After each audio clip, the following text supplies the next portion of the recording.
The fetus, which should have perished in the annals of history due to Cersei's miscarriage, miraculously emerged, bearing the last vestiges of a crumbling dynasty's splendor. In the midst of encircling foes, he persevered. Navigating through the roars of lions, he was the ember of House Baratheon and the final cry of the crowned stag. On the final day, King's Landing, Red Keep, Maegor's Holdfast. As dawn broke, heart-wrenching cries shattered the tranquility, emanating from Queen Cersei Lannister, who endured endless suffering within her opulent chamber. Cersei's emerald green eyes sparkled like jewels, her golden curls flowed like sunlit wheat, and her slender figure, coupled with porcelain skin, resembled a meticulously crafted sculpture breathtakingly beautiful, yet imbued with an irresistible allure. Ser Jaime Lannister, the handsome knight with golden hair and azure eyes, was Cersei's twin brother. At this moment, upon hearing his sister's agony, he turned to the silver-haired Maester Pycelle, his anxiety palpable. "Pycelle, you must do something. Can nothing alleviate my sister's pain?" Pycelle replied, his voice tinged with resignation. "Sire, the pains of childbirth are the fate of every woman. I have administered the milk of the poppy to Her Majesty and summoned Sister Teresa from the Great September of Baelor to assist in the delivery." Inside, Cersei was drenched in sweat, her anguished screams echoing through the chamber. The handmaidens hurriedly wiped her soaked body with warm cloths. Outside, Jaime gripped Pycelle's collar tightly, a frost in his gaze that seemed capable of freezing the very air. "Why? 3 moon teas could not prevent this child's arrival. Why is that?" His voice was low and laced with fury. Pycelle, taken aback by Jaime's wrath, struggled to explain, "I have followed the formula meticulously. The 3rd moon tea was tested and indeed effective. But why did it fail? I do not comprehend. Sire, perhaps it is the will of the Seven." Jaime roared in response. "What nonsense about the will of the Seven? Pycelle, if anything goes awry, pray that the Seven grant you the sight of tomorrow's sunrise." With that, he paced anxiously at the door. The High Septon arrived briskly, accompanied by Sister Teresa. As Sister Teresa prepared to greet Jaime and Pycelle, Jaime immediately stepped aside, urgently signaling her to hasten into Cersei's chamber to assist in the delivery. Upon entering the Queen's private quarters, Sister Teresa observed Cersei's every movement silently. She then carefully examined Cersei's body, particularly her abdomen. Suddenly, her expression darkened like twilight. Moments later, with a furrowed brow, Teresa emerged from the room, her face etched with concern. This sight pierced the heart of Jaime, the handsome knight, his chest tightening like a drawn bowstring as he hastily inquired, "What has transpired? Is Cersei all right?" Teresa's eyes flickered with unease, her voice trembling as she responded. "The Queen has gone into premature labor and is facing the complications of a difficult delivery. The fetus is in an improper position, and despite my earnest efforts to correct it, I encounter numerous obstacles." "Sire, how long has this situation persisted?" Upon hearing this, Jaime felt a tightening in his chest, and an anxious response escaped his lips. "It has been a full half-day." His thoughts drifted to the agonizing cries emanating from his sister Cersei's chamber, a sound reminiscent of the echoes of his mother, Joanna Lannister, who tragically perished during childbirth. The haunting memories surged within his heart. Sister Teresa's countenance was as bleak as a sky shrouded in storm clouds. Her words carried a heavy sense of foreboding. "Your Majesty, this situation poses a serious risk of severe hemorrhaging." Jaime's voice trembled as he painfully retorted, "No, it cannot be. How could this happen?" In that instant, Cersei's piercing and anguished call filled the room, prompting Sister Teresa to return to the chamber without hesitation. Amidst the stench of wine, King Robert staggered in, accompanied by the fearless Ser Barristan Selmy, captain of the King's Guard, along with other loyal knights. They rushed into Cersei's bedroom, the king exclaiming in horror, "By the gods! What has happened? Why has the child come a month early?" Sister Teresa once again elaborated on the dire situation, and Robert, filled with urgency, listened intently. She subtly reminded him, "Your Majesty, time is of the essence if the fetal position cannot be corrected." Her gaze implored him. Outside the door, Jaime caught wind of Teresa's insinuation, and in a fit of rage, he kicked the door open, drawing his sword with a fierce glare directed at Teresa. He lunged at her with his blade, but Barristan swiftly intercepted the blow, deflecting Jaime's wrath. Captain Barristan reprimanded sharply, "Kingslayer Jaime Lannister, do you intend to tarnish the honor of our white cloaks?" Jaime, his sword halted, seethed with fury as he countered, "And you, are you not guilty of the same, having forsaken your oath of loyalty?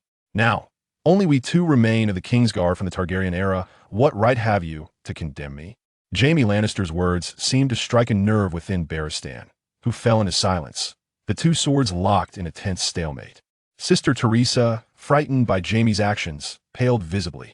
Witnessing this, Robert erupted in a furious roar. "Kingslayer, do you seek death? Now, at once. Get out." The surrounding Kingsguard drew their swords, pointing them at Jaime. In an instant, the atmosphere turned palpably tense, with only Cersei's anguished cries resonating in the air. Robert gazed at Cersei on the bed, merely the woman he had married for political alliance. Yet despite this, his resolve had already taken form. Suddenly, a midwife exclaimed in excitement, "Your Majesty, Your Majesty, the baby's position has been corrected." Upon hearing this, both Robert and Jaime felt the weight lift from their hearts, and Jaime's sword fell to the ground. The King's guard surrounding Robert swiftly subdued Jaime, pinning him to the ground, and he offered no resistance. Meanwhile, Sister Teresa hurried to the bedside, fully dedicating herself to the delivery. As the morning light began to dawn, the gentle rays of dawn unveiled the curtain of night. A resounding cry echoed within Queen Cersei's chamber, heralding the arrival of a new life. After a night of struggle and anguish, Cersei finally succumbed to a deep slumber, her world momentarily enveloped in tranquility. Your Majesty, it is a dark-haired little prince," exclaimed Sister Teresa, cradling the newborn with palpable excitement. King Robert, upon receiving the news, was overwhelmed with boundless joy as he swiftly approached the source of his hopes. Gazing upon his firstborn flesh and blood, he beheld the tiny, dark-haired infant, whose eyes sparkled with the light of new beginnings, as if sensing the trials and resilience endured by his mother during childbirth. With curious, wide-open eyes, the infant seemed to search for something, only to be captivated by Robert's slightly stubbled visage.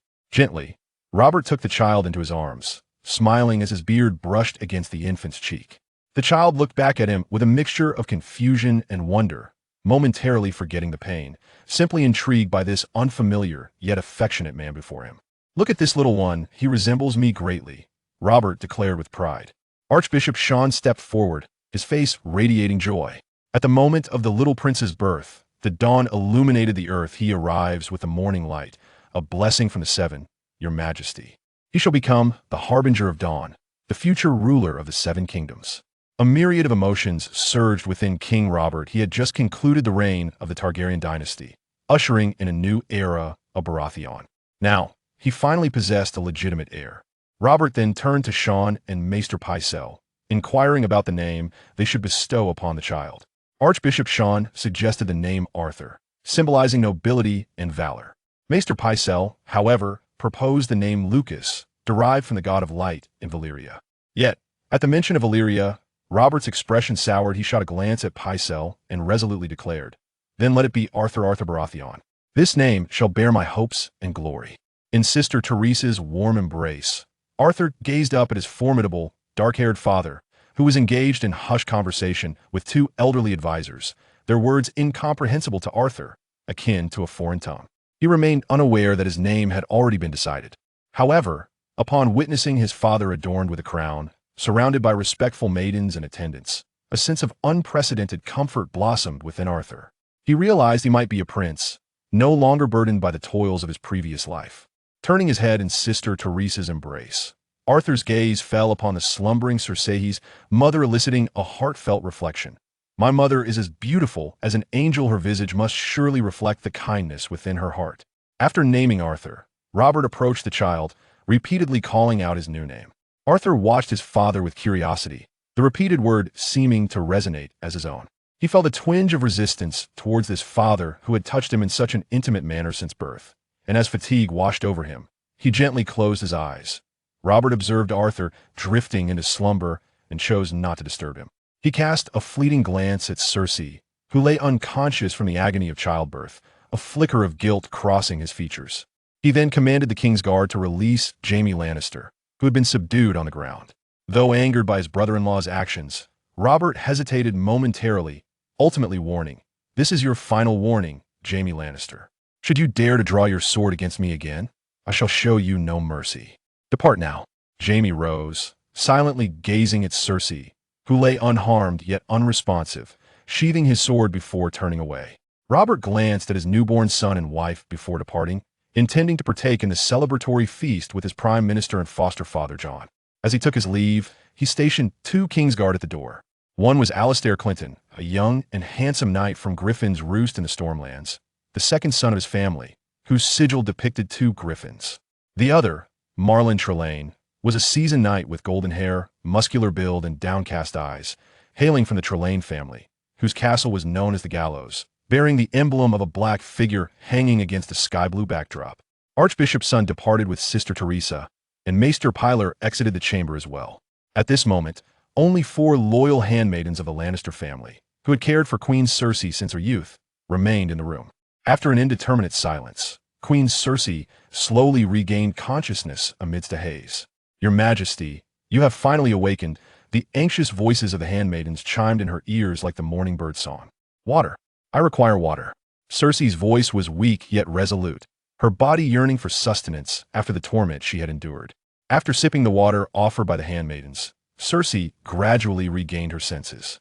Following a brief respite, under the attentive care of her maids, her strength began to return. Cersei turned her gaze to the bedside, staring at the frail infant Arthur in the cradle, her brow furrowing. Why is he so small, resembling an old man?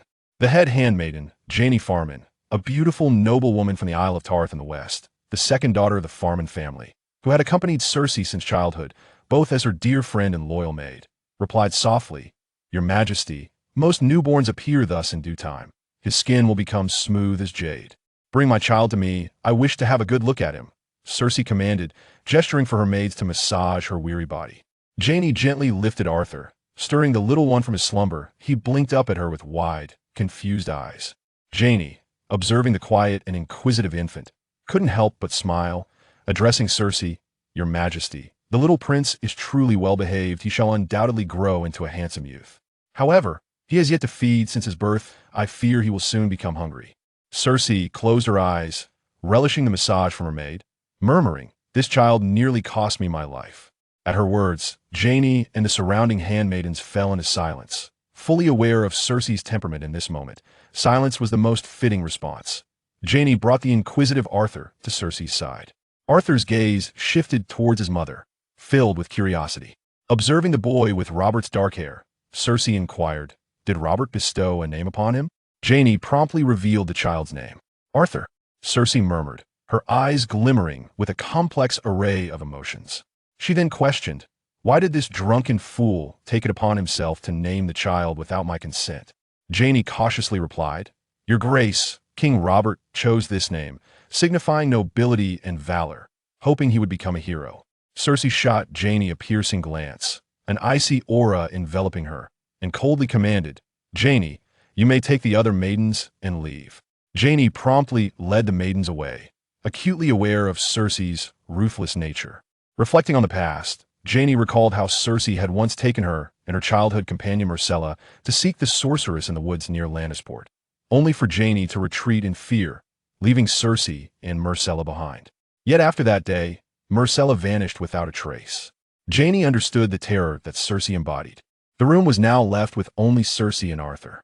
Cersei regarded her child with a tumultuous gaze. Arthur, bewildered by his mother's sudden shift in demeanor, began to realize that she may not be the benevolent figure he had envisioned.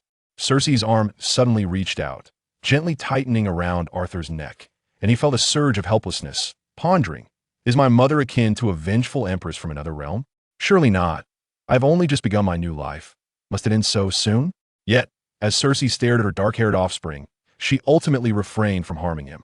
She harbored resentment towards Robert, loathing him for having viewed her as a mere substitute for Lyanna since their wedding night, drunkenly comparing her to that woman. She had once believed she was wed to the hero who would vanquish the Targaryen dynasty and establish the Baratheon lineage, only to discover her husband was a heartless drunkard. Even Arthur, the child conceived in a moment of Robert's inebriation, had been the subject of her 3 failed attempts at abortion. Why had she not succeeded? Cersei gazed at Arthur with a complex expression, whispering to herself, "Why? Why won't you leave me, allowing me to endure such anguish?" Her delicate arms finally released their grip on Arthur's neck. At that moment, Arthur quietly regarded her, smiling, and in that instant, Maternal instinct surged within Cersei's heart.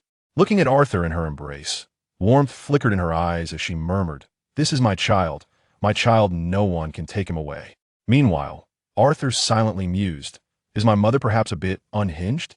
Then, Cersei slowly unfastened her garments, revealing her ample bosom in preparation to nurse Arthur. As Arthur beheld the snowy expanse approaching him, he fell into deep contemplation. Chapter 3. The Small Council, Part 1. In the cataclysmic war of the usurper that shook Westeros to its core, Jon Arryn, Lord the Airy and Warden of the East, led 20,000 valiant knights to stand unwaveringly beside his foster son, Robert Baratheon, the dire wolf of the North, Stark, the Trout of the Riverlands, Tully, the Falcon of the Vale, Arryn, and the Stag of the Stormlands, Baratheon, the four great houses of the realm united as one, rising in rebellion against the dragons of House Targaryen. At the Battle of the Trident, Robert himself struck down the radiant Prince Rhaegar, sealing his fate. Soon after, the Lion of the West, Lannister, betrayed the Targaryens, treacherously opening the gates of King's Landing and unleashing a brutal reckoning upon the Dragoness kin. In the end, Robert ascended the Iron Throne, crowned by the support of 5 mighty factions. Those who had once sworn fealty to the Targaryens, like the Rose of the Reach, Tyrell, bowed beneath the weight of war, acknowledging Robert as the rightful ruler of the 7 kingdoms. Only House Martell of Dorne, having paid a grievous price in the conflict, losing Prince Lewin and Princess Elia, along with 10,000 of their bravest warriors, remained steadfast in their oath to the Targaryens. Golden afternoon light spilled into the small council chamber of the Red Keep in King's Landing, like fine grains of sand scattered across ancient stone, awaiting the arrival of the king.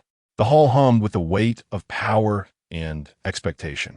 At the head of the table sat Jon Arryn, Robert as hand of the king, a man of 50 winters, his once golden hair now streaked with silver, his sharp blue eyes framed by a hawkish nose. His cheeks bore the flush of celebratory wine, for that morning had seen the joyous birth of the king's firstborn son.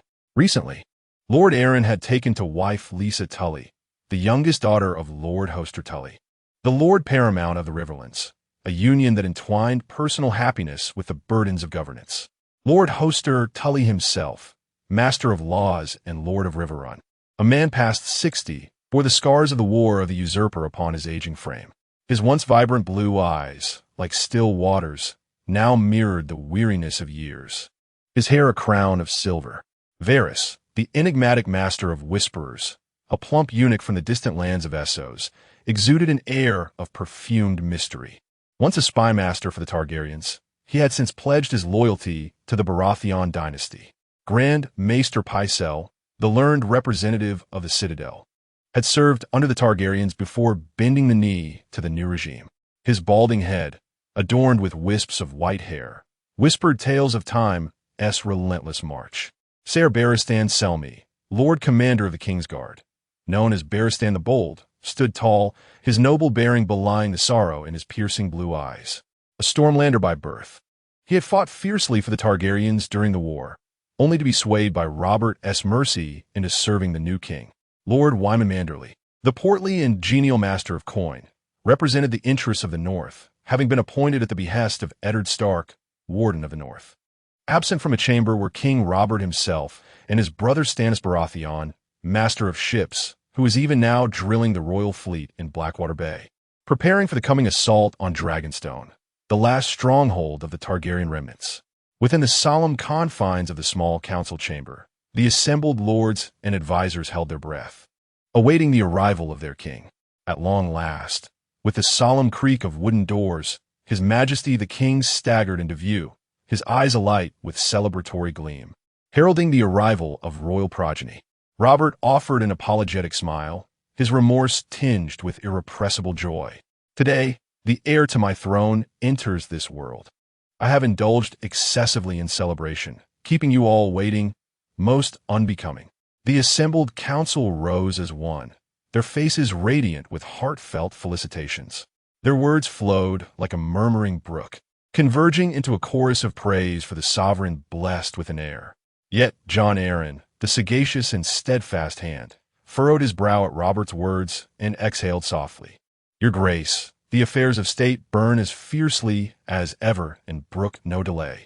The small council has lain dormant for over 2 moons, and pressing matters demand resolution.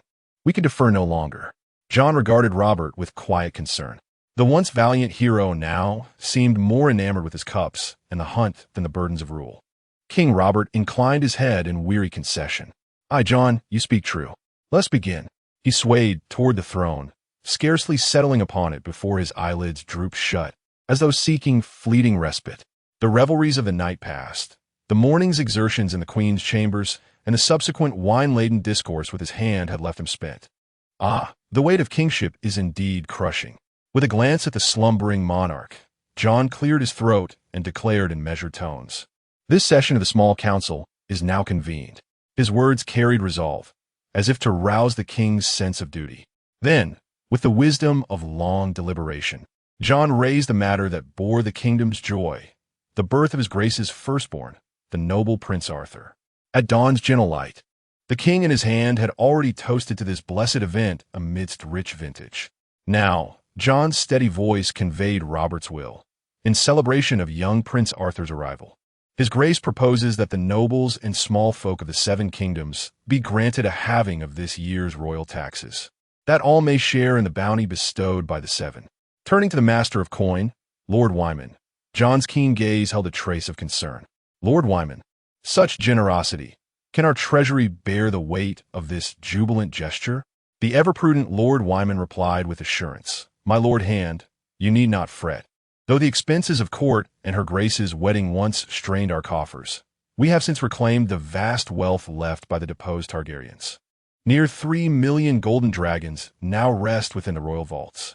Thus, to mark Prince Arthur's birth with a tax remission is but a breeze upon water, light and unburdening." As Lord Wyman's confident words faded, the proposal passed with seamless accord, embraced by all. Then, Lord Jon the Hand slowly raised the second matter of discussion, a festering wound upon the realm. Though the war of the usurper had concluded nearly a year prior, the embers of House Targaryen still smoldered across Westeros. Just days before, along the King's Road, that grand artery connecting the north to King's Landing, near the Twins, tragedy had struck. A band of lingering Targaryen loyalists, knights turned renegades, had descended upon a merchant caravan bound from the capital to the north, leaving naught but carnage and sorrow in their wake. Lord Jon's gaze shifted to Lord Hoster, the master of laws, awaiting his counsel. The aging lord furrowed his brow, kneading his weary temples before responding. "My Lord Hand, you know as well as I that the Rivellins once harbored many noble houses sworn to the dragons. House Tully's grip upon these lands remains tenuous, and I suspect certain river lords yet loyal to the Targaryens may be sheltering these outlaws in secret. Moreover, the Rivellins' dense forests and winding waterways provide ample refuge for such rebels to thrive." Jon studied the pensive Hoster before pressing further. "What course would you advise, Lord Hoster? This matter concerns both the King's justice and the security of your own domain." Hoster's reply was resolute. "I intend to dispatch my bannerman, Sir Jason Allister, the finest knight the Rivellins can boast, with 500 mounted men to root out these brigands. Any lord found harboring them shall face the full weight of my judgment. As for the remnants scattered across the other kingdoms, I propose commanding each region's warden to raise dedicated cavalry to hunt them down, summary execution upon capture. Naturally, the crown must provide the necessary funds to support these efforts. What say you, my Lord Hand?" Jon nodded approvingly before turning to Lord Wyman, the Master of Coin. Without hesitation, inclined his head in agreement, both to financing the purge and subsidizing the regional forces. Around the table, the other counselors murmured their assent. Thus, the second matter passed without contention. All the while, King Robert remained slumped upon the Iron Throne, his thunderous snores a familiar backdrop to their deliberations. None remarked upon it, nor thought to seek his counsel, for long had it been established in these chambers. The word of the hand was the word of the king. Chapter 4. The Small Council, Part 2, regarding the third agenda item. Jon's voice was deep and solemn as he revealed a startling truth. The 30,000 troops still garrisoned at Harrenhal after Robert's rebellion were costing the crown a staggering 170,000 gold dragons annually. His gaze shifted to the master of coin, Lord Wyman, demanding an answer. Compelled by the hand's piercing stare, Wyman reluctantly rose, his tone laced with resignation. The royal treasury's projected annual revenue stands at approximately 400,000 gold dragons. However, as per your grace's earlier decree, having taxes to celebrate Prince Arthur's birth, this year's income will barely reach 200,000. Factoring in the army's expenses of 170,000, the royal household's upkeep of 60,000, the maintenance of roads and King's Landing's infrastructure along with the City Watch's costs of 110,000, and the royal fleet's reconstruction requiring another 70,000. Here, he glanced pointedly at the empty seat of the master of ships. Jon contemplated for a moment before speaking gravely. So next year, we may need to withdraw an additional 210,000 gold dragons from the treasury to cover the deficit. Wyman interjected awkwardly, actually, it would be 360,000 gold dragons. A collective gasp echoed through the chamber, Jon included. The hand's fury was palpable. And where, pray tell, does this extra 150,000 come from? The master of coin cast a nervous glance toward King Robert, who lay sprawled upon the iron throne, snoring loudly. My lord Hand, it was his grace's command.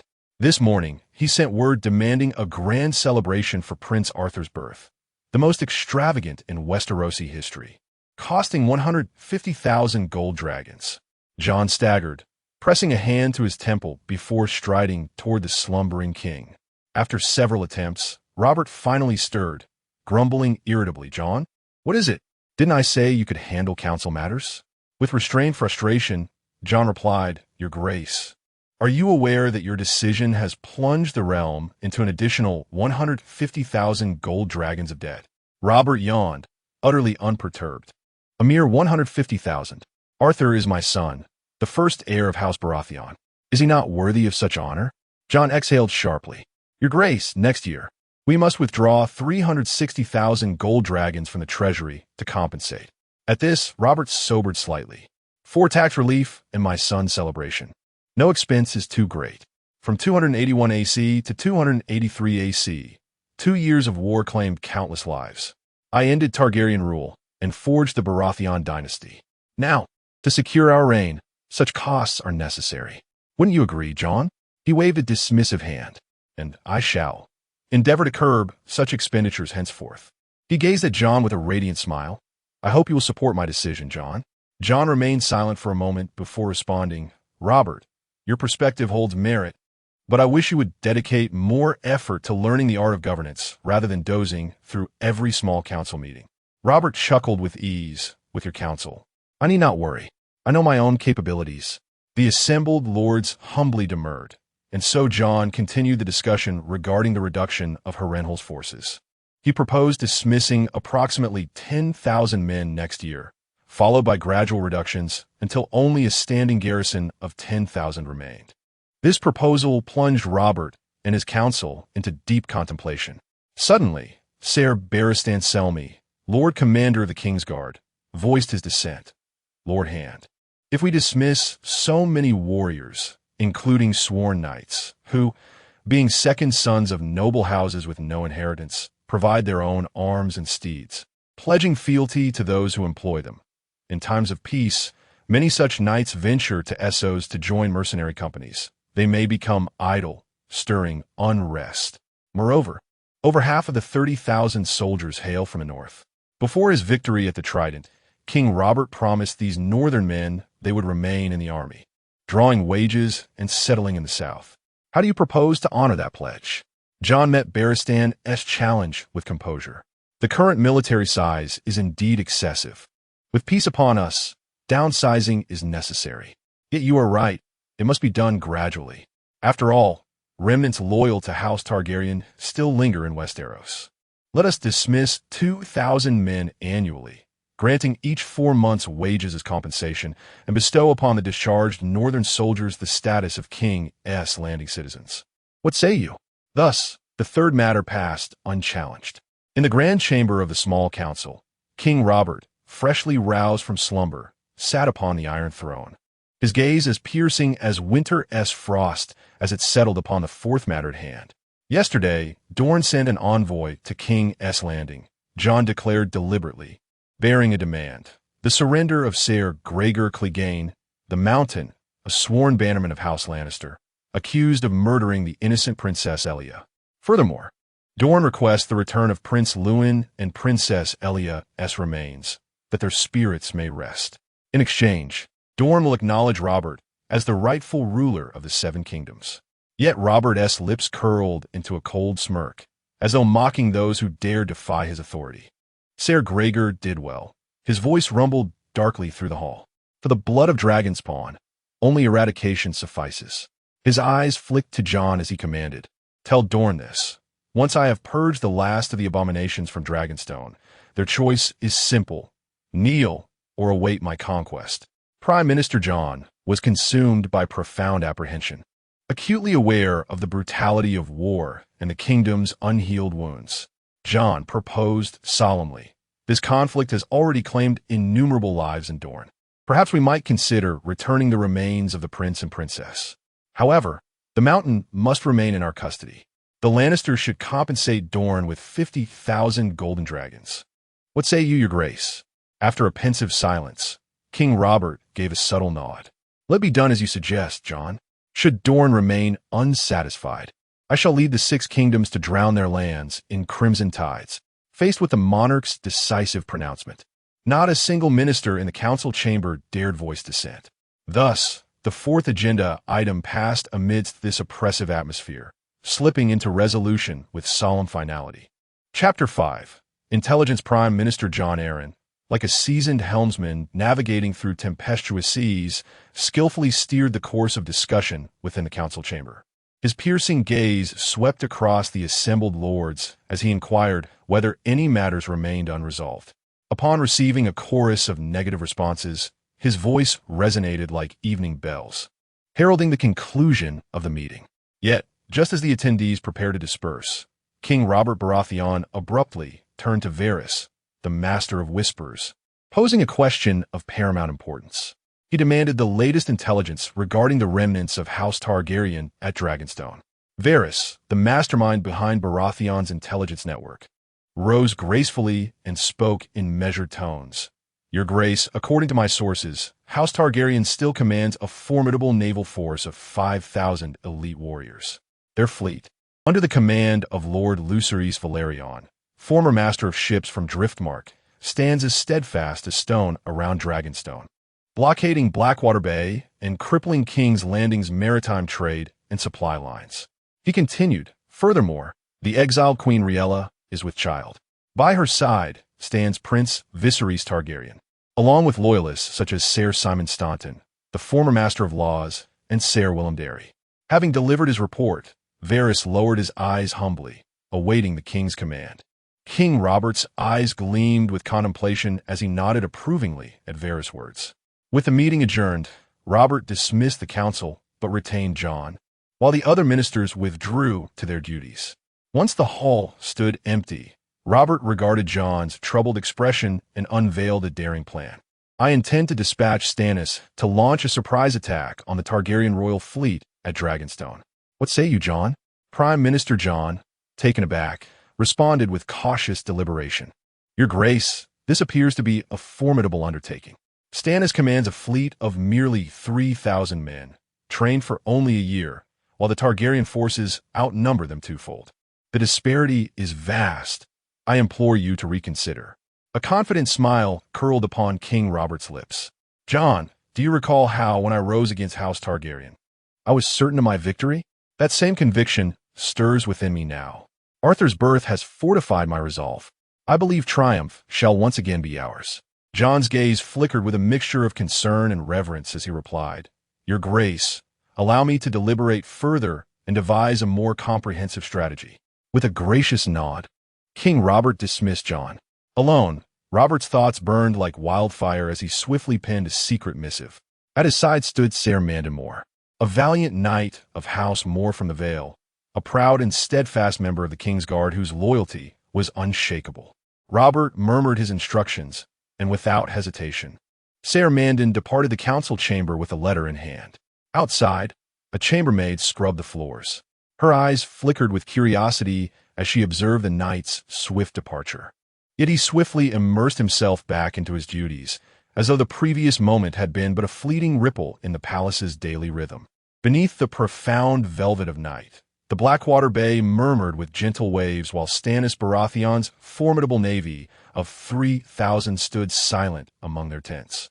Like an iron fortress forged from darkness, the young and resolute lord, barely 20 winters old, bore a face chiseled like tempered steel, angular and unyielding, his posture erect as he was roused from slumber by his loyal attendants. A sealed missive from King's Landing was delivered into his hands by the white-cloaked Kingsguard, Mandon Moore, whose piercing gaze held no warmth before he vanished like a specter back into the opulent capital. As Stannis unfolded the parchment, each word seemed etched into his very soul. Drawing a measured breath, he wrestled with the storm of unspoken emotions churning within. Without delay, he summoned his most trusted confidant, Davos Seaworth, the Onion Knight, once a smuggler, now a man marked by both sin and redemption.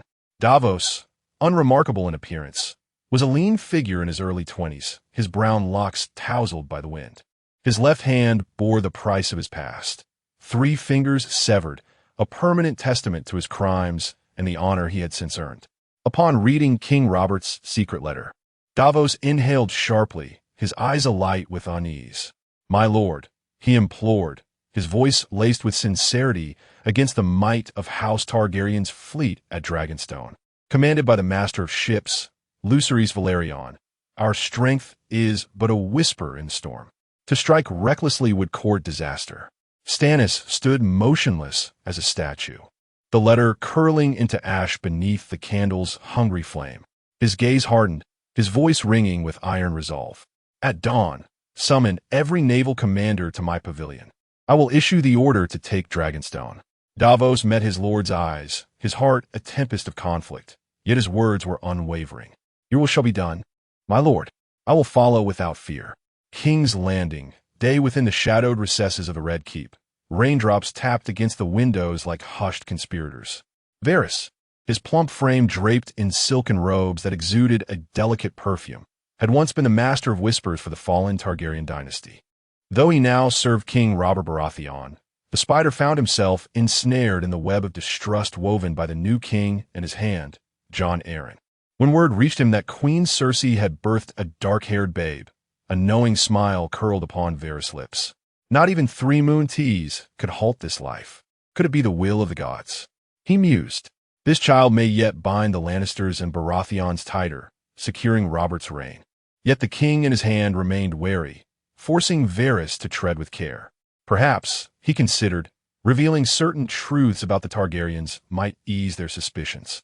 As for the newborn Arthur, the spider already spun his designs, whispering to hidden loyalists, weaving an unseen net through his little birds. Varys unfurled the clandestine missive with deliberate grace, his smile deepening with each passing word. Robert, in his folly, sought to rely upon Stannis' fledgling navy of merely 3,000 men, trained for a single year, to launch a surprise assault against the formidable royal fleet of 5,000 Targaryen loyalists stationed at Dragonstone. Such hubris was tantamount to courting death. Without hesitation, he took up his quill, poised to dispatch a letter to his trusted confidant upon Dragonstone, Sir Jon Connington, revealing the doomed stratagem of this ill-fated raid. Chapter 6. Loyalty on the distant and enigmatic Dragonstone. The heavens were perpetually veiled in a shroud of deep gray mist, rendering the sky both hazy and poetic. The tempestuous sea relentlessly battered the coastline, its thunderous roar echoing like an ancient chant recounting the island's hidden tales. The towering Dragonstone Castle, a marvel forged by the lost artistry of Valyria, was meticulously carved from black stone, its spires twisted and coiled like dragons in flight, their wings so lifelike they seemed poised to take to the skies at any moment. Gargoyles, cunningly shaped into battlements, gleamed with a cold brilliance, standing in stark contrast to their surroundings. Within the fortress, draconic motifs were omnipresent, from the dragon head carvings adorning doorframes, their watchful gazes fixed upon all who approached, to the grand, torch-bearing claws protruding from walls. The wings of dragons formed forges and armories, while their tails arched into bridges, gates, and open staircases. Every detail whispered of the Targaryen dynasty's former glory. Nearby Driftmark, the domain of House Baratheon, shared the same Valyrian bloodline. Dragonstone, ancient and impregnable, had always been ruled by Targaryens, though its vassals were few. The island's sparse population made mustering armies a perpetual challenge. The majestic Dragonstone castle stood proudly by the sea, boasting a harbor vast enough to accommodate great warships. Its strategic position served as a natural bulwark, guarding the entrance to King's Landing and Blackwater Bay. It was both a symbol of Targaryen pride and the sacred ground of their lineage. Under the cloak of night, the castle resembled a slumbering beast, silent and solemn. Within its sept, the statues of the Seven stood vigil, their sightless eyes piercing the darkness as witnesses to history's ebb and flow. Jon Connington, the once valiant lord of Griffin's Roost, his auburn-streaked hair catching the candlelight, bore the stern countenance and piercing gaze of a man who had once been Prince Rhaegar Targaryen's close friend. His loyalty remained unshaken, steadfastly aligned with the Targaryen cause.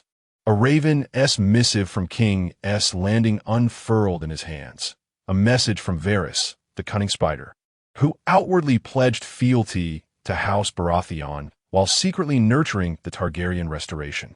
Between the lines, it hinted at Stannis Baratheon's fleet preparing for a swift assault on Dragonstone. A storm was brewing, one that would decide the fate of the Targaryens. Without hesitation, Jon Connington clutched the parchment as though gripping destiny itself and strode into the castle's grand hall. Within the vast hall of Dragonstone, Rhaenyra Targaryen sat regally at the painted table, its surface etched with the intricate map of the Seven Kingdoms, crafted by Aegon the Conqueror himself. Though time had worn her down, her once radiant silver-gold hair now dulled by sorrow, she carried the weight of new life within her. Once, she must have been a vision of beauty, but grief and exhaustion had since carved their marks upon her. Her husband, Aerys II, the Mad King, had been slain by the Kingslayer Jaime Lannister. Her cherished son Rhaegar Targaryen had fallen at the trident, struck down by Robert Baratheon. Now, only Viserys remained, along with the child in her womb, the last flickering embers of hope in her shattered world. She clutched Viserys' hand desperately, terrified of losing this final son. Rhaenyra could sense new life stirring within her, a fragile promise amidst the gathering storm. Beside her stood 4 loyal Targaryen handmaidens, silent sentinels in their devotion. The Master of Laws, Simon Staunton, the Master of Ships, Lucerys Velaryon, and the remaining loyal lords and knights gathered around their queen. They awaited word from Ser Willem Darry, who had been sent to seek aid from the free cities of the eastern continent. Ser Willem returned with grim tidings. Your Grace, the leaders and councils of Pentos, Lorith, Tyrosh, Myr, and Lys have all declared their unwillingness to interfere in Westerosi affairs. The words settled like a leaden weight upon the assembly. They had known, of course, the free cities were ever fair-weather allies, quick to feast in victory, but never to share in hardship. And now, with Dragonstone, the last Targaryen stronghold in Westeros, teetering on the brink of collapse, no true aid would come. Yet within Ser Willem's report lay a faint glimmer of hope, a fragile light piercing the gloom. Your Grace, Braavos and Volantis, these 2 mighty free cities have shown interest in the turmoil of Westeros. His voice, though quiet, sent ripples through the gathered nobles. Queen Rhaenyra's eyes burned with desperate hope. What terms do they offer House Targaryen? The answer was a bitter draught, laced with both promise and peril. The Iron Bank of Braavos offers sanctuary within their city, but they will protect only the core of House Targaryen. No guarantees extend to your loyal vassals and warriors. His tone was heavy with resignation, for the truth was plain. Braavos sought to weaken the Targaryens, to make them puppets dancing upon their strings. To accept their aid would be to trade freedom for survival. A shadow passed over the faces of those who had remained steadfast. The queen turned to Willem once more, seeking another path. And Volantis? What do they propose? Ser Willem hesitated, but the queen's patience steeled his resolve. Your Grace, Velakwo Horys, a noble of the old blood behind the Black Walls, has taken particular interest in you. He proposes a marriage alliance. if you consent to wed him. And if Prince Viserys acknowledges him as father, he will rally other free cities and muster 30,000 men to intervene in Westeros. Upon hearing the news, Lord Chancellor Simon Stanton's fury blazed like wildfire. These despicable wretches! How dare these eastern mongrels insult and profane us so? His condemnation reverberated through the air, piercing every heart present. Queen Rhaella's exquisite countenance darkened with sorrow at his words. Once, when the dragons of House Targaryen still soared across the skies, these free cities would never have dared such insolence and contempt. Yet ever since the dragons perished one by one, seeds of ambition and discontent had begun to sprout silently among the noble houses of Westeros. Though the former Targaryen kings had maintained the Seven Kingdoms' unity through political maneuvering, strategic marriages, and the legitimacy of their rule, the reign of the mad King Aerys II upon the Iron Throne became a seabed of chaos in his later years. Madness and arrogance festered within him like a tempest, ravaging every corner of Westeros, tearing apart its once peaceful tranquility and plunging the realm into an abyss of turmoil. Each of the Mad King's decrees, every act of his deranged tyranny, left deep scars upon the land, forcing nobles and commoners alike to tremble beneath his madness. Prince Rhaegar, the realm's once beloved golden prince, upon whom so many hopes had been placed, instead burned with a ruinous recklessness, ignoring all restraint, blazing like wildfire, heedless of consequence. His actions became the spark that ignited the long-simmering tensions and strife. House Targaryen rose by dragon fire, and by dragon fire it shall fall, Queen Rhaella murmured, her voice a mournful elegy that drifted through the hall. The assembled lords, knights, and even the loyal Kingsguard were moved by her grief. Heads bowed, tears fell upon their armor like icy raindrops upon unyielding steel. Their fury and oaths intertwined into a formidable force. They swore to the queen that no matter the cost, they would defend House Targaryen's last vestiges of honor with their lives. This display of unwavering loyalty eased Queen Rhaella's sorrow, if only slightly. She knew that even in these darkest hours, there remained those who would stand unshaken for House Targaryen. Their devotion, like stars flickering in the night, offered her a fragile yet steadfast glimmer of hope. Chapter 7. The Battle of Dragonstone. Part 1. Suddenly, the grand doors of the hall burst open with a violent crash, and the imposing figure of Jon Connington forced his way inside, disregarding the protests of the guards. His arrival was like a tempest, shattering the chamber's tranquility in an instant. Lord Simon, the master of laws, demanded sharply, "Jon Connington, traitor to the realm, how dare you intrude upon this council?" This was the man who had once distinguished himself in the Battle of the Bells, grievously wounding Lord Hoster Tully of the Riverlands and slaying Jon Arryn's heir. Yet, when the rebel forces neared Stony September, Jon Connington, bound by his knightly honor, had refused to burn the town and eliminate the rebel leader Robert Baratheon. Instead, he chose a futile search, allowing the tide of battle to turn against him. Mad King Aerys II had stripped him of his command and lands, exiling him only at Prince Rhaegar's pleading. Now, breathless and urgent, Jon Connington stepped forward. "Your Grace, the matter is dire. I had no choice." Knights and guards swiftly closed in, ready to drag him away. But Queen Rhaella, seated upon the high seat, gazed at him with complex emotions. This man who had once been her son Rhaegar's closest friend. "Wait," she commanded. "Let Jon Connington speak. Tell us what urgency brings you here." Jon Connington presented a letter delivered by Varys, detailing Stannis Baratheon's secret plan to launch a surprise assault on Dragonstone with 3,000 naval forces. After reading the missive, Queen Rhaella silently passed it to Lord Lucerys, the master of ships. The contents chilled Lucerys to the bone. He had believed the royal fleet strong enough to repel the rebels' hastily trained navy, never imagining they would dare such a bold strike. Thus, he had allowed most of the fleet's crew to disembark and rest ashore. Now, gripped by dread, Lucerys bolted from the hall, barking orders to recall his men and prepare for battle. The assembled lords, knights, and counselors exchanged uneasy glances. With the queen's permission, they read the letter, and murmurs of alarm spread like wildfire, tension thickening the air. Then, without warning, Queen Rhaenor clutched her abdomen in agony, blood seeping down her legs. Her child was coming. Young Viserys, witnessing his mother's suffering, wept helplessly by her side. Four loyal handmaidens swiftly escorted the queen to her chambers to deliver the newborn. Under the shroud of night, a sudden storm lashed the seas around Dragonstone.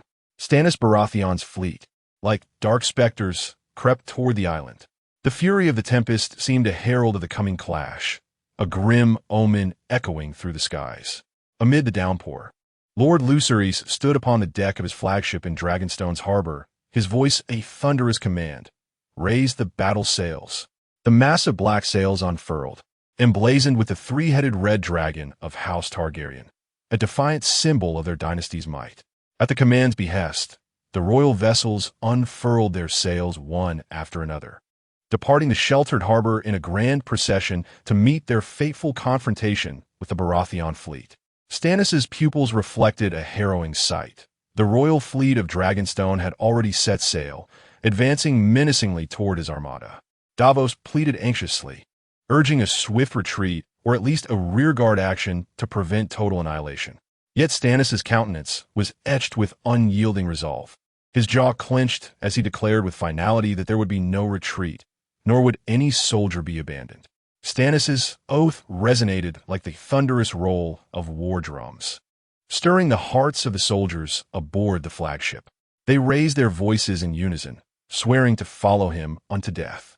Seeing his lord's unwavering determination, Davos drew his sword, his blood aflame with fervor as he cried out, "For our commander Stannis! For House Baratheon!" This rallying cry surged like tumultuous waves, igniting the spirits of every soldier on deck. Their voices rose together, echoing through the storm, invigorating the entire Baratheon fleet. Stannis' flagship surged forward, leading the charge against the royal fleet of House Targaryen with fearless momentum. The other Baratheon ships, emboldened by their leader's valor, followed in close pursuit. Yet Lucerys, witnessing the formidable formation of the Baratheon fleet, smirked coldly and ordered his forces to concentrate their fire upon Stannis' vessel. Before Lucerys' words could fade, the heavens themselves seemed to unleash divine wrath.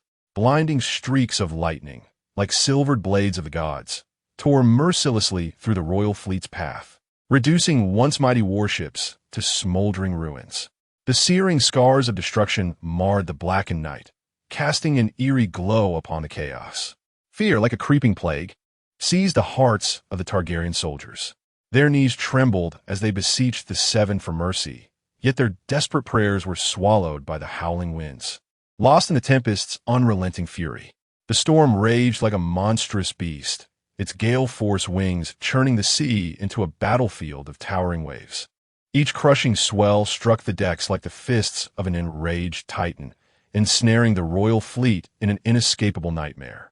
Lord Admiral Lucerys, his face ashen, struggled to issue the command for retreat, urging his fleet to seek refuge in Dragonstone's sheltered harbor. But the storm's wrath rendered the royal vessels as helpless as autumn leaves, tossed and scattered upon the merciless sea.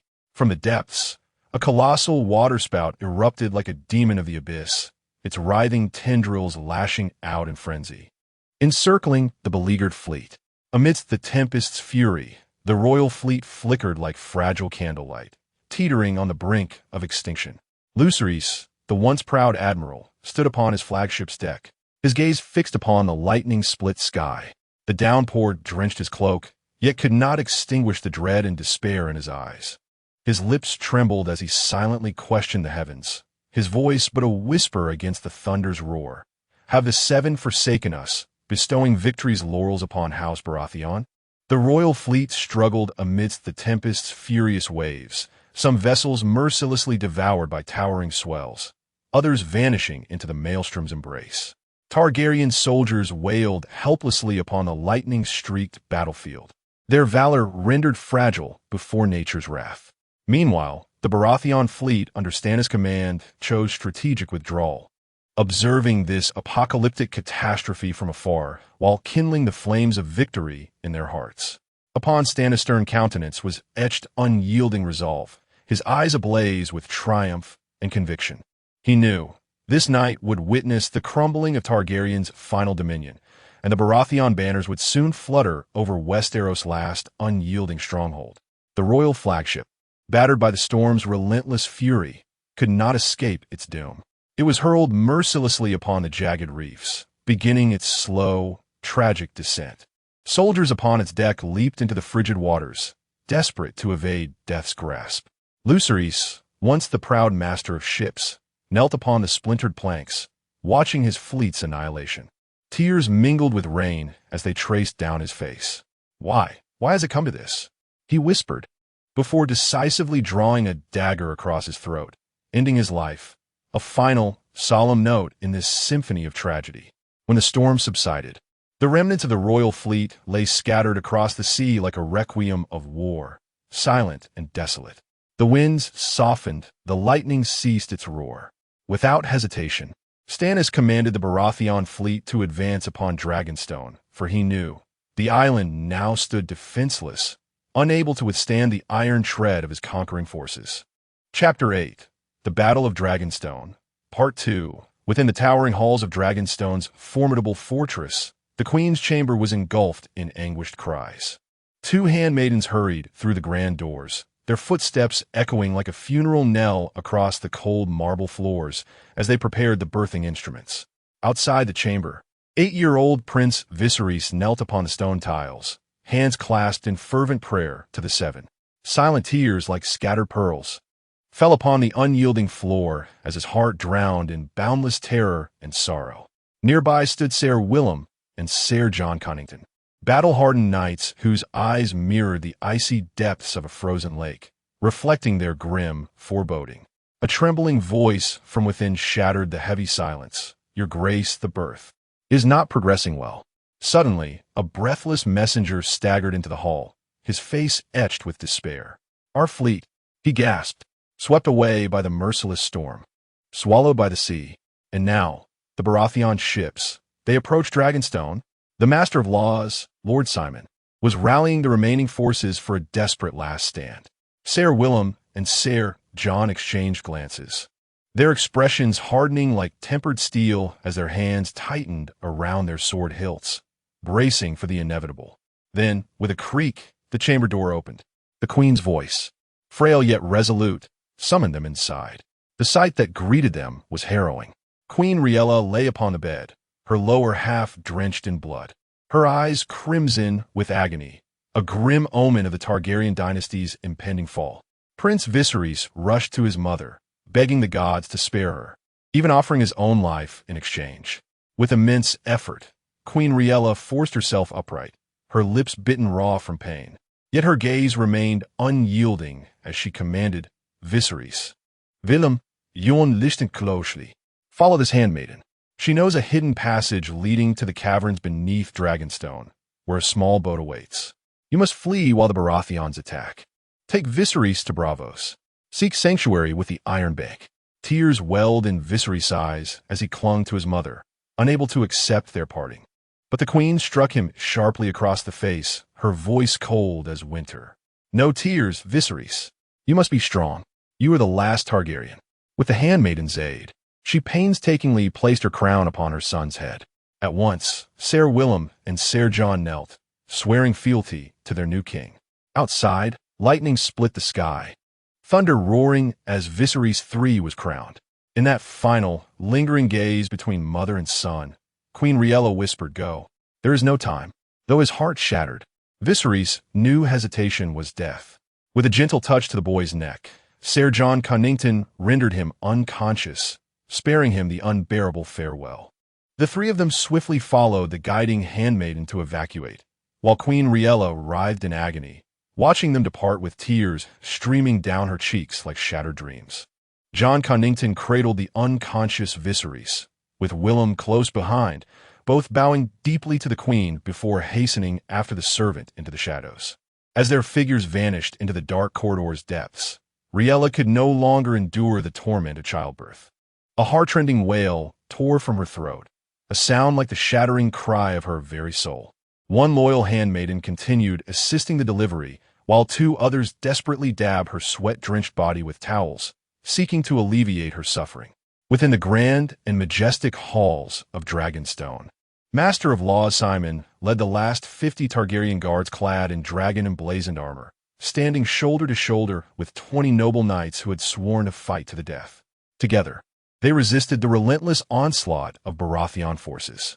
The Targaryen guards' armor shimmered as if set aflame by legendary dragons, every scale and claw gleaming under the hall's fiery glow. Outside, the Baratheon warriors knew Dragonstone's defenses teetered on the brink of collapse, and they surged forward like a storm, their assault merciless. Their commander, Stannis, fueled their greed with promises of gold, 100 golden dragons for every guard slain, and a staggering 20,000 for the capture of any Targaryen. The decree ignited a frenzy among the Baratheon ranks. The serpentine Dragonstone steps, the vital link between the island and the fortress, had become a slaughterhouse. Corpses piled high, blood staining every stone so thickly that advancing soldiers had to shove fallen comrades into the abyss below. The steps ran crimson, a river of gore cascading downward in a horrifying spectacle. The Targaryen guards stood like an unyielding steel bulwark, defending their house's honor with their lives. Countless Baratheon warriors plummeted from the steps, their screams fading into the void. As the battle grew ever more brutal, even the fiercest Baratheon soldiers faltered, some fleeing the nightmare. Heedless of trampling their own, Stannis, livid, ordered death for any who retreated, deploying enforcers to ensure no one dared desert. The cost was staggering, 600 Baratheon lives lost. Blood poured from the steps like a crimson waterfall, pooling at the base in a ghastly river. Each soldier who ascended now did so in terror, fearing a single misstep would send them tumbling into the abyss below. Yet the guardians of Dragonstone, those Targaryen royal guards clad in draconic armor, now stood few and far between.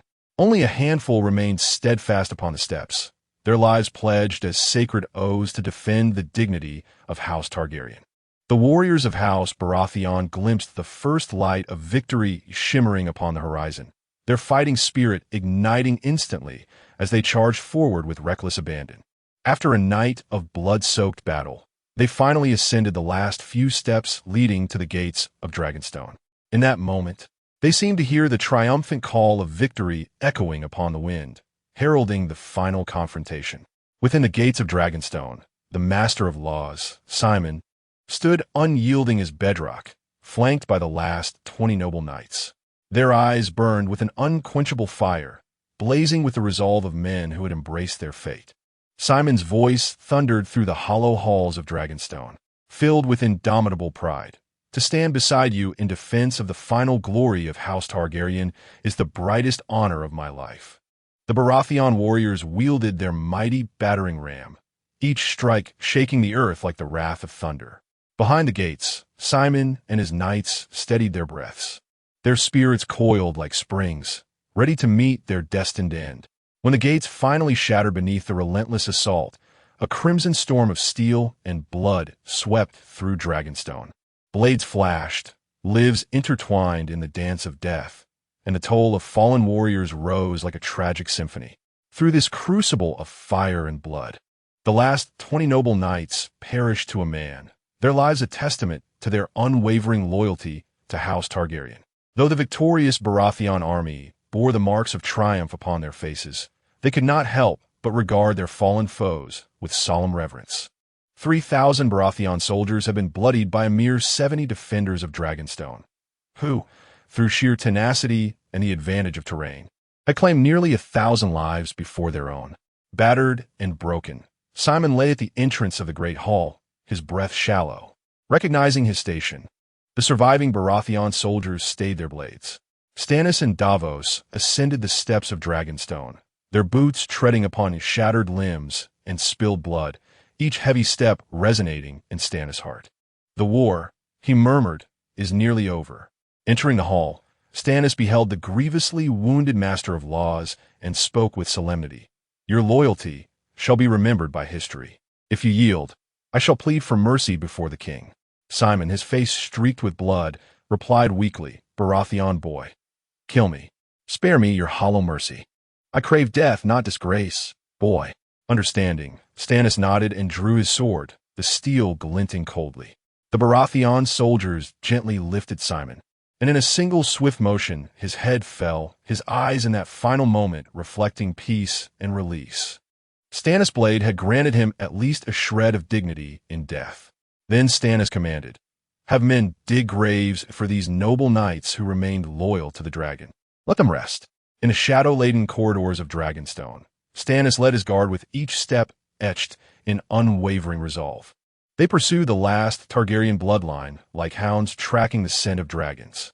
The morning's first light filtered through the windows like celestial feathers brushing against Queen Rhaenyra's frost-pale visage, casting her fading beauty in an ethereal glow. Within the queen's chambers, Rhaenyra lay weakened yet radiant, her smile as fragile as the dawn's first star. The crimson rivulets flowing between her thighs whispered of life's fleeting fragility. A handmaid placed the newborn babe beside the queen's face, a fragile hope swathed in uncertainty. Yet Rhaenyra's gaze lingered upon the child with boundless tenderness, a silent testament to a mother's undying love. Suddenly, the doors burst open, and Stannis strode in with his retinue. His target, Queen Rhaenyra, teetered on the precipice between life and death. Though the handmaidens trembled in fear, their loyalty remained unshaken. Stannis dismissed his men, standing alone before the solemn scene. His voice, grave and resonant, broke the silence. "Your Grace, where is Prince Viserys?" Rhaenyra's lips curled into a faint, mocking smile. "Must you truly ask, little Baratheon?" Stannis remained silent, his gaze fixed upon the blood pooling beneath her and the fragile life that had just entered the world.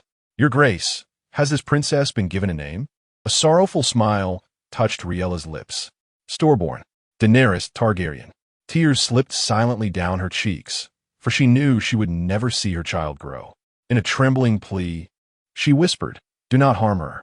She is innocent, pure as the first snow. Let her live as a commoner, raised by another. I beg you."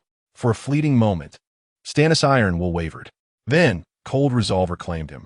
"I swear it, Your Grace. I will not take her life myself." Grief surged through Rhaenyra like a drowning tide. Slowly, her eyes fluttered shut, her final words a whisper. "Then the realm is yours, Baratheon." And like a rose surrendering to winter, she faded into stillness. The handmaidens, consumed by sorrow, took their own lives in a final act of devotion.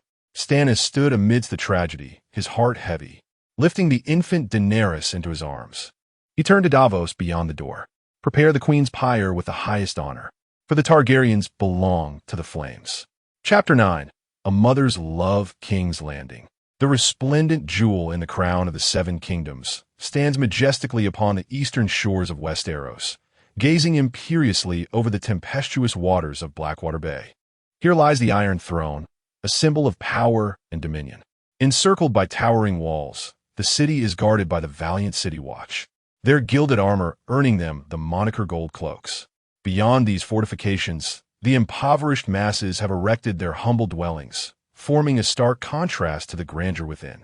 Though King's Landing boasts a staggering population, it remains unrivaled in its filth and disarray. The stench of refuse, piled high in its winding alleys, drifts beyond the city walls, deterring wary travelers. As the second largest port in the realm, surpassed only by the ancient town of Old Town in the Reach, its docks teem with vessels, a testament to its mercantile prosperity. To the south lies the Kingswood, once the royal hunting grounds of House Targaryen, now bordering the Stormlands under the rule of the young Lord Renly Baratheon. Yet the ravages of the usurper's war have transformed these woods into a haven for outlaws and brigands. To the north stands Harrenhal, once the mightiest fortress in Westeros, now a cursed ruin said to bring doom upon any house that claims it. The last of its lords, House Went, pledged their swords to the Targaryens during the war, only to see their line nearly extinguished, leaving but a lone widow. In the aftermath, King Robert Baratheon confined the Lady of Harrenhal within its haunted halls and garrisoned 30,000 men to ensure her submission. Now, the city basks in a sacred jubilation. 7 days have passed since the birth of the heir, Prince Arthur. The realm rejoices as if dawn has broken through storm clouds, heralding a new era of hope. King Robert, in concert with the faith of the Seven, has decreed that on this holy day, The infant prince shall receive blessings in the grand September of Baelor. Nobles from across the land arrive in splendid carriages, bearing gifts and reverence for this historic occasion. The streets overflow with revelry. Laughter as warm as spring breezes filling every corner. By the king's generous decree, taxes have been halved in honor of Arthur's birth, a boon that has endeared the babe to the small folk. Whispers abound of his auspicious arrival at the break of dawn.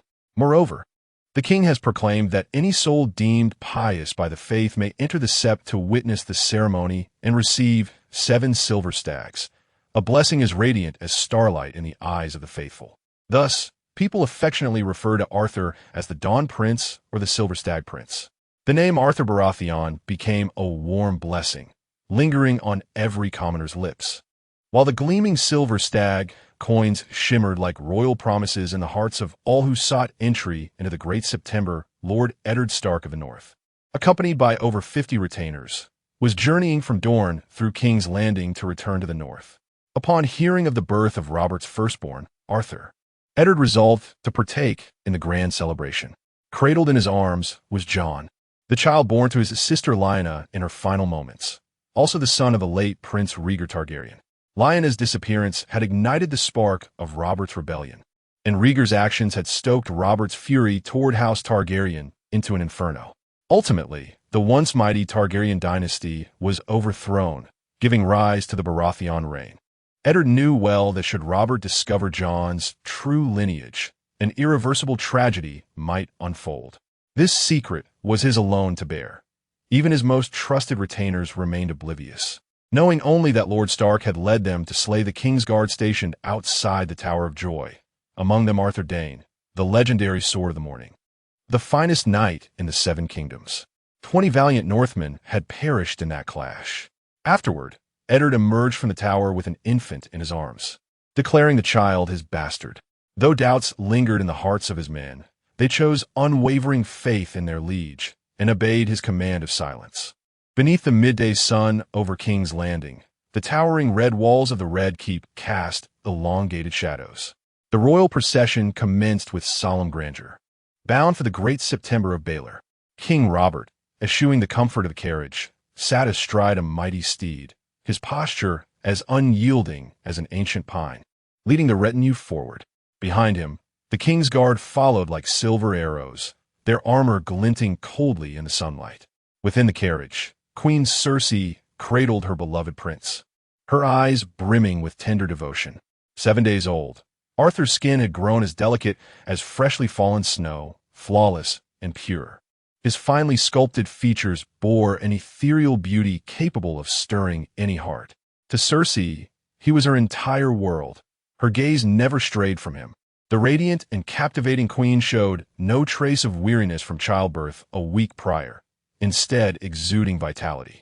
She amused young Arthur with playful gestures, pressing affectionate kisses upon his cheeks, each motion an outpouring of boundless maternal love. Nearby, her handmaiden Jenny stifled a soft chuckle. Arthur, a soul displaced from the modern world, now nestled in his mother's embrace, felt a quiet resignation. He obliged Cersei's doting with practiced giggles, further fueling her adoration. Yet beneath the surface, a whisper of melancholy lingered in his heart. He could sense Cersei's almost obsessive possessiveness.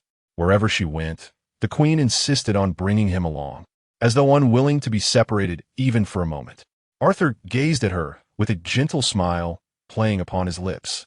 Yet inwardly he pondered, was such maternal devotion not bordering on suffocation? Chapter 10. The Blessing, Part 1. The royal procession advanced upon the crimson carpet unfurled before them, the king's attendants laboring with reverent diligence to lay down the scarlet tapestry of honor. The gold-cloaked city watch stood like an impenetrable bulwark on either side, ensuring the throngs of eager citizens would not disrupt the sovereign's passage. Among the masses, the people of King's Landing could scarcely contain their exhilaration, their voices rising in jubilant chorus. Prince Arthur of the Dawn, Prince Arthur of the Silver Stag, long live King Robert. Their fervent cries swelled into a roaring tide that reverberated through the morning air. Astride his steed, King Robert basked in the adoration of his subjects, his countenance alight with paternal pride. Within the gilded carriage, Queen Cersei cradled the infant Arthur, attended by her chief handmaiden, Jaime. "It seems all of King's Landing rejoices at Arthur's arrival," Jaime remarked with delight. The queen's lips curved into a smile as radiant as spring sunlight. "My son, Arthur, was born to rule," she murmured, "and he shall be beloved by all the seven kingdoms." As the royal entourage arrived at the Great September of Baelor, 2,000 Baratheon soldiers stood in disciplined formation, their presence ensuring the sanctity of the ceremony. At the sept's entrance, the aged High Septon Sean, flanked by his fellow septons, received the king and queen with solemn reverence. The crowd gazed upon King Robert with awe and wonder. Was this not the warrior king who had felled Prince Rhaegar upon the trident? When Queen Cersei descended with Arthur in her arms, her ethereal beauty commanded every eye. She was, after all, the realm's most celebrated enchantress. Together, the king, queen, and their princeling ascended the sept's marble steps. Their every movement met with admiration. Below them, Ser Jaime Lannister of the King's Guard watched his sister's radiant smile with bitter longing. For 7 days, she had not sought him out, and though jealousy gnawed at his heart, he chastised himself. This was her child, his own blood. He had no right to resent the boy. From the highest balcony of the sept, Robert and Cersei presented Arthur to the exultant masses, who cried out anew, "Long live the king! Long live the queen! Long live Prince Arthur!" Then, with measured dignity, the royal family proceeded into the heart of the sept, their retinue and white-cloaked protectors following in their wake. The Baratheon soldiers ushered the crowd into orderly silence, guiding them into the sacred halls. Under the High Septon's solemn guidance, King Robert and Queen Cersei entered the vast cathedral, where the assembled nobility of the realm awaited their arrival. The outer sept was grand enough to hold 10,000 small folk, all gathered to witness the prince's blessing. The inner sanctum, more intimate yet no less magnificent, was reserved for the highborn lords and ladies who had come to pay homage. As the king and queen carried young Arthur into the inner chamber, the gathered aristocracy bowed in unison. Robert's gaze lingered upon Eddard Stark, Lord of Winterfell, and for a fleeting moment, surprise flickered across his face before melting into warmth. Both were foster sons of Jon Arryn, their bond transcending the ordinary affection between brothers. After the triumph of Robert's rebellion, Eddard and Robert marched side by side into King's Landing. However, due to Robert's support for House Lannister, particularly his tacit approval of their massacre of the Targaryen children, Eddard found himself at profound odds with his old friend. In righteous fury, Eddard led his forces away from the capital, lifting the siege of Storm's End before journeying southward with his retinue. Now, Eddard's unexpected appearance at Arthur's celebration filled Robert's heart with boundless relief. Yet the sight of Eddard cradling an infant in his arms stirred confusion within the king. Hadn't Eddard already marched south with the northern armies to aid him after Catelyn's pregnancy? That year, Robert had received no word of Eddard returning to the north, only that after breaking the siege of Storm's End, he had dispatched the bulk of his forces home under the command of Rickard Karstark. Eddard himself had declared his intent to ride south in search of his sister Lyanna, taking only a handful of trusted companions into the Reach. Though questions burned within him, the presence of the gathered nobility restrained Robert from voicing them. He resolved to seek Eddard privately after the festivities, to inquire after the woman he had loved so deeply, Lyanna. In Cersei's arms, Prince Arthur gazed curiously at the splendidly attired lords and ladies bowing before him, as the solemn peals of the Great September of Baelor echoed through King's Landing. 7 tolls of the bell resounded across the city, heralding a momentous occasion, the celebration of the realm's future heir, under the watchful guard of Baratheon soldiers. Septons of the faith traversed the streets, distributing loaves of white bread as symbols of purity. The people, overjoyed by this bounty, raised their voices in exultation. Blessings of the 7. Long live the king. Long live the Prince of the Dawn. For this grand occasion, Robert had spared no expense, donating a staggering 150,000 gold dragons to the faith to host the ceremony, a gesture meant to solidify the foundation of Baratheon rule. Upon the lofty dais within the Great September, King Robert sat enthroned in splendor upon his golden seat, while beside him gleamed the silver chair of Queen Cersei. Unaware of the rites awaiting him, young Arthur remained nestled in his mother's embrace, his innocent eyes fixed upon High Septon Sean. With fiery zeal, the High Septon preached the doctrines of the Seven to the assembled nobility, over 2,000 lords and ladies from across the realm, while proclaiming the faith's unwavering support for House Baratheon's rightful sovereignty. Though Robert found Sean's theatrics amusing, he maintained a composed demeanor, listening with feigned reverence. As the High Septon's oration reached its crescendo, he hailed the newborn prince as the child of dawn, the hope of daybreak, the favorite of the Seven. Then, with solemn grace, Septa Teresa approached Queen Cersei, signaling the commencement of the baptismal rites. Cradled in his mother's arms, Arthur watched as the Septa gently lifted him, carrying him toward the High Septon. Bewilderment filled the prince's heart. What meaning lay behind these rituals? As Arthur was placed into Sean's hands, the Septons, Septas, and brothers of the faith raised their voices in harmonious hymns to the Seven. Below, the gathered faithful joined in chorus, their voices swelling in devotion. Priest Sean gazed at little Arthur with a radiant smile, while the child suddenly trembled in terror. As Sean lifted his right leg, Arthur burst into loud wails. The boy's mind screamed in panic. Heavens! What was he about to do? Holding Arthur firmly, Priest Sean turned him upside down before an enormous baptismal font. 7 times he briefly submerged the child's head in the holy water. Queen Cersei watched anxiously from her throne, her heart clenched with fear for her son's safety. To everyone's astonishment, when the ordeal concluded, Arthur did not resume crying. Instead, he beamed up at Sean with an innocent smile. The high priest carefully raised the prince, scrutinizing him with concern, lest he had inadvertently harmed the future heir. At that very moment, a sudden fountain of Arthur's urine splashed across Sean's face. The entire assembly, nobles, clergy, the king and queen, froze in awkward silence. Yet the little prince only giggled, his laughter pure and melodious like silver chimes. Flustered, Priest Sean accepted the towel offered by a nearby nun, wiping away the moisture with a resigned smile before proceeding with the next rite. Chapter 11. The Blessing, Part 2. The sacred ritual that followed involved anointing young Arthur with the holy oil, tracing the 7-pointed star of the Seven upon his delicate infant chest. The cool touch of the azure ointment elicited a faint smile from the babe, his wide eyes reflecting innocent wonder. Once the High Septon had completed the rite, the ceremony should have concluded. Yet, having been drenched by Arthur's impromptu baptism, a subtle desire for retribution stirred within him. Without warning, Septon Sean lifted the infant high, exposing him fully to the assembled nobility below. A silent challenge flickered in his mind. Dare you do it again? Arthur, though small, seethed inwardly.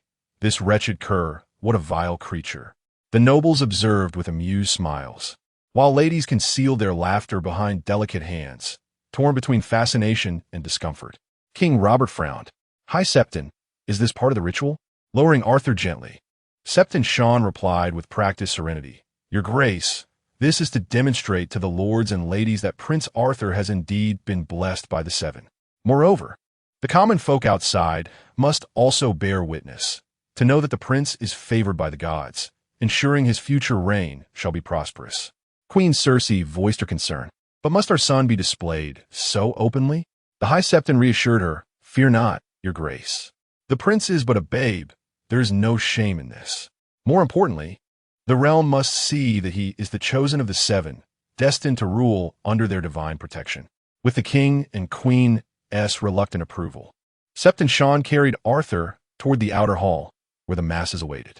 The crowd erupted in jubilation at the sight of the child they deemed a vessel of the gods. Flanked by Kingsguard and Septons, the High Septon ascended the platform, Arthur cradled in his arms. The infant prince paled as he beheld the sea of faces below. He understood the old man's cruel game. Septon Sean proclaimed Arthur the Prince of the Dawn, beloved of the Seven, and once more raised him aloft, displaying the sacred star upon his chest. Yet, the murmurs of the crowd strayed far from piety, their gazes lingering where they ought not. Arthur stared blankly ahead, his silent plea echoing, Let this end, please. When the ordeal concluded, the High Septon returned Arthur to Queen Cersei in the inner sanctum. The queen, heart aching at her son's pallid, dazed expression, pressed a tender kiss to his cheek. Sept and Sean then announced the commencement of the grand feast in honor of the seven, with holy offerings prepared for all. Exhausted, Cersei retreated to a private chamber on the upper floor, Arthur in her arms, followed closely by her handmaiden, Jaime. Ser Jaime Lannister of the King's Guard sought out Lord Commander Barristan, ensuring his sister's rest would remain undisturbed. In the embrace of his mother, Arthur fixed his gaze upon Bishop Sean, who was merrily conversing among the nobles, silently vowing, "Once I inherit the throne, I shall raze your temple to the ground. You wretched old man, how dare you disgust me?" Within the grand halls of the Great September of the Seven, a magnificent banquet was in full swing. Illustrious nobles from across the realm, accompanied by their consorts, wove through the crowd, some discussing the blueprints of economic alliances, while others quietly schemed over marital strategies. King Robert, solemn in demeanor, signaled to Ser Barristan to escort Lord Eddard Stark to a private chamber on the first floor. Lord Eddard's expression darkened momentarily as he cradled an infant with silver-gray hair, silently following Barristan's lead. In the first floor parlor, King Robert's eyes lit up as his dear friend Eddard entered, clutching a fragile life in his arms. His smile was laced with surprise and warmth. He strode forward, embracing Eddard tightly, patting his shoulder gently as he murmured, "Eddard, it has been nearly a year. The winds of time have etched their mark upon you." Eddard returned the smile, his eyes lingering on Robert as he teased, "I must say, you fared rather well. Your waistline seems to have expanded in my absence. And today, I met your son Arthur, a fine, handsome lad. Congratulations, Robert. Your throne now has an heir." Robert's lips curled upward before his gaze shifted to the infant in Eddard's arms, curiosity flickering in his eyes. "And this is—" Eddard's voice grew heavy. "My bastard, John. I intend to take him north with me." Robert's eyes widened in disbelief as he stared at Eddard. "You? A bastard? A knight of your honor? How could you? And this child? He bears little resemblance to you. He must favor his mother." A shadow of complexity passed through Eddard's eyes as he wove his lie. "During the rebellion, I met his mother in the Riverlands. She was radiant, a moment of weakness. Later, she bore him but perished from illness. When word reached me, I retrieved the boy from her kin." Robert's heart ached for his friend's sorrow before he ventured, "And what of your sister Lyanna?" Eddard's face darkened as he spoke slowly. "The whispers say she fell ill on the road after Rhaegar took her. She died. He buried her in a place unknown." Though Eddard knew the truth, that Lyanna's south final resting place lay near the Tower of Joy, he chose silence. At this, tears spilled from Robert's eyes as he roared in anguish. "I knew it. I knew it. That damned Rhaegar lied, even in death. He claimed Lyanna was gone, that she never loved me, that they were bound by love. I should have crushed that bastard's skull with my hammer." His face flushed crimson, fury blazing like wildfire. Eddard placed a comforting hand on Robert's shoulder. "That is all in the past now. Let it go, lest the pain consume you. Besides, you have Cersei now, and Arthur as your heir." After a long silence, Robert regained his composure. He gazed at Eddard with earnest sincerity. "Stay in King's Landing tonight, Ned. Keep me company in the Red Keep over a drink, won't you?" Chapter 12. The unexpected revelation in the deep of night at the Red Keep. The moonlight cascaded like silk upon the ancient stone walls. King Robert, Lord Eddard, and their foster father, Hand of the King Jon Arryn, gathered around the roaring hearth, their goblets of amber liquid glinting seductively in the firelight. Robert, cup in hand, his eyes alight with the haze of wine, reminisced about their youth, days spent hunting, drinking, and the first stirrings of desire with a chambermaid named Aya. "Aya, yes, I remember now," Robert murmured, his lips curling into a rakish smile. As though those days had been but yesterday, Eddard regarded him with quiet resignation, his voice gentle yet firm. "It was Lya, who later bore you a bastard daughter, Maya Stone." Robert's laughter faltered, his expression darkening with unreadable emotion. Jon Arryn, ever the mediator, deftly steered the conversation away. "Let us drink and leave the past where it belongs." Yet Robert's curiosity had been kindled. He turned to Eddard, his voice edged with insistence. "What does it mean to say, Ned?" Eddard met his gaze steadily, recounting Lya's fate and the years Jon had spent discreetly tidying the wreckage. Robert left behind. Robert fell silent, then at last replied, "It was but a transaction. I paid her." His mention of Maya Stone carried no warmth, only detachment. Eddard exhaled a bitter laugh, recalling his late sister Lyanna's judgment of Robert, and shook his head. Jon interjected then, speaking of Robert's trueborn son, Joffrey, and Queen Cersei. This drew a drunken chuckle from Robert. "I do like Joffrey well enough. But Cersei? Never. Our marriage was a mistake from the start. I tried to love her, but her eyes held only hatred for me.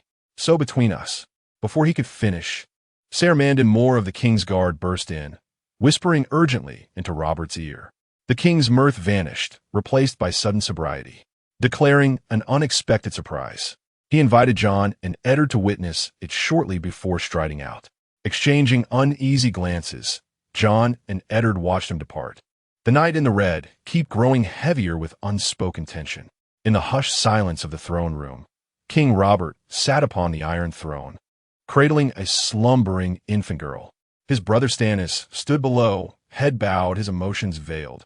Flanking them were the solemn Baratheon guards, their stag-emblazoned armor gleaming like silent sentinels of power. At Robert's command, a great fire was lit in the center of the hall, its flickering light casting shadows upon every face. Hand Jon Arryn entered, his gaze darting between the babe and the brooding Stannis, suspicion coiling in his mind. And Lord Eddard Stark, his features etched with bewilderment, questioned not only the mystery of the child in Robert's arms, but the ominous presence of the flames. This evoked memories of that sanguine past, when the mad King Aerys, amidst the flickering flames in this very hall, had mercilessly incinerated his father Lord Rickard and strangled his elder brother Brandon Stark. Seated upon the Iron Throne, Robert Baratheon's gaze was resolute. With a gesture, he bade Ser Mandon Moore of the King's Guard to usher the loyal soldiers from the throne room, leaving behind only the embers of power and the secrets soon to be unveiled. Within the cold, unyielding shadow of the Iron Throne remained but King Robert, Stannis, Lord Eddard, and the hand, Jon Arryn. Jon's piercing eyes burned with confusion as he demanded, "Your Grace, was Stannis not meant to be drilling the fleet in Blackwater Bay? And this child, is she your bastard?" Robert reclined upon the seat of power, cradling the infant with a triumphant smirk.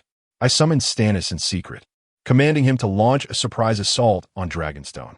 Would you know the outcome?" He paused deliberately, his tone laced with mockery. "By the Seven, the Targaryen fleet was obliterated in the storm. I knew my instincts were true." His laughter boomed through the hall before he continued. "This child is Queen Riella's daughter. And that little whelp Viserys, he escaped." Shock surged through Jon Arryn like a tidal wave, disbelief gripping him that Robert had bypassed him to issue such orders in secret. Lord Eddard's gaze was heavy with understanding, as though he had already discerned Robert's intent. "Is this the surprise you wish to show us?" he asked solemnly. Robert's eyes gleamed with vengeance as he regarded Eddard and Jon. "My dear brother Ned, I am settling an old debt for you. Just as the Mad King dealt with your father, so shall I deal with his bloodline." Before his words could fully settle, he commanded Stannis forward, ordering him to cast the babe into the flames. Young Stannis, his head bowed low, hesitated, his eyes flickering with conflict. "Brother, I cannot do this." Robert's fury erupted from the Iron Throne. "Coward!" When Stannis refused, the king rose from his seat himself, clutching the infant as he strode toward the roaring fire, his lips still curled in a derisive smile. His voice was a whisper to the three men in the chamber. "The Targaryens claim to be dragons, unburnt by flame. Today, we shall test the truth of their legend." Jon Arryn and Lord Eddard watched Robert's retreating figure, their voices thundering through the hall in outrage. "Enough, Robert!" At their cries, Robert faltered slightly. Jon's gaze remained fixed upon the king's back, his voice low and imploring. "Spare this innocent seedling, Robert, though your heart is steel. You have never been a man of wanton cruelty."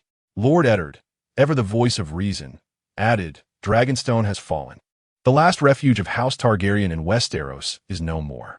The dust of war has settled, Robert. Let no more innocent blood be shed." Robert slowly turned his head, his gaze resolute and his tone decisive. "This child is the seed of calamity, as long as she exists. Once the remnants of House Targaryen in Westeros learn of her, she will threaten my son Arthur's claim to the throne. I must personally sever this cursed lineage." Upon hearing this, Lord John and Lord Eddard fell into deep contemplation. Lord John's eyes flickered with insight as he countered, "Your Grace, far from undermining Arthur's reign, this child could solidify the foundation of House Baratheon's dynasty." Robert regarded John with bewilderment. "What do you mean?" John replied with measured composure, "Let your son Arthur, upon reaching adulthood, wed the last surviving scion of House Targaryen, just as your ancestor Orys Baratheon wed Argella Durrandon, the daughter of the last Storm King. That union earned Orys the allegiance of the Stormlands nobility, securing his rule over the Stormlands." Robert listened in silence before erupting in fury. "How can my son Arthur possibly wed this Targaryen bastard?" Lord John remained unshaken. "Your Grace, do not forget that your ancestor Orys was himself a bastard of House Targaryen, and your grandmother was Princess Rhael Targaryen. The blood of the dragon flows through your veins, and through your son Arthur's as well." Robert stood frozen, struck by the revelation. Eddard seized the moment to interject. "Robert, you cannot ignore that even after our victory in this war, there are still those who question your legitimacy, who call you the usurper. Do you wish for the future heirs of House Baratheon to bear such a stain?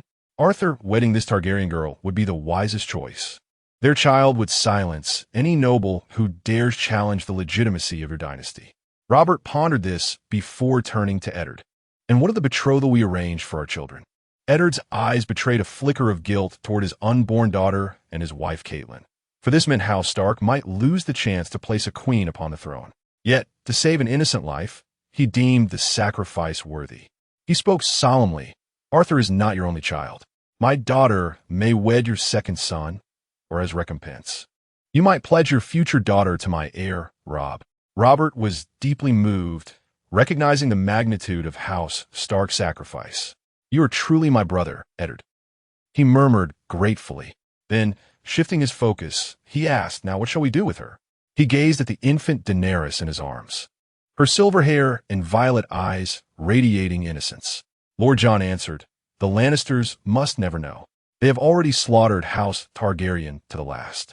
If they learn Arthur is to wed this girl, they will not hesitate to kill her. We must keep this secret. My proposal is to send the child in secret to the great September of Baelor, where the Septas may raise her in the light of the Seven, molding her into a worthy queen." Robert and Eddard listened, both nodding in solemn agreement.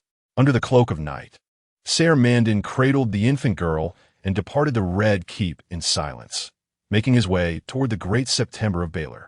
Yet all of this unfolded beneath the watchful eyes of Varys spies within the castle walls. In the dimly lit hall, four figures stood in wordless vigil, their gazes lingering upon the child, fading into the distance. Thereafter, Robert turned to bestow honors upon his younger brother Stannis.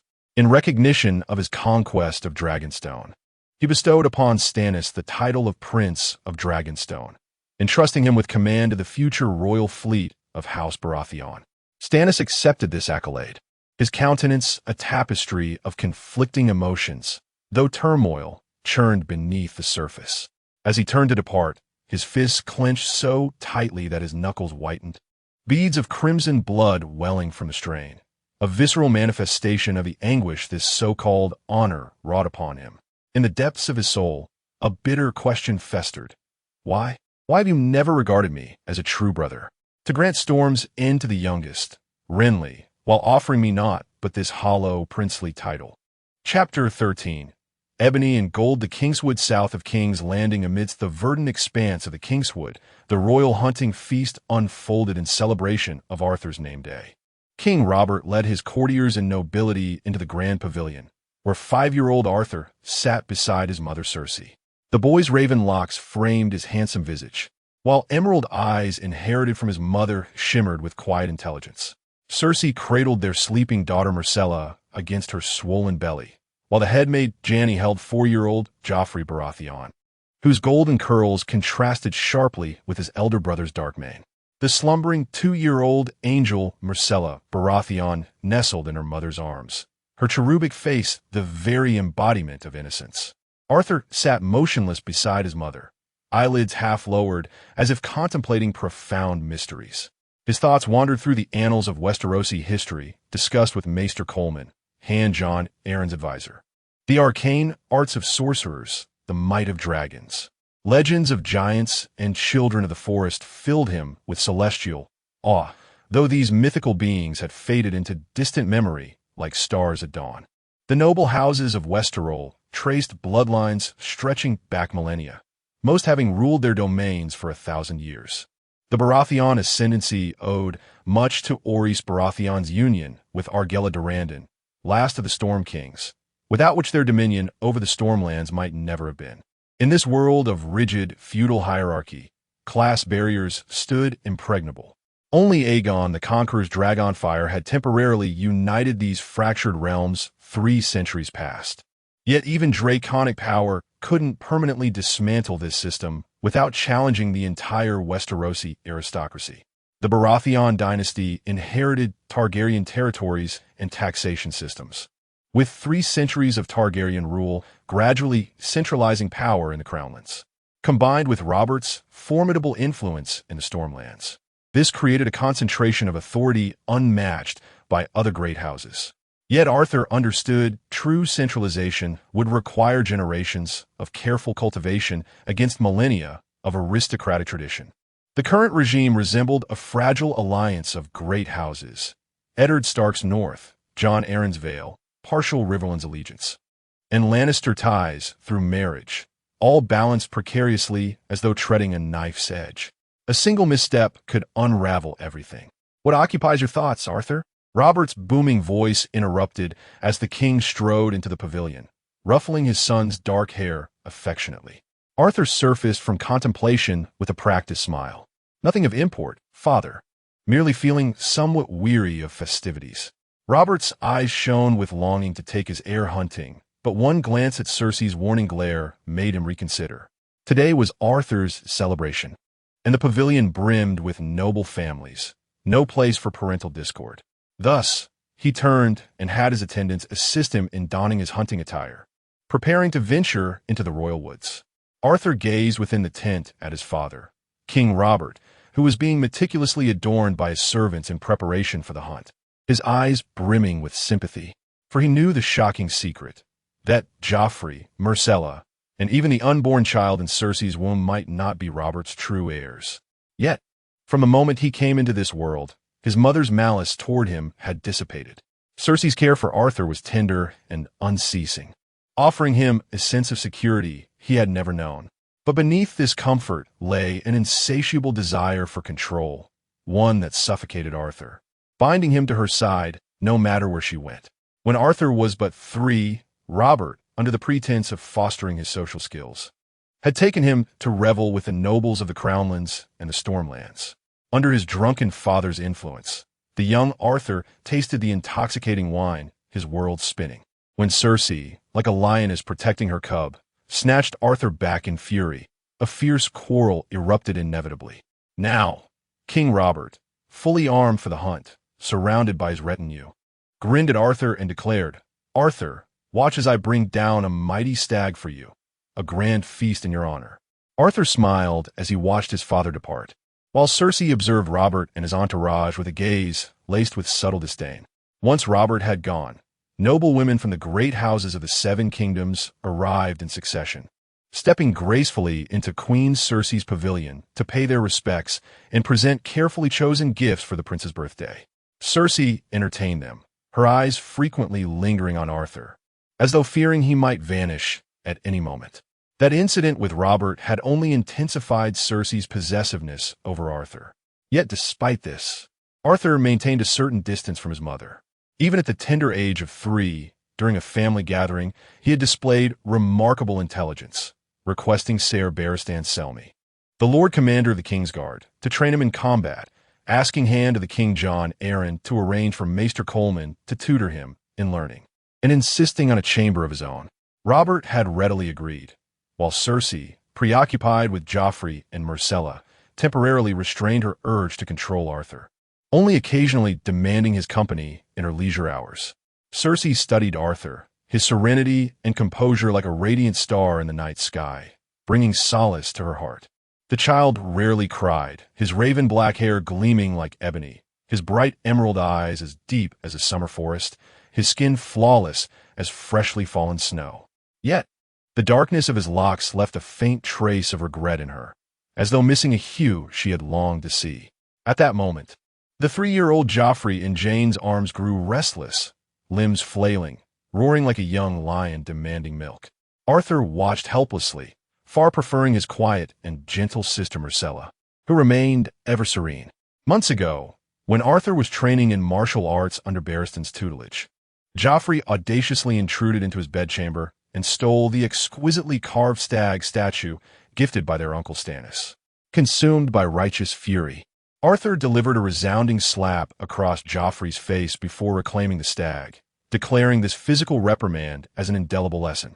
Cersei observed the scene with inscrutable depth in her gaze, her silent acquiescence tacitly endorsing Arthur's disciplinary approach.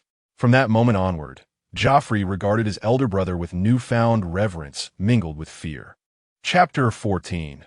Kin within the resplendent royal pavilion, noble ladies gathered like constellations around Prince Arthur. Seated serenely beside Cersei, the boy already exhibited an innate grace that commanded admiration from all present. As for Prince Joffrey, though his prolonged nursing period elicited quiet amusement, the noble women maintained impeccable decorum, masking their mirth with polite smiles out of deference to the queen. Cersei listened to their lavish praises with profound satisfaction. Outside the tent, Sir Jaime Lannister of the King's Guard noticed the arrival of his uncle, Kevan Lannister, flanked by 2 attendants. There was an air of solemn dignity about Kevan as he approached. Jaime embraced him warmly, his voice tinged with hopeful anticipation. "Uncle, why did Father and Tyrion not accompany you?" Kevan replied softly, "Lord Tywin has little interest in such extravagant festivities. As for Tyrion, you know his circumstances." A shadow of disappointment crossed Jaime's face, but he concealed his longing for his brother's presence. Composing himself swiftly, he escorted Kevan into Cersei's pavilion. Behind the drapes, Kevan entered with measured steps, bearing a gift that symbolized the pride of House Lannister, a token of heartfelt blessings for Cersei and young Arthur. Cersei welcomed her uncle with quiet relief, grateful that Arthur would receive familial affection, yet secretly pleased by Tywin's absence, knowing she could never fully conceal her truths before him. As for Tyrion, she was privately relieved that her father had not sent him, sparing the family further disgrace. Kevan bowed solemnly before turning his gaze to Arthur, who regarded him with quiet curiosity. Cersei gently smoothed the boy's raven-black hair and murmured, "Arthur, greet your grandfather." Obediently, Arthur rose and bowed. His youthful voice resonated through the tent. "Grandfather Kevan, greetings." Delighted, Kevan caressed the child's lustrous locks and praised, "Such a well-mannered prince. House Lannister takes great pride in having an heir like you for the Baratheon dynasty." His words brimmed with familial pride. Cersei, her belly slightly rounded with pregnancy, smiled gracefully. "Uncle, Arthur has always been precocious. Even Sir Barristan Selmy, Lord Commander of the King's Guard, speaks highly of him, believing he will become the finest knight in the 7 kingdoms. His tutors say he possesses the makings of a wise and just ruler." Kevan nodded approvingly, lifting Arthur into his arms and pressing a kiss to the boy's delicate cheek. "Such brilliance, your grace. Your guidance has borne splendid fruit. I've no doubt Lord Tywin would be most pleased to hear of this." He then presented the gifts Tywin had meticulously prepared, 3 exquisite silk garments, tailored for Arthur's childhood, adolescence, and adulthood. Each set was adorned with vivid stag and lion motifs, intricately woven with silk threads and embellished with an array of precious gems, symbolizing the union of Baratheon and Lannister, exuding unparalleled magnificence. After a brief exchange with Cersei, Kevan gently placed Arthur back on the ground before departing the tent to join King Robert's grand hunting feast. Cersei then instructed Jaime to take Arthur and dress him in his new attire. As the tent's drapes parted softly, a young man stepped into view, his features striking, his stature tall and graceful, accompanied by a middle-aged man with a fiery red beard and a gleaming bald head. These were none other than Renly Baratheon, the young Lord of Storm's End and King Robert's youngest brother, alongside Ser Courtenay Penrose, Castellan of Storm's End. Given Renly's youth, Robert had entrusted the governance of the Stormlands to Ser Courtenay, along with the responsibility of overseeing Renly's education.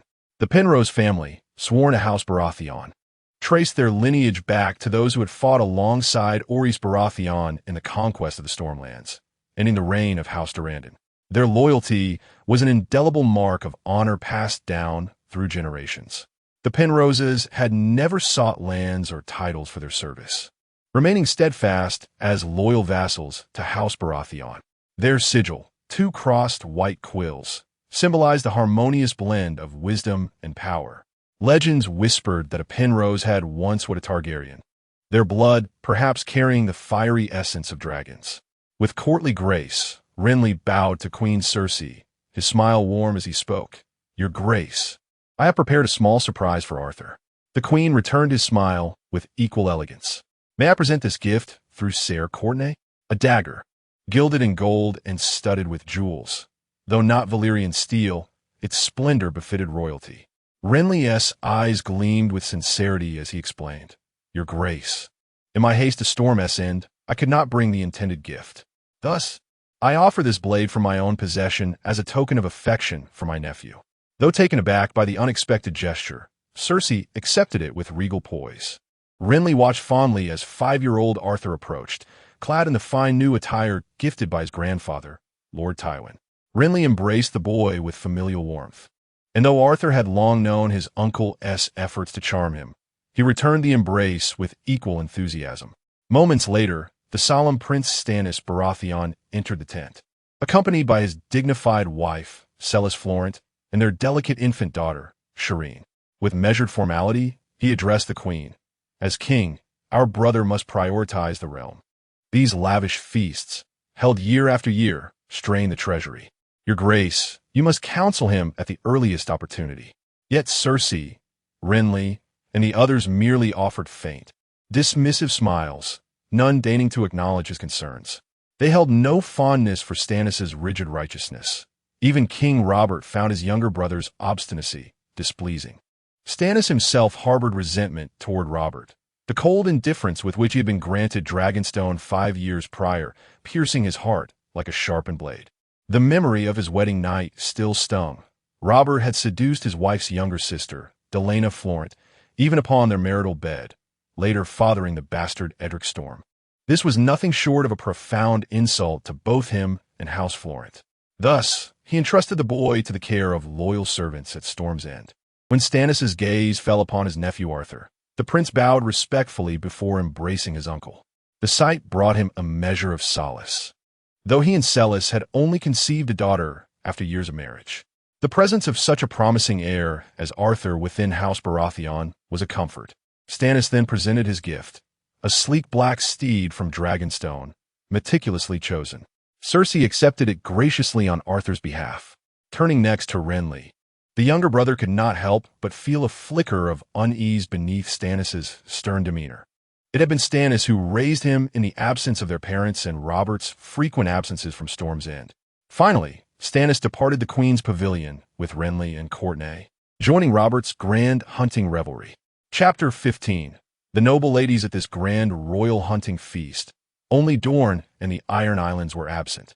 Dorne, that scorching sea of sand, bore the weight of profound sorrow, its absence a silent testament to the ruthless slaughter of Princess Elia and her innocent children by Robert and the Lannisters, as well as the lingering grief for Prince Lewin's passing.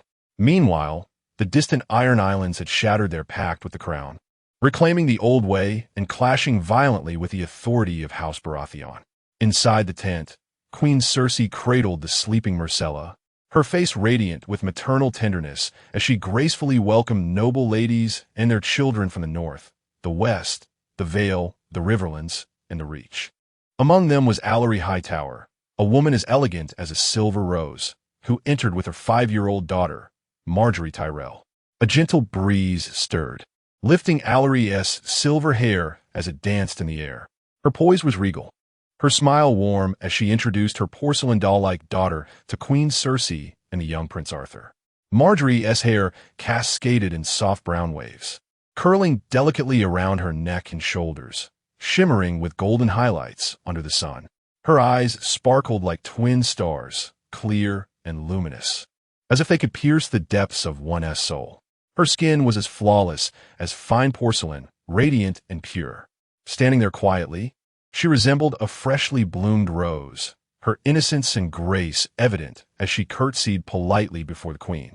Years ago, during the cataclysmic war of the usurper, House Tyrell of the Reach had stood firmly with the Targaryen dynasty, opposing the formidable Robert Baratheon. Yet, with the fall of the dragons, the Tyrells had no choice but to bend the knee to the ascendant Baratheons, acknowledging Robert's rule. Now, Alicent bore the weight of her house's ambitions, seeking to mend the rift between Highgarden and the Iron Throne. During this meeting, the young Prince Arthur, though only 5, displayed remarkable maturity and courtesy as he responded to Alicent's formalities. Yet his keen eyes noticed Margaery stealing glances at him, and in return, he offered her a warm, guileless smile. Caught in the act, little Margaery flushed like a startled doe, retreating behind her mother's skirts and clutching Alicent's hand as if seeking refuge. Alicent, ever perceptive, understood her daughter's budding fascination. Seizing the moment, she murmured softly to Arthur, "My prince, what do you think of my Margaery?" At these words, Margaery, still peeking at Arthur from behind her mother, blushed furiously, her cheeks turning the hue of ripened peaches, a delicate blend of shyness and hope. Though young Arthur, seasoned beyond his years, grasped the implication. With a gentle smile, he replied, "Lady Margaery is enchanting. I like her very much." Cersei interposed gracefully, murmuring, "Alicent, these children are still tender in years. Certain matters may be better discussed when they have ripened with age." It was evident she harbored no urgency regarding Arthur's betrothal. Perceiving her own hastiness, Alicent softened with an understanding smile, diffusing the tension. She then engaged Cersei in discourse on the mundane intricacies of daily affairs, weaving compliments like delicate threads to foster an air of intimacy between them. Eventually, Alicent rose with impeccable poise, guiding Margaery away, with every gesture a testament to her refinement. Upon returning to their appointed seats, the 5-year-old Margaery whispered conspiratorially, "Mother, how did I fare?" Her eyes glimmered with mischief. Alicent tenderly smoothed Margaery's chestnut curls, murmuring, "It seems Prince Arthur is quite taken with you, my dear. Do you truly fancy him as well?" Her voice brimmed with maternal warmth. Margaery beamed with youthful innocence, confiding, "Grandmother always said I was born to be a queen. Should Prince Arthur be my future, I would be overjoyed. He is everything a prince ought to be." Alicent gazed upon her daughter with adoration, though a flicker of unease stirred within. Margaery, doted upon by her grandmother, had been steeped in dreams of queenship from infancy, mastering courtly wiles far too soon. Presently, Lysa Tully, voluptuous yet weary, entered, cradling a newborn son in her arms. The babe, Robert Arryn, bore the weight of his father's hopes despite his fragile, premature arrival. With a faint smile, Lysa offered courteous greetings to the regal Queen Cersei before swiftly retreating, her delicate spirit ill-suited to the stifling air of royalty. Catelyn Tully, the noble wife of Lord Eddard Stark, followed, her belly gently rounded with child. In her arms, she held a vivacious young girl, whose fiery auburn locks and delicate features mirrored her own. At Cersei's warm invitation, Catelyn took her seat. Eddard Stark and Robert had reconciled, and thus Eddard had brought his lady wife to the gathering. Meanwhile, Arthur, having played the dutiful son long enough, grew restless and pleaded to ride the black steed gifted by his uncle Stannis. After brief deliberation, the queen entrusted his safety to Ser Alliser, Thorn of the Kingsguard. Cersei's gaze, soft as spring breeze, settled upon Catelyn as she broached the subject of potential alliances. "I've heard Robert speak of our children perhaps uniting in." Catelyn returned the smile with playful demureness. "Your Grace, your children shine like stars. I fear mine would pale in comparison." Cersei's eyes lingered on Sansa Stark, a cherubic 3-year-old with flame-kissed hair, sucking her thumb as she giggled like silver chimes, her skin as pure as driven snow. Cersei remarked with admiration, "Sansa is utterly enchanting, while my little Myrcella here is but a drowsy kitten." Caitlin glanced at the child nestled in Cersei's arms and replied, "Your Grace, Princess Myrcella embodies true serenity and grace, whereas my Sansa is rather spirited and lively." Their laughter intertwines like a harmonious melody. Lysa departed the grand tent, summoning her retinue from the Vale to prepare for the journey back to the Red Keep and the Tower of the Hand in King's Landing. The repeated miscarriages had left her both physically and emotionally drained, and the fragile state of her newborn Robert weighed heavily upon her heart. At that very moment, her gaze inadvertently met that of a strikingly handsome man, his deep eyes brimming with tenderness as they lingered upon her. Lysa could scarcely believe it, pressing a hand to her lips as a whisper escaped her thoughts. "You still love me. Peter, you've come all the way to King's Landing for me." Chapter 16. The steed as Prince Arthur emerged from the opulent pavilion. His stride was light and unburdened, as though all weight had been lifted from his shoulders. Close behind him followed his steadfast protector, Ser Algan of the King's Guard, shadowing the prince with unwavering loyalty. Their destination was the stables, where a magnificent steed gifted by his uncle awaited. The stablemaster, Ser Dantos Hullard, a knight of the Crownlands, was presently immersed in the aroma of cheap red wine, its scent mingling with the sweat and hay to form a peculiar fragrance. Upon spotting Prince Arthur, Dantos hastily discarded his goblet and stumbled forward, offering a clumsy but earnest knightly bow. His cheeks burned crimson from drink like ripened apples. Amused by the sight, Prince Arthur fixed his gaze upon Dantos and inquired, "Tell me, sir, do your duties involve indulging in wine or tending to these horses?" The question sent Dantos prostrating himself upon the ground, stammering pleas for mercy. The prince's eyes glinted with quiet amusement as he regarded him before delivering his judgment. "Report to your superior, Ser Manly Stokeworth, and inform him I have docked a month's wages from your pay." For Dantos, this was but a minor setback in his knightly career. As a minor noble of the Crownlands with no great lineage, his fate rested entirely upon the prince's favor. Upon learning of the prince's intent to ride his uncle's gift, Dantos swiftly guided them deeper into the stables. There, a common stable hand of middling years, clad in coarse homespun, was diligently tending to a black stallion. At the sight of the finely attired prince and his retinue, the man immediately dropped to his knees in reverence. Arthur's gaze lingered upon the black steed. Its coat gleamed like polished onyx, its hooves dancing with restless energy. It snorted and tossed its head, as if eager to display its vigor. A spark of anticipation lit the prince's eyes as he commanded, "Bring it forth. I shall test its mettle." Ser Algan turned sharply to Dantos and demanded, "Has this beast been properly broken?" Dantos hastened to reassure him. "The prince's own attendants assured us it is well tamed, merely 3 years of age and of gentle temperament." Only then did Algan nod in cautious approval. With Ser Algan's steady assistance, the 5-year-old prince mounted the stallion, while the knight took the reins to lead them toward the training grounds near the pavilion. Yet Arthur, under the tutelage of the legendary Ser Baratheon, had already mastered the fundamentals of riding. Once upon the field, the prince met Algan's gaze with quiet determination. "I can ride, Algan," he declared, his heart yearning to unleash the stallion's speed across the open yard. Reluctantly, Algan relinquished the reins, though his watchful eyes never strayed from the prince. Despite the horse's apparent docility, he dared not lower his guard for even a moment. As young Arthur joyfully guided his steed in a gentle canter across the training grounds, his face radiant with delight, the noble's grand pavilion nearby hosted a gathering of the realm's most powerful figures. Seated at the head of the assembly, Lord John, the Hand of the King, observed the prince's equestrian prowess with a gaze as sharp as an eagle's. The boy's natural talent for horsemanship shone brilliantly amidst the murmurs of admiration from the surrounding nobility.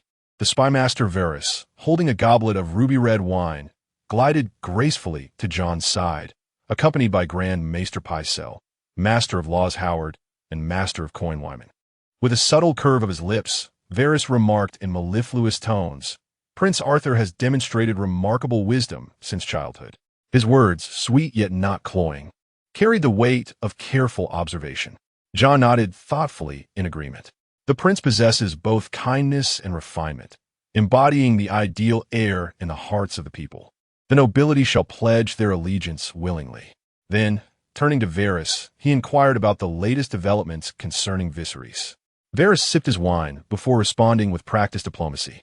Since Viserys sought refuge with the Iron Bank of Bravos, we have issued stern warnings demanding his surrender.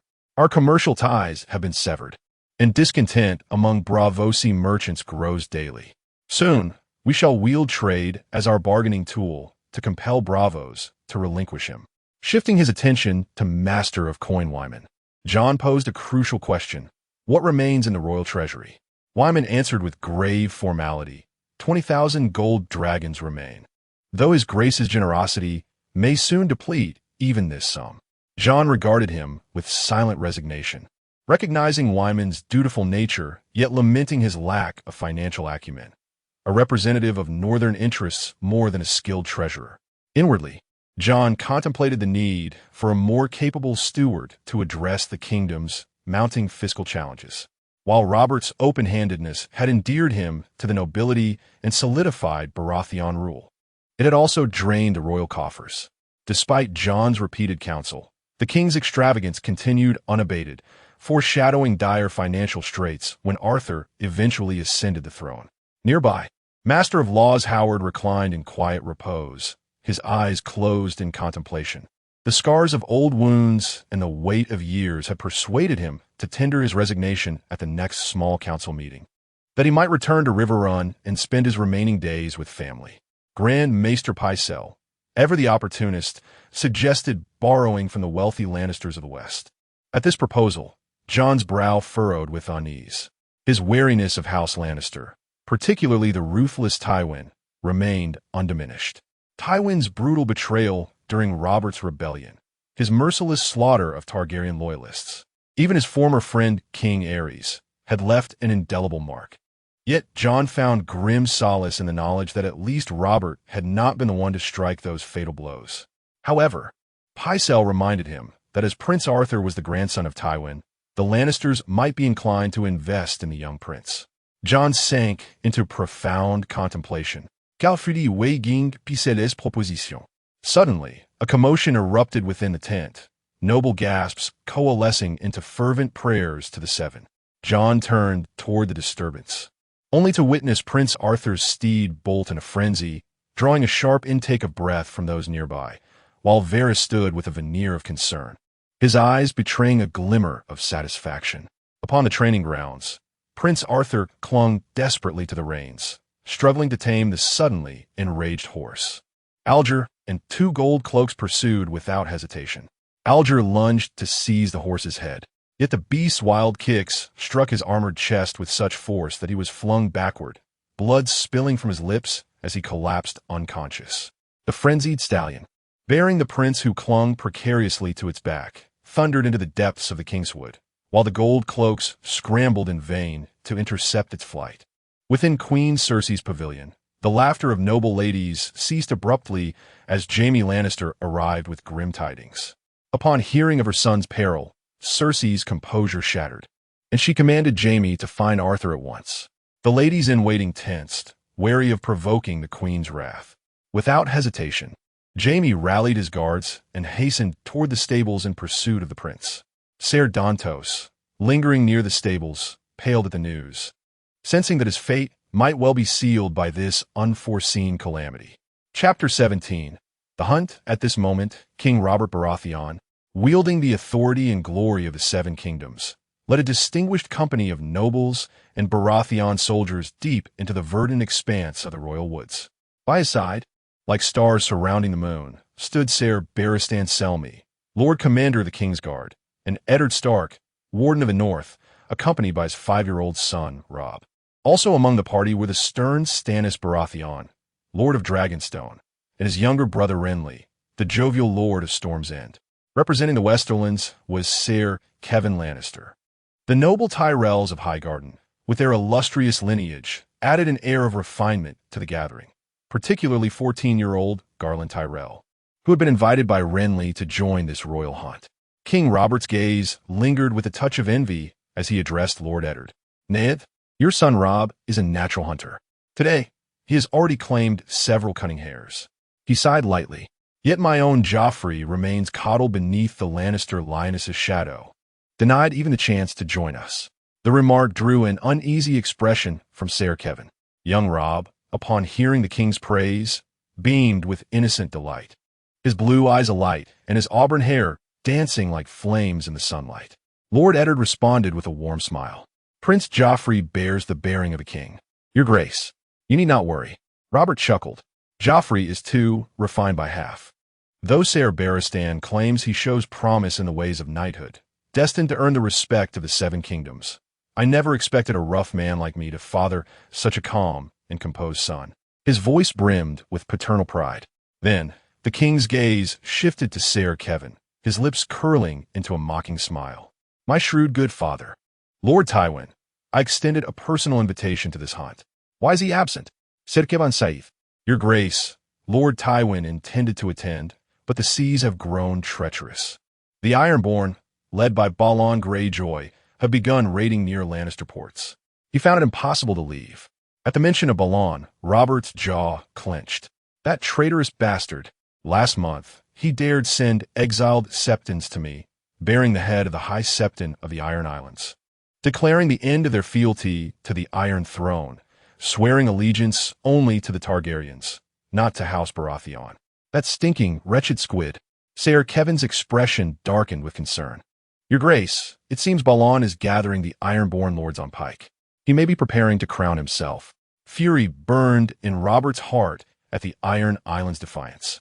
Yet the empty royal coffers forced him to restrain his wrath. Once the feast concluded, he resolved to convene the small council immediately to discuss securing funds. If Balon were allowed to proclaim himself king while the Iron Throne stood idle, the faith of the Seven Kingdoms nobility in House Baratheon's rule would waver, an outcome Robert would never permit.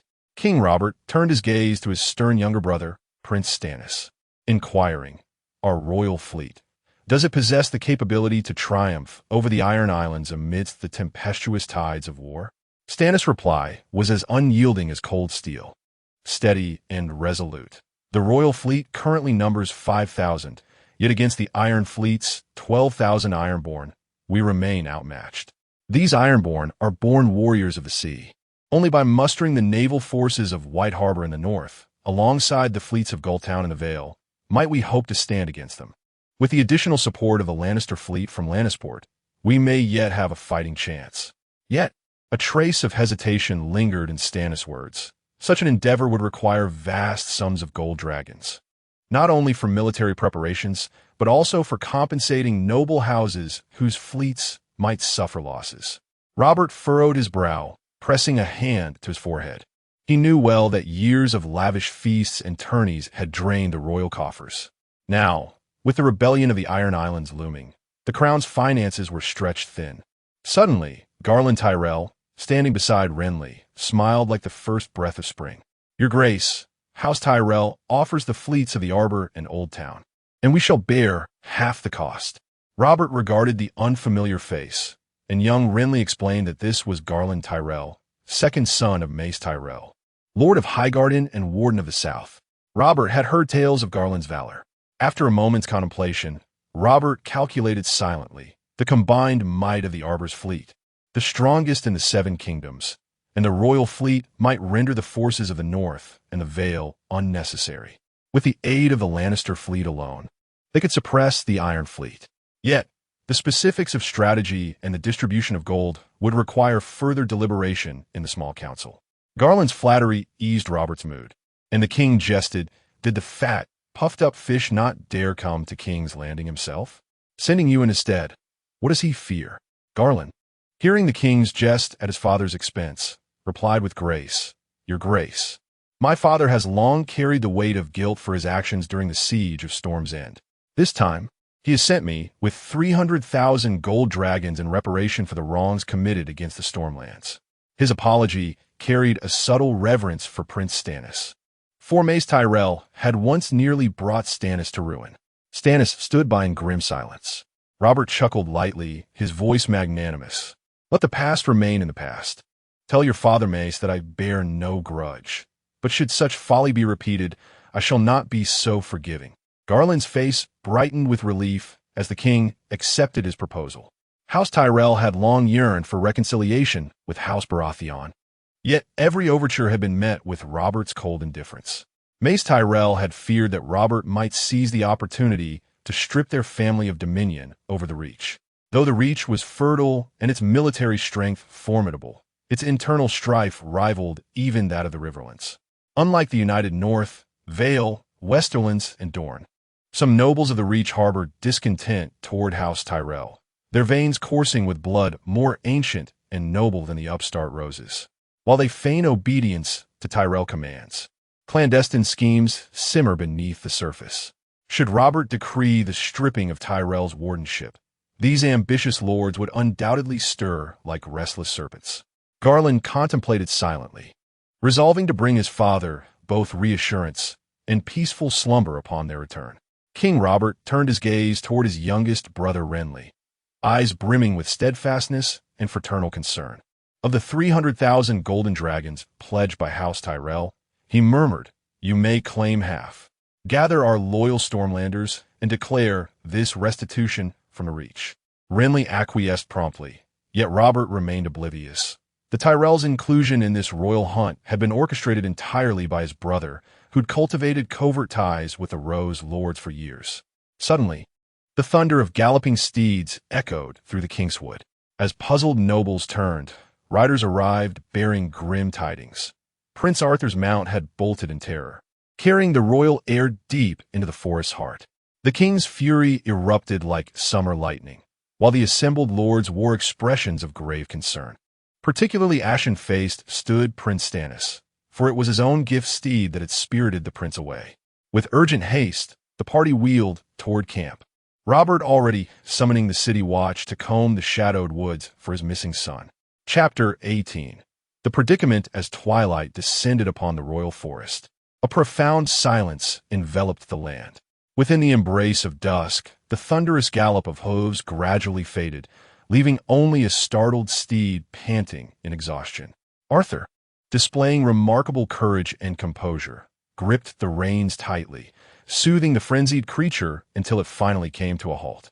Releasing the reins, his small hands trembled slightly from the prolonged strain. A gentle breeze whispered through the trees, caressing Arthur's youthful cheeks and granting him a fleeting moment of peace. Suddenly, laughter echoed from the woods behind him. Well, what we have here? A plump little lamb, a voice taunted.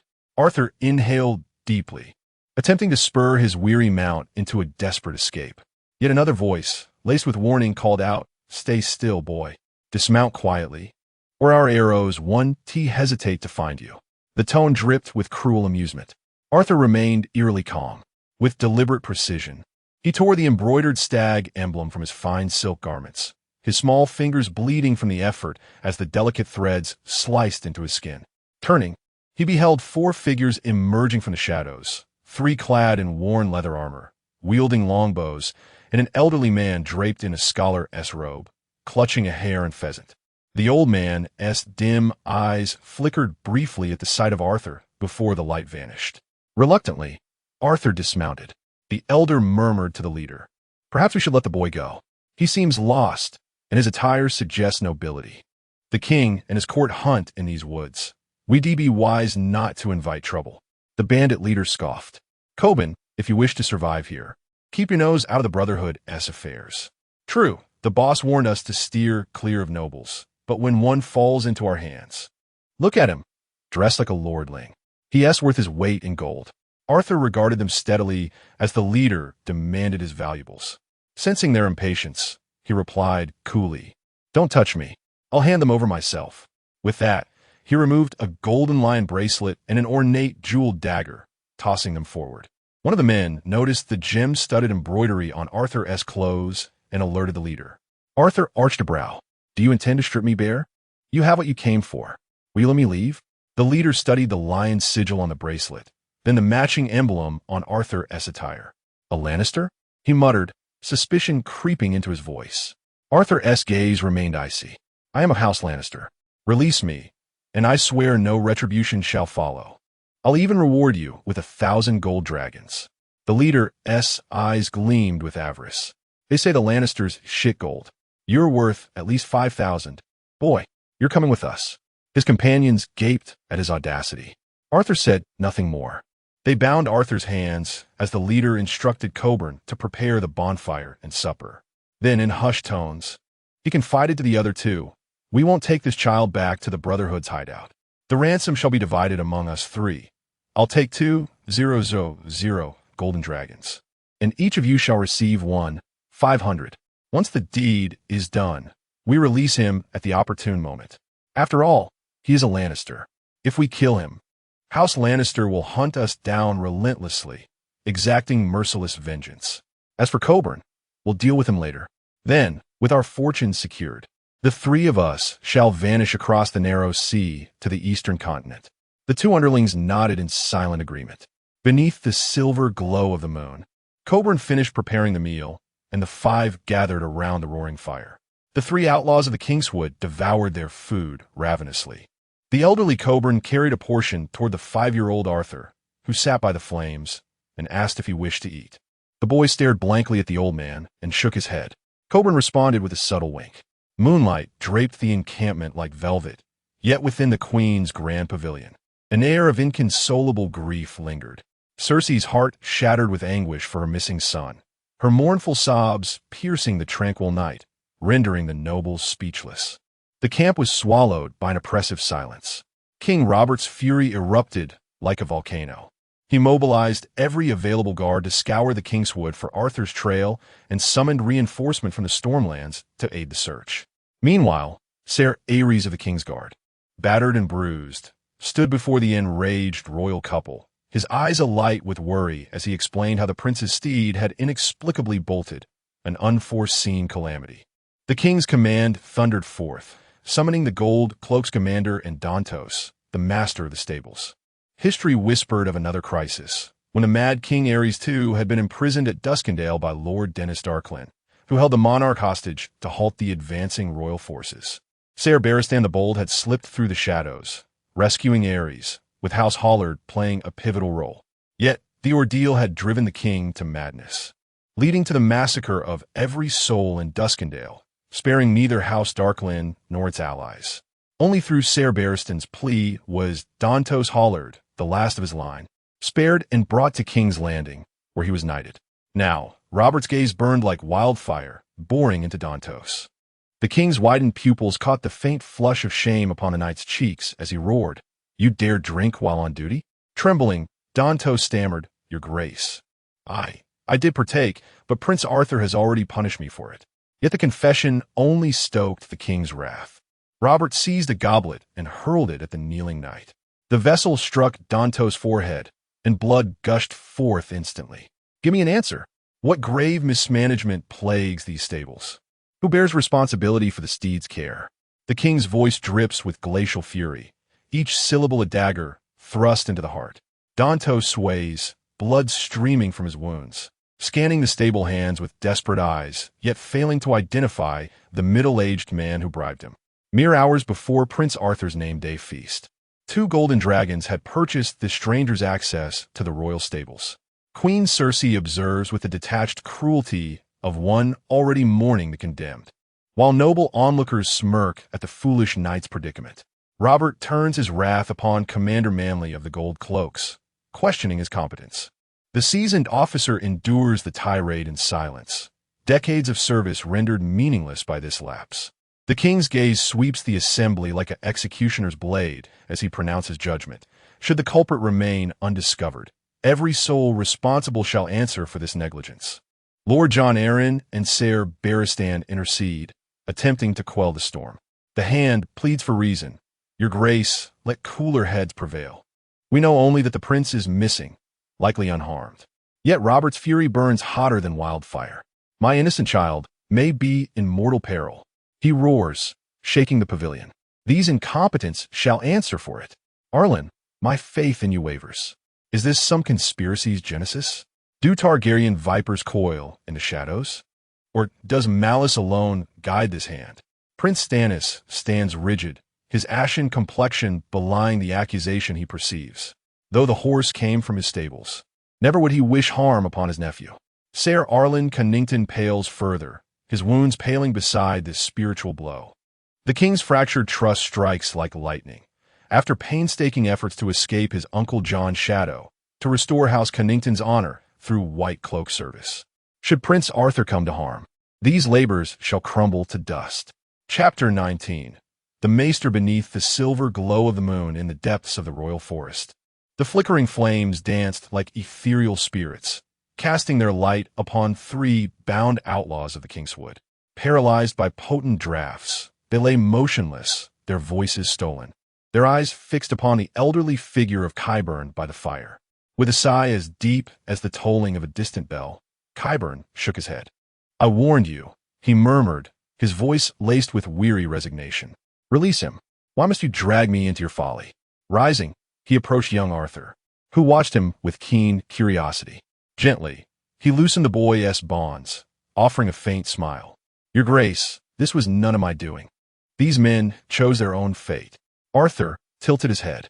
"You know who I am, Qyburn?" The old man's eyes twinkled. "The golden lion bracelet of Lannister. The fine fabric of your garments, though torn, the sigil remains.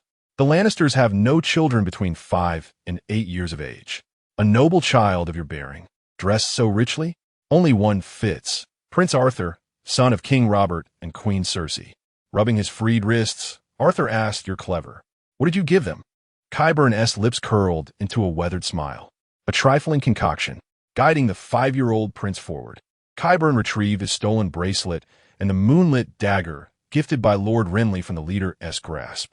Gazing down at Arthur, his voice was soft yet firm. "Cool me, Your Grace. In time, their numbness will deepen, and breath shall leave them forever." Arthur studied the scene with an unsettling blend of innocence and fascination. "You know much. Did the Citadel teach you to kill?" Qyburn chuckled lightly. "You recognize my chain, then? My studies were varied. As for killing, it is but a necessity of survival." Suddenly, Arthur raised the dagger.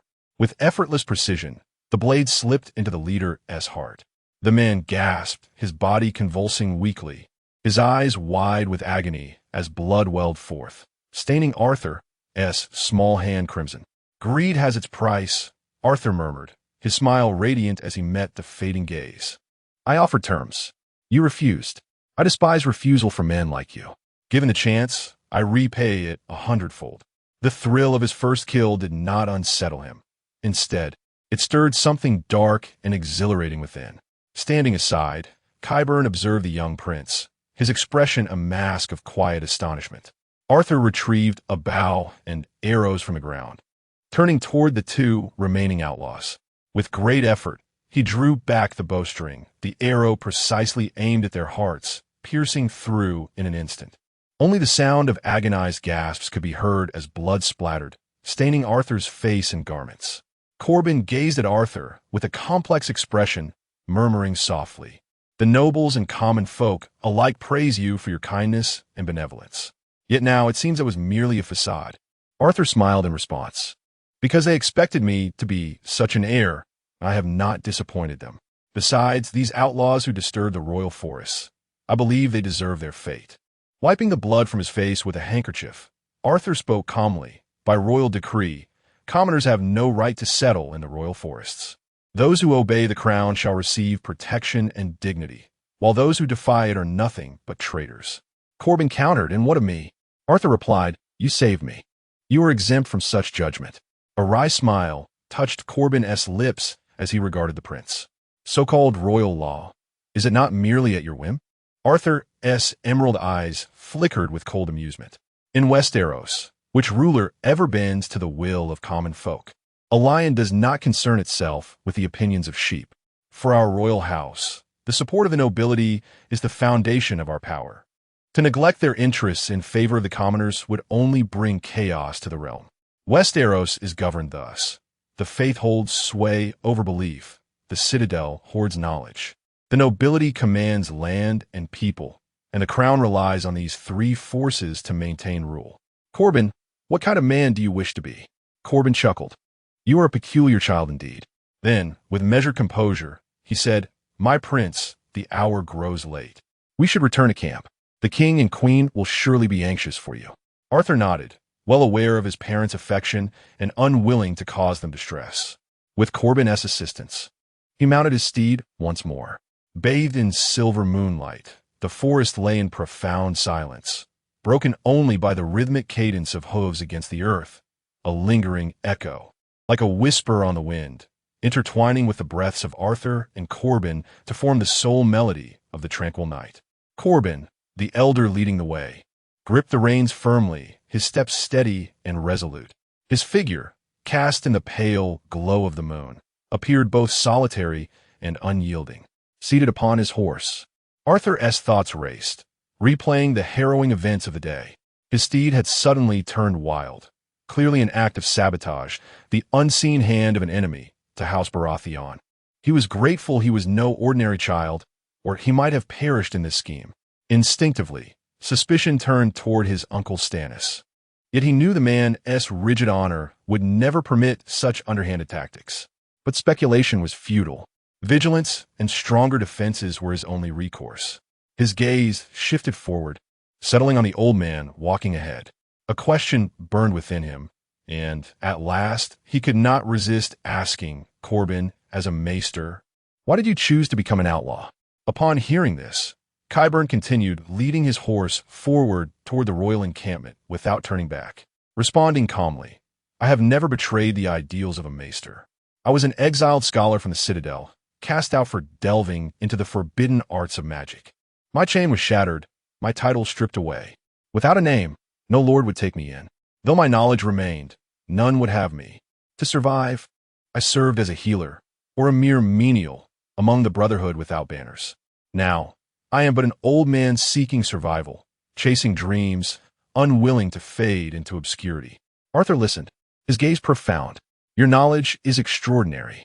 As repayment for saving my life, I shall invite you into the Red Keep as one of my tutors. I trust my father, Robert, will not refuse this request." A flicker of surprise crossed Qyburn's face, and he offered a faint smile. "Then I would be deeply honored, my prince." Just then, the forest's silence shattered beneath the thunder of approaching hooves.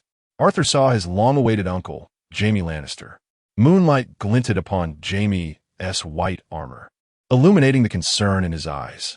Clad in blood-stained garments, Arthur offered a weary smile and murmured, "Uncle." Chapter 20.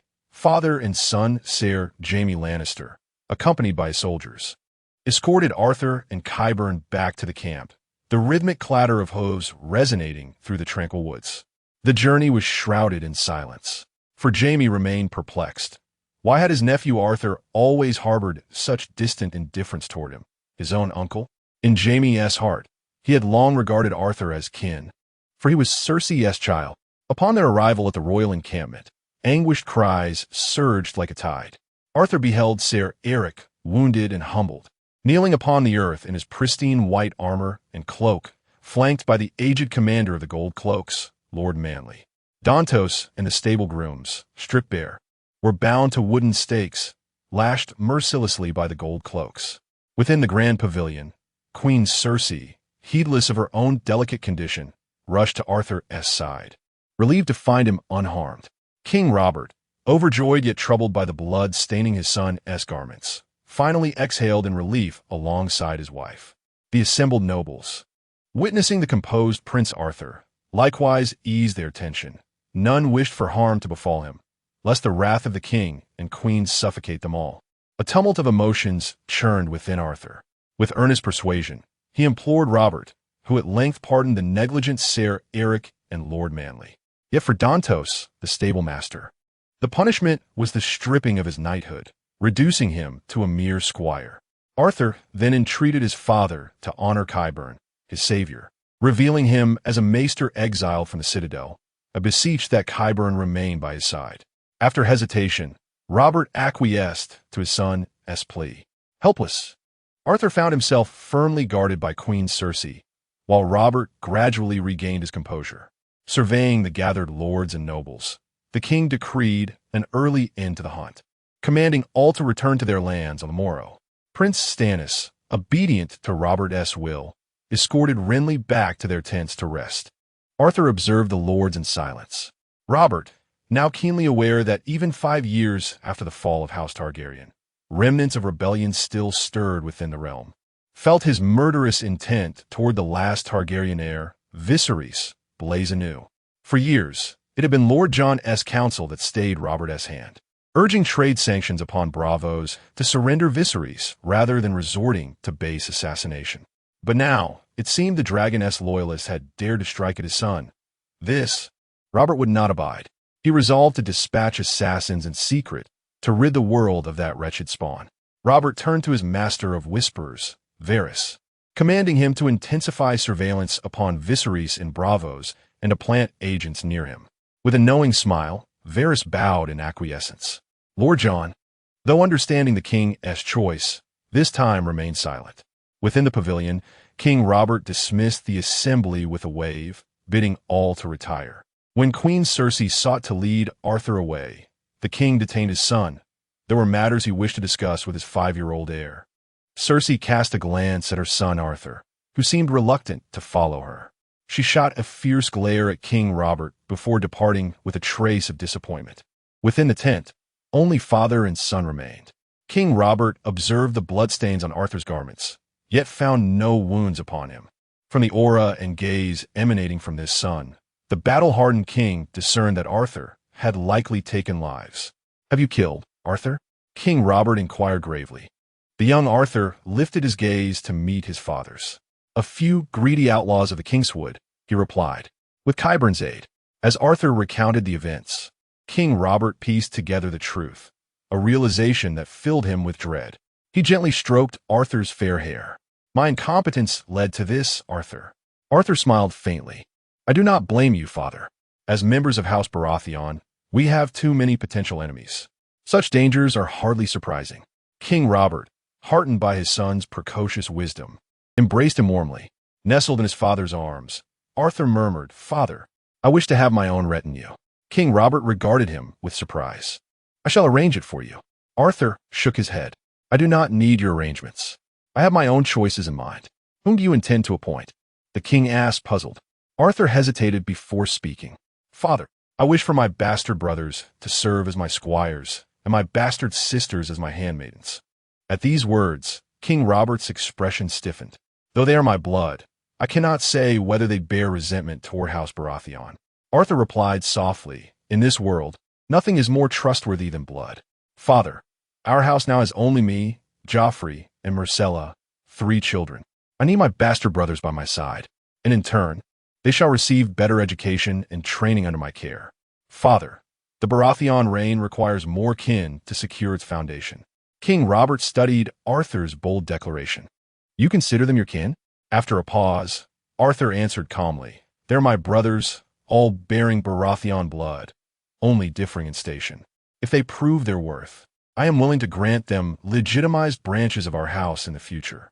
King Robert weighed the proposal before nodding. "Very well. I shall arrange for them to join your service." Arthur then ventured further. "I also wish to leave Mother's side for a time. She loves me dearly, yet her presence stifles me. I long to see the world beyond." King Robert's gaze softened with concern. "Once the Iron Islands matter is settled, I shall arrange it. I will have your grandfather, Tywin Lannister, write to your mother, requesting your visit to Casterly Rock." King Robert had elevated expectations for his own son. Upon hearing his father grant the request, Arthur was overjoyed. Subsequently, he was gently set down. King Robert instructed, "Go bathe shortly and change into fresh attire.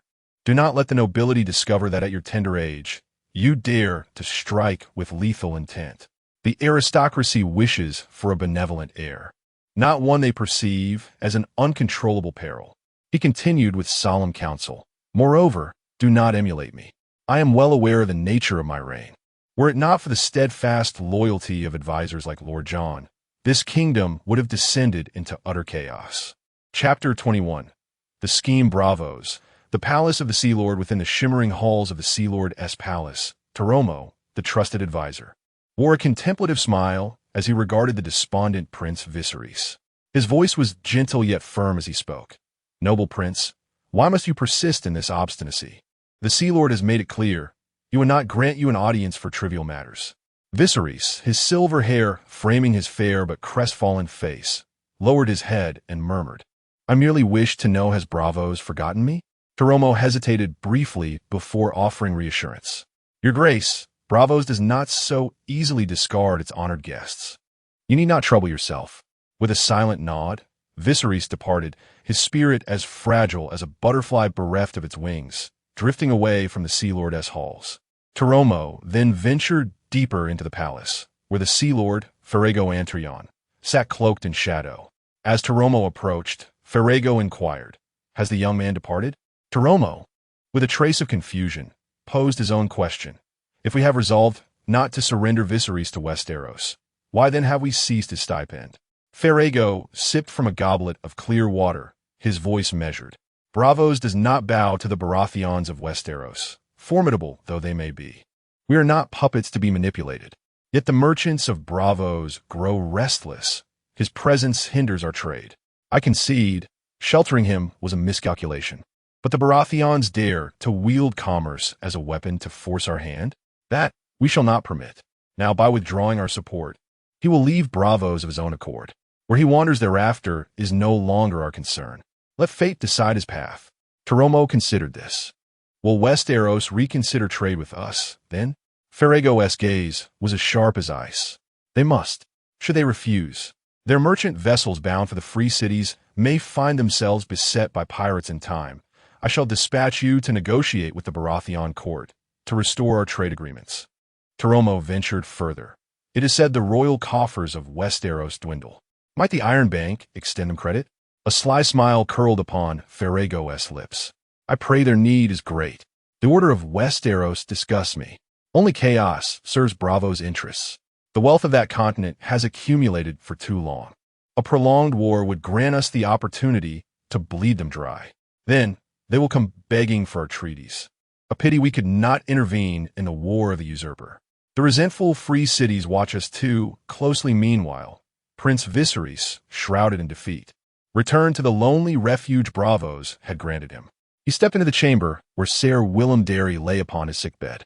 The valiant knight lay upon his sickbed like an autumn leaf, his weary gaze following the heavy footsteps of Viserys as he entered the chamber.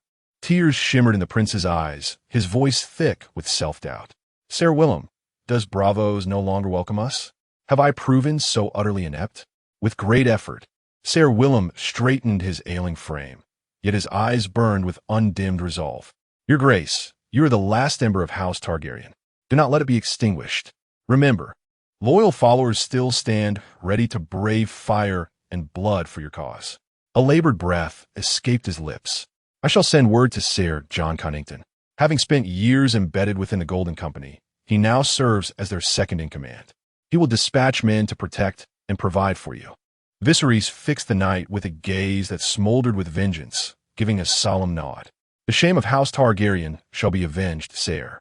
A profound sigh escaped Ser Willem as his troubled eyes studied the prince's unyielding countenance.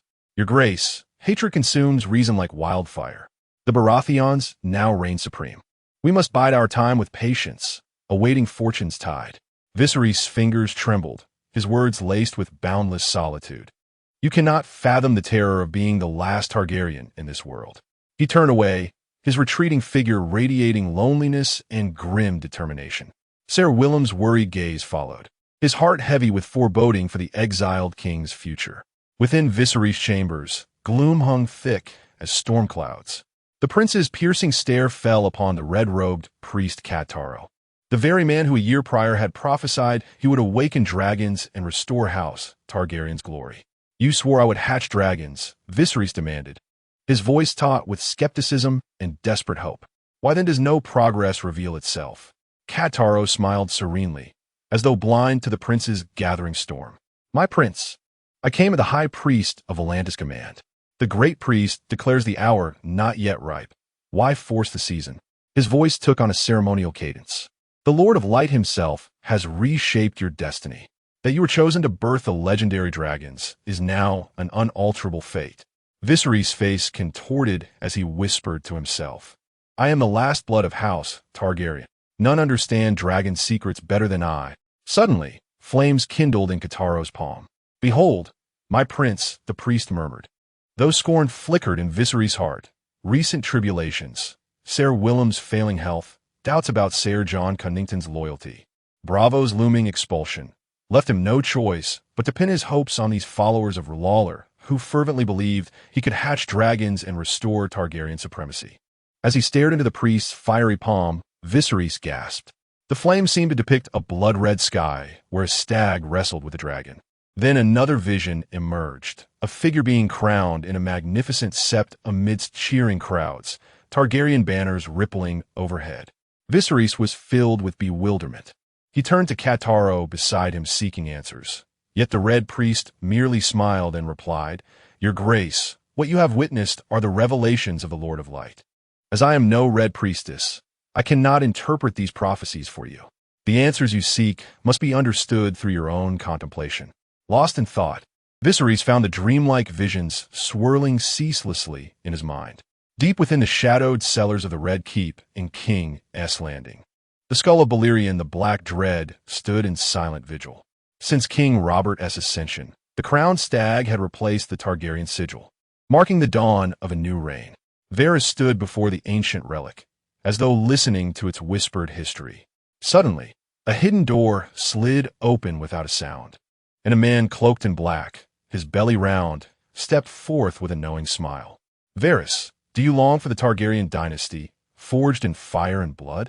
Without turning, Varys replied solemnly, "Illyrio, the fall of House Targaryen is indeed lamentable. I once tried to dissuade the mad King Aerys from placing his trust in Tywin, but he would not listen. Had he heeded my counsel, the dragons might yet rule." His voice was heavy with regret. Illyrio smiled faintly. "Yet now, we have a chance to weave red and black together, to unite two forces, to wed the girl sheltered in the sept to young Aegon. A pity he is still but a boy." At this, Varys turned, his gaze resolute.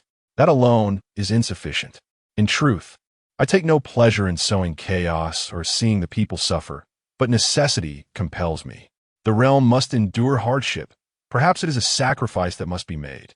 A soft breeze drifted through the crypt, sighing like a lament. Illyrio's curiosity stirred. "What is your design, Varys?" The spider spoke deliberately. "First, Jon Arryn must perish. He is the foster father of Robert and Eddard, the good son of Hoster Tully, the pillar of the Stag, Wolf, Falcon, and Trout alliance. Only his death can begin to unravel this bond." He paused, then continued, "Second, Prince Joffrey must also be removed." Illyrio frowned. "Why?" Varys' lips curled slightly. "Joffrey is the true-born son of Cersei and Robert, yet the other three children are the fruits of her incest with Jaime. Joffrey's existence is the very symbol of the union between Baratheon and Lannister. Should both Jon and Joffrey be gone, and should Robert learn the truth of Cersei's brood, his trust in the Lannisters will shatter. We need only stoke the flames, turning Robert against them, while aiding the Lannisters in another regicide." Illyrio's brow furrowed. "Even so, the Lannisters alone cannot stand against the entire alliance." Varys answered smoothly, "Renly Baratheon is ambitious, with close ties to the Tyrells of the Reach. If the plan proceeds smoothly, upon Robert's demise and the revelation that his three children are bastards, the throne shall rightfully pass to Prince Stannis. Yet Renly will never permit his elder brother to ascend unchallenged. This shall ignite a civil war within House Baratheon." He continued his exposition. "Eddard Stark, emerging as the alliance's leader following the deaths of Jon and Robert, with his noble character, will pledge his support to Stannis. Meanwhile, the Lannisters, desperate to preserve their dynasty, shall have no choice but to back Renly. Renly commands the formidable forces of the Stormlands, the Reach, and the Westerlands. His strength will far surpass that of the North, the Riverlands, and the Vale. At this juncture, we shall discreetly usher Viserys into Dorne to wed Arianne, the daughter of Prince Dorian. Thereafter, we need only observe the Baratheon conflict unfold, allowing both sides to exhaust themselves. When the moment is ripe, Aegon shall lead the Golden Company from the eastern continent, landing either in the Vale or the Stormlands. By then, our chances of victory shall have vastly improved." Illyrio voiced his concern. "Do you not fear potential strife between Aegon and Viserys in the aftermath?" Varys offered a serene smile in response. "Your apprehension stretches too far into the future. I know you favor Aegon, But our foremost task is to purge these traitors. We may address that matter afterward. For now, let us allow Aegon to come of age." With these words, Illyrio vanished into the hidden passage, leaving Varys alone to murmur before the skull of Balerion. For Targaryen or Blackfire, I've done all I could. Chapter 22. Bloodline. The first light of dawn caressed the training grounds of the Red Keep in King S Landing with a gentle touch, carrying the crisp serenity of morning. Prince Arthur, having just completed his rigorous drills under the stern guidance of Ser Barristan Selmy, bore the mingled traces of sweat and determination upon his brow. At King Robert's behest, Ser Barristan led the young prince into a secluded courtyard deep within the fortress. There, several children bowed their heads in deference as Arthur approached, their reverence tinged with quiet curiosity. Among them, Ser Barristan introduced a girl of about 10, with hair as dark as night and deep blue eyes, plain in appearance. Yet her gaze shimmered with something extraordinary. This was Maya Stone, the eldest of King Robert's natural children, born to a serving girl from the Vale. Next stood a pair of twin boys, no older than 8, their features sharp and noble, with raven hair and gray eyes. Their mother had been but a tavern singer, and they bore the names Roger Rivers and Brock Rivers. By the king's decree, these 3 were to serve as Prince Arthur's personal attendants, companions in his growth. With a silent nod, Ser Barristan withdrew, leaving Arthur alone with the children in the courtyard. The prince regarded them with kindness, his voice soft yet firm. "Though you are my father's bastards, I shall treat you as kin." The words drew startled glances from the children, their eyes widening in surprise. Arthur held their gazes and continued, "The same blood flows within us. You will be trained rigorously to serve me, to serve our house." Then came his promise. "In return, I shall grant you legitimacy in time, forging a new branch of House Baratheon." Hope flickered in their eyes, and satisfied, Arthur turned away with a faint smile. Ser Barristan awaited him at the courtyard's edge, his expression thoughtful. "My prince," the knight ventured, "such generosity is rare. Yet do you not fear history repeating itself, another Blackfire rebellion?" Arthur's reply was calm. "I chose them precisely because of their mother's lowly stations. The Blackfires rose because their bastards bore noble blood and noble backing. These children have neither. No lord will champion them. Their loyalty will be mine alone. That is the key." Ser Barristan considered this, then murmured with admiration, "Your insight. It reminds me of Prince Rhaegar." Arthur chuckled lightly. "Should my father hear you compare me to the man he despises most, he might challenge you to a duel." The knight's laughter was wry. "I grant his grace is unmatched in the fury of battle, but in a joust, he would find me less yielding." Their mirth lingered in the air as they walked toward the maiden vault, the secluded tower Arthur had requested, a refuge from the intrigues of court, and most of all, from the secrets of his mother and her kin. Regarding the siblings born of Queen Cersei, Prince Arthur chose silence, knowing full well that revealing the truth would not only shake the foundations of House Baratheon's reign, but also cast doubt upon his own lineage. Ser Barristan watched in quiet solemnity as the prince ascended the steps of the maiden vault, that towering symbol of nobility, until his figure vanished behind its grand doors before turning to depart. At the entrance stood the steadfast Kingsguard, Ser Arjun, whose loyalty remained unquestioned by Arthur despite past events. For when one stands resolute in the face of mortal peril, devotion needs no further testament. Stepping into his private chambers on the 3rd floor of the maiden vault, Arthur was met with an unsettling sight. Upon his desk lay a dissected corpse, stirring deep bewilderment within him. Maester Qyburn, engrossed in a weighty tome, only stirred at the knock upon his door, rising to admit his guest. Arthur's gaze lingered on the mutilated remains, his brow furrowing. "The gold I granted you was meant for scholarly pursuits, yet you squander it on corpses, carving them apart day after day."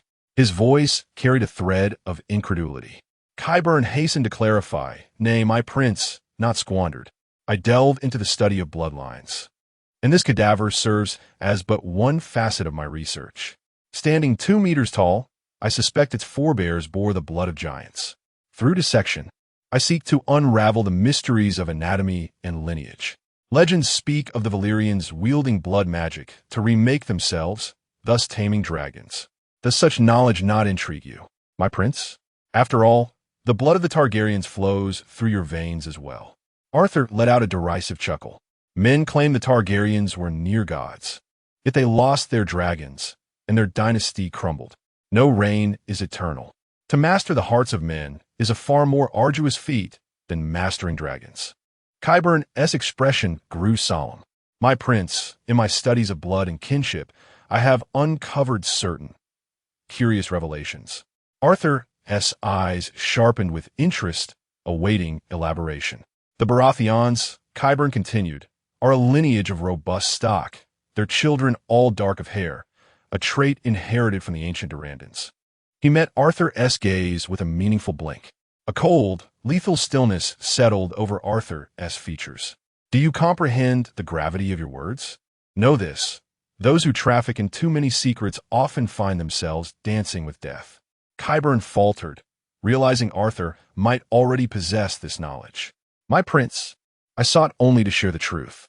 It seems you are already aware. Arthur's gaze softened imperceptibly. From this moment forth, this matter never existed. Qyburn bowed in acquiescence before pressing on. The tale of House Baratheon's blood is no less fascinating. Your family's enduring vigor stems from the Durandons of old.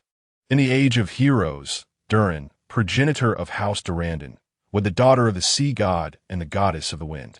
Thus, every Storm King thereafter bore raven locks, until your ancestor Orys took the last Durandon maiden to wife, and the trait endured. Arthur frowned. What then is your point? That we Baratheons carry both the blood of dragons and the lineage of divine brides? Are you implying the divine right of kings? Qyburn furrowed his brow in bewilderment. The divine right of kings? I've never heard of such a notion, my prince. Might you elaborate? Arthur realized a slip of tongue and chose silence. Seeing the prince unwilling to explain, Qyburn shifted to his purpose. I was hoping, your grace, that you might provide me with a sample of your blood for study, just a small amount. A flicker of irritation crossed Arthur's face, though the corner of his lips curled into a sardonic smile. You mad old fool. Had I known, I should have let my father take your head. Qyburn's aged face twisted into an awkward smile. Then, Arthur spoke coldly. I may grant you some blood, but do not mistake me for a subject of your experiments. I dislike the sensation. Qyburn replied eagerly. Rest assured, my prince, I would never dare. I merely wish to unravel the mysteries of these bloodlines before my time runs out. Alas, the Targaryens adhere to their tradition of funeral pyres. Perhaps they, too, would resent being studied. As Qyburn carefully collected Arthur's blood, the prince watched him and asked, How deep is your understanding of Targaryen blood now? Qyburn answered earnestly, The dragon lords of Old Valyria. I suspect they used blood magic to fuse their veins with dragon's blood. Some among them were utterly ruthless, while others were wise beyond measure. I theorize it was the dragon's influence upon them. As for the Targaryen bloodline, I am inclined to call it the madness. After the doom, they wed brother to sister to preserve their dragon-riding purity, breeding more and more lunatics. Many Targaryen kings were wise and formidable before ascending the throne, yet once broken by tragedy, their madness surfaced. After hearing Qyburn's deductions, Arthur declared, I shall fund your research. The gold dragons will come from my coffers. But do not conduct it here. I will prepare a chamber for you in the dungeons beneath the Red Keep. Should the Faith or the Citadel learn of this, it would gravely tarnish my reputation. Qyburn bowed his head in deference. As you command, my prince. Chapter 23. Littlefinger on a radiant morning bathed in golden sunlight, within the Tower of the Hand at the Red Keep of King's Landing, Jon Arryn. The hand of the king was immersed in contemplation over the impending small council meeting. A gentle breeze drifted through the open window, carrying with it an air of tranquility. Yet his thoughts were interrupted by the soft creak of the door behind him. Turning, Jon beheld his wife, Lisa, cradling a cup of fragrant red tea. An unexpected sight indeed. Rarely did Lisa venture into his study, let alone with such attentiveness, for her devotion lay solely with their son, Robert Arryn. Jon understood all too well that she had never truly loved him. Their marriage, marked by a significant age gap, had been but a political alliance. With an uncharacteristic warmth, Lisa extended the tea toward Jon and murmured softly, My dear, I require your assistance. Jon exhaled inwardly. It was precisely as he had anticipated. "Lisa," he replied, "tell me what you need. If it is within my power, I shall do my utmost." Lisa then spoke of Peter Baelish, her father's ward, a noble from the Fingers, and one of Jon's own vassals. According to her, during his tenure as customs officer in Gulltown, Peter had multiplied the local revenues severalfold.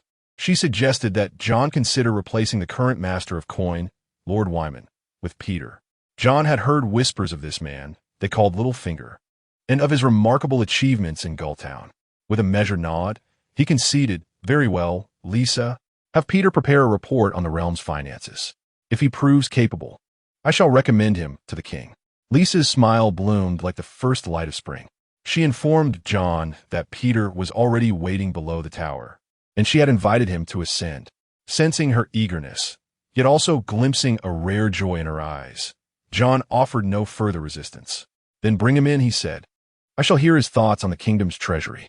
Thus, Lisa ushered Peter into the chamber. The man possessed a refined countenance, his gray-green eyes as deep as still waters, his dark hair lightly threaded with silver. Meeting Jon's gaze, he greeted him in a voice both smooth and resonant. "My Lord Hand, I am Peter Baelish of the Fingers, your most loyal vassal." Jon wasted no time in probing Peter on matters of finance, and, as the door closed softly behind them, the two men were left alone. With unwavering confidence, Peter expounded his insights into the realm's treasury, while Jon listened with keen attention. As the hours passed, their exchange grew increasingly harmonious. By afternoon, the Grand Council chamber was awash in velvety sunlight. King Robert had taken his seat early, his presence demanded by the storm of rebellion brewing in the Iron Islands. The assembled lords settled into their places, awaiting Jon's opening address. With steadfast resolve, the Hand commenced the meeting. The foremost matter was the allocation of funds for the impending conflict with the Iron Islands and the means to secure them. Turning to Lord Wyman, the master of coin, Jon fixed him with an expectant gaze. Wyman harbored a premonition in his heart. Whispers of Lord Jon replacing him had begun circulating through the court. His years of diligent efforts, securing numerous benefits for the North, might now be drawing to a quiet close. Wyman commenced his detailed report. The projected cost of the war would reach 1.5 million golden dragons. Regarding loans, House Lannister had generously offered a low-interest loan of 2 million golden dragons, while the Faith was willing to lend an additional 500,000. Lord Jon's eyes flickered with surprise. "Wyman, why borrow so much from the Lannisters?" Wyman responded with a bitter smile. "I merely conveyed the Crown's intent." Lord Tywin Lannister proposed a low-interest loan of 2 million golden dragons and suggested that with Lord Hoster stepping down as Master of Laws, Ser Kevin should assume the position and join the small council. Within the council chamber, King Robert and his advisors frowned at Tywin's proposition. The position of Master of Laws, overseeing the legal order of the realm's nobility and the security of King's Landing, was traditionally held by someone the king trusted implicitly. After a moment's hesitation, Robert declared, "I support Lord Tywin's proposal. Let Ser Kevin serve as Master of Laws. In 3 years, once Renly comes of age, he may assume the role." Yet Lord Jon harbored deeper concerns. Nearly half the guards in the Red Keep were already loyal to Queen Cersei Lannister. If House Lannister were to gain influence over the City Watch as well, it would pose a grave threat.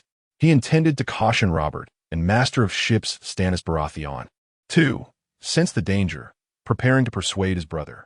Meanwhile, the Lord Commander of the King's Guard Barristan Selmy, Grand Maester Pycelle, and Master of Whisperers Varys observed the king in silence, awaiting his decision. Lord Hoster Tully, the current Master of Laws, sat with closed eyes, as if detached from the matter entirely. Robert studied Stannis and Jon, their opposition evident. He spoke gravely. "The Lannisters are bound to us by marriage. I trust them. Their generosity to the realm cannot go unanswered, and Ser Kevin's diligence is beyond question. I approve this appointment." Seeing the king's resolve, Jon and Stannis withheld further protest, though their dissent lingered. Jon resolved to discuss the matter privately with Robert later. The proposal passed unchallenged in the heavy air of the council chamber. Then, Lord Jon unveiled his second matter, the replacement of both the Master of Laws, Lord Hoster Tully, and the master of coin, Wyman. Wyman, faced with this abrupt change, remained impassive. The king's ever-growing expenditures had strained the treasury beyond repair, and a return to his ancestral seat of White Harbor might well be a relief. All eyes turned to the silent master of laws, Lord Hoster Tully. The aged lord, weathered by time and war, finally addressed the king, his voice weary. "Your Grace, I find myself unequal to this burden any longer. The scars of war have left me unfit to continue. I desire only to spend the remainder of my days in the company of my family." King Robert nodded, accepting Lord Hoster's resignation, and graciously commended his years of service by granting Riverrun a 5-year exemption from royal taxes. Then, Hand of the King John Arryn introduced his nominee for the new Master of Coin, Peter Baelish, distributing his financial reports and personal record for the council's review. Lord Hoster had intended to quietly return home after this meeting, withdrawing from politics entirely. Yet, upon hearing Peter's name, his brow furrowed, his thoughts drifting to his former ward, Peter, and the tangled history with his daughter Lisa. She had resented him ever since the forced marriage to John Arryn, refusing to see her father even once during her 5 years in King's Landing. Hesitating whether to reveal this past to John, Hoster ultimately chose silence, sitting in quiet repose, murmuring the Tully words to himself: family, duty, honor. At last, he exhaled a weary sigh. King Robert, scanning Peter's report, gleamed with excitement. The proposed coinage reform, trading debased currency at face value, was ingenious, as was Peter's record of doubling tax revenues in Gulltown. John replied, "Peter insists this method is only viable as an emergency measure during fiscal crises, and in private discussions, his insights on treasury matters are indeed remarkable." The report stirred fervent debate among the council, with many praising Peter's financial acumen and experience. Varys, upon reading the coinage proposal, allowed a faint smile. He knew Robert's nature. Even if not adopted now, the king would inevitably resort to it later. Yet prolonged use would devalue the realm's currency. For Robert, once tempted by such gains, restraint would be impossible. A perilous scheme, one that would harm the kingdom and its people. Silently, Varys repeated the name Peter Baelish, intrigued by this new master of coin. In the end, the motion passed, and Peter assumed the office. Lord Wyman's contributions were acknowledged with a reward of 3,000 gold dragons. Thus, the small council meeting came to a close. Chapter 24. The Kraken time flows like a swift river. In the blink of an eye, a full year has passed. Now, a somber rain envelopes Pike, cascading like silver curtains upon the jagged cliffs of the castle, while the relentless waves of the sea crash violently against the rocks, sending plumes of spray high into the air. Around Pike, the encampments of House Baratheon sprawl like a field of stars, housing 30,000 soldiers who form an impenetrable siege. Once the proud ruler of Westeros, Balon Greyjoy, the Iron King, now finds himself trapped within the walls of his stronghold with fewer than 400 Ironborn, enduring a fortnight of grueling isolation. Beyond the walls, the ceaseless thunder of trebuchets echoes as massive stones pummel the formidable battlements. No fortress, however sturdy, can withstand such relentless assault, and the deafening impacts of stone upon stone serve as grim reminders of war's brutality. This year witnessed the utter annihilation of the once feared Iron Fleet, its remnants scattered like ashes upon the waves. The waters surrounding Pike are now tightly controlled by the Baratheon fleet, severing all hope of escape. Yet victory came at a steep price. The mighty Lannister fleet was ambushed and obliterated, and the intertwined battles on land and sea have claimed countless lives, leaving the royal treasury strained under the weight of war's exorbitant costs. Within Robert's war tent, a gathering of knights, septons, and high lords from his 6 kingdoms stands in solemn assembly. Eddard Stark, Warden of the North, Tywin Lannister, Warden of the West, and Stannis Baratheon, Prince of Dragonstone, each command their own factions, while lesser lords observe the proceedings.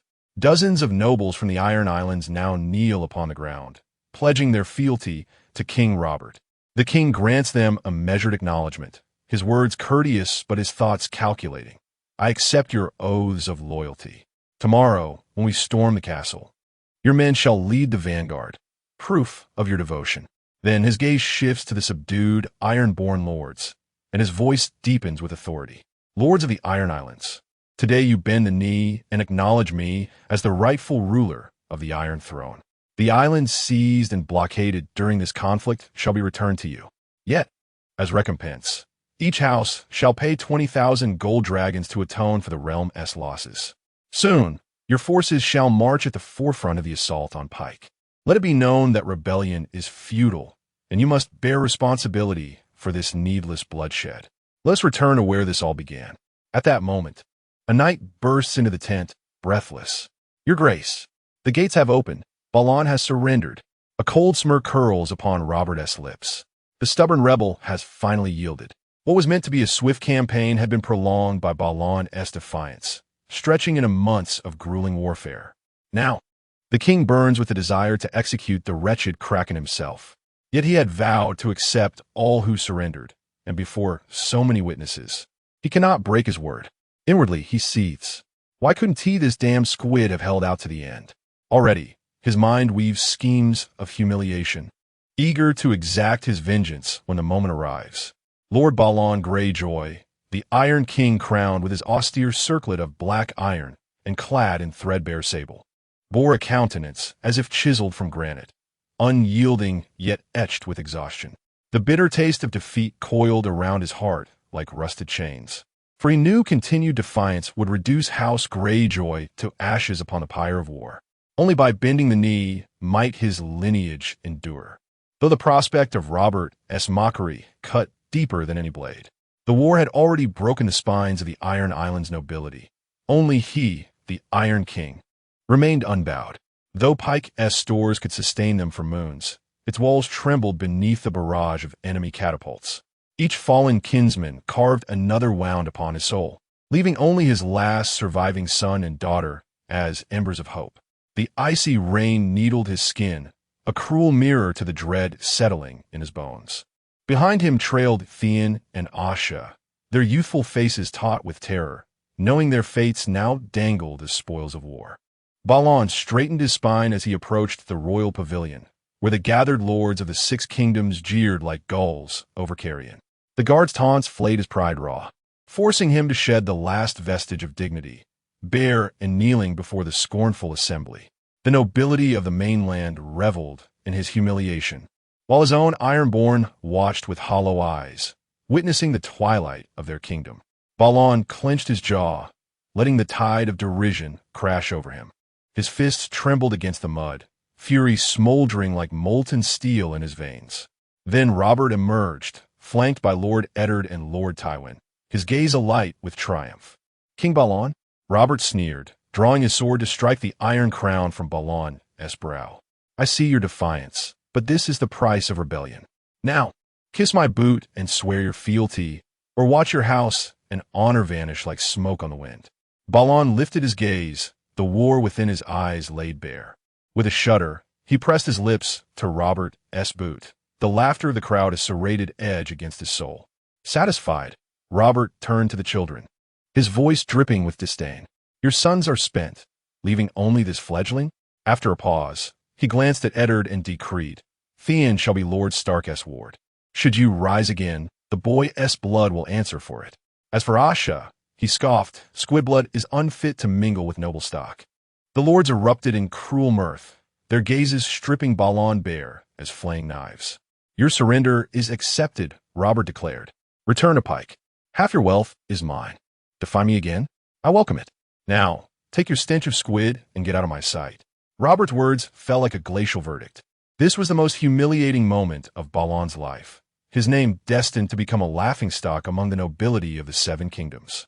Stripped bare, devoid of dignity, Balon stood exposed to the relentless rain, each drop a cruel reminder of his shattered pride. He trembled, not merely from the cold, but from the agony and despair gnawing at his soul. His hands, once commanding the Iron Fleet, now clung weakly to his daughter Asha's, seeking solace in the storm. Step by painful step, they trudged back toward Pike, each movement as though treading upon jagged stones. Theon watched his father, once bold, once unyielding, now reduced to an object of scorn. Tears welled in his eyes, his heart aching. He had believed his father a Titan, a fearless Ironborn. Yet here he stood, broken and humiliated, and Theon himself, cast aside, given away like chattel. As he wept, the nobles around him observed with mocking amusement. His world crumbled before him. Then came Eddard Stark, a man of knightly bearing, approaching the kneeling boy with an outstretched hand, warm as winter's first sunlight. "Rise, child, come with me. From this day forth, you shall be my ward. No one shall shame you again." His words, like a gentle spring breeze, silenced the jeers of the onlookers. Unwilling to let his future charge endure further disgrace, Eddard resolved to lead Theon away from this torment, toward the shelter of his own tent. Confused yet wary, Theon grasped Eddard's hand and followed, into an uncertain future. Chapter 25. The carriage upon the Golden Road. A magnificent procession advanced at a leisurely pace. The splendid carriages of Lord Jon Arryn, the Hand of the King, and Queen Cersei shimmered under the sunlight, accompanied by a retinue of 500, all bound for Lannisport. Their journey was to attend the grand tournament hosted by King Robert in celebration of victory in the Greyjoy Rebellion. Amidst this majestic entourage, within a spacious carriage, 6-year-old Prince Arthur reclined lazily upon plush cushions, his eyes lightly closed as he savored the tranquility. Suddenly, a tickling sensation brushed his nose. Arthur opened his eyes to find his angelic 4-year-old sister, Myrcella, playfully sweeping her golden locks across his face, delighting in her mischief. Caught in the act, Myrcella giggled and attempted to retreat into the protective embrace of their mother, Cersei. But Arthur was quicker. He seized her in his arms and planted an affectionate kiss upon her cheek. Myrcella gazed at him with feigned indignation and whispered, "Arthur, let me go. Next time, I won't tease you anymore." Arthur regarded his mischievous sister with resigned amusement. This scene had played out countless times before. Myrcella was like his little shadow, ever eager to provoke him. Meanwhile, his 5-year-old brother, Joffrey, brandished a wooden sword, swinging it wildly at the headmaid, Jaime, while shouting, "Silence, and perish Rhaegar." Holding Myrcella, Arthur observed his foolish younger brother, who was utterly enthralled by their father's heroic tales and felt a complicated mix of emotions. Whenever King Robert visited them in his drunken stupor, he would endlessly recount his glorious victory over his nemesis, Rhaegar, at the Battle of the Trident, boasting of his invincible prowess and how he had single-handedly toppled House Targaryen. Arthur had long grown accustomed to these stories. They had been drilled into him since he was 2. Joffrey, however, seemed profoundly influenced by their father's exploits, becoming his most fervent admirer. Yet Arthur harbored little affection for this brother. Joffrey's arrogance and penchant for bullying the weak made him difficult to love.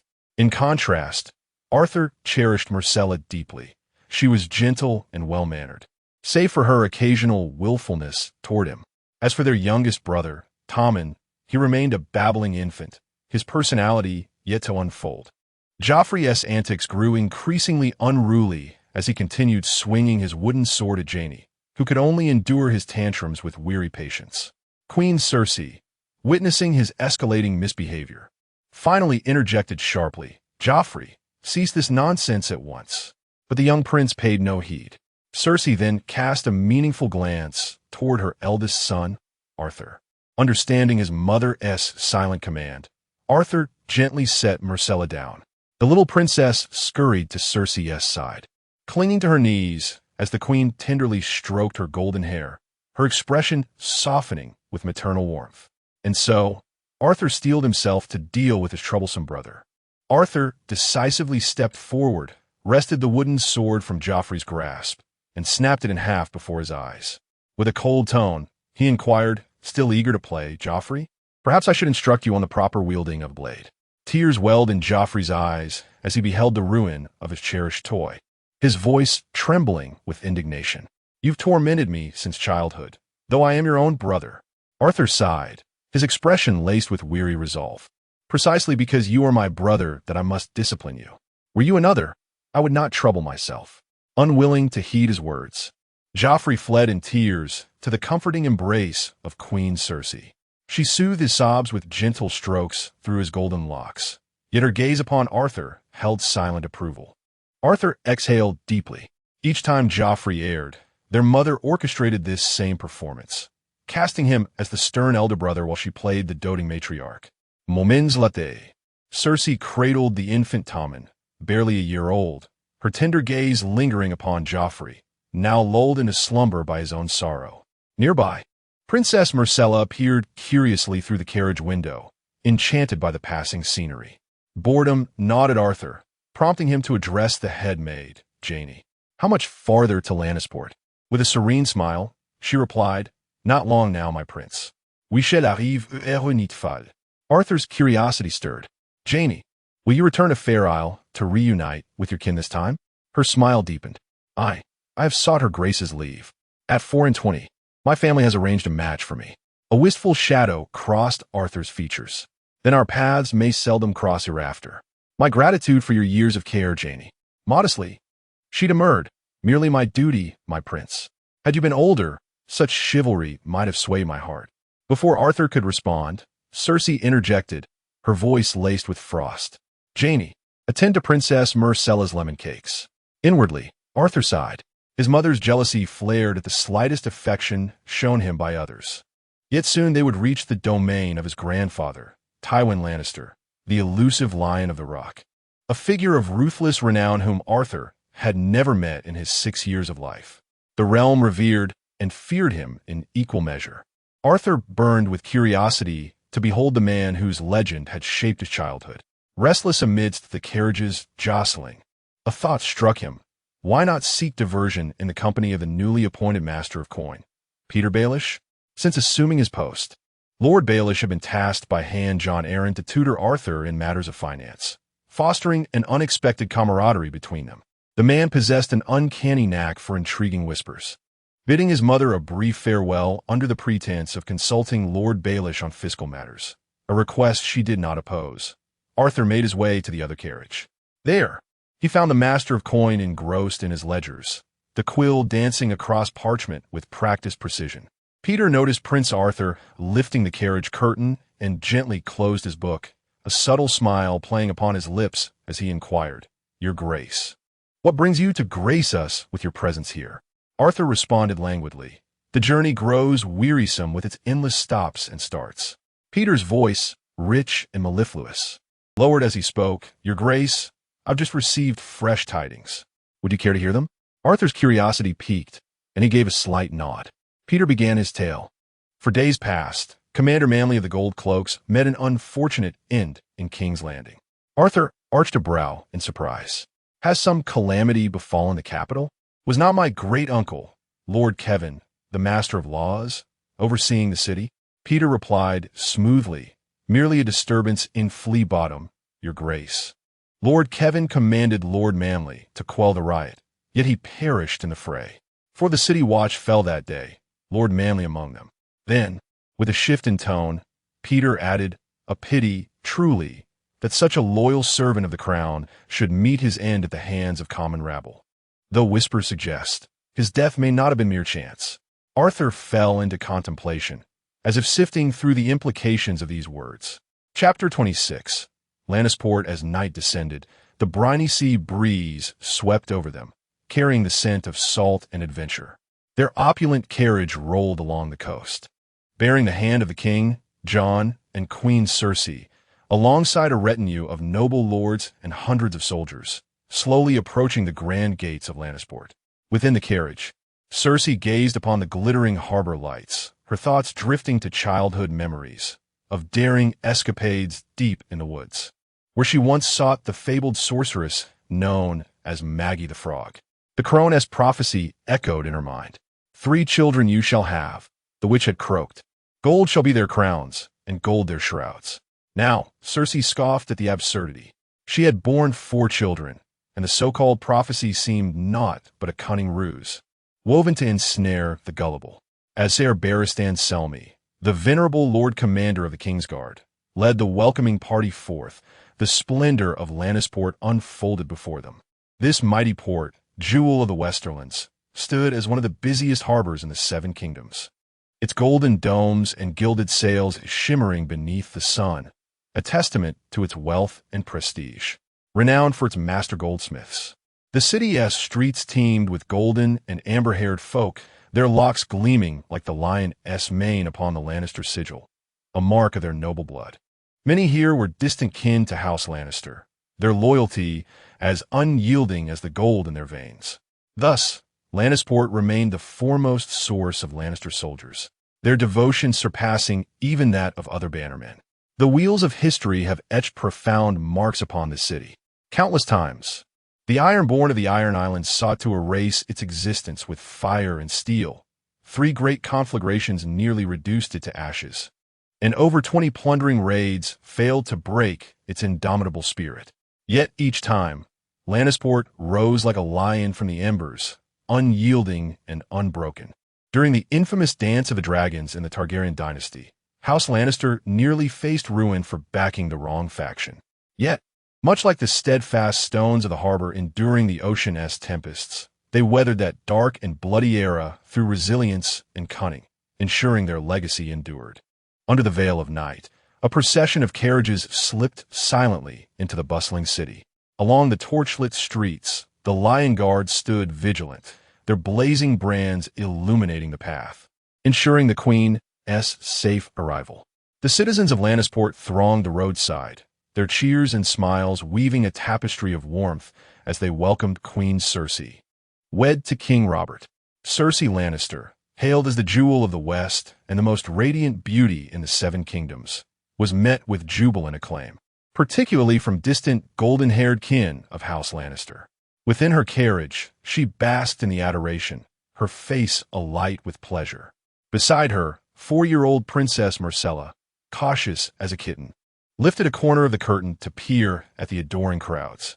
When they caught sight of her delicate features, murmurs of awe rippled through the throng. Some even whispered she surpassed Cersei's own childhood beauty. Flushed with shy delight, Myrcella retreated to her mother's side. Not to be outdone, Prince Joffrey, hearing the praise lavished upon his sister, leaned forward to wave at the people. Mistaken at first for Prince Arthur, the crowd soon corrected themselves, recognizing the second prince, his golden locks and proud bearing marking him as a young lion in the making. Joffrey reveled in their admiration, casting a competitive glance toward his elder brother within the carriage. Arthur, lounging indolently in his seat, saw through his foolish sibling's envy. A cold smirk curled within him. Had this idiot forgotten that he, the elder prince, had once stood beneath the hallowed arches of the great September of Baelor, bathed in the blessings of thousands? Such glory was beyond Joffrey's comprehension. At last, Ser Barristan guided the procession through the vibrant streets toward the towering lioness hold. Prince Arthur, Queen Cersei, and the small council, including Lord Jon, passed beneath its formidable gates. Inside, the melodies of revelry swelled as the royal party dismounted. Ser Jaime remained a shadow at Cersei's side, while Lord Jon and the other High Lords followed suit. It was not King Robert who greeted them, but Lord Eddard, who informed the gathering that the king, deep in his cups, could not rise to welcome his queen. At that moment, a deep and magnetic voice resonated through the air. Jaime, Tywin Lannister, the Duke, emerged at the doorway with a frost-like demeanor, his piercing gaze settling upon Queen Cersei and Jaime. Though past his prime, Tywin's towering frame exuded authority, his golden locks streaked with silver threads of time, while his pale green eyes shimmered with flecks of gold. Clad in a crimson robe adorned with meticulously embroidered golden lions, he was the very image of regal intimidation. Upon hearing that familiar voice, Cersei and Jaime immediately turned toward their father. Yet Tywin's eyes remained fixed solely on Jaime, disappointment etched plainly upon his visage. Jaime, in turn, averted his gaze stubbornly, unwilling to meet his father's scrutiny. Cersei's heart churned with conflicting emotions, though she adored her brother Jaime. Their father's blatant favoritism had long stoked the embers of resentment within her. With a silent sigh, Tywin withdrew his gaze, sorrow weighing heavily upon his heart for the son who had so profoundly failed his expectations. Young Arthur, along with his siblings, observed their formidable grandfather with a mixture of awe and curiosity. Stepping forward, Cersei introduced her 4 children, but the Duke spared only a fleeting glance at Arthur. offering the barest nod before turning on his heel and retreating into the castle's shadowed depths. "Arthur, our grandfather. He's terrifying," Princess Myrcella whispered, clutching her brother's sleeve, her voice trembling with unease. Meanwhile, Joffrey seethed with indignation at being so blatantly disregarded. Arthur's eyes lingered on Tywin's retreating figure. Was this the legendary Lion of the West? The Duke's elongated shadow stretched ominously across the cold stone walls, casting an image of ruthless detachment in Queen Cersei's eyes, leaving her stranded in an uncomfortable limbo. Soon after, Cersei led Jon Arryn, the Hand of the King, and the assembled council members into the grand banquet hall. King Robert, his face flushed with wine, lounged indolently at the high table, a captivating woman nestled in his embrace. She giggled as she tipped a golden goblet of arbor gold to his lips, feeding the king's insatiable appetite for indulgence. The surrounding nobles observed this spectacle with practiced indifference, long accustomed to their ruler's hedonistic tendencies. Yet Arthur found himself unable to tear his gaze away from his father's increasingly bloated form. A glance at his mother, Cersei, revealed a storm brewing behind her darkened expression. A sense of foreboding settled over Arthur. This long-simmering volcano was on the brink of eruption, and there would be no escaping its fury. Chapter 27. The Lioness in the opulent banquet hall. Queen Cersei, though seething with fury, restrained her emotions as she witnessed King Robert openly embracing a woman upon the throne. She had to maintain the dignity and decorum of the royal family. Holding Tommen close, with her children trailing behind, she entered the hall. The nobles, sensing the Queen's arrival, cast furtive glances between her and the king, their hushed whispers weaving an undercurrent of tension, as if anticipating an unseen storm. Robert, lost in his dalliance, pressed his bearded cheek against the woman's face, murmuring sweet nothings into her ear. Ser Barristan swiftly approached, whispering to the king that Queen Cersei had arrived with their children. Robert's gaze finally shifted toward his queen and offspring, dismissing the woman with a flicker of embarrassment. Yet his eyes lingered only on the children, as though Cersei were invisible, an act that stoked the flames of her wrath, already wounded by her father Tywin's indifference. This blatant neglect ignited the fury she had long suppressed. Clutching Tommen, she challenged him with icy precision. "Your Grace, must you humiliate me before so many noble guests? Is this peasant girl truly so captivating?" Though deep in his cups, Robert detected the venom in her words. Guilt flickered in his silence, his discomfort palpable. But Cersei was not finished. "It seems Arthur and his brothers will soon have lowborn half-siblings then?" Arthur, standing nearby, tensed. He knew better than to intervene in his parents' strife. Robert, stung by the barb, roared, "Enough! You lioness!" His hand twitched with the urge to strike. But the sight of Tommen in her arms stayed his fury. Instead, he turned and stormed away, trailed by Jon Arryn and his retinue. Cersei watched his retreating figure, a strange relief washing over her, before settling back into her seat. Despite the royal clash, the feast continued, the air thick with unspoken tension. Music swelled through the hall as nobles led ladies to the dance floor. 6-year-old Prince Arthur, chin resting on his palm, observed the revelry with disinterest, until a girl his age approached, extending a delicate hand. "Prince Arthur, may I have the honor of this dance?" He looked up. It was Margaery Tyrell, her doe-like eyes soft as mist, her lips curved in a sweet smile. Unable to refuse, he took her porcelain hand, and the two glided into the center of the hall.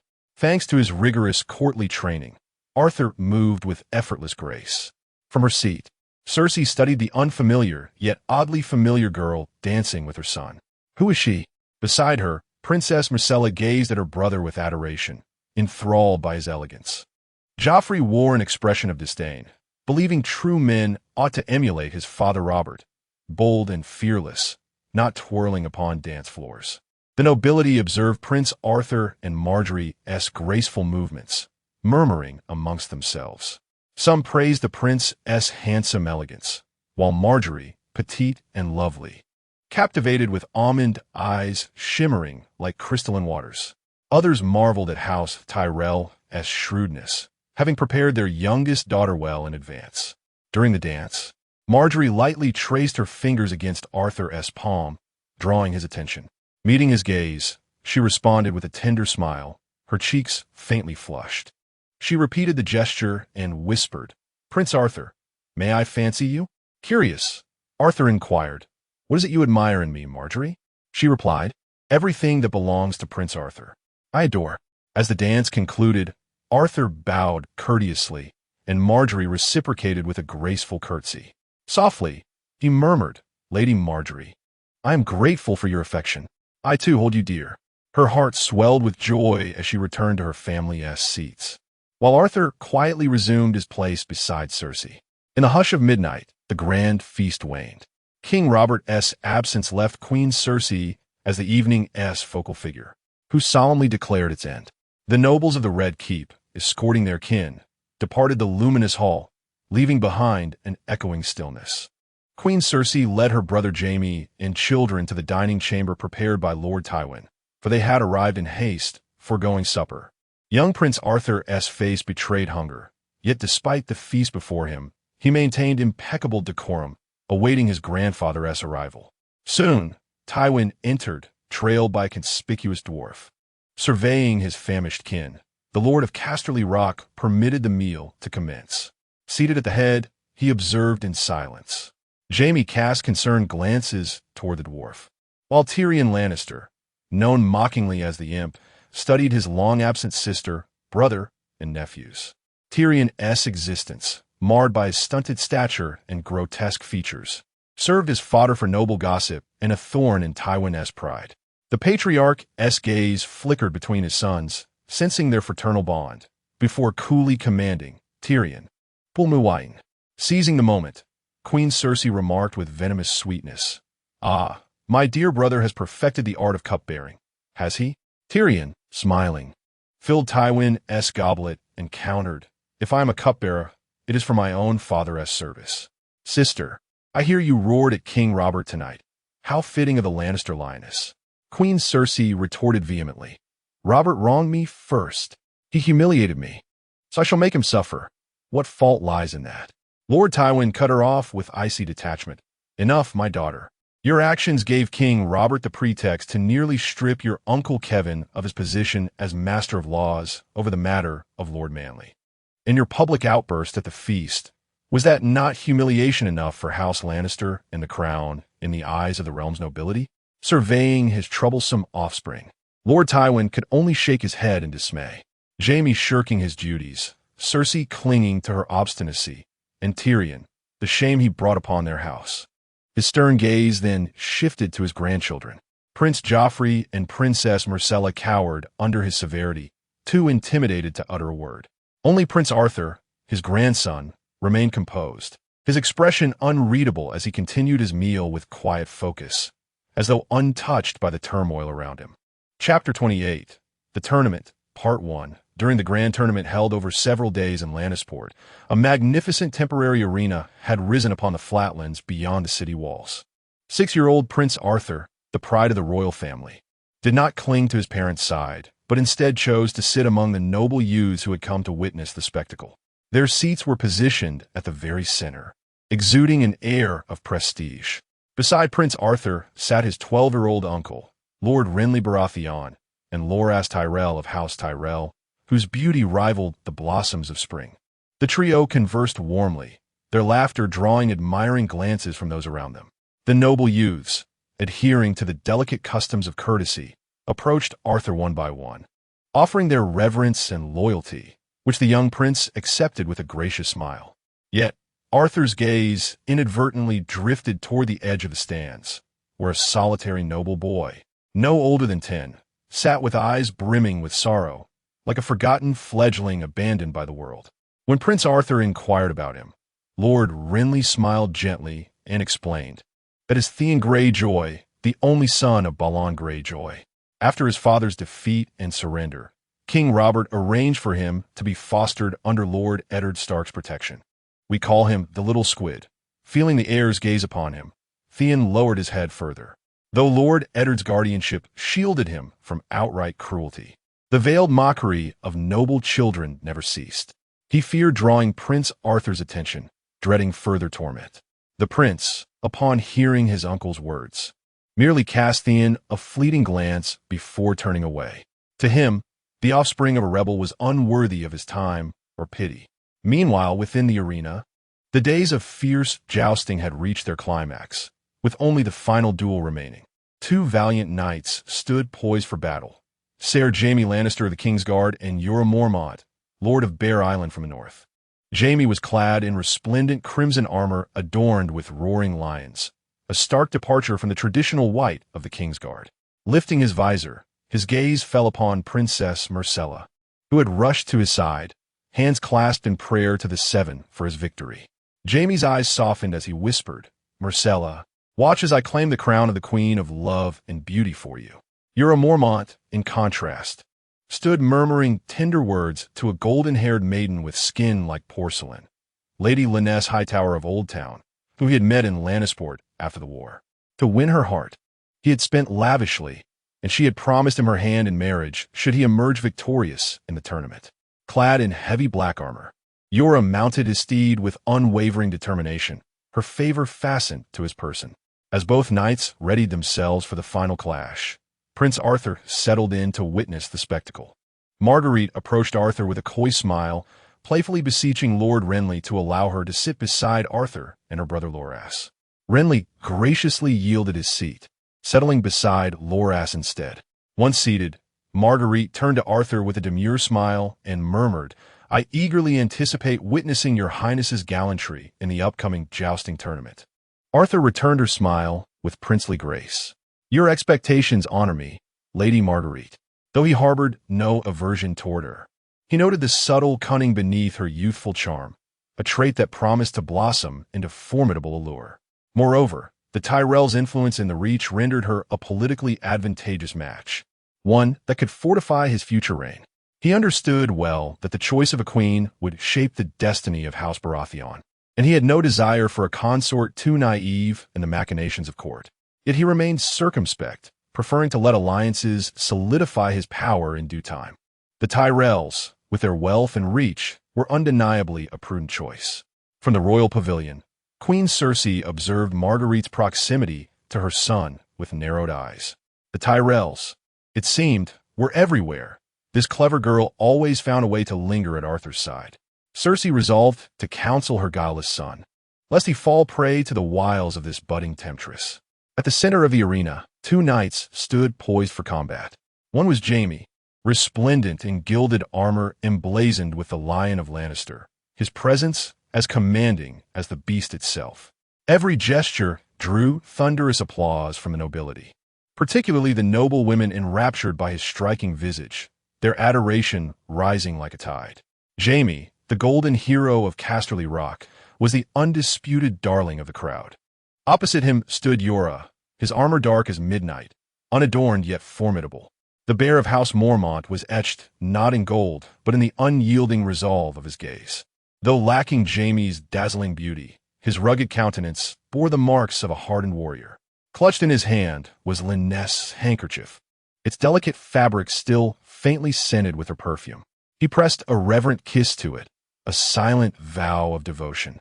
Jorah knew his station, a poor lord of a remote northern isle. Without glory in this tourney, he might lose forever the radiant daughter of House Hightower, whose heart belonged to the glittering courts of Old Town. This was a battle for honor and love alike. Jorah's eyes burned with determination. He would prove that even a knight from the barren north could claim the brightest jewel of Westeros.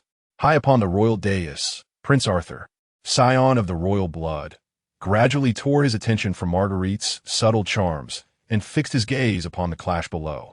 Though his affection for his uncle Jaime was tempered by distance, he held deep respect for the knight's prowess. The outcome, he surmised, was inevitable. Victory would belong to the Lion of Lannister. As for Jorah, the knight hailing from the frostbitten north, though the likes of Renly spoke highly of his wartime valor, even earning him a knighthood from King Robert, Arthur held no lofty expectations. While the Northmen were born warriors, their chivalric traditions paled in comparison to the meticulously cultivated equestrian and mounted combat skills of the southern nobility, their heritage dimmed by the barren lands they called home. To Arthur, the joust was a nobleman-esque game, one scarcely accessible to common folk. though the tournament rules did not explicitly bar them, so long as they had a knight-esque sponsorship or were knights themselves or bore noble blood. Clad in armor astride a warhorse, the common man rarely possessed the privilege of martial training from youth. Against the lances of the highborn, their fate was often sealed, swept aside like withered leaves before the wind. Yet history had once granted a miracle in the form of Sir Duncan the Tall, a legend among the Kingsguard, who rose from the squalor of Flea Bottom to command the White Cloaks. His tale, whispered in taverns and sung in hearthside stories, became a myth for the lowborn to cling to. To join the Kingsguard was the pinnacle of any knight's aspirations, and Duncan's fortune lay in crossing paths with the young Aegon V. Arthur, however, favored the brutal, blood-soaked chaos of melee combat, where common warriors staked their lives for a noble's fleeting favor. The tourney's cruelty toward the lowborn was undeniable, yet Arthur neither condemned nor condoned it. As royalty, as the very emblem of the aristocracy, upholding their privileges was his duty, woven into the fabric of his birthright. Chapter 29. The Tournament, Finale, by the Sacred Seven.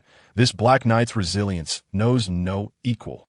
The crowd erupted in waves of astonishment, their voices crashing like a tempestuous sea as Jaime and Jorah's joust reached its fevered climax.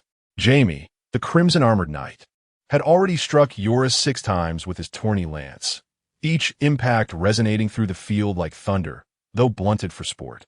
Yet Jorah, clad in black iron, endured every blow. His own lance once finding its mark upon Jaime. Blood seeped through the joints of his armor, yet his gaze remained unyielding as steel. One hand gripped the reins like a lifeline, the other steadied his lance beneath his arm with unwavering resolve. High in the stands, Marjorie watched, her eyes alight with admiration. Arthur observed the Black Knight with quiet approval.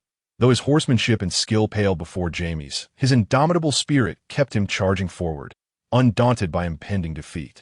Jaime studied his opponent, that relentless warrior, and felt something long forgotten stir within him: respect. This was the essence of knighthood: fearless combat, undying honor. And he, Jaime, had not tasted such fervor in far too long. Without hesitation, he spurred his steed forward, a scarlet bolt tearing through the arena's tension. 2 knights, one clad in fire, the other in night, clashed upon thundering destriers, their lances weaving a dance of valor. The air trembled with each collision, the crowd's breath held in rapt suspense. At the moment of impact, Jaime's lance struck true, a falling star against Jorah's chest. Yet the Black Knight held fast, clinging to his saddle with iron will, refusing to yield. Lynesse, Jorah's beloved, wept into her hands, tears tracing paths of disbelief down her cheeks. Never had she imagined such unrelenting devotion from him. The crowd roared, the arena alight with fervor, the spectacle reaching its zenith. King Robert himself rose from his seat, his voice booming with admiration. Now there stands a true knight, fearless before a stronger foe, steadfast unto death, unbroken, unyielding, worthy of the Seven's grace. Yet Queen Cersei's gaze simmered with disdain. To her, Jorah's defiance was mere folly, a stubborn fool challenging her brother's supremacy. Nearby, Lord Eddard and Lord Tywin exchanged nods of approval. Barristan Selmy watched with quiet admiration. The nobles murmured praises for the Black Knight, and Eddard Stark studied Jorah, this loyal vassal who, it was said, fought for love alone. Jorah had followed him for years, ever since the War of the Usurper, steadfastly clearing obstacles for his liege lord with unwavering loyalty. Eddard silently contemplated that should Jorah meet defeat, he would personally seek a betrothal for him with House Hightower, even at some cost. A vassal like Jorah, who upheld the knightly virtues, was all the more precious to him, and he wished his other bannermen to take him as an exemplar. Jaime's gaze lingered on the resolute Black Knight, who had already suffered 7 wounds beneath his lance, swaying unsteadily in the saddle, yet still gripping the reins with dogged determination. That unyielding perseverance filled Jaime with both admiration and bewilderment. Deep within, he found himself questioning the very chivalric ideals Jorah clung to. Resolving to seek answers, he decided to halt the duel temporarily. King Robert did not object, granting his request. Dismounting, Jaime strode slowly toward his tenacious opponent, his heart brimming with curiosity and respect. Drawing near, he spoke in a low, solemn voice. "Tell me, for what do you fight?" Jorah turned his pale face toward Jaime. Though his armor had absorbed the brunt of the lance strikes, blood still seeped silently from his wounds. Yet for the sake of his beloved, he could not fall. His reply was firm and tender. "I fight for the one I love. In this contest, I cannot yield." Jaime's heart trembled at these words. Turning away, his silhouette proud and unyielding, he declared to Jorah, "You cannot best me. Soon, I shall break you utterly. Honor, I will not concede it. If you wish to prevail, show me your fullest strength." Watching Jaime retreat, Jorah's lips curled into a bitter smile. He knew that without giving his all, he would carry regret for the rest of his days. King Robert's voice boomed across the field as he solemnly announced the resumption of the duel. Jaime and Jorah spurred their exhausted steeds into the final clash. The two warhorses, though wearied from the fierce contest, still bore their riders' indomitable wills. Crimson and black, the colors of the combatants intertwined upon the sands. Their lances crossed in a fleeting spark like colliding stars. Jaime's lance streaked like a meteor cleaving the heavens, while Jorah, despite his wounds, drove his own forward with thunderous force, aimed unerringly at Jaime. In an instant, Jaime's lance flickered like a phantom in the wind, swift, deadly, yet it found only air, while Jorah struck like a bolt of lightning, hurling both rider and steed to the ground in a cloud of dust. From the stands, cheers surged like a tide as the black-armored knight, against all odds, earned the crowd's reverence. King Robert, Lord Eddard, and the assembled nobles applauded fervently, honoring Jorah's fearlessness and resolve. Jaime lay still upon the mud, his gaze distant, a faint smile playing on his lips. His hand lifted as if to grasp something unseen. In Jorah's eyes, he had glimpsed the man he once was, that bright and uncomplicated youth, when every soul shone like a freshly forged blade, keen and radiant. Yet those men now slept beneath the earth. And what of himself? What had that gallant young knight also stepped into the grave? Was it the moment he donned the white cloak, or when he drove his sword through the Mad King's throat? In his youth, he dreamed of becoming the legendary swordsman Arthur Dayne, the Sword of the Morning. Yet at life's crossroads, he became the Smiling Knight. Now, those aspirations seemed distant as fading stars. Jorah approached, extending a helping hand, but Jaime refused his kindness. Rising alone like a proud lion, he met Jorah's gaze and declared, "You've triumphed today. Revel in this fleeting glory. Next time, I shall utterly destroy you." With those words, he departed the arena in silence. Honor had become but a wisp of memory to him. Now he lived only for Cersei, for that unyielding devotion. Those youthful dreams lay buried deep within his heart, never to be revisited. From the stands, Lord Tywin watched his son's retreating figure with a quiet sigh. His son remained stubbornly true to himself, still a man devoid of familial duty. To Tywin, true victory meant crushing one's opponent into the dust, leaving no room for mercy. Only then could one pay the highest respect to a worthy adversary. Tourneys and glory were but tools bestowed by rulers upon knights, a means to keep them chasing dreams, preserving their chivalric spirit in service to those in power. As a player in the Game of Thrones, Tywin knew one must always prioritize the interests of House Lannister. Yet Jaime remained ensnared by the illusions of knighthood, unable to break free. In this breathtaking joust at Lannisport, Jorah emerged as the ultimate victor. He stood upon the bloodied field, wounds still weeping crimson, yet his gaze remained steadfast upon his beloved.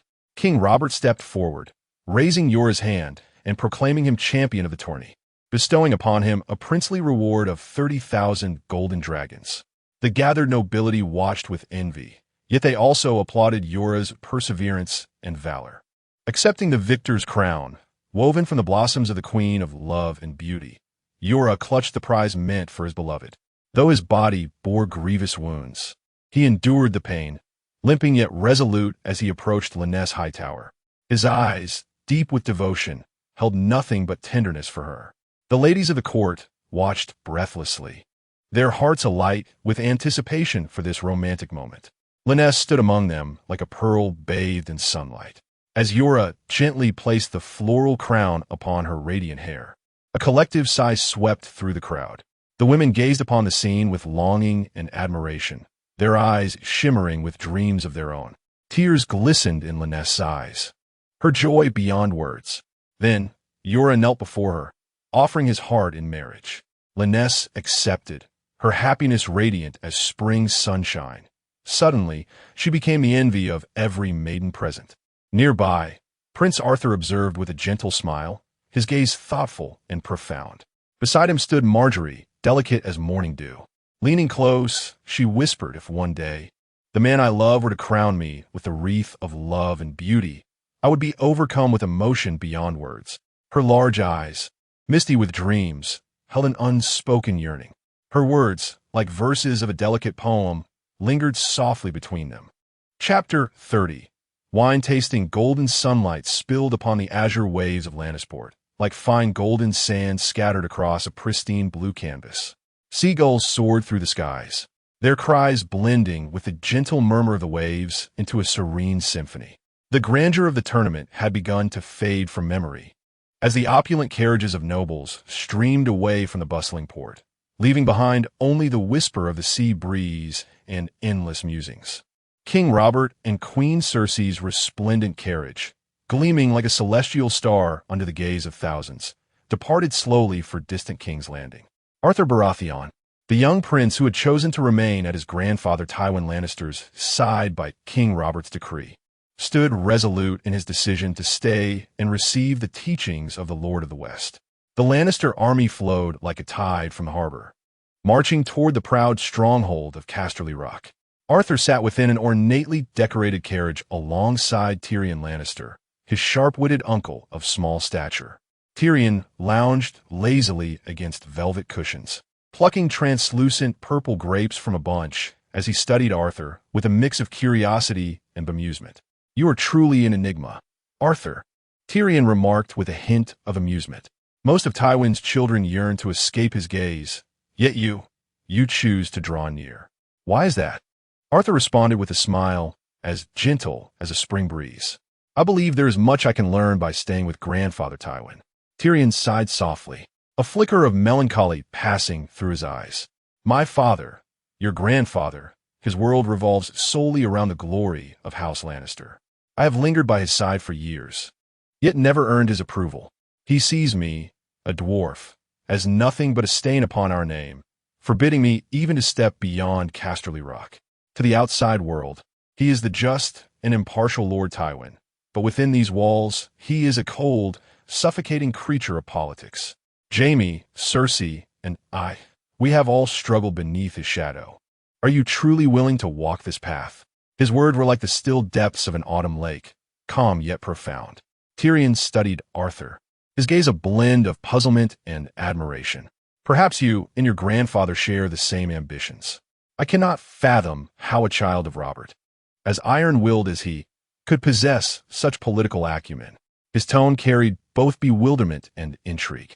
Arthur did not answer immediately, merely maintaining his quiet smile as he regarded Tyrion. Tyrion watched him with a trace of envy. "How I envy you, to live a normal life, cherished by your parents, respected by others. And I, because of this flawed body, am mocked by the world, shamed by my own family. Save for Jaime, I have known no warmth. From the moment I was born, my mother Joanna perished in childbirth, and my father Tywin blamed me for all his grief. What he could never accept was that I was a dwarf. He never recovered from Joanna's death. According to Jaime, from that day onward, his smile vanished without a trace. I grew up amidst his indifference, knowing full well his resentment toward me." Tyrion let out a self-deprecating chuckle, raising a goblet of arbor gold to his lips and draining it in one swift motion. Who could blame him? For I am an aberration. Arthur listened to Tyrion's confession, waves of emotion stirring within him, yet he remained silent, his understanding and sympathy concealed behind the luminous depths of his gaze. In the hush of midnight, the king's lavish procession resembled a mobile court, gliding steadily along the King's Road. The master of coin, Peter Baelish, was immersed in intelligence freshly delivered from King S. Landing. Suddenly, the carriage curtains parted with a whisper, carrying with it the faintest trace of perfume as a figure slipped inside. It was Varys, the master of whisperers, bearing a bottle of fine wine and wearing a genial smile. "The night is long, Lord Baelish," he murmured. "Shall we share a drink?" Peter glanced up, surprise flickering briefly in his eyes before settling into a courteous smile, his voice laced with quiet magnetism. "Such unexpected hospitality, Lord Varys. I am honored." Varys uncorked the pale lysine wine, pouring a measure for each of them. "A rare vintage from Liss," he remarked. "I've kept it for years, waiting for the right companion." Peter's smile deepened, edged with amusement. "All these years in the realm, and you found no one to drink with?" "The king is famously fond of his cups." Varys took a delicate sip. "Alas, my constitution cannot match his grace's," he admitted softly. "But I thought perhaps you might indulge me." Peter studied him, his expression shifting to solemnity. "Foreign wines hold little appeal for me. I am a man of the Vale, partial to its vintages. Yet when a master of whispers arrives with a bottle at such an hour, how could I refuse?" He drained his glass in one smooth motion. Varys mirrored the gesture before refilling Peter's cup. "Prince Arthur holds you in uncommon esteem," he mused. "In time, you may become his confidant, perhaps even his hand." Peter offered a modest, wry smile as he sipped. "A humble lord from the fingers, aspiring to the handship? Preposterous." Varys raised his glass in a silent toast. "On the contrary, Lord Baelish, I believe you are capable of becoming whatever you wish." Their gazes locked, each man's smile a mask of unspoken understanding. At last, Varys exhaled, pouring once more.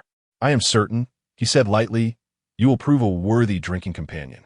Peter accepted the wine and drank deeply. Varys' eyes gleamed with approval.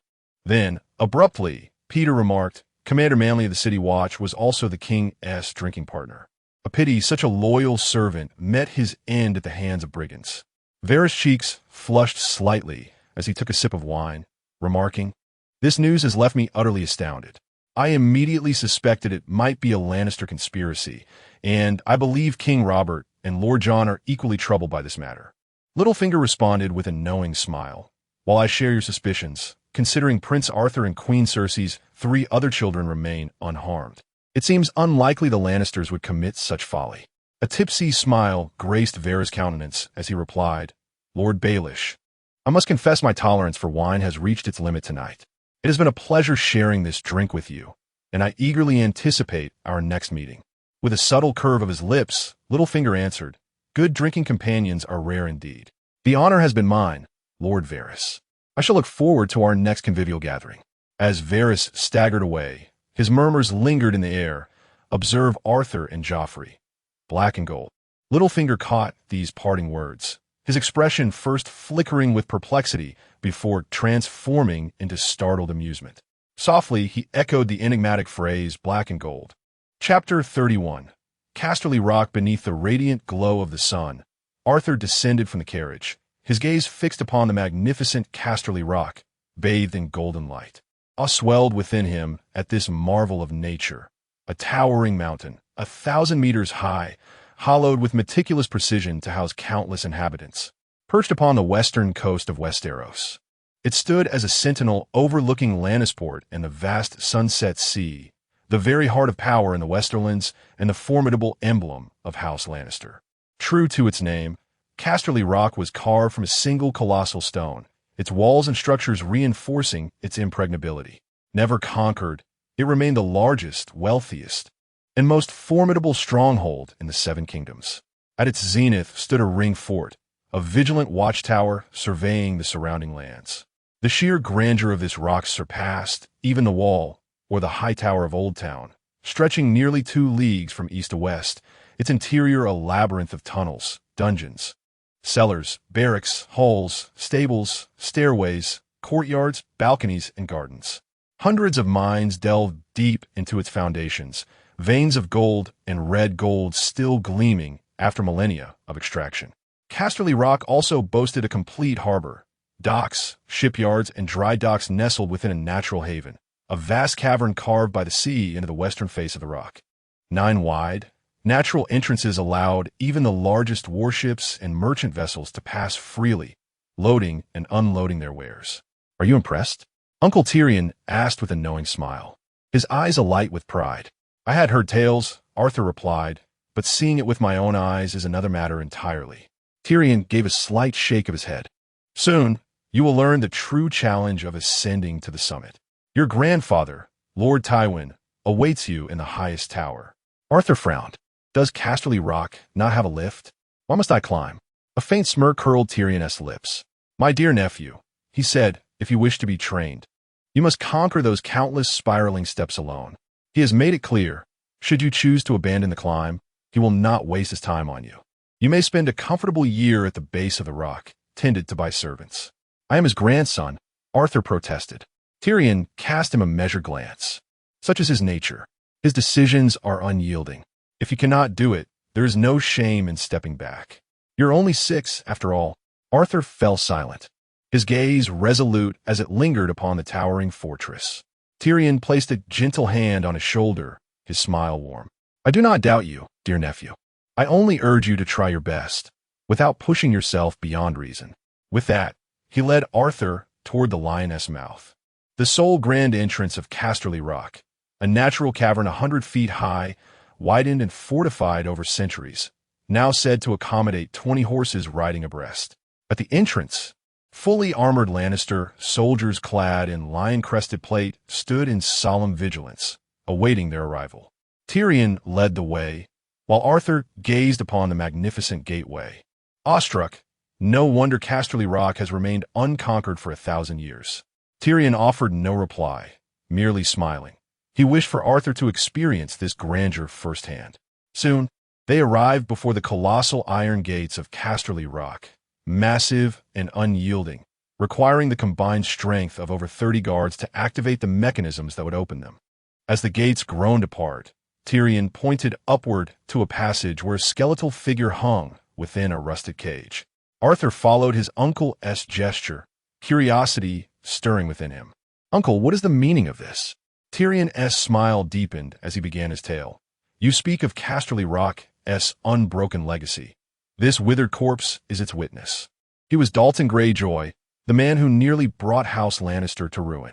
His voice grew heavy as he unveiled the darkest chapter of their family's history, the Dance of the Dragons, when the Targaryen dynasty tore itself apart in fire and blood, staining the Lannister name in crimson. During those turbulent times, House Lannister had pledged allegiance to the Greens, marching eastward to clash with the black-aligned forces of the Riverlands. Lord Jason Lannister, fierce as the lion of his sigil, led the might of the Westerlands into battle, only to meet his end upon the banks of the Red Fork, cut down by the blades of the Riverlords. Though the Westermen emerged victorious, their triumph was hollow, their ranks shattered and bleeding. Then came the battle by the lakeshore, where the stark wolves of the north and the Riverlands forces descended like a pack upon the weary remnants of the western host, slaughtering them without mercy. The spine of the West was nearly broken. Jason's young son, Lorien Lannister, inherited the shattered legacy, guided by his mother, Lady Johanna.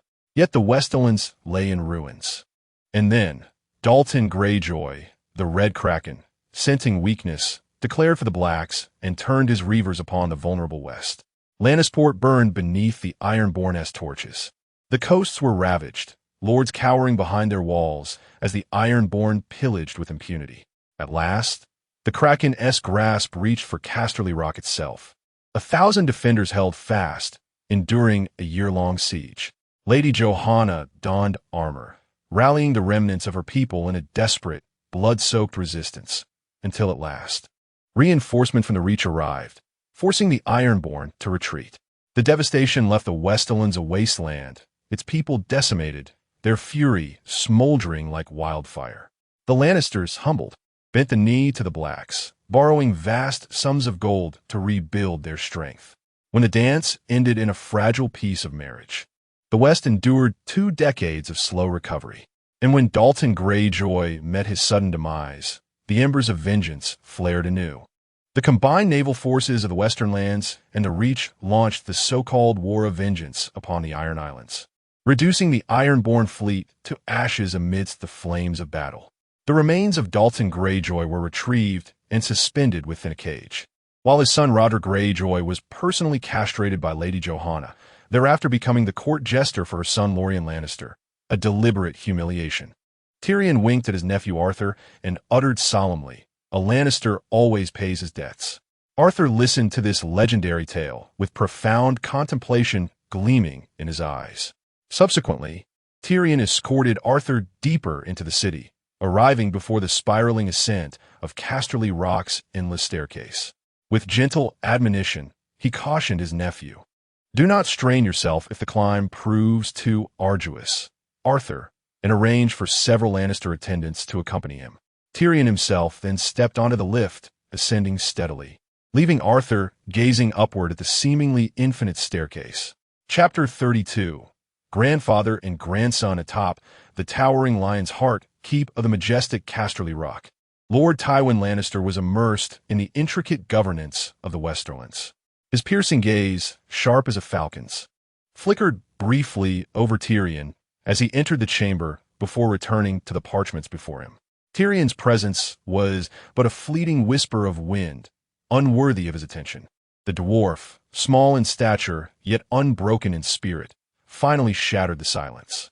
His voice, though quiet, carried the weight of accusation. "Arthur is still your grandson. Can you truly bear to test him so cruelly? Do you expect a child to climb those impossible steps?" His words rippled through the air like stones cast into still waters. Lord Tywin lifted his head, his eyes glinting with frost-laden disdain. The momentary glance silenced Tyrion instantly. The Lord of Casterly Rock replied in a voice colder than winter, "If you pity the boy so much, then return to the gutters where you belong and fulfill your duties." Tyrion could only retreat into silence, his dignity trampled beneath his father's indifference. Lord Tywin resumed his work, his quill dancing across the parchment with the grace of a practiced dancer. Only when weariness creased his brow did he murmur, "How long has the boy been at it?" Tyrion's voice was laced with resignation. "Nearly 2 hours." With a flick of his hand, Lord Tywin commanded the guards at the door to descend and ensure Arthur endured another hour before being brought back. Tyrion ventured once more, "Father, Arthur is the rightful heir to the throne, your own blood. Is this humiliation not excessive?" Tywin's gaze darkened, his tone measured yet unyielding. "He needs me, not the other way around. If a future king cannot endure such trivial shame, why should I waste my time molding him?" His voice grew quieter, almost contemplative. From birth, he has been coddled as the chosen one, bathed in reverence, never tasting the bitterness of disgrace. But remember, the greatest achievements are often born from the sting of humiliation. Tyrion's lips twisted into a bitter smile. "So, Father, is that why you humiliate me daily? To inspire me?" Tywin's eyes turned to ice.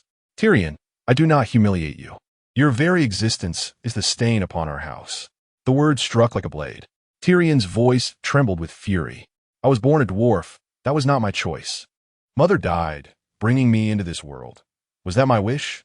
In your eyes, I will always be a grotesque little demon. Isn't that right?" Lord Tywin regarded his son's outburst with detached indifference, as though Tyrion's emotions were but fleeting shadows.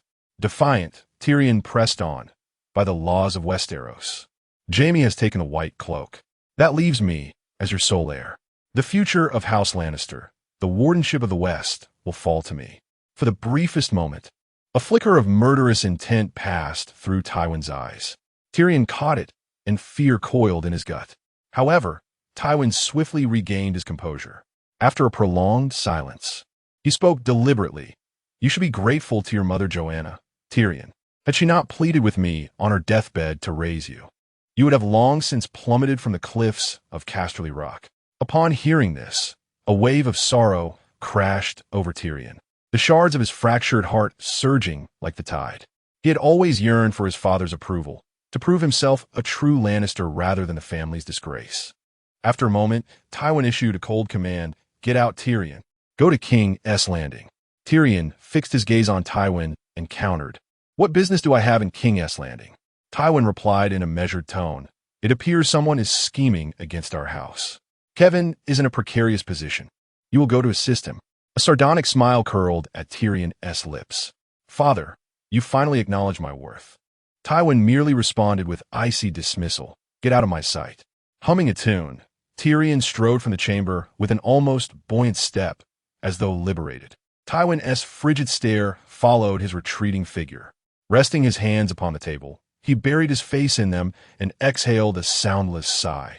The tempest of his emotions churning unseen. Before long, a guard entered to report that Prince Arthur had not ascended a single step, but had remained motionless, waiting in silence. This revelation elicited a flicker of surprise from Lord Tywin, who promptly ordered the guards to retrieve Arthur via the lift. As Arthur lifted his gaze, he beheld Tyrion descending slowly within the shadowy confines of the lift, his diminutive form stark against the flickering candlelight. Tyrion's eyes, like distant stars in the night, locked onto Arthur with an inscrutable smile, tinged with amusement, yet shadowed by profound unease. Tyrion drew nearer, his lips curving into a subtle, enigmatic arc, a smile laden with layered emotions, both uncertain of the future and quietly concerned for Arthur. Arthur returned the smile with a touch of youthful innocence, yet his resolve was unshaken. "I was certain grandfather would send for me." "Uncle, have you come yourself?" Tyrion shook his head gently, his gaze a tapestry of conflicting sentiments. "Arthur, you misunderstand. It seems we may not meet again for some time. May fortune favor you." With that, Tyrion turned away to arrange his departure for King's Landing. Soon after, a guard ascended via the lift and escorted Prince Arthur up the winding stairs. The heavy oak doors groaned open before them. Seated upon his imposing carved throne, Lord Tywin regarded Arthur with eyes as cold and unyielding as winter. His voice, deep and commanding, cut through the silence. "Why did you refuse to move?" Arthur met his grandfather's piercing scrutiny without flinching. "I dislike being treated this way," he declared, his voice carrying the weight of unassailable dignity despite its youth. "I will not be a puppet." For the briefest moment, Tywin seemed taken aback. This child's defiance, this bold challenge to his authority, was unexpected. He spoke slowly, his words laced with a subtle hint of approval. "Confidence is commendable, but excessive self-assurance can only lead to one's own undoing." Before Arthur could respond, Lord Tywin continued, "You may retire now. Rest well. A chamber has been prepared for you in the Lion's Tower. Tomorrow, I shall arrange for your instruction." Though his tone remained stern, between the lines lingered a trace of paternal concern. After Arthur departed, Tywin remained alone in the chamber, his gaze distant with reminiscence. He thought of his own son, Jaime, that equally proud and self-assured Lannister. Chapter 33. Expenditure. The royal carriage, bathed in sunlight, gleamed as though gilded with gold, halting at the edge of the King's Road beside a tranquil lake for respite. A gentle breeze caressed the lakeshore, stirring delicate ripples upon the water's surface, where sunlight danced like scattered diamonds, transforming the lake into a shimmering dreamscape of breathtaking beauty. 4-year-old Princess Myrcella, her luminous eyes brimming with innocence and curiosity, nestled close to her mother, Cersei, cradling a snow-white kitten in her arms. Her slender fingers tenderly combed through the feline's soft fur, her devotion radiating warmth. Nearby, maidservants and attendants bustled about, unpacking provisions to prepare a sumptuous midday feast for the king and his retinue. The fragrant aroma of cooking wafted through the air, mingling with the smoke rising from the fires, tantalizing the senses. The king's servants, ever efficient, arranged the tableware with practiced grace, lending an air of ceremony to the lakeside repast. King Robert, a figure of boisterous majesty, sat a round table flanked by the composed hand of the king, Jon Arryn, and the ever-vigilant Ser Barristan Selmy. Other members of the small council gathered nearby, their laughter and conversation weaving an atmosphere of ease and camaraderie. A squire approached with a flagon of Arbor Gold, the king's favored vintage, pouring a generous measure into his goblet. Robert drained it in one swift motion, his face alight with satisfaction before turning to refill Jon Arryn's cup. His gaze then settled upon Ser Barristan, and with a jovial grin, he urged Ser Barristan, "Such fine weather calls for indulgence. Come, share a drink with us." The steadfast knight met the king's eyes with a polite smile. "Your grace, duty forbids me." Yet Robert would not be deterred. With a playful insistence, he pressed the cup into Barristan's hands. "I say the king permits it. Consider this a royal exemption." His tone carried both command and affection, a gesture of camaraderie toward his old friend. Relenting with a quiet chuckle, Ser Barristan acquiesced, raising the cup to his lips for a measured sip. The wine's subtle notes played upon his tongue, and though duty weighed upon him, he acknowledged the king's kindness with silent gratitude. Amidst the vast expanse of wilderness, where the wind whispered through rustling leaves, Robert turned his attention to the brooding figure of Jon Arryn. With a furrowed brow, he inquired, "Jon, why must you always wear such a heavy countenance? Was this war not what you desired? Ought you not rejoice in our victory?" Jon Arryn, the seasoned hand, regarded the carefree king with solemn eyes. "Your Grace, with Lord Manly, our city watch commander, now departed, who, in your wisdom, should assume his mantle?" King Robert pondered for a moment, his eyes gleaming with resolve. "I believe Janos Slynt is a suitable candidate." "Janos Slynt?"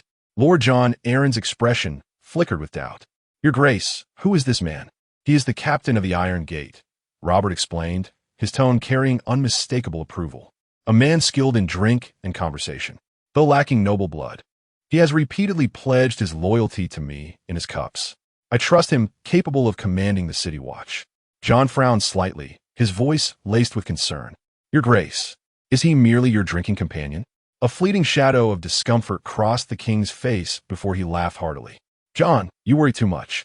My judgment of men is sound. Janos is loyal.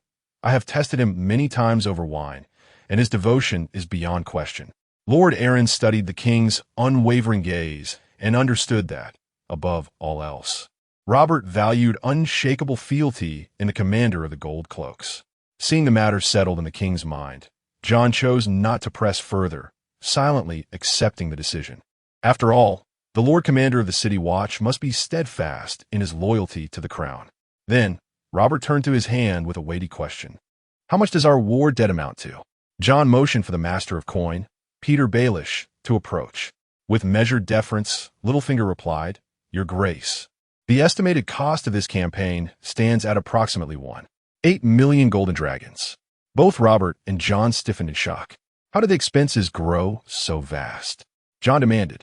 Peter elaborated, "Initially, we projected a cost of 1 million dragons, expecting the rebellion to be quelled within months.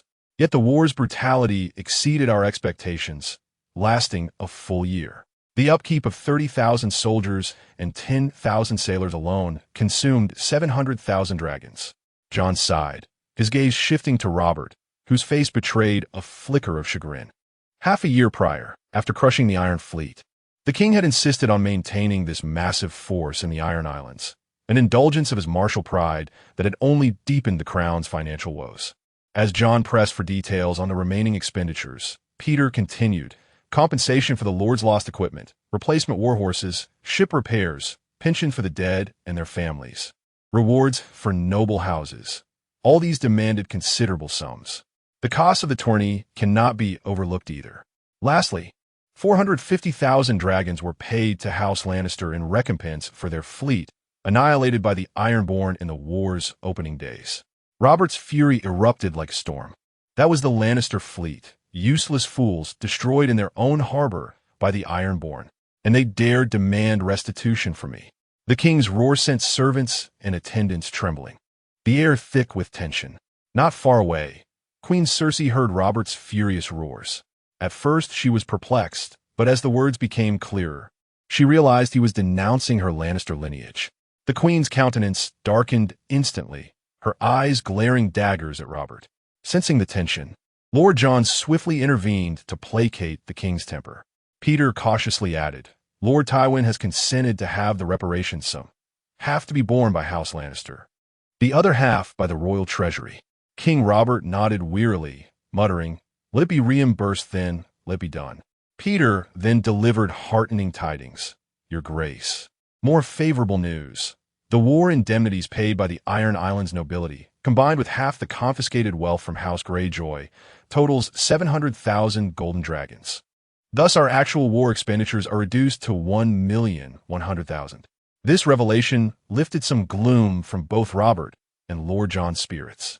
Finally, Peter reported the current treasury holdings with this year's taxes amounted to 1,900,000 dragons. Yet debts loomed larger. 2 million owed to House Lannister, 500,000 to the Faith, and another 500,000 to the Iron Bank, totaling 3 million golden dragons in royal debt. This reminded Robert of Peter's earlier proposal about currency reforging. He contemplated privately how mixing impurities into the existing 1,900,000 dragons could substantially increase the coinage. Resolving to discuss this scheme discreetly with Peter later, the king decided against airing such sensitive matters in open council. Chapter 34. Daenerys in the quiet night of King's Landing. Within the sacred altar on the second floor of the Great September of Baelor, an air of mystery lingered. Slender figures knelt before the statues of the Seven, their faces illuminated by the flickering candlelight, revealing expressions of deep devotion. Among them was a girl, Daenerys, her lips parted in silent prayer, her violet eyes shimmering like distant stars in the night sky. Her raven-black hair cascaded like silk down her back, adding an ethereal beauty to her presence. Clad in the pristine white robes of a novice, her porcelain skin and slightly pallid cheeks evoked an instinctive tenderness in those who beheld her. Sister Teresa approached softly, her voice a gentle whisper as she called Daenerys' name, resting a comforting hand upon her shoulder. Daenerys turned, her luminous eyes meeting the nun's gaze, though a shadow of sorrow dimmed their brilliance. "Is something the matter, sister?" she asked, her voice quiet yet brimming with quiet anticipation. Sister Teresa regarded her with maternal warmth, a tender smile gracing her lips. "Daenerys, your foster father, Lord Jon Arryn, has come to see you. He awaits you in the chamber upstairs. Shall we go to him?" At the mention of her foster father, a fleeting light passed through Daenerys' eyes. She rose and followed Sister Teresa toward the appointed room. Inside, Lord Jon sat in contemplative silence, his gaze heavy with unspoken thoughts. When Daenerys arrived at the threshold, Sister Teresa withdrew, leaving the two alone. Daenerys lifted her eyes to Jon, her expression a blend of curiosity and quiet yearning. The aged hand of the king regarded her with a heart burdened by remorse. Gently, he brushed his fingers through her hair, his voice thick with regret. "Dany, I'm sorry I could not be here for your last name day. This time, I brought you a gift, a white kitten, to keep you company." Yet Daenerys' eyes betrayed a deeper sorrow, a longing unfulfilled. "I do not need gifts," she murmured. "I only wish to know who my true parents were." Jon fell silent, the weight of her question pressing upon him. At last he spoke, his voice heavy with finality. "Your parents are no longer with us." The words struck like a blade. A shadow of grief flickered across Daenerys' face as she turned toward the window, her whisper barely audible. "Why must I remain within these walls? I yearn to see the world beyond. Why does it feel as though I am imprisoned here, with no escape?" Jon stiffened at her words, his heart aching. After a pause, he offered what little comfort he could. "Dany, I will consider it. Be patient." Daenerys said no more. Silently, she departed, leaving behind the untouched gift and a room heavy with unspoken sorrow. From the concealed door, King Robert and High Septon Sean emerged, their faces solemn in the dim candlelight. Jon exhaled wearily, addressing the king.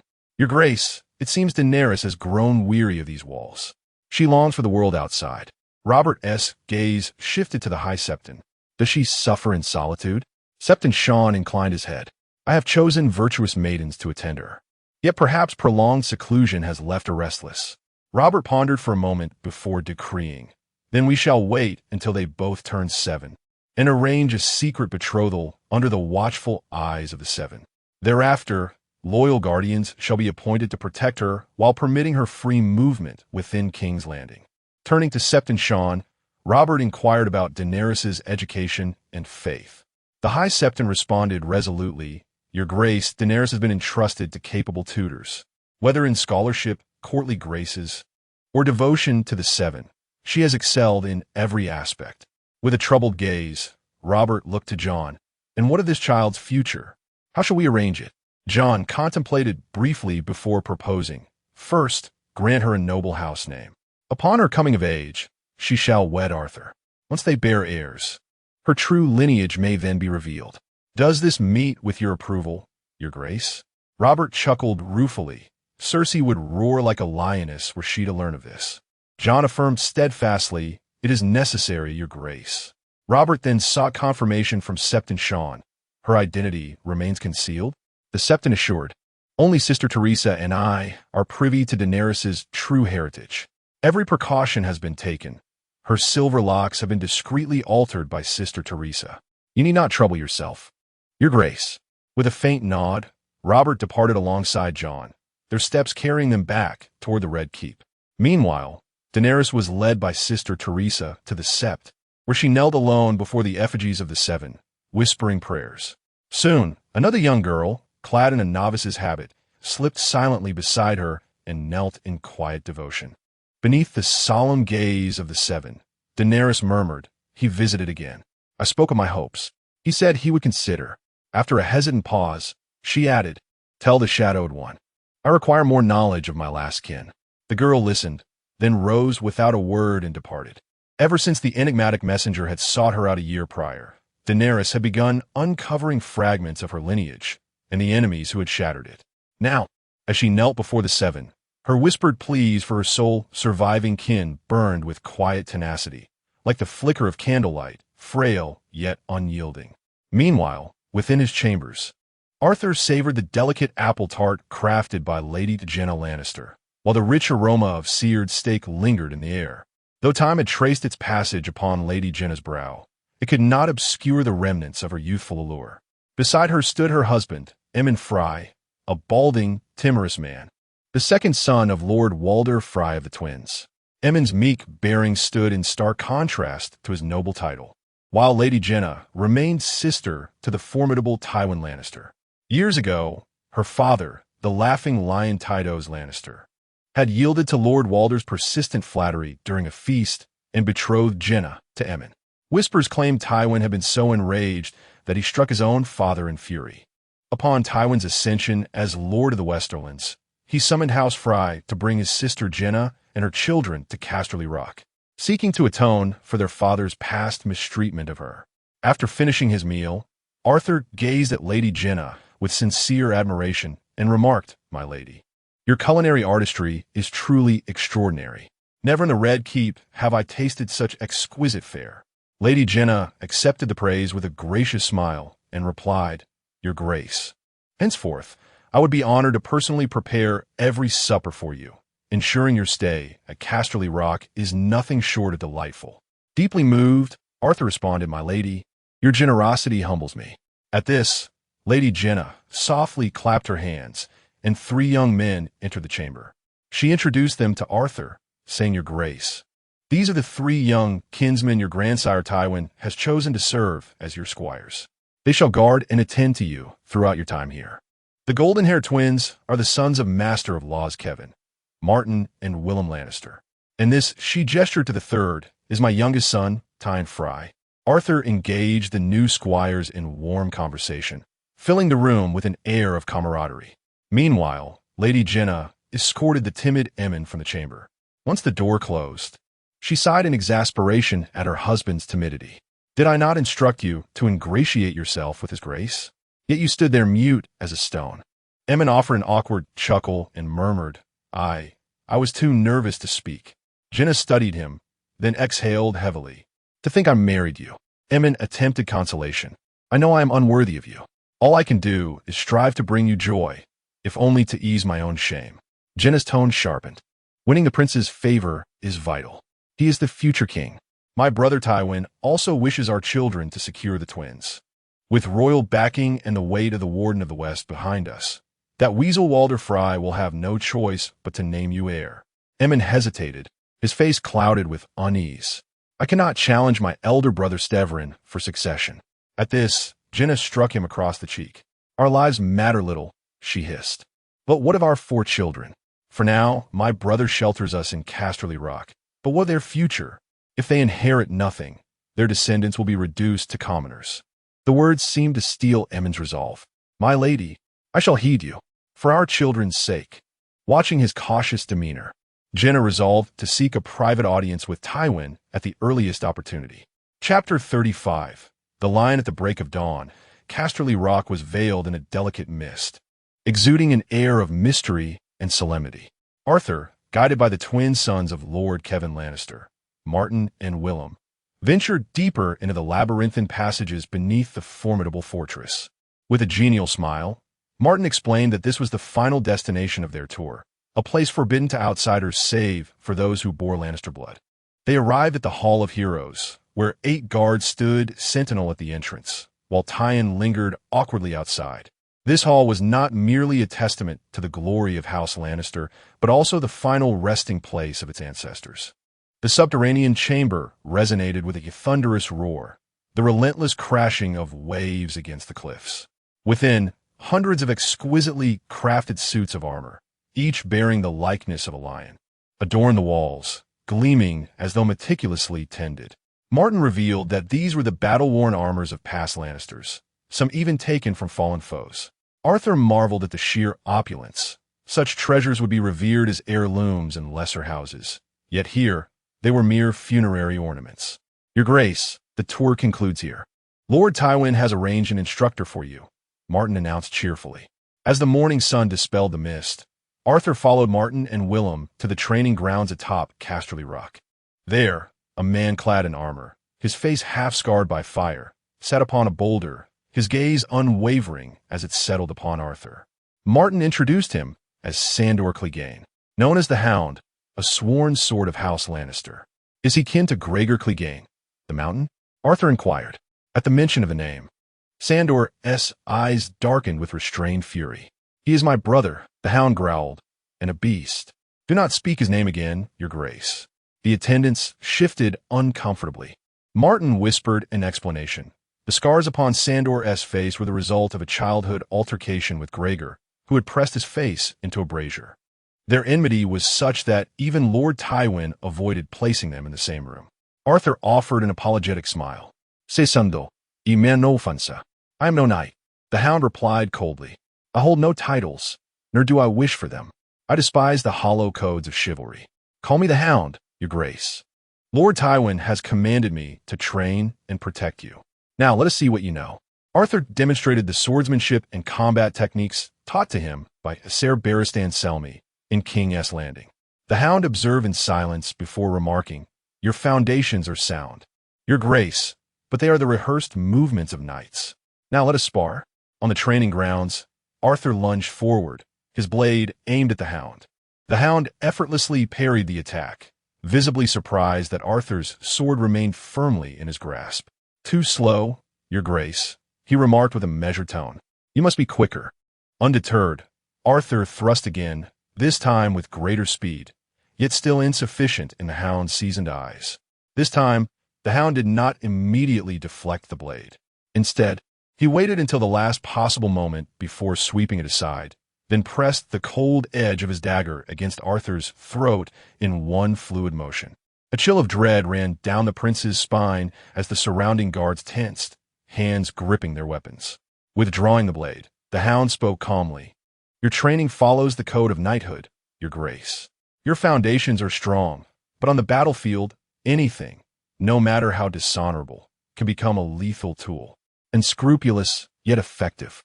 Arthur fell silent, absorbing the lesson. The Hound then proceeded to impart cunning techniques of real combat under the dimming light of dusk.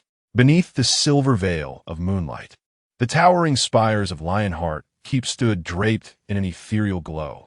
At its threshold appeared a familiar figure, Jenna, Tywin's sister, pushing open the heavy oak door. She stepped into her brother's study, her heart laden with unspoken burdens. Tywin, the stern lion of Lannister, sat at his desk, the flickering candlelight casting sharp shadows across his piercing gaze. The moment his eyes met Jenna's, the unspoken weight of years of silent concern and resignation passed between them. Tears shimmered in Jenna's eyes as she approached, her voice trembling like a sorrowful stream breaking free from long confinement. The words spilled forth, filling the silent chamber with echoes of grief. Tywin listened, his expression unyielding as steel, yet beneath that iron exterior, the faintest ripple of kinship stirred. Lifting his gaze, Tywin spoke with quiet resolve. Jenna, I have not forgotten the insult Walder Frye dealt our house by deceiving you into that wretched marriage. His treachery will not go unanswered. I will see your children claim their rightful inheritance at the twins, what was always meant to be yours. His words, though cold, carried the weight of an unbreakable vow. Comforted, Jenna nodded before shifting the subject. And what of your youngest, Tyrion? Where is he now? Tywin's reply was clipped, devoid of warmth. Sent to King's Landing to assist Kevin in certain matters. A faint, knowing smile touched Jenna's lips. So, you still find use in his talents. Tywin remained silent, his gaze distant. With gentle insistence, Jenna pressed on. Of your 3 children, Jaime remains bound by his oaths, stubbornly clinging to that white cloak, refusing to shoulder his birthright. How much have you sacrificed for his defiance? Do you still hold hope he will return? Only Tyrion possesses the capability and intellect, resembling you the most. Deep down, you must acknowledge that he is the most fitting heir to House Lannister, despite his conspicuous physical imperfections. Before she could finish, Tywin roared in fury, enough. Leave my presence, and do not seek me out in the coming days. Gazing at the obstinate and resolute Tywin, Jenna shook her head helplessly before rising slowly and departing the chamber. Left alone in his chair, Tywin's thoughts wandered back to that fateful day in King's Landing, when Jaime broke his oath, staining his hands with royal blood by slaying the Mad King, Aerys II. To shield Jaime and to cleanse the shame Aerys had inflicted upon him, Tywin chose to unleash merciless slaughter, annihilating House Targaryen and their loyal adherents. He bore the infamy himself, forging Robert Baratheon's heroic legend at the cost of his own honor. This bargain secured his daughter Cersei's marriage to Robert. Yet, the shadow of this transaction lingered, leaving Tywin to endure years of silent seclusion in the Westerlands, clinging to the hope that Jaime might one day return to his rightful path. Chapter 36. Blackfire in the golden embrace of afternoon sunlight that draped over the elegant study atop the Lion's Tower like a tapestry of molten gold. Lord Tywin Lannister's piercing gaze gleamed with an austere majesty. In his hand lay a parchment, Arthur's unique perspective on the Blackfire Rebellion. Arthur's words, though bearing the naivety of youth, shimmered like finely carved pearls, each sentence sharp and unyielding, brimming with admiration for Daemon Blackfire. Daemon Blackfire, the noble bastard, carried himself with the bearing of a king. His grace and poise were that of a knight from the most chivalric verses, his presence an irresistible allure. He was the most radiant knight in the 7 kingdoms, his brilliance igniting the hearts of every noble. The decisive clash upon the Redgrass field, where Daemon crossed blades with Ser Gawain Corbray, was like Valyrian steel meeting under the sun. A duel of knights that lasted an hour. Yet, it was his very pursuit of chivalry that cost Daemon the moment of triumph. Bloodraven, Brynden Rivers, seized the opportunity, his arrow piercing Daemon's heart, reducing the rebel leader's glory to dust and extinguishing the rebellion's hope. Daemon's knightly honor burned like wildfire. His defeat, rather than diminishing him, etched his name indelibly into the hearts of the nobility, their praise transcending mere victory or loss. Arthur's tone carried sorrow and resignation. Bloodraven's victory, though stained with dishonor, secured the Targaryens' triumph and shattered the rebellion. With eyes clear as spring water, Arthur gazed at the parchment before him and spoke, his voice crisp and earnest. Daemon Blackfire's failure taught me one truth. When advantage is yours, you must steel your heart. To achieve your ends, no method is too ruthless. For victory justifies all past transgressions. The world mourns the fallen, but it is the victors who shape its course. Such is the cruelest reality. Lord Tywin's gaze was unyielding as stone, the golden light unable to pierce the abyss within. Power and ruthlessness, more than honor and virtue, dictated the world's path. The stern and formidable Lion of Lannister listened intently to his 6-year-old grandson's dissection of the Blackfire Rebellion. His eyes, sharp as winter ice, gleamed with silent approval. His voice, low and unshakable, cut like a northern wind. Even had Daemon Blackfire triumphed in that battle and taken King's Landing, his iron throne would have been built on quicksand. For from a very beginning, Daemon had already lost to Daeron Targaryen II. Arthur watched, curiosity alight in his eyes, awaiting Tywin's explanation. After a moment, Lord Tywin retrieved a dust-laden tome from the corner of the chamber's bookshelf, a weighty volume chronicling the history of the Blackfire Rebellion, its yellowed pages etched with the marks of time and the burden of history. With practiced ease, he unfurled the parchment his slender fingers gliding over the script, guiding Arthur's gaze into the abyss of the past. Arthur held his breath, reciting each name with reverence. Rain, Bracken, Peak, Wanewood. These houses, their honor like distant stars, their strength undeniable, hailing from every corner of the realm, yet willingly rallied beneath the banner of Demon Blackfire.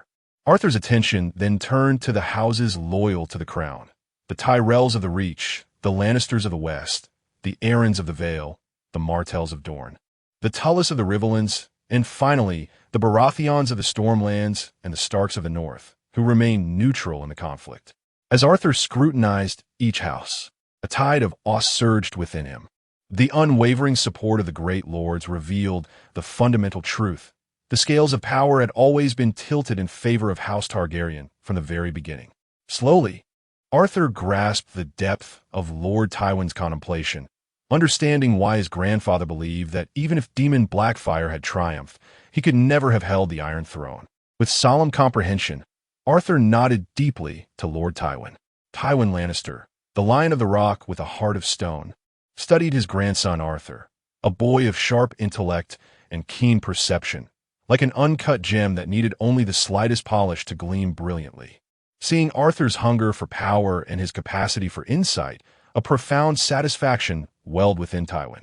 He took a measured sip of rich red wine, the crimson liquid like the quiet contentment that flowed through him. Those who supported Demon Blackfire, Tywin's voice was as deep as the wine, laced with an icy edge, were largely houses of ambition, like the Rains who sought to overthrow the Targaryen dynasty through that noble bastard to shatter the existing order and usurp the seats of the great lords. Such actions inevitably crossed the boundaries set by the other ruling houses. His words cut like a blade. On the surface, it was a conflict between a bastard and the trueborn, but in truth, it was a war waged by powerful, ambitious lesser houses seeking to overthrow their liege lords. In the end, the Blackfires met their ruin. Demon Blackfire's downfall lay in his naive understanding of power. He believed his personal charisma alone could rally these houses to rebellion, unaware that his actions only drove the great lords of the Seven Kingdoms further into opposition.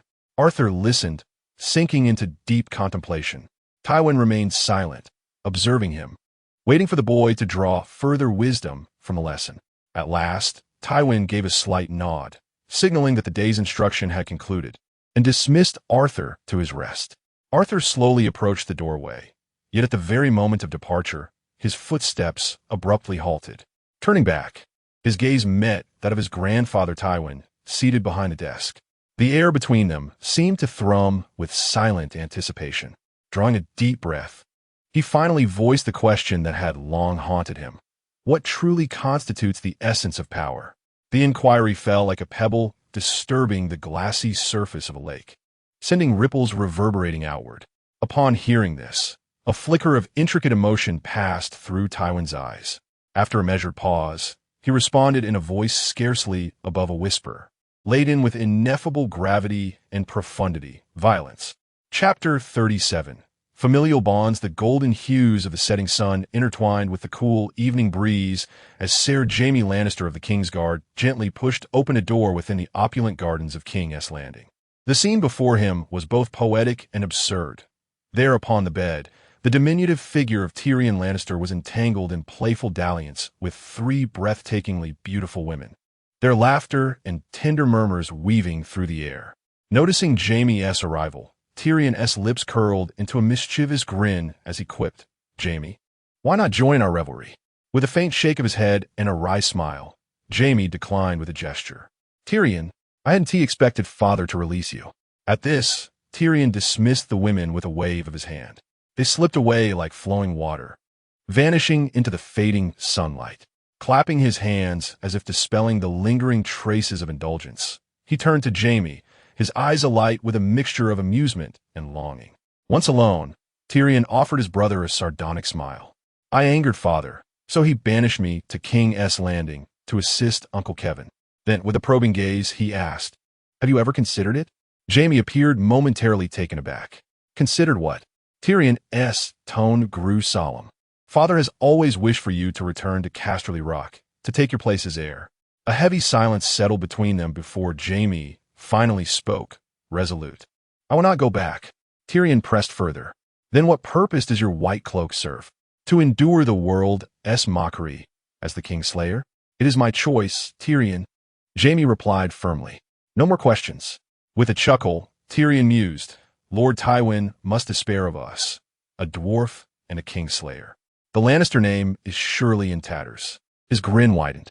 "Though I suppose he takes some comfort in knowing that, of his 3 children, at least Cersei hasn't brought further disgrace." Leaning back, he added, "When I first arrived, I heard the small folk jesting that the Red Keep has become a lioness' den, overrun with Lannisters." Jaime shifted uncomfortably.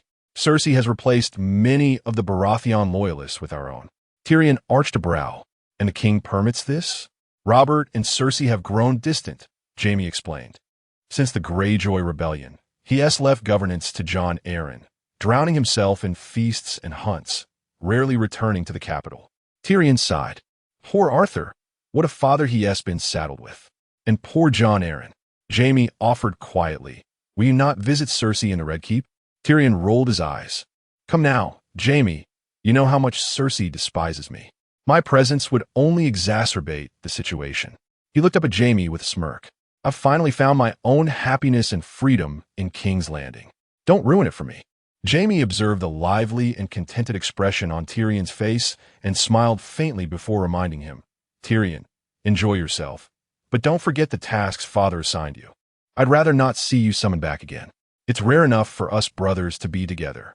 Tyrion assured him, "Rest easy, brother. I know my limits." Then, reclining on his bed, he called loudly for the women outside to return to his chambers. Jaime could only chuckle helplessly at the absurdity before shaking his head and leaving the room, its air thick with debauchery. Meanwhile, in the lavishly adorned chambers of the Queen within Maegor's Holdfast, Cersei was immersed in tender moments with her 4-year-old daughter, Myrcella, guiding Myrcella's small fingers through delicate embroidery. The golden sunlight bathed them in warmth. The child's nimble progress filled Cersei with pride, prompting her to lift Myrcella into her arms and press a kiss to her soft cheek, eliciting a peal of laughter like silver bells. Yet the joy was shattered when Myrcella suddenly asked about her brother Joffrey's return. At the mention of Joffrey, Cersei's expression darkened, resentment toward Robert bubbling anew. She had vehemently opposed sending Joffrey to be fostered under their father, Tywin Lannister, but Robert's insistence had left her powerless, deepening her bitterness. A knock interrupted the quiet. Cersei gestured for the door to be opened, and Ser Aerys Oakhart entered with a bow. Since Prince Joffrey's departure, he had been tasked with guarding Prince Tommen. After his formal greeting, he delivered unsettling news. Prince Tommen had allegedly injured someone during his lessons at the Tower of the Hand. Alarmed, Cersei demanded Ser Aerys lead her there at once. Upon arrival, she found Tommen standing tearfully beside 2 attendants, while a servant writhed on the floor, clutching a bloodied eye and wailing in agony. Spotting his mother, Tommen immediately hid behind her skirts, seeking refuge. "What happened?" Cersei's voice was laced with concern and suspicion. Grand Maester Pycelle, who oversaw Tommen's education, explained Prince Tommen was using the servant as a steed. When the man begged for rest, the prince grew enraged and accidentally struck his eye with a wooden sword. Cersei turned sharply to Pycelle. Why was Tommen not attending his lessons properly? How did this escalate so? The reprimand made the old maester visibly uneasy. At that moment, Lord Jon Arryn descended the tower's steps, his brow furrowed as he demanded answers. Upon hearing the details, his expression hardened.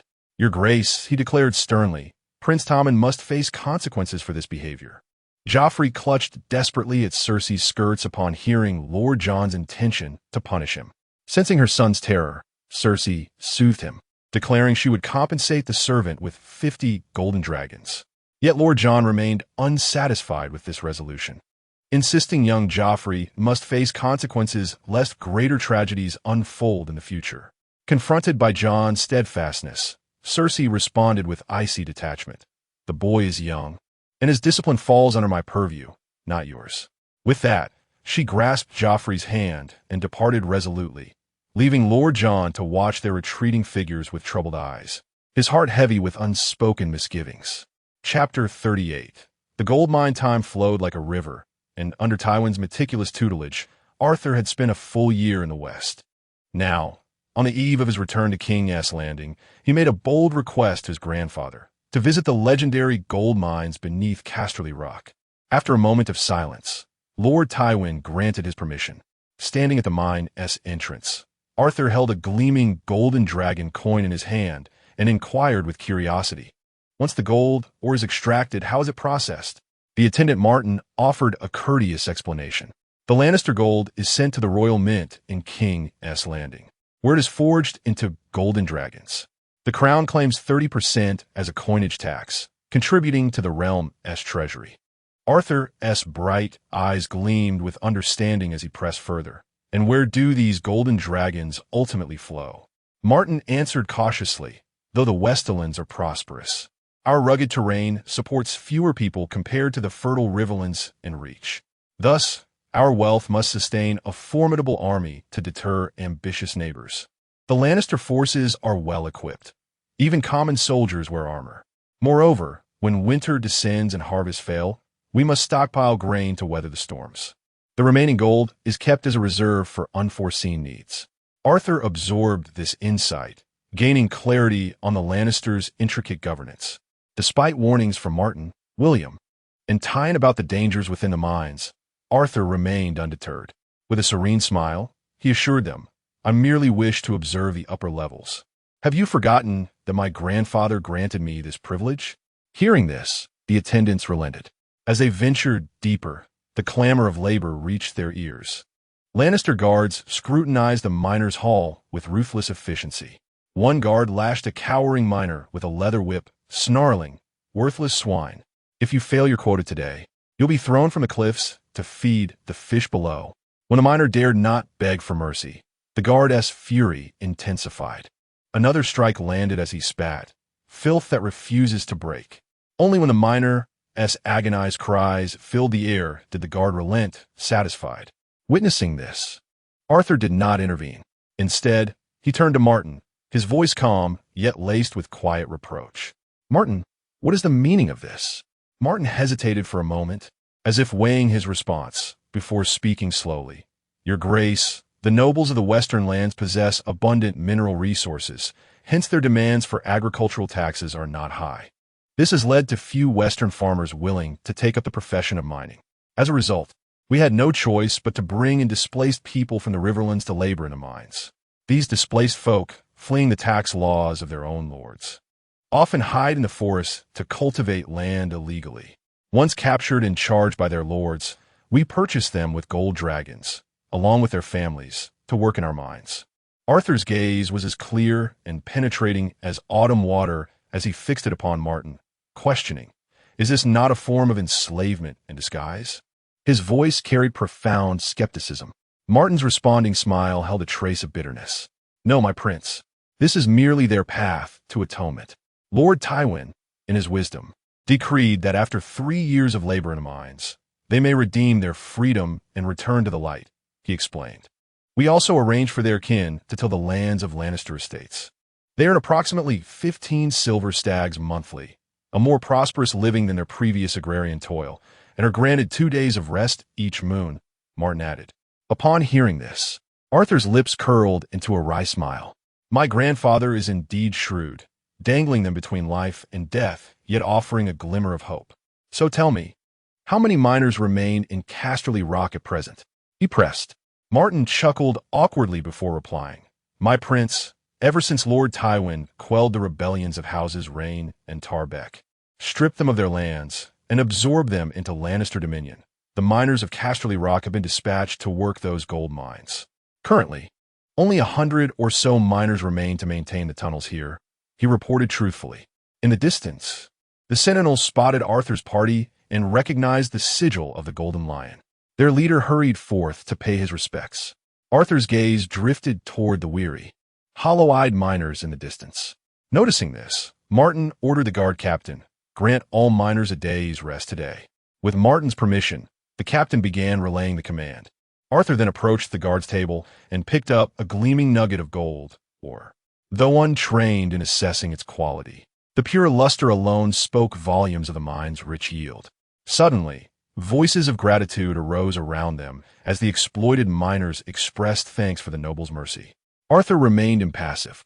His actions stemmed purely from personal conviction. He would not risk alienating his grandfather Tywin over these miners, having gleaned what he needed about Casterly Rock's gold mines. Arthur saw little purpose in remaining and departed the oppressive atmosphere. At the lion's mouth of Casterly Rock, Barristan Selmy, the Lord Commander of the Kingsguard, arrived punctually with a contingent of ironclad soldiers and an ornate carriage. Their mission, to escort Prince Arthur back to King's Landing. Prince Arthur stood there, his eyes scanning the crowd for a familiar figure, his grandfather, Lord Tywin Lannister. Yet Tywin did not appear, leaving only Lady Jenna present. As Arthur witnessed this scene, the anticipation in his eyes gradually faded, replaced by a faint melancholy. He boarded the carriage in silence. The rhythmic clatter of hooves against cobblestones echoed through the air, growing ever more distant until vanishing beyond Casterly Rock's horizon. Subsequently, Lady Jenna slowly ascended to the pinnacle of the Lion's Hold. That towering edifice perched upon the highest point of the rock like a regal beast surveying all of Westeros. She found Tywin standing in quiet contemplation by the window, his inscrutable gaze fixed upon the distant landscape, thoughts unfathomable to any who might observe. Softly, she spoke to him. Arthur seemed rather disheartened by your absence when he departed. Lord Tywin did not turn, his reply as cold as winter's breath.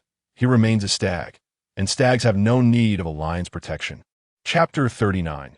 The betrothal in the profound stillness of midnight. The silhouette of King's Landing gradually emerged, bathed in the silver glow of the moon. Autumn light rippling like water. Ser Barristan escorted the carriage along the gold road leading to the capital, flanked by a dozen loyal knights. They bore an urgent mission from the king, hastening toward the city despite the hour. Abruptly, the rhythmic clatter of wheels ceased, replaced by an eerie silence. Only the whispering breeze lingered as Arthur dismounted, his gaze drawn to a shadowy figure materializing beneath the moonlight. With measured, resolute steps, the figure approached, King Robert, his father, whose warm smile held a quiet affection. Arthur, he said, come with me. Soon, a carriage rolled toward the solemn grandeur of the great September of Baelor. Inside, Arthur regarded Robert and Lord John Arryn with bewilderment. Robert leaned forward, his voice deliberate. You are to be secretly betrothed to a girl of House Targaryen within the Great September. The prince's breath caught, disbelief threading his words. But the Targaryens, only one male heir remains, and our houses are bound by blood and enmity. His voice echoed sharply in the confined space. Lord John, his gaze unwavering, began to unravel the intricacies of this improbable proposal. As the carriage jostled along the uneven road, Arthur listened intently, his pulse steady but his mind alight. John's voice was low, resonant with conviction. To wed the last scion of House Targaryen would solidify the Baratheon dynasty's legitimacy. No longer conquerors, but rulers sanctified by law and lineage. A political union, yes, but one that would cleanse the stain of usurpation. Then Robert's expression darkened, his tone grave. This must remain hidden, especially from your mother, Queen Cersei. The Lannisters' ruthlessness was no secret. Should the Targaryen girl's identity surface, her life would hang by a thread. Arthur nodded solemnly. Beneath the velvet moonlight, the ancient steps of the Great September gleamed as Arthur, Robert's 7-year-old heir, was led inside by his father and Lord John. Within the hall, Septa Teresa clasped Daenerys' small hand. Two children, a boy and a girl, exchanged curious glances, their fates entwining in that sacred space. Before the statues of the seven, the High Septon stood in solemn vigil. Septa Teresa's voice, soft as a night breeze, began to impart the sacred vows of matrimony. John turned to Robert, his brow furrowed. Are we acting too hastily? King Robert's gaze was steadfast and profound as he murmured in response. Let them meet early, perhaps to dissolve future enmity. After all, I am the sworn enemy of her house. He continued, his voice laced with melancholy, if left to the natural course. By the time they grow and learn each other's lineage, the Targaryen girl might harbor resentment toward Arthur. I cannot bear to see my Arthur endure such anguish. Only by nurturing their bond from childhood can we avert this sorrow. Lord John Arryn nodded slightly, though unease lingered in his eyes. With a sigh, he ventured, could you, for the sake of the realm, forsake your hunts and your cups? Robert exhaled a bitter chuckle. I never crave the Iron Throne. It brings me naught but weariness now. All I seek is to reclaim the man I once was. John pressed gently. And what of your children? The mirth faded from Robert's face. Yet his tone remained resolute. I have paved their paths. Arthur shall wed this Targaryen maiden. Joffrey shall be bound to Ned's daughter. Myrcella pledged to your heir Robin Arryn. As for young Tommen, he shall take Ned's second girl as his bride. He turned to John, a shadow of defiance in his eyes. You see, their futures are all secured. With your counsel, this king need only do as he pleases. Faced with Robert's unyielding obstinacy, John chose silence. His gaze drifted toward the impending union, his heart a tempest of unspoken misgivings. Beneath the argent glow of the moon, within the hallowed walls of the ancient sept, 7-year-old Arthur stood opposite Daenerys of equal age. Her delicate features, carved as though by a master's hand, were framed by cascading ebony tresses that whispered of midnight's allure. Her violet eyes, deep as the cosmos, shimmered with an enigmatic light. Clad in the pure white robes of a novice, her porcelain skin and faintly flushed cheeks seemed almost ethereal as she regarded Arthur with quiet intensity. Arthur exhaled inwardly, betrothed before ever knowing love. Though this political match would fortify his claim and lend legitimacy to his rule, Daenerys was a Targaryen, a name entwined with the Baratheons in a tapestry of blood and vengeance. What future awaited them once the truth of their house's enmity came to light? Then, like a fleeting spark in the dimness, he caught a flicker of hatred in Daenerys' gaze, a momentary inferno that seemed to set the very air ablaze. His pulse quickened. Does she already despise me? Or was it but a trick of the light? Under the moon's watchful eye, they stood as adversaries in a silent duel, each deciphering the other's unspoken thoughts. With 2 measured coughs, High Septon Sean signaled the ceremony as commencement. Arthur clasped Daenerys' slender left hand in his right, and before the eyes of the 7, they stepped into the sacred covenant of betrothal. The High Septon draped a ribbon of pristine silk around their joined wrists, a gossamer tether, weaving their fates as inexorably as warp and weft. Standing solemnly before 7 sacred statues, Arthur and Daenerys stood side by side, their voices intertwining as they recited the ancient vows. Father, smith, warrior, mother, maiden crone, stranger, we hereby declare, I am hers, and she is mine. I am his, and he is mine. This oath shall endure till the river of life runs dry. As the ceremony concluded, Arthur turned his gaze upon Daenerys, his eyes brimming with unspoken words. Daenerys, in turn, met his gaze with the crystalline clarity of spring waters, her innocence tinged with faint bewilderment. Arthur pondered silently. Perhaps he had presumed too much. She was but 7 summers old. How could she fathom the intricacies of the world, much less the tangled web of their identities? Thus, he turned away, following Lord John the Hand and his father Robert as they departed the Grand September. Yet Daenerys' gaze, once pure and untroubled, now bore a shadow of complexity, nay, even a whisper of undetected resentment, etched upon Arthur's retreating figure. Chapter 40. 6 years' time slipped away like a fleeting white steed, the years passing in silent cadence, and in the blink of an eye, 6 springs and autumns had quietly drifted by. 296 AC, King's Landing as the first golden rays of dawn filtered through the curtains, spilling into the opulent chambers of a lavish villa in King's Landing. A raven-haired and strikingly handsome young man, Arthur Baratheon, lay entwined with Daenerys Targaryen, their forms nestled together in the tender embrace of slumber. Arthur slowly opened his bright, keen eyes, gazing upon the delicate beauty before him, her obsidian tresses cascading like a waterfall, her petite frame as exquisite as porcelain, her skin pale as jade, and her lashes fluttering gently in the morning light. A surge of warmth filled his heart, and he pressed a soft kiss to her forehead. Since their secret betrothal beneath the great September of Baelor 6 years prior, their love had blossomed with sweetness and tenderness. The High Septon, Teresa, hand of the King John Arryn, and Arthur's father, King Robert, had all borne witness to that sacred moment. Over these 6 years, Arthur had often whisked Daenerys away from the sept, journeying through the Crownlands, hoping to bring her joy and dispel the shadows in her heart. These cherished moments had deepened her radiant smiles and strengthened the bond between them. In these years, Arthur had come to understand Daenerys' nature more intimately. She was cautious, obedient, and hesitant to defy him in even the slightest way. Though he sometimes found his future bride to be excessively naive, her lineage would bestow undeniable legitimacy upon their descendants.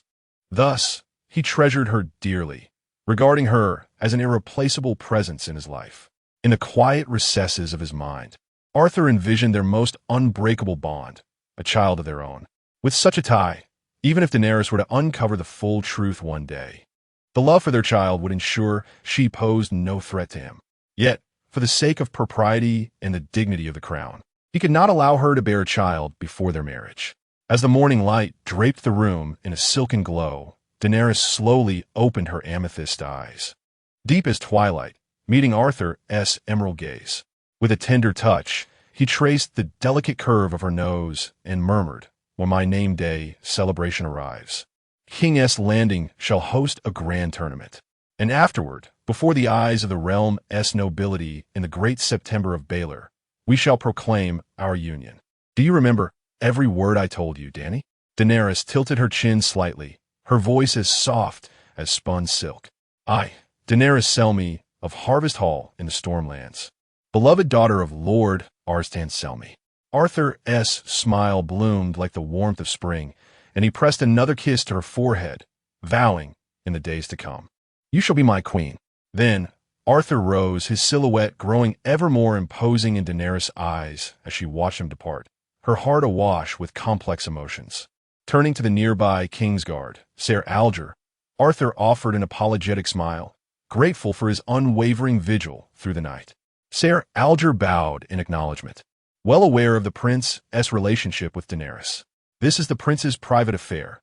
None may question it. Silence may well be the wisest course." Arthur's gaze then fell upon the swiftly approaching Mia Stone, her striking figure bathed in the morning light, a vision of beauty interwoven with unyielding resolve. He assigned Mia to serve as both handmaiden and guardian to Daenerys, accompanying her into the carriage as they departed for the great September of Baelor. Watching the entourage escort Daenerys into the distance, Arthur stood flanked by Roga and Brock, the twin bastards of Robert. He had gathered his father's low-born offspring into the elite order he had founded 5 years prior, meticulously training them alongside the scions of Crownland's nobility and the loyal Stormlanders. These 100-odd members were the seeds of his future royal knights, modeled after the French tradition, noble youths voluntarily pledging loyalty from childhood, lured by splendid arms, knightly honors, and generous rewards. Yet they also served as subtle hostages. As for the Stormlands, Arthur knew his father doted on young Renly, granting him the title of Lord Paramount. But should Arthur ascend the throne, Crownlands alone, though wealthy and populous, would pale against the might of other great lords. Reclaiming the Stormlands was thus vital. While Robert lived, the Stormlanders remained loyal to him. Renly, their nominal lord, held little true power. But once Robert passed, the region would slip into Renly's grasp. Arthur resolved to seize upon any misstep, stripping Renly of his authority as Robert had done to Stannis, elevating him to prince in name while confining him to King's Landing, thus securing the Stormlands under royal control. Bathed in dawn's glow, Arthur returned to the towering Red Keep, where the weary yet resolute face of sleepless Alger met his gaze. He dismissed the man to rest in the White Sword Tower. Upon the training grounds, Arthur sparred with his squires, honing his skills for the coming tourney, where victory would proclaim his martial prowess to the realm's nobility. From the Hand's Tower, master of laws Renly watched through a fourth-floor window, his expression grim as he observed his nephew's relentless jousting dominance. The sight of Arthur's calculated courting of Stormlander lords kindled quiet fury within him. Yet Arthur was the future king, and Robert still ruled. Renly could only maintain the fragile pretense of kinship, balancing upon the knife's edge of their strained uncle-nephew bond. Only two remained in the chamber. Behind Renly stood Loras Tyrell, his dearest companion, encircling him with arms from behind while whispering inquiries about his concerns regarding Arthur. Loras, the knight of House Tyrell from the Reach, served not only as Renly's confidant, but also as the vital bond between him and the fertile lands of the south. Having pledged his service to Renly 2 years prior, their camaraderie had only deepened since. Without turning, Renly kept his gaze fixed upon Arthur beyond the window, murmuring in a subdued tone, "Loras, I have this foreboding. Should Arthur ascend the throne, I shall be the first to face his wrath." Loras' smile was both tender and resolute. "So long as you conduct yourself without fault, Arthur shall find neither pretext nor justification to strip you of your lands. Should he dare move against you, I have faith the realm's protectors will not stand idle in this Baratheon affair." At these words, Renly exhaled a silent sigh before turning to meet the devoted gaze of the Knight of Flowers. A pang of melancholy stirred within him as he reflected, "You are my gravest mistake, Loras." Chapter 41. Family. The morning sun bathed the Red Keep in golden light, casting a serene glow over the royal dining hall within Maegor's holdfast. 8-year-old Prince Tommen, his golden curls framing a cherubic yet handsome face, was lost in the bliss of a lemon cake, each bite a jubilant ode to simple pleasures. Suddenly, the doors swung open, and Prince Joffrey strode in with effortless grace.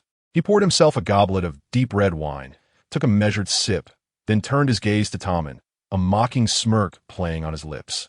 "Tommen," he drawled, voice laced with derision, "indulging in cream cakes at this hour? One might think you're determined to rival the grandeur of our dynasty's reputation with your girth. How fortunate that our father's legacy rests on more than your gluttony." Tommen's voice wavered as he defended himself, small hands trembling. "Father is built the same way. What does it matter if I'm a little plump? Why don't you dare mock him?" The word struck a nerve. Joffrey's face darkened with fury before his hand lashed out, striking Tommen across the cheek. "How dare you compare yourself to our father?" He seethed. "He is the warrior who forged a dynasty, while you are nothing but a sniveling stain upon his name. Consider this a lesson in respect, little brother." The servants, well versed in Joffrey's temper, rushed to restrain the enraged prince before his wrath could escalate further. They knew all too well the consequences if word of this reached the king and queen. Tears welled in Tommen's eyes as he clutched his stinging cheek, his quiet sobs echoing in the hushed hall. Joffrey scoffed at his brother's weakness, struggling against the servants who held him back, only to retaliate by striking a few of them as well. Then Princess Myrcella entered, radiant as the dawn, her golden hair shimmering, her beauty unmatched. Her eyes widened at the sight of Tommen's tear-streaked face and Joffrey's restrained fury. She rushed to her younger brother, gathering him into a protective embrace before turning to the servants for answers. Upon hearing what had transpired, her delicate features hardened with outrage. "Joffrey," she snapped, "how could you? Tommen is our brother." Even if he spoke of father's weight, was violence necessary?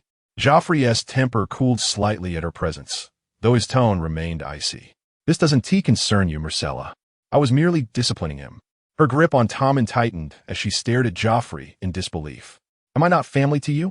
He smirked, cold and dismissive. "You'll be wed off to another house soon enough. What does it matter?" Fury ignited in Myrcella's eyes. She raised her hand to strike him, but Joffrey dodged effortlessly. "Don't try that again," he warned, voice dripping with menace. Before he could finish, a sharp crack resounded through the hall. Arthur, their eldest brother, fresh from the training yard, stood in the doorway, his expression thunderous as he took in Joffrey's words. Joffrey was caught off guard, his face struck with brutal force. Staggering backward, he collapsed onto the floor, his eyes ablaze with a volatile mixture of shock and fury. As he whipped his head around to seek out the bastard who dared challenge him, his gaze met only the icy, impassive stare of his elder brother Arthur, standing tall before him. Clutching his stinging cheek, Joffrey remained sprawled on the ground, defiance flickering in his eyes. He was no stranger to Arthur's harsh discipline. Tears would only invite further punishment. Their mother, Cersei, doted upon her firstborn, and though she cherished Joffrey, she seldom intervened unless Arthur crossed the line. As for their father, Robert, despite his affection for the boy, he was far too consumed by hunts and wine to linger in the Red Keep. With cold resolve, Joffrey pushed himself upright, turning his back on the room. Before storming out, he flung a venomous remark over his shoulder. "You've never truly seen me as your brother. Your contempt is no secret. But to me, you are nothing more than a man who merely arrived in this world before I did." Arthur's fingers twitched with the urge to strike again, to knock some sense into the insolent boy, but Joffrey was already gone, slipping away before retribution could follow. Watching his brother's retreating figure, Arthur's mind settled upon a plan. He would speak to their father, Robert, and persuade their mother, Cersei. Once Joffrey wed Sansa, the daughter of Lord Eddard Stark, Arthur intended to send him north to be tempered under Lord Eddard's stern guidance. Arthur had faith in the honorable Lord of Winterfell, believing his unshakable morals might curb Joffrey's wild impulses. Yet whether even Eddard Stark could tame such a defiant spirit remained to be seen. Turning gently, Arthur's gaze softened as it fell upon his sister Myrcella and their youngest brother, Tommen. His voice was a quiet promise. "If that fool Joffrey dares lay a hand on either of you again, tell me. I will deal with him." Myrcella, her delicate features etched with resignation, sighed softly. "My dear, self-righteous brother Joffrey, it seems he has always regarded me as an outsider." Arthur knelt swiftly, his fingers brushing through her golden tresses, his smile warm with reassurance. "To me, you will always be my beloved sister. Do not let Joffrey's delusions poison your thoughts. He lives in a world of his own making." Myrcella nodded in quiet understanding. Arthur's attention then shifted to Tommen, who gazed up at him with timid gratitude. Though the boy was gentle to a fault, soft-spoken, kind, and slow to anger, he was often overlooked, lost in the shadows of their parents' neglect. As Arthur elegantly savored his breakfast of fried eggs and smoked bacon, he addressed Tommen with measured concern. "Tommen, you truly must mind your weight. Tomorrow, I shall find you a squire to help train your body." At this, Tommen's face fell, while Myrcella pinched his plump cheek playfully, her laughter ringing like silver bells through the hall. "If you stay this round, dear brother, no maiden will spare you a second glance." Tommen remained unfazed and calmly replied, "Under the shelter of my elder siblings, I have no need for the affections of other girls." As his words faded, the atmosphere in the dining hall grew even more harmonious, the three siblings immersed in the joy of their morning repast. Meanwhile, Joffrey wandered the palace corridors, his heart burdened by the icy indifference of his brother Arthur and sister Myrcella. Each passing breeze seemed to mock his solitude. Longing for the warmth of kinship, he resolved to seek solace and pour out his endless sorrow to his parents. With hope kindled in his chest, Joffrey strode toward the chambers of his mother, Queen Cersei. A handmaiden by the door attempted to halt him, intending to announce his arrival, but the grief within him had stripped away his patience. With a haughty wave of his hand, he dismissed her and pushed forward, his steps resolute, each footfall echoing the unrest in his heart. He knocked upon the door, and from within came his mother's familiar, tender voice, inquiring who sought entry. Drawing a deep breath, Joffrey declared himself. Moments later, the door creaked open, revealing the exquisite beauty of Cersei's face. To his surprise, his uncle Jaime was present as well. Cersei's cheeks bore a faint flush as she explained they had been sharing wine. Soon after, she settled into an opulent chair, her gaze fixed upon Joffrey's flushed countenance, concern lacing her voice as she asked what troubled him. Her fingers brushed his cheek in a gesture brimming with maternal tenderness. Joffrey began recounting his ordeal, the merciless slap Arthur had delivered in the dining hall. Cersei listened, then, after a measured silence, offered a perfunctory promise to speak with Arthur and ensure an apology. Yet Joffrey, incensed by her dismissiveness, rose to his feet, his eyes blazing. "You always favor him," he accused, voice trembling with fury. "You let him torment me. You've never protected me." With that, he stormed out, leaving Cersei and Jaime in stunned silence, the air thick with the weight of the unexpected confrontation. Chapter 42. Intelligence. Having just finished an exquisite breakfast, Arthur was quietly guided by an elegant handmaiden toward the queen's chambers. The morning light streamed through the windows, casting a youthful glow upon his handsome features, enhancing his vitality. Before the queen's door stood Jaime, clad in the immaculate white armor of the Kingsguard, as still as a statue. As Arthur approached, he smiled and called out softly, "Uncle." Jaime returned the smile warmly, giving Arthur's shoulder a gentle pat before speaking with measured gravity. "Your mother is deeply displeased with your actions, specifically your reprimand of Joffrey earlier. Prepare yourself for her admonishment." Arthur maintained his composure, replying smoothly, "Thank you for the warning, Uncle." Jaime escorted Arthur into the Queen's chambers before retreating to a corner, where he poured himself a goblet of deep red wine, savoring its rich bouquet. Cersei sat poised in her seat, her piercing emerald eyes scrutinizing her eldest son as he entered. Slowly, she spoke, "Do you truly regard Joffrey as your own blood?" Standing beside his mother, Arthur took a moment to reflect before recounting the morning's altercation in the dining hall. After listening, Cersei fell into brief silence. Arthur continued, "Mother, your indulgence of Joffrey has gone too far." He met her gaze squarely, now nearly matching her height. Cersei responded, "I only wish for harmony between you brothers. Do not let petty grievances ruin your bond." Arthur could not suppress his rebuttal. "Joffrey harmed our youngest brother and terrorized our sister. Do you consider that trivial?" Cersei sighed softly before continuing, "You must understand, Joffrey has always envied you. Envious of your birthright, of your seniority. He seeks to surpass you, to prove himself superior. I know this well, but he is still your brother. As the elder, you should show him greater understanding." Arthur replied firmly, "I have never dismissed him as my brother, despite his envy. Precisely because he is my brother, I must correct him. Have his misdeeds over the years been few?" At 7, he gouged out a servant's eye. At 9, he slit open a pregnant cat to parade its unborn kittens before Father Robert as proof of his valor. And there are other transgressions I need not recount. Jaime, sipping his wine in silence, acknowledged Arthur's words with tacit approval. Though Joffrey was his son, he held no admiration for the boy. In his eyes, Joffrey's actions had been largely foolish and reprehensible. Cersei, brimming with resentment, insisted stubbornly, "Joffrey's nature is entirely Robert's fault, that wretched drunkard who never cared for his children." Arthur observed this with an inward sigh. "Mother, you share the blame as well. Like a lioness, you have kept your cubs tethered too close. Did Robert not once love Arthur, Joffrey, Myrcella, and Tommen? Yet you denied them his affection, treating him with cold disdain. Thus, Robert sought solace in wine, hunts, and mistresses, seldom returning to the Red Keep.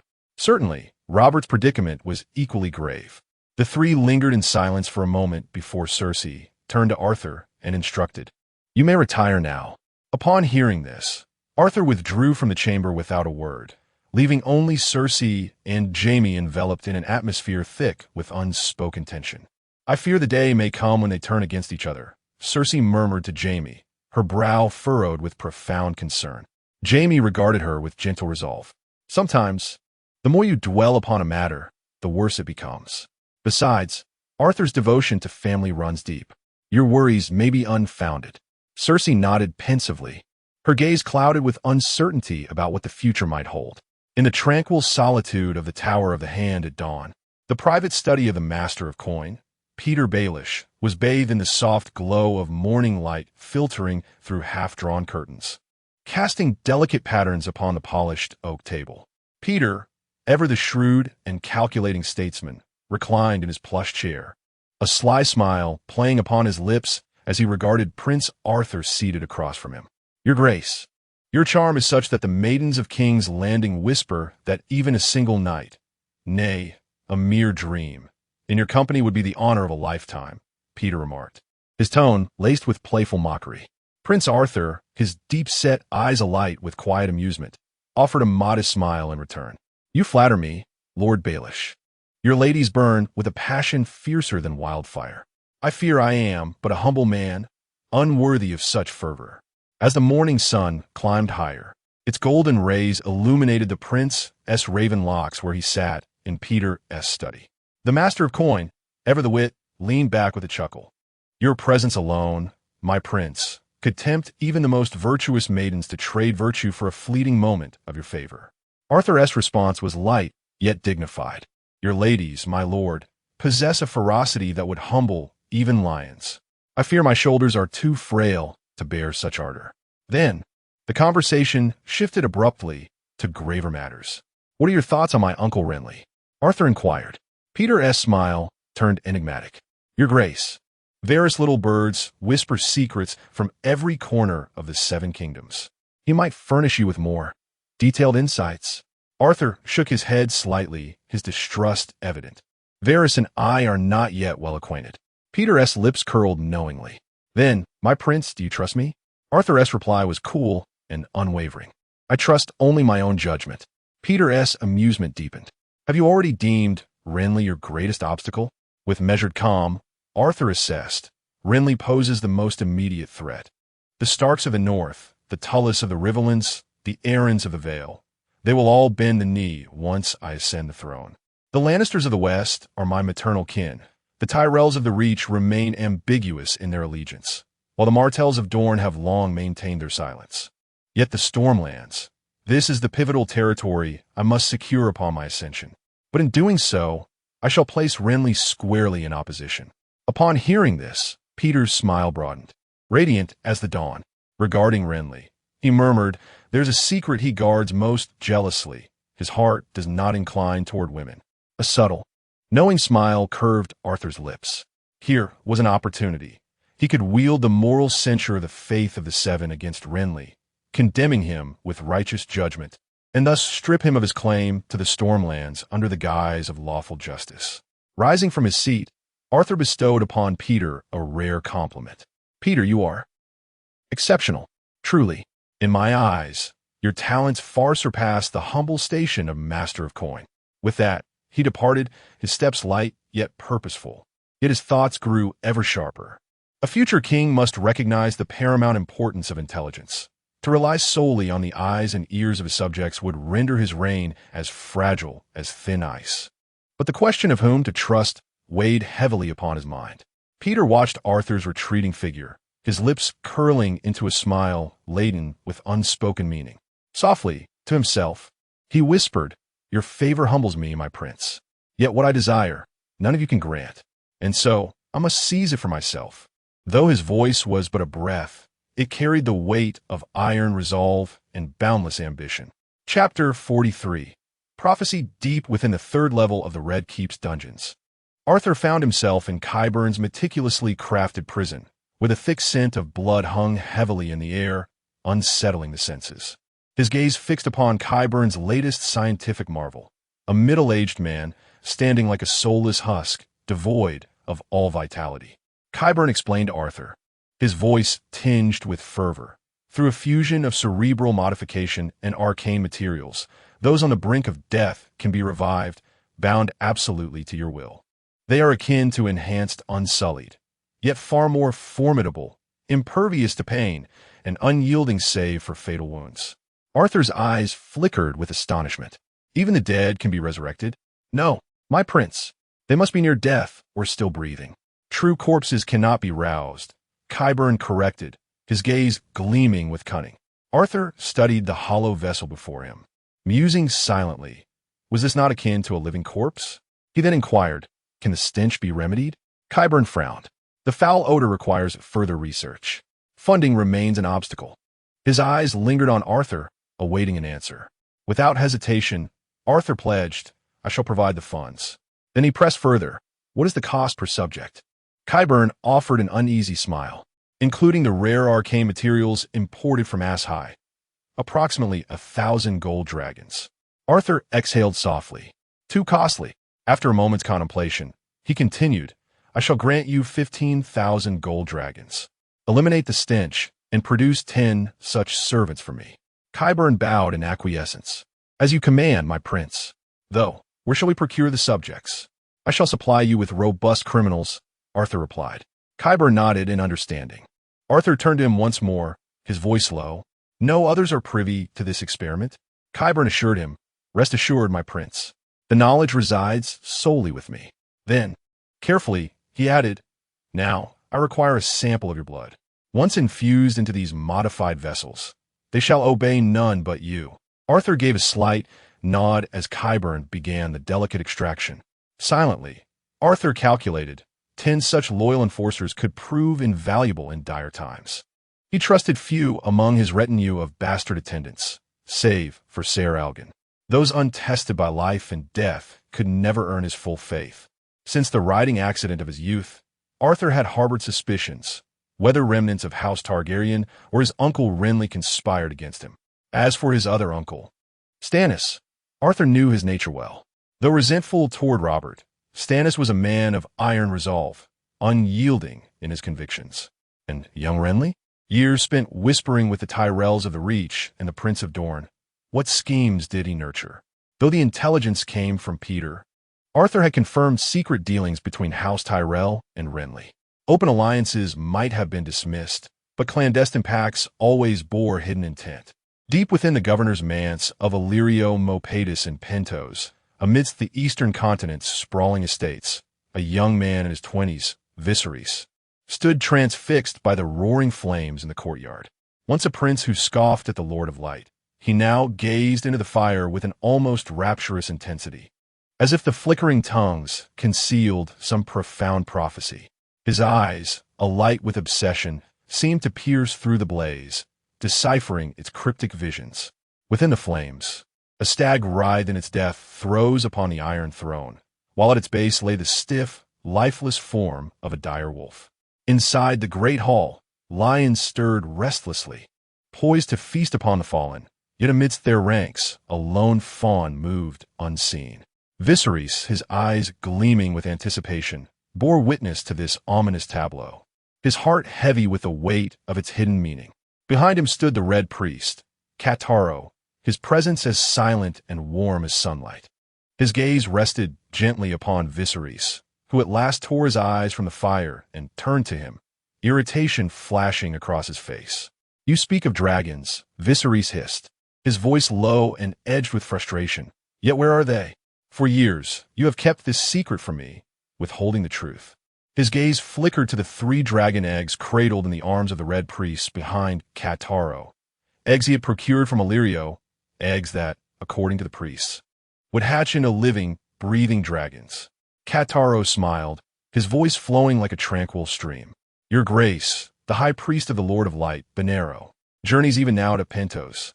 It is he who holds the knowledge to awaken the dragons from stone." Viserys' anger dissipated like smoke, replaced by a slow, satisfied smile. "Only you," he murmured, "have remained steadfast in your loyalty. When I reclaim Westeros, the 7 shall fade, and the Lord of Light shall reign supreme." Kataro's expression grew solemn. "You are the chosen of Lawler, Prince Viserys. We, his humble servants, shall aid you in every way to bring forth the dragons." A surge of exhilaration coursed through Viserys. Without another word, he turned and strode from the courtyard, seeking out Illyrio. Within the governor's chambers, Illyrio regarded the young prince with wary curiosity. Since taking in Viserys and his retinue of red priests years ago, an unease had settled in his heart. He had intended to offer shelter only when the prince was truly desperate, yet Viserys had come to him of his own accord.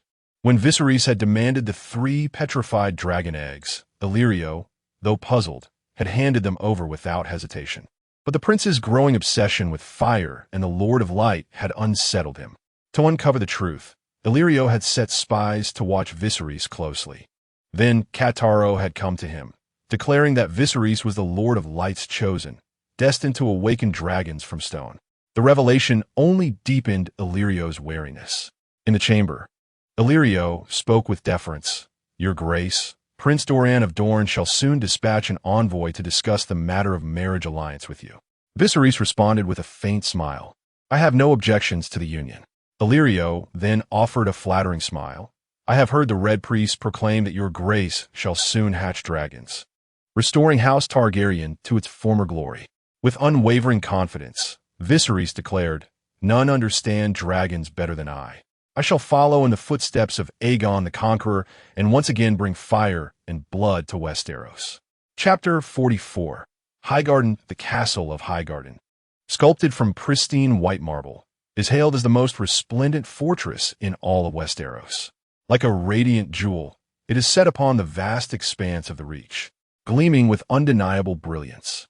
Encircling the castle stand 3 concentric rings of walls, each crafted from the same luminous white stone.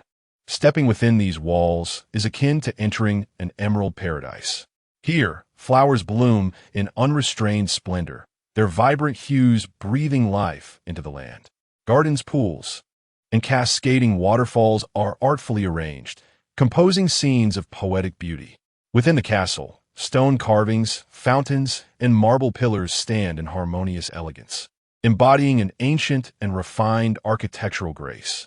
Vines of grape and rose entwine along the walls and sculptures, weaving an air of delicate romance. Amidst the flourishing gardens of Highgarden, the Queen of Thorns, Olenna Redwine, tended to the blossoms with practiced grace. At 60, her silver hair shone like snow, and though petite in stature, she carried an undeniable authority. Her age yet nimble fingers, slender and weathered, seemed to bestow new life upon each petal they touched. Beside her stood her granddaughter, Margaery Tyrell, a vision of youthful promise.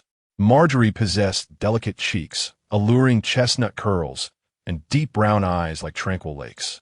Her figure was graceful, brimming with the vitality of youth.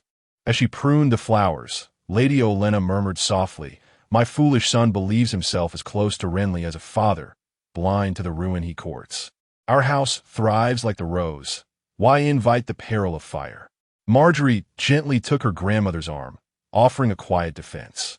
"Grandmother, father only seeks to secure our family's future." Lady Olenna scoffed dismissively. "Ever his defender, child.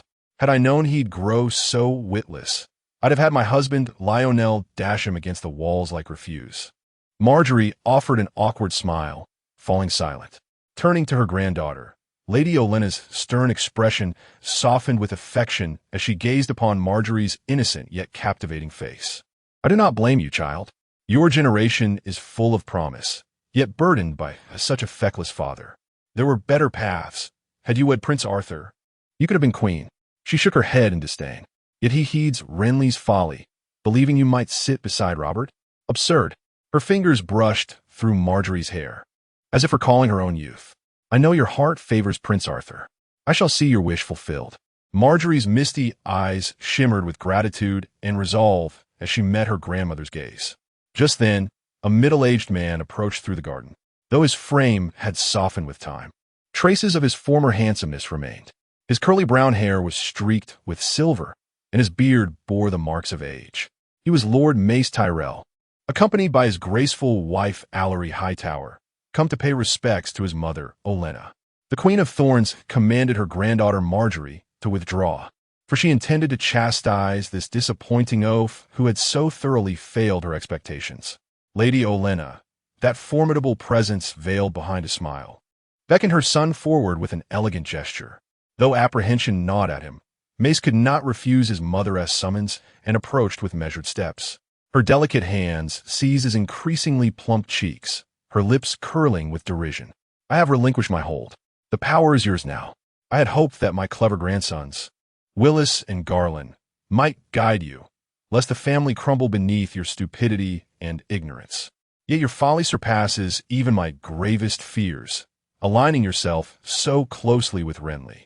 Under the watchful gaze of Lady Allery, Mace endured his mother's humiliation in silence, for he knew well the depths of her cunning. His entire life had been spent struggling beneath her shadow. His cheeks flushed beneath her grasp as he ventured a timid defense. "Mother, I was merely investing in Renly. I have faith in his prospects." Olenna regarded him with weary disdain before releasing him, her mocking smile deepening. "Faith in him? That future prisoner who ceaselessly flatters and praises you in his letters?" Mace gaped. "Mother, how could you know my private correspondence with Renly?" She cast him a withering glance. "Did you truly believe me blind? Your secret dealings with Renly were plain to me from start. I held my tongue then, for the sake of mending relations between our house and the crown. I do not deny your efforts, only lament that you have sunk so deep into his web that you would pledge Loras to his service. My grandson, reduced to a pawn in another game." Mace puffed up indignantly. "Renly is Lord of Storm's End. How could he possibly become a prisoner?" For a long moment, Olenna merely stared, pity and exasperation warring in her gaze. "Are you truly so ignorant? The king's heir, Arthur, has been diligently courting the Storm Lords. Once the new king ascends, Renly will be his first target. At best, he will be stripped of power and imprisoned. And you, so entwined with him, would drag House Tyrell down with him? Would you see the rose wither and die? Mace paled, horror dawning upon him. I had no idea, Mother. Had I known, she cut him off with a cold laugh.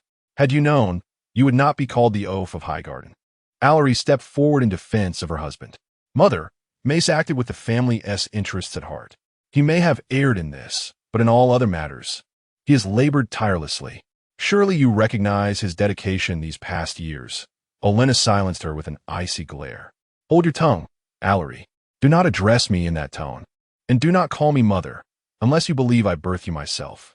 In any case, I was not speaking to you. Why must you interfere? I was merely reprimanding my foolish son, the dim-witted lord of Highgarden. Lady Olenna's cold demeanor was nothing new to Allery, who silently withdrew to the side, leaving behind an air thick with tension and discontent. Turning her sharp gaze to Lord Mace, the Queen of Thorns spoke in a voice as icy as it was profound. Do you truly believe in Renly's scheme? This absurd notion of wedding Margaery to Robert? Even if such a fantasy were possible, use what little wit you possess and consider. How would you face Tywin Lannister of the West, that roaring lion? His wrath would sweep over us like wildfire. The enmity of House Lannister would leave us, Tyrells, vulnerable, while Renly lurks in the shadows, waiting to reap the spoils. Both our houses would suffer, you witless oaf. Lord Mace bowed his head under his mother's scolding and asked meekly, Then, Mother, what would you advise? Lady Olenna replied with dismissive ease. My advice is for you to renounce your lordship, pass it to your eldest son Willis, and take the black at the wall.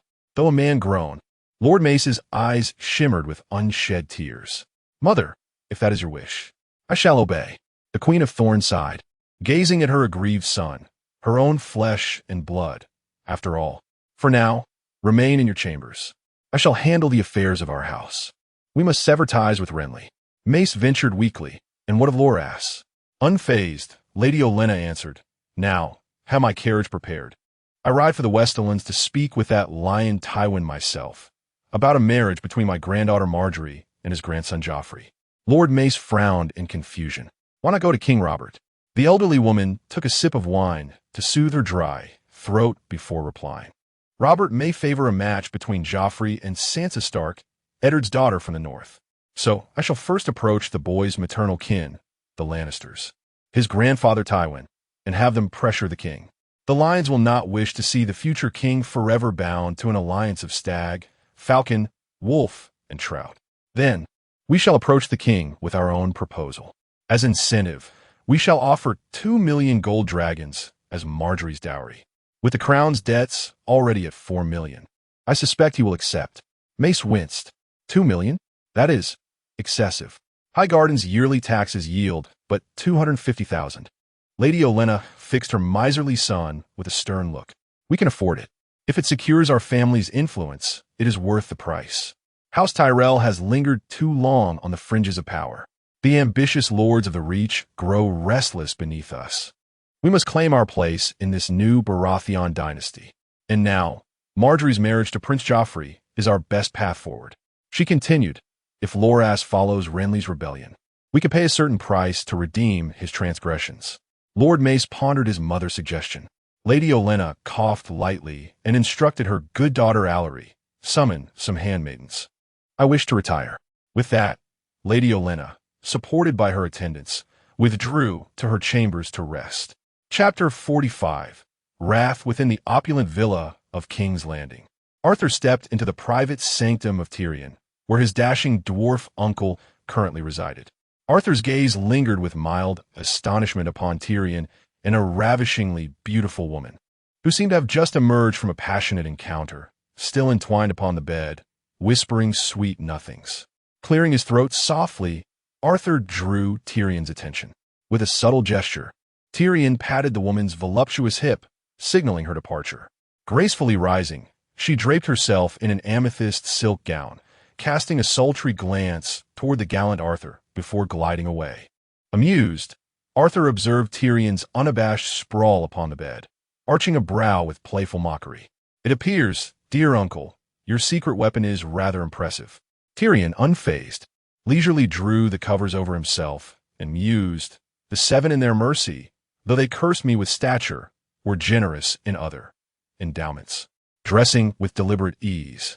Tyrion moved to a locked cabinet, retrieving a dossier and handing it to Arthur with affectionate indulgence. For my beloved nephew. How could I stand idly by when you seek my aid? Arthur accepted the documents, his smile deepening as he perused them. Tyrion, meanwhile, lifted a goblet of wine, sipping thoughtfully before inquiring, why this sudden interest in the High Septon's inner circle? A fleeting silence followed. Tyrion teased, my precious nephew, do you truly distrust even me? Have all my years of silent devotion meant nothing? Arthur replied calmly, Uncle, I merely prepare for the future succession of the High Septon. The current one, Sean, withers with age. The crown and the faith must walk hand in hand. Neither can thrive without the other. Tyrion reclined lazily in his chair, a knowing smile playing on his lips. Arthur, you weave webs for tomorrow, yet fate delights in unraveling them. Such a life will exhaust you. I urge you to savor the present, embrace its fiery splendor. Pondering Tyrion's counsel, Arthur finally smiled. Thank you for your wisdom, dear Uncle Tyrion. With that, he turned to leave. Tyrion's voice halted him. Arthur, your grandfather Tywin. He holds great hopes for you. He writes yearly, inquiring of your well-being. Arthur stiffened imperceptibly, pausing before nodding faintly and departing, leaving behind a chamber steeped in silence. The Kingswood as dusk painted the royal hunting grounds in golden hues. King Robert stood shrouded in brooding wrath, flanked by Ser Barristan and a solemn retinue of guards, fresh from a fierce hunt. Within the makeshift pavilion, the king sat ensconced, his regal bearing warring with inner turmoil. Several emptied bottles of wine bore witness to his unrest. Ser Barristan witnessed a chilling scene. Young Lancel Lannister, son of the late master of laws Kevin Lannister, trembling as he offered a golden goblet of rich wine to King Robert. The king drained it in one gulp, his eyes brimming with contempt before hurling the cup at Lancel's forehead, leaving the boy's face streaked with crimson. Clutching his wound, Lancel retreated in silence, his soul descending through the seven hells of the seven. The White Bull, who had once beheld the king's glory, could only exhale a silent lament. The monarch he once knew had long faded, and in recent years, the decay had grown undeniable. Your Grace, Barristan ventured cautiously, the stench of wine heavy in the air. Such insults are unwise against House Lannister. If he displeases you, send him back to the west. Robert's response was a thunderous roar. What do you know? Have the Lannisters not shamed me enough? I wish. He caught himself, biting back drunken words before bellowing at the weeping boy outside the tent. Bastard. Fetch me more wine. Barristan did not understand the king's fury, but duty bound him to stand vigil in silence. The Red Keep's crypts in the shadowed depths beneath the Red Keep. Varys gazed thoughtfully at Illyrio, clad in black robes, his belly rounded with contentment. All proceeds as planned, the spider murmured with a smile. Soon, House Targaryen shall rise anew from flame. Illyrio chuckled. I confess, I did not foresee your brilliance 2 years past, whispering to Robert that Cersei's children were bastards. Now, they say the usurper drowns himself in wine and hunts, leaving governance to Lord Jon. Varys nodded. The usurger's heart is a pit of agony, yet he cannot unleash his wrath, for he loves Arthur as his own. To spare the boy, he swallows his humiliation. Only wine and the chase dull his torment now. Illyrio mused, even without our hand, such shame and suffering may yet drive him to madness. Perhaps the Baratheon usurper shall become the next mad king. And your next move? Illyrio inquired. Varys smiled knowingly. Once Arthur weds the princess, we need only remove Lord Jon from aboard. How? The spider's grin deepened. I need not lift a finger. Others will act in my stead. Illyrio's brows rose. Varys, do you have another ally? Varys murmured softly. We merely share a common objective, to witness the disintegration of House Baratheon's dynasty. He has his ambitions, and we have ours. With a trace of concern, he added, the princess may become an unpredictable variable. She seems to have developed feelings for Prince Arthur. Upon hearing this, Illyrio's expression darkened with worry. Varys then reassured him. Rest assured, I have means to ensure the princess complies with our plans. Illyrio nodded in response. Shifting the conversation, Varys inquired about the well-being of young Aegon and Viserys. Illyrio replied, As for Aegon, you need not fret. With the aid of John Connington, the Golden Company's lieutenant, their commander, Harry Strickland, has agreed to support Aegon once Westeros descends into chaos, provided they receive a substantial sum in gold dragons and the restoration of their ancestral lands lost during the Blackfire Rebellion. They are prepared to fight for him. Varys nodded in satisfaction.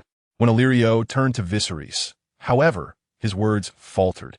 Varys pressed, "What troubles you?" Illyrio sighed. Prince Viserys may have been thoroughly indoctrinated by the Red God's faith. He obsesses over fire-summoning rituals, and those zealots fill his mind with delusions of hatching dragons. The prince even boasts of converting all of Westeros to their creed. Varys' gaze turned icy. Magic was an abomination to him, for it had robbed him of his manhood. Can you not expel these fanatics from the prince's side? Illyrio hesitated.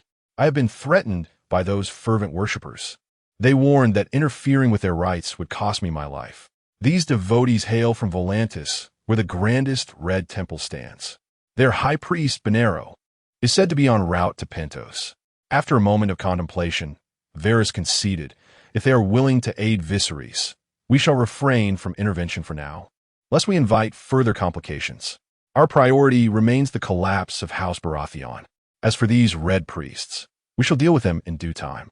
Illyrio nodded silently before taking his leave. Chapter 46.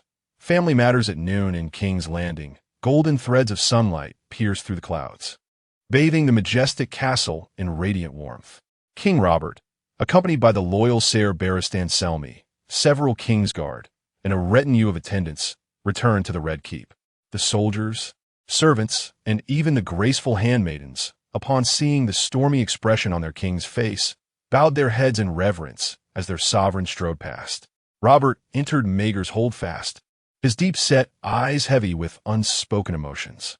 His arrival brought joy to Prince Joffrey, who had long awaited the return of the father he idolized. Joffrey rushed forward eagerly, yearning to embrace him. Yet Robert showed no delight, merely gazing at his golden-haired son with a heart full of turmoil, exhaling a silent sigh. "What troubles you, father?" Joffrey clung to Robert, perplexed by his somber expression. Robert looked down at the boy in his arms, his gaze a tangle of conflicting emotions.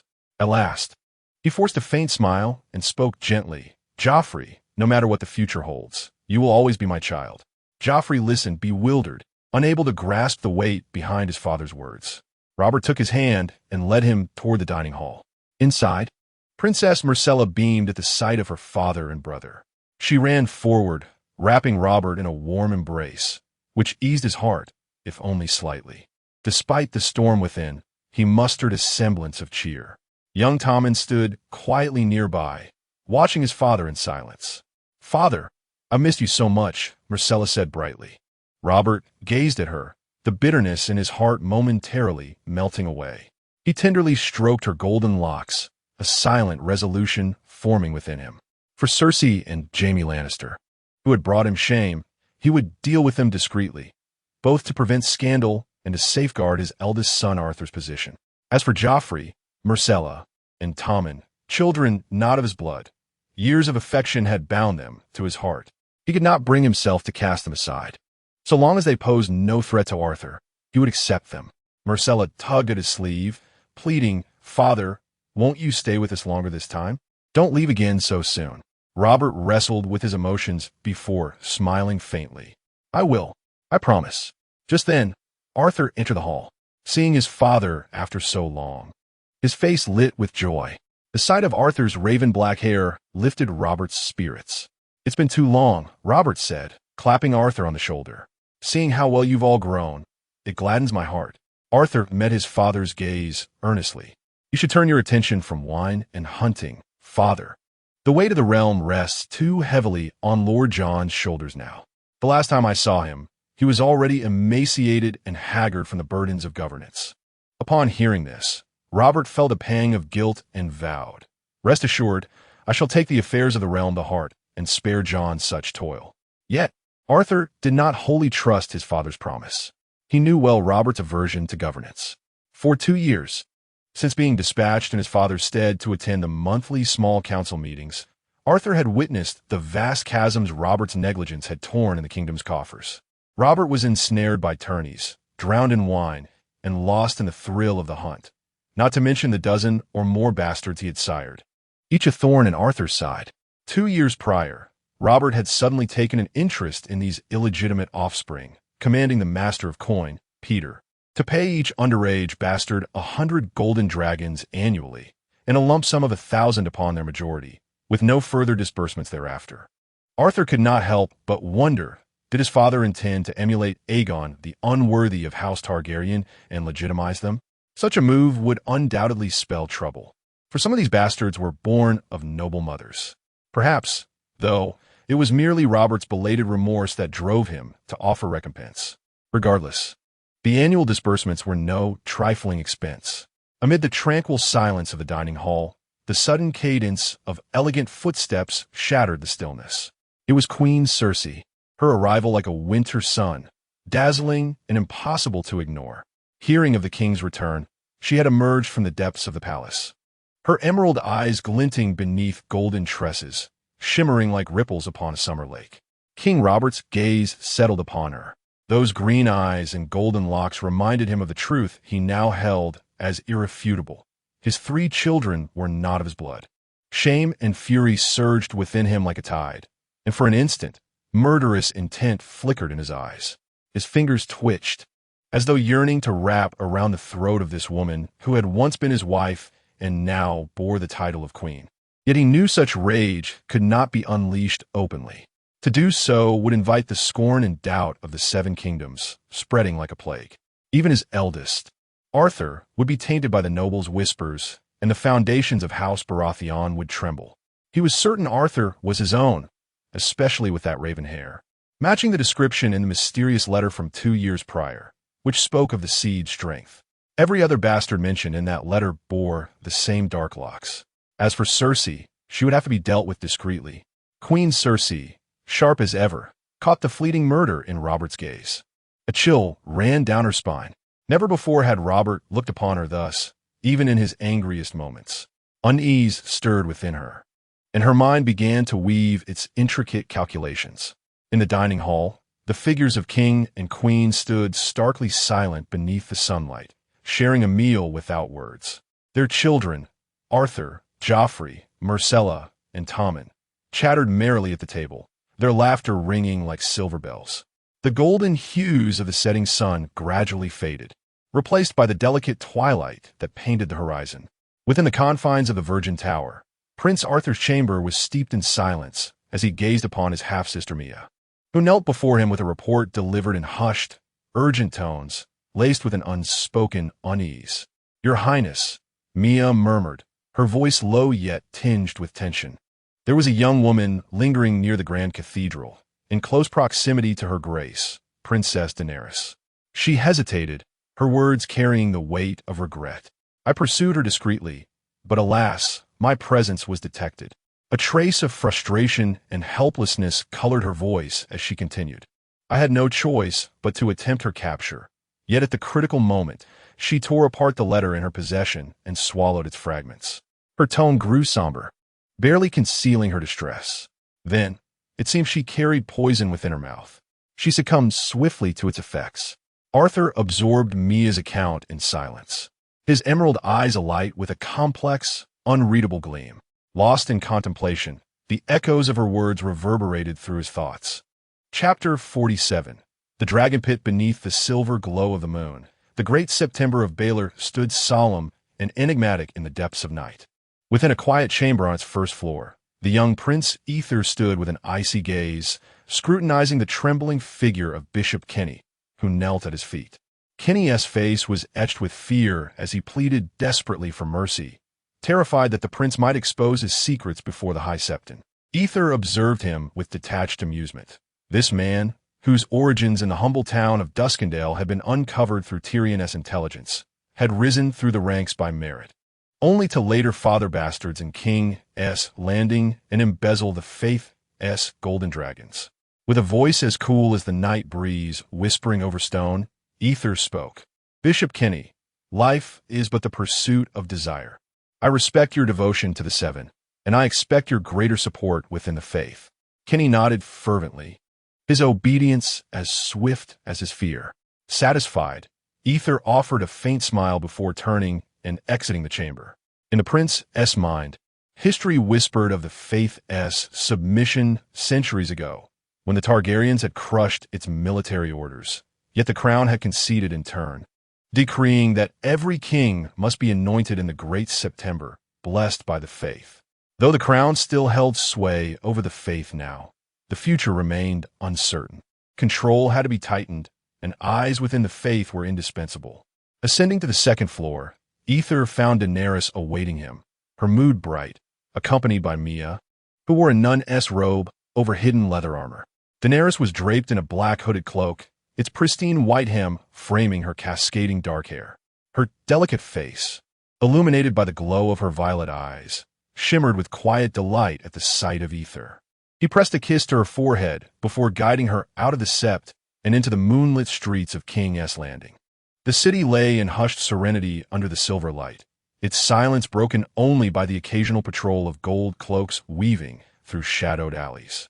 With the upcoming tourney, the threat of unrest had forced a curfew upon the capital.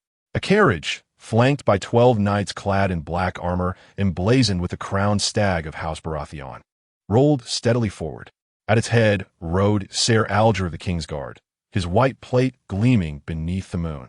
Their destination was Rhaenys Hill, and the gold cloaks scattered in deference at the sight of the royal procession. Inside the carriage, Ether, clad in an exquisite black doublet embroidered with lions and stags, regarded Daenerys with a gentle smile. She sat beside him, her white hooded robe lending her an ethereal beauty, like a spirit woven from moonlight. "Dany," he murmured, "I'm taking you to Rhaenys Hill, to the dragon pit, where the Targaryens once housed their dragons." At his words, a flicker of unease crossed her delicate features. "Ether," she ventured cautiously, "why now?" His smile deepened as he met her gaze. "Because I haven't shown it to you yet. Tonight, I wish for you to see it." Daenerys, upon hearing this, felt a tension that curled the corners of her lips into a faint smile. The carriage finally halted at the entrance of the dragon pit on Rhaenys Hill, a colossal nest-like structure that once stood as a symbol of the Targaryen dynasty, now resting silently upon the hills of King's Landing, eroded by the relentless passage of time. Moonlight cascaded over Arthur and the hooded Daenerys as they alighted from the carriage, followed by the dismounting knights. The long-abandoned dragon pit, now a relic of bygone days, exuded an eerie stillness. Ser Algen led 4 knights into the pit first, while 6 others trailed behind Arthur and Daenerys, with 2 remaining to guard the convoy and horses. Soon, Ser Algen and his quartet emerged with a dozen disheveled men and women, streetwalkers and their patrons, who had sought refuge in the ruins of the dragon pit to evade the curfew. Trembling upon the ground, they pleaded for mercy. Arthur paid them no heed, instead guiding Daenerys into the cavernous maw of the dragon pit. The moon cast its silvery glow upon the ancient structure, resembling a slumbering dragon's nest, solemn and desolate in the nocturnal embrace. The skeletal remains of dragons, once witnesses to the Targaryen dynasty's glory, had been preserved even as the empire waned. Yet, with the onset of Robert's rebellion and the rise of House Baratheon, the dragon pit was forsaken by time, reduced to a desolate ruin. The avaricious denizens of King's Landing whispered of the bone's aphrodisiac properties, stripping the once mighty relics of their grandeur, reducing them to dust lost to the ages. Arthur led Daenerys through the hollow expanse of the dragon pit, his voice a soft echo against the stone walls, like the murmur of history itself. "Daenerys," he inquired gently, "have you heard the legends of House Targaryen?" Daenerys responded cautiously, her eyes alight with a complex shimmer. "In the Sept's archives, I read of their tales, a dynasty that rode dragons and once ruled the entire realm." Arthur's gaze deepened as it rested upon her. Even a family wielding the power of dragons could not withstand the erosion of time. The Targaryens were once regarded as the closest to gods among men, nearly deified by the masses. Yet, in my view, when they lost their mighty dragons, the nobles who once bowed before them began to shift their allegiances. As the Targaryens' mystical aura faded, so too did their dominion. When the world ceased to gaze upon them with awe, challenges to their authority surged forth like the tide. His words hung heavily in the air, enveloped by a profound silence. Daenerys listened intently, her heart stirred by tumultuous emotions. Arthur's emerald eyes brimmed with concern. I hope our union may bring stability to the Seven Kingdoms. Daenerys, I also wish no harm to befall you. Daenerys lifted her violet eyes to meet his, speaking with measured caution. Arthur, what is it you wish to say? His jade-green gaze held hers firmly as he pressed on with resolve. What is it that you know? Daenerys? Daenerys fell silent under Arthur's persistent questioning.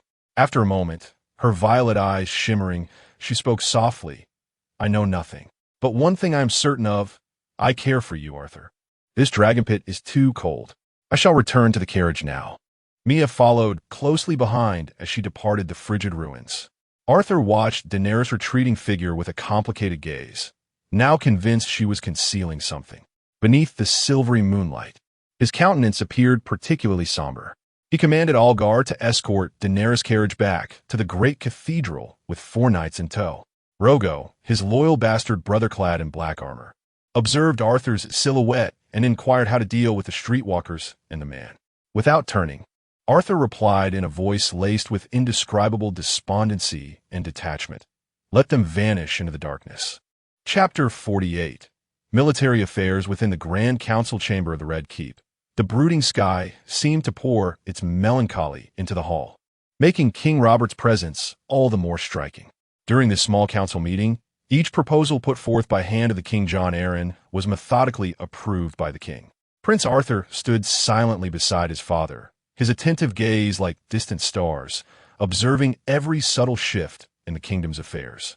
As Jon Arryn's motions were settled one by one, Robert finally shattered the prolonged silence from his seat of power, declaring with resounding authority, I have decided to rebuild an army of 30,000 men at Harrenhal.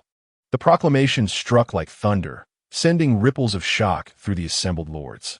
Prince Arthur turned to his father, his eyes brimming with confusion. After all, the royal army of 30,000 had vanished into dust 4 years prior, whittled away by relentless downsizing and financial strain. Arthur had once attempted to persuade his father to restore military strength, but faced with the kingdom's precarious treasury, he had buried the thought deep within his heart. Now, the chamber fell into profound stillness, as though time itself had frozen. Only the turbulent thoughts of the powerful lords stirred beneath the surface. Your Grace, is there some unknown enemy we face, or a hidden crisis looming? Jon Arryn's voice carried both concern and bewilderment. After a moment of contemplation, King Robert spoke slowly. The Crownland's military strength is far too weak. Even if all the lords of the Crownlands muster their full forces, they can scarcely raise 10,000 men. Add the gold cloaks of King's Landing, and the Crown commands barely 15,000 armed men. Jon Arryn's brow furrowed as he added gravely, Your Grace, the kingdom's finances are in dire straits. His meaningful glance fell upon Master of Coin Peter Baelish. Peter rose immediately to elaborate, Your Grace. The Crown's debt has already reached 4 million gold dragons. Raising an army of 30,000 would push our treasury to the brink of collapse. Even Master of Ships Stannis Baratheon stood, hesitating before speaking. The realm has known peace for years, yet the weight of debt crushes us. Brother, you can no longer govern with such reckless disregard. It is time to ease the financial burden, lest House Baratheon face unprecedented peril. Robert, incensed by his brother's opposition, roared, What do you know, Stannis? Get out. In truth, Robert had already devised a meticulous plan. Cersei Lannister would be dealt with in secret, while the Kingslayer, Jaime Lannister, would be sent back to the Westerlands to appease Tywin, reinstating him as heir to Casterly Rock. Simultaneously, a sealed letter would reach Tywin Lannister, exposing Jaime and Cersei's shame, thereby absolving the crown of the 3 million gold dragon debt owed to House Lannister as recompense. He would also assure Tywin that the kingdom's rightful heir remained Arthur, Cersei's son. If successful, the crown's financial burden would be greatly alleviated. If Tywin were displeased, Robert would not hesitate to inform his foster father Jon and brother Eddard of the Lannisters' insults. Once they understood the truth, they would naturally support him. In time, Robert would lead the alliance of Stag, Wolf, Falcon, and Trout to crush the Westerlands utterly. As for whether Jaime Lannister would harbor resentment toward the Baratheon dynasty after inheriting the West, Robert cared little. so long as Baratheon power overshadowed the Lannisters. The pride of Casterly Rock would have no choice but to bend the knee. Thus, the immediate priority was to rebuild and strengthen his own military forces. At Robert's rebuke, Stannis turned ashen, his gaze piercing as he stared at his elder brother before finally departing the council chamber in silence. Arthur and Hand John sought to soothe Robert, urging him not to let this rift damage their fraternal bond, for Stannis acted out of concern for the realm.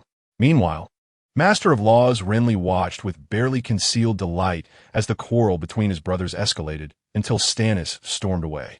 Arthur noticed the glint in his young uncle's eyes as he observed Stannis exit. Sensing his nephew's scrutiny, Renly offered a smile, which Arthur returned, studying the ever-charming Lord of Storm's End. Robert then turned his attention to Master of Coin Peter, seeking a temporary solution to their financial woes.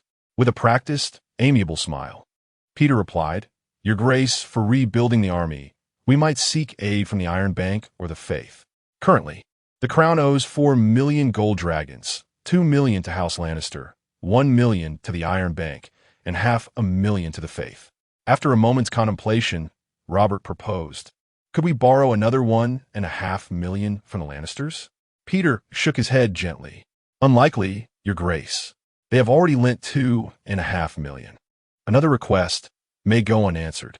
Robert weighed his options and decided, "Then let it be 1 million from the Iron Bank and 500,000 from the Faith."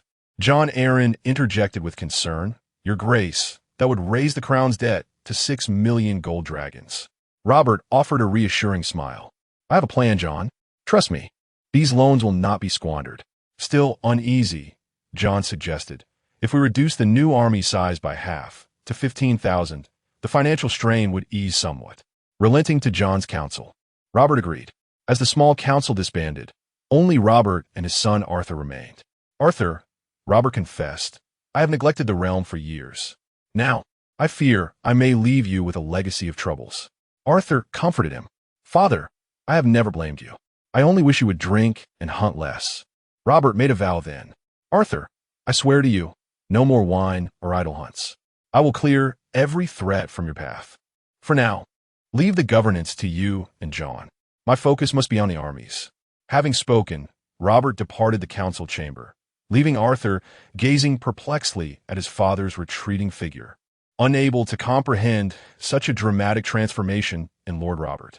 Emerging from the hall, Robert's countenance darkened upon seeing the guards clad in the lion-emblazoned armor of House Lannister. He resolved to seize the first opportunity to purge these lions from the Red Keep and restore the men of House Baratheon in their stead. Lancel, the Lannister squire, mistaking Robert's grim expression for a need of solace and wine, hastily presented the king's favored wineskin. Yet this gesture only stoked Robert's fury. With a violent backhand, he struck Lancel to the ground, roaring, "You presumptuous fool! Did I ask for wine?" The sudden wrath sent Lancel sprawling, his comely features instantly marred by swelling. A tooth dislodged from the impact. Blood trickled from his lips as his dazed eyes reflected the torment of one trapped in purgatory. In that moment, Lancel realized with bitter clarity that each passing day was but another descent into hell. Chapter 49. Poison in the depths of Maegor's holdfast within the Red Keep. As night draped its veil over the castle, Queen Cersei's chambers lay steeped in silence. Grand Maester Pycelle, a man weathered by time, stood before the queen, his words heavy as twilight. "Indeed, Your Grace," he murmured, "His Grace, King Robert, summoned me and commanded the preparation of a slow-acting poison, a delicate blend of sweet sleep, the chill of icecap, and the subtle essence of summer wine, among other rare herbs." A flicker of unease passed through Cersei's eyes, mirrored by the astonishment on her twin brother Jaime's face. Jaime turned to Pycelle, his voice laced with quiet inquiry. "Did the king mention the intended victim?" The Grand Maester bowed his head slightly, his tone somber. His Grace did not reveal the target, only that he desired a poison of slow demise. Its effects vary. Some may succumb within half a year. Others linger for a full turn of seasons. After a moon's turn, the venom begins its work, sapping strength from the limbs like a creeping palsy, draining vitality until the victim lies helpless upon their deathbed, awaiting the end in silence. Cersei's expression darkened with contemplation before she offered a measured reply. Pycelle, your loyalty to House Lannister shall not be forgotten. Your bastards shall be rewarded. The most promising among them shall be granted a knighthood. You may withdraw now. With a deferential nod, the Grand Maester took his leave, the weight of secrets lingering in his wake. Alone with Jaime, the air between them thickened with unspoken tension. Cersei's gaze, cold as moonlight upon a frozen lake, bore into him. What scheme does Robert plot? Her voice trembled with the faintest trace of dread, as though grasping for an answer just beyond reach. Jaime's reply was a blade wrapped in velvet. Perhaps he has uncovered our secret. His words were low, heavy with the promise of gathering storms. Cersei's face paled. Impossible, she hissed. Our influence runs deep in the Red Keep. How would he know? Yet beneath her defiance flickered the shadow of fear. Jaime's eyes gleamed in the dim light. Now, more than ever, we must discern his intentions. But before their discourse could continue, a sharp rap at the door shattered the stillness. Who seeks entry? Cersei's voice echoed through the chamber. From beyond the threshold came the trembling plea of her cousin. Lancel, your grace, he begged, his voice ragged with exhaustion. I implore you, speak to the king. Let me return to the Westerlands. If this torment continues, I shall perish beneath his cruelty. Tears welled in his swollen eyes, his despair laid bare. Cersei rose from her seat, her gaze lingering upon Lancel's once handsome face, now marred by suffering. She extended a delicate hand to trace his scars, her voice laced with solace. Our family sent you to serve Robert. Why would he treat you thus? Every gesture radiated maternal tenderness, though the recipient was her own cousin. Jaime observed in silence, a tempest of emotions churning within him. He understood Cersei's comfort, yet could not quell the bitter jealousy rising in his chest. Drawing a deep breath, he sought to steady himself. Under his cousin's soothing words, Lancel's tears fell like scattered pearls. I know not what transgression I committed to ignite such fury in his grace. Each time he looks upon me, it is as though he wishes to devour me whole. I strive to obey, yet he seems bent on humiliation and torment. Your grace, I beg you, deliver me from this torment. Cersei fell into contemplation, her eyes glinting with unreadable light before she murmured softly, Lancel, dear cousin, I shall aid you, but I require your assistance in return. Her voice was velvet, yet beneath its warmth lay something colder. Lancel, overcome with gratitude, met her gaze. Your grace. If freedom is the price, I would do anything. Cersei spoke slowly. You must watch King Robert closely, his every move. As a squire, none are better positioned than you. Though her tone remained gentle, an icy shiver crept down Lancel's spine. Trembling, Lancel hesitated. Your grace, did you not promise to persuade the king to release me? Why must I remain in his shadow, spying? If discovered, I would perish without mercy. Cersei's expression hardened. She fixed him with an unyielding stare. Refuse me, Lancel, and I vow your suffering will only deepen. Silence engulfed him as he absorbed the weight of her resolve. Her touch returned to his cheek, tender yet unrelenting. Obey, and I shall free you from Robert's grasp. To aid me is to save yourself. Remember, you are a Lannister. Clenching his jaw, Lancel yielded. Your grace. I shall do as you command. A satisfied smile curled upon Cersei's lips. Go now, Lancel. Remember, you are a lion. No stag, however fierce, stands alone against our house. With conflicted heart, Lancel departed, his figure swallowed by the dim light, leaving only desolation in his wake. As his footsteps faded, Jaime finally spoke, his voice low and pensive. I begin to wonder if Robert has uncovered our secret. Why else would he punish Lancel so cruelly? Unless he seeks a scapegoat for his wrath. Cersei sat slumped in her chair, her back turned toward Jaime, her visage etched with profound exhaustion and her voice laced with weariness. Perhaps he truly knows, she murmured. Because of Arthur, he would never openly confront us. So he chooses poison. His cruelty chills me to the bone. Jaime's gaze softened with tenderness and resolve. Cersei, fear not. If it is confirmed that the poison was meant for you, I shall step forward and bear all consequences. Tears glistened in Cersei's eyes as she whispered, do you intend to commit king-slaying once more? Robert is surrounded, Barristan Selmy and the other loyal Kingsguard as attendants. Only Lancel remains ours. To strike without word spreading would be nigh impossible. And if we use Lannister guards from the Red Keep, all of Westeros will know we slew our king. Jaime's eyes turned icy. Not necessarily. I have sway over 2 of the King's Guard. They serve House Lannister now. The chance is not lost, Cersei. A fragile warmth flickered in Cersei's heart. Tears spilled as she pleaded. Then, perhaps we should tell Father. Let Tywin handle this. Jaime's expression twisted in anguish. Are you mad? If Father discovers our relationship, he would have you quietly disposed of without hesitation. Cersei wept openly, yet her voice remained resolute. But he would protect you, wouldn't he, Jaime? Arthur is my firstborn, Robert's true blood. If I am gone, no one can challenge his position or honor. All I ask is that Robert spares our children, and you. Jaime's face was a portrait of sorrow, yet his vow was unshaken. None of this will come to pass. Cersei, believe me, I will find a way. I swear it. I swear it. Chapter 50. Training atop the White Sword Tower, within the chambers of the Lord Commander Barristan Selmy. Sunlight cast its glow upon a face laden with concern. Ser Barristan stood before Prince Arthur, delivering his report with solemn honesty. Your Grace. The king's temperament has grown increasingly erratic of late. His indulgence in wine and hunting far exceeds what it once was. Particularly since Lancel Lannister became his squire. His Majesty seems to take peculiar delight in humiliating and tormenting him, insisting on keeping the boy close. Worry for the future of the royal house weighed heavily in Barristan's words. Prince Arthur's brow furrowed slightly as he absorbed this news. After a moment of contemplation, Barristan continued, his voice lowered. In his cups, His Majesty once muttered that House Lannister had shamed him, though he spoke no more of it afterward. A tremor passed through the prince's heart, yet he maintained a composed smile. Ser Barristan, I thank you for your counsel. I shall take my leave now. As he turned to depart, Barristan watched his retreating figure and added softly, Your Grace, the king's love for you is unwavering, even in his drunken stupors. It is your name he calls out most. Arthur acknowledged this with a nod. Those shadows now darkened his expression. His retinue followed in silence as he made his way toward the training yard of the Red Keep. A single thought circled relentlessly in the prince's mind. Father Robert must have learned of Mother Cersei's secret, the truth of the bastards. What am I to do? A bitter smile touched his lips, though the weight behind it was anything but light. Suddenly, a gentle tap on his shoulder interrupted his brooding.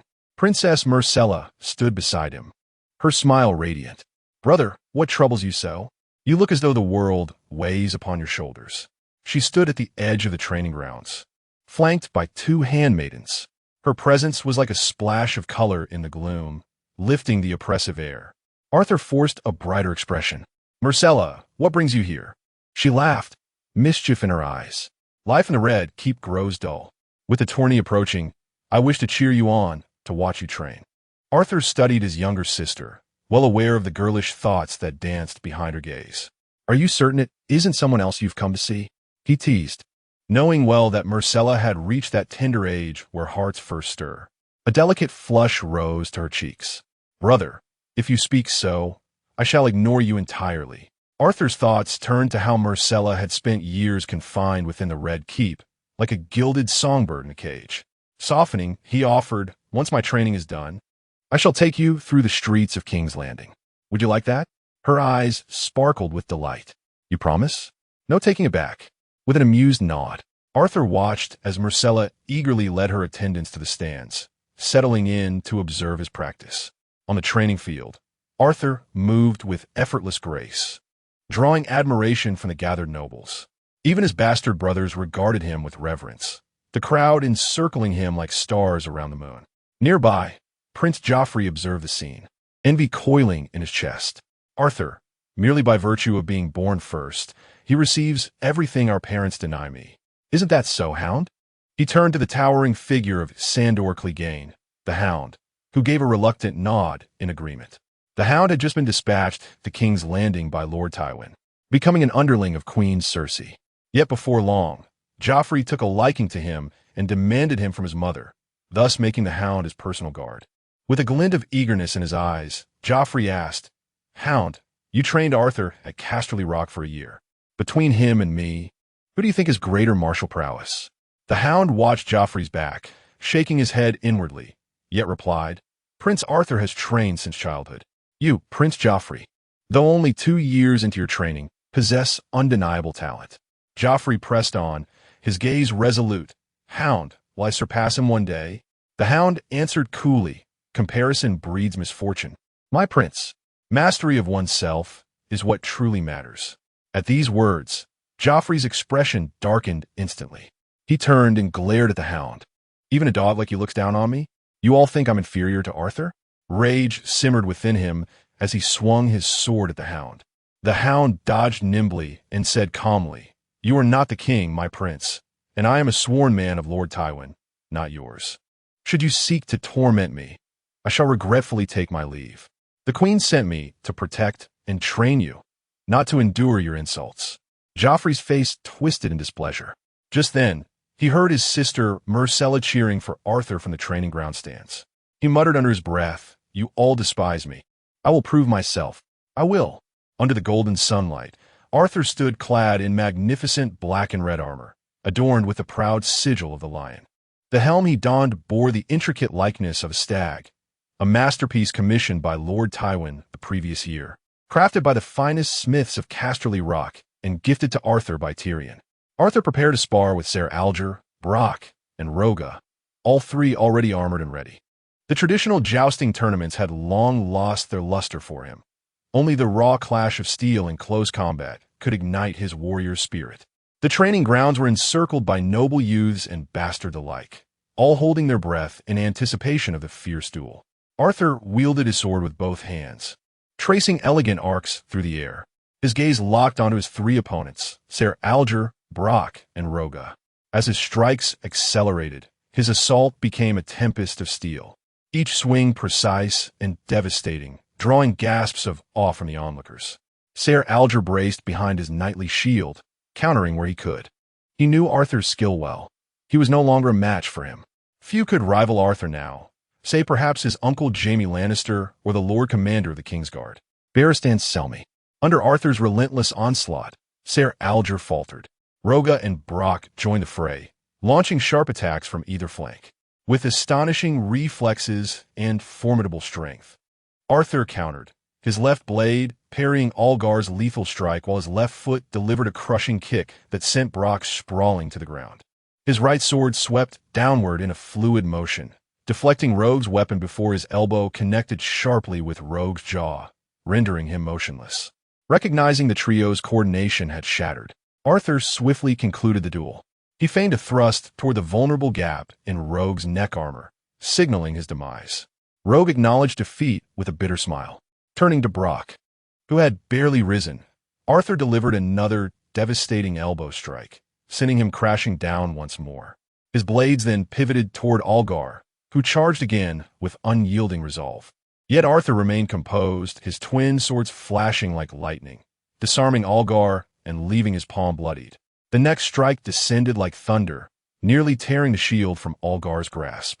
Arthur's second blade halted just shy of Algar's breastplate, a silent demand for surrender. As Alger yielded, Brock too relinquished his weapon. The duel ended, and the training grounds fell in a momentary silence before erupting in thunderous applause, honoring Prince Arthur. Though drenched in sweat, he had triumphed over 3 skilled opponents, releasing the pent-up tension within him. From afar, Princess Myrcella rushed toward her brother, her radiant smile captivating the young nobles present, promising to escort her through King's Landing. Arthur departed to bathe and change. Meanwhile, on the sidelines, Joffrey sneered at Arthur's performance. He bears no resemblance to Father Robert. Had it been him, those 3 would have been pulverized with a warhammer. The Hound remained indifferent to Joffrey's remarks, well aware of Arthur's prowess. Defeating 3 formidable adversaries in such swift succession proved Arthur's unmatched skill among the younger generation. Chapter 51.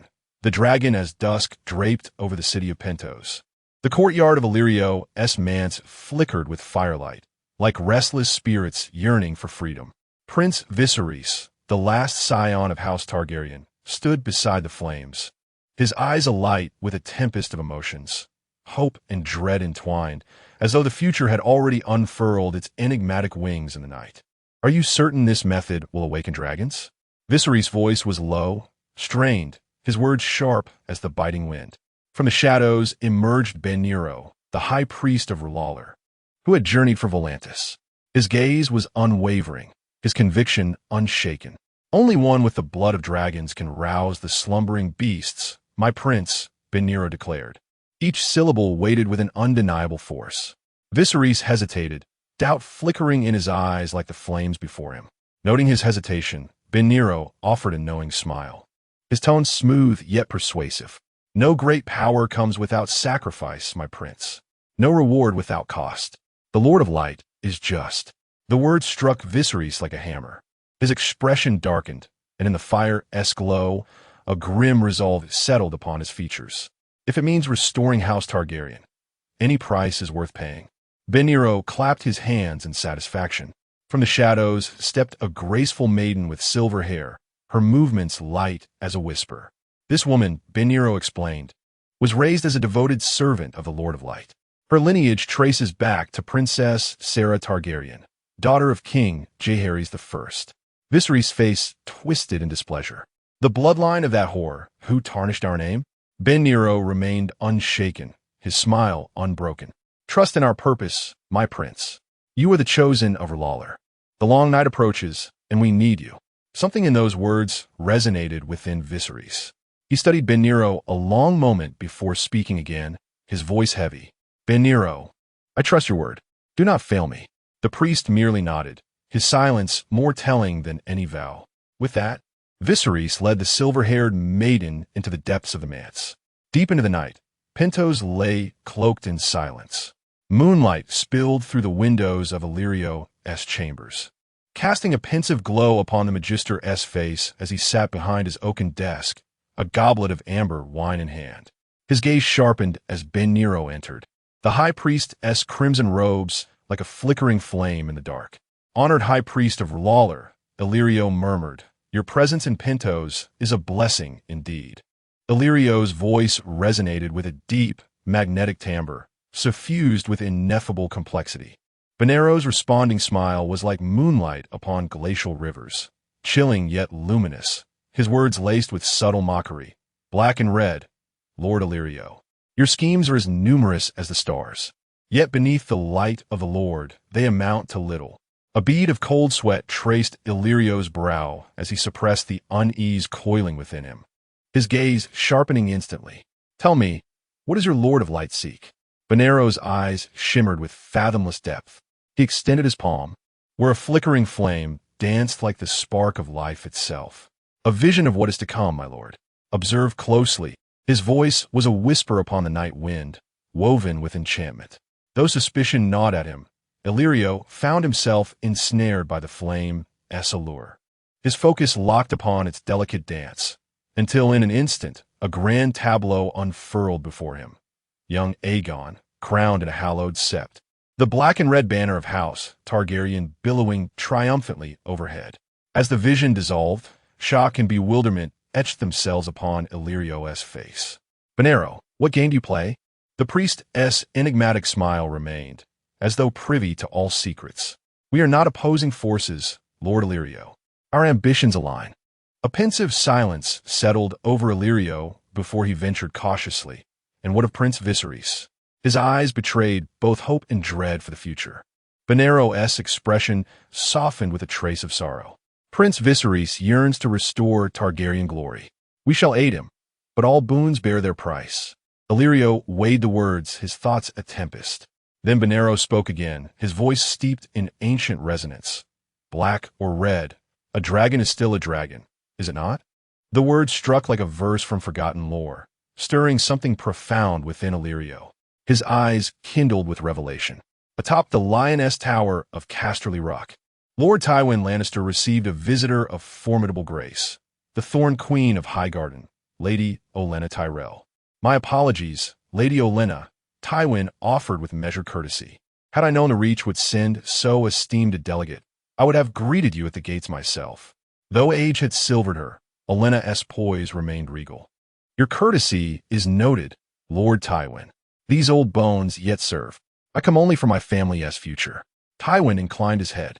Then let us dispense with pleasantries. Speak plainly, my lady. I propose a union, Olenna began, each syllable deliberate between my granddaughter Marjorie and King Robert's heir, Joffrey. What say you, Lord of Casterly Rock? Lord Tywin remained silent for a moment before responding. Lady Olenna, this matter should be discussed with the king. I am merely Arthur's grandfather. His marriage is not mine to decide. Lady Olenna smiled faintly and continued. Highgarden is prepared to offer 2,000,000 golden dragons as Marjorie's dowry. We hope Lord Tywin might speak favorably on our behalf before King Robert. Lord Tywin was visibly taken aback. Lady Olenna, he remarked, your generosity is remarkable. With serene composure, Lady Olenna replied, Lord Tywin, gold is but a tool, one that pales before power and stability. Highgarden seeks this alliance as an opportunity to strengthen ties with House Baratheon and ensure the realm's prosperity. She went on, since time immemorial, the Reach and the Westerlands have stood as allies. Now, with 4 great houses steering the realm's governance, Highgarden wishes to join their ranks rather than linger on the fringes of power. After a long pause, Lord Tywin finally conceded, Lady Olenna, I shall convey your proposal to King Robert. Chapter 52. The Dowry in the Profound Stillness of the Night. The Tower of the Hand within the Red Keep stood silent and solemn. The king's chambers flickered with candlelight, casting shadows upon the heavy countenance of King Robert, who clutched the slow-acting poison meticulously prepared by Grand Maester Pycelle. His gaze was deep and troubled, a tempest of emotions swirling within him. Visions of the queen and the 3 bastards not of his blood intertwining in his mind, fury and sorrow weaving a tapestry of anguish. His eyes sharpened like frozen steel as he murmured, This was not my wish, Cersei. You have driven me to this. Outside the door, Lancel Lannister, the king's squire, lingered in the shadows, his vigilant eyes capturing every subtle movement within. The pounding of his heart echoed unervingly in the hushed night, each beat laced with dread of the unknown. Not far away, 2 knights of the King's Guard stood as immovable as statues, Ser Boros Blunt's steadfastness contrasting sharply with Ser Meryn Trant's icy detachment. Their eyes were alert, their ears attuned to the faintest whisper of the night, guarding the king's final line of defense against any who might approach unseen. Upon the ancient stone steps of the Tower of the Hand, measured and dignified footsteps resounded as Varys glided forth like a gentle spring breeze, his arrival accompanied by the faint scent of incense. In his hand, he clutched a sealed letter, as though it bore secrets yet untold. Lancel remained at the door, his gaze still fixed upon the chamber's interior. A soft cough from Ser Meryn Trant drew his attention back. Instantly, Lancel straightened his posture, standing rigidly before the door, his expression flawlessly composed. Varys approached, his gaze like moonlight spilling over Lancel, a mild smile gracing his lips as he spoke. Still awake at this hour, Squire Lancel? Such devotion to duty is commendable. Lancel dipped his head slightly, a trace of weary resignation flickering across his face. His Grace often bids me keep vigil at his door, awaiting his commands. I have grown accustomed to it. Varys' eyes gleamed with quiet approval as he murmured, The king's trust is your honor, Lancel. The realm needs more men of unwavering loyalty like you. Only then may our kingdom flourish. His words were like the lingering notes of a harp, melodious and profound. Then, with a light pat on Lancel's shoulder, a silent commendation, a wordless encouragement, Varys moved past him. Lancel lifted his head, eyes wide with surprise, watching the eunuch's retreating figure. With deliberate care, Varys knocked upon the king's door, the sound measured and reverent. Upon receiving permission, he stepped inside, lowering his voice. Your Grace, a missive from Lord Tywin of the Westerlands. Then, at Robert's dismissive glance, he withdrew as silently as he had come. King Robert, that ambitious monarch, now gazed upon the missive from Lord Tywin of the West, its golden lion sigil shimmering beneath the candlelight. The letter proposed a union between Princess Marjorie Tyrell of Highgarden and Prince Arthur Baratheon, accompanied by a dowry of 2,000,000 golden dragons. Marjorie, that lady who blossomed like a flower amidst courtly etiquette and statecraft, was undoubtedly the most impeccable match for the heir apparent. Her wisdom and refinement would make her the ideal future queen consort. Should this alliance come to fruition, The submission of the Reach would strategically encircle the Lannisters of the West, leaving them vulnerable should they ever contemplate rebellion. Economically, this marriage would absolve the crown of its debts to House Lannister, even potentially enriching the royal treasury by 500,000 golden dragons, securing Arthur's future rather than bequeathing him a realm in ruin. Robert's resolve wavered. No longer did he dwell upon the secret betrothal between his eldest son, Arthur, and Daenerys of House Targaryen, though it had once seemed a means to solidify Baratheon legitimacy. The Tyrells' offer now eclipsed all prior arrangements, its benefits far surpassing any other. Thus, Robert resolved to confer with his hand, Jon Arryn, come morning. A tide of triumph swelled within him, and he bellowed to Lancel beyond the door. Fool, fetch me wine. Lancel, that long-suffering squire who endured the king's scorn, entered with cautious steps, bearing a flagon of rich arbor gold. To his astonishment, Robert, buoyed by rare good humor, dismissed him with uncharacteristic leniency, permitting him an early respite. Your joy is my honor, your grace, Lancel murmured, his voice honeyed with deference, though his downcast eyes smoldered with resentment. Unaware of such subtleties, Robert reveled in the taste of impending victory. Meanwhile, within the candlelit sanctum of the great September of Baelor, Daenerys stood in solemn stillness, her visage etched with melancholy. Clutched in her grasp was a mysterious letter, procured through the hands of Silent Sister. As the feeble flame consumed the parchment to ash, so too did reality erode the fragile dreams within her heart. Though Arthur had dispatched Maya to guard her, a lone sentinel could not remain vigilant forever. The letter's contents lacerated her soul. Should she fail to conceive an heir swiftly, her position would crumble. King Robert and Lord Jon might persuade Arthur to annul their union in favor of another. Yet, a child could stay his hand, binding him in hesitation. Daenerys' feelings for Arthur were as tangled as mist, shifting and elusive. Perhaps she had already developed tender feelings for him, unwilling to see him harmed. Yet toward Robert Baratheon, the father who brought tragedy upon House Targaryen and Cersei's House Lannister, her heart harbored only profound hatred. She often pondered whether she could discreetly eliminate these enemies without causing Arthur harm. At that very moment, a gentle knock came from the door. Maya's soft voice announced, Dany, His Grace's carriage has arrived for you. Drawing a deep breath, Daenerys steadied her emotions and strode resolutely from the chamber. Chapter 53. The Matrimonial Alliance, as the first light of dawn filtered through the delicate curtains, casting a golden haze like fine dust upon the opulent chambers of King's Landing. Arthur awoke from his slumber in the intricately carved bed. His gaze lingered upon the sleeping form of Daenerys beside him, her silken tresses spilling across the pillow like a dream woven into reality.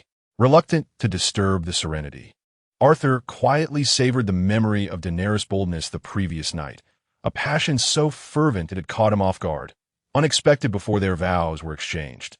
Daenerys' lashes fluttered in the morning light, heralding her awakening. Arthur watched her intently before murmuring softly, Dany, in a month's time, we shall be bound as husband and wife.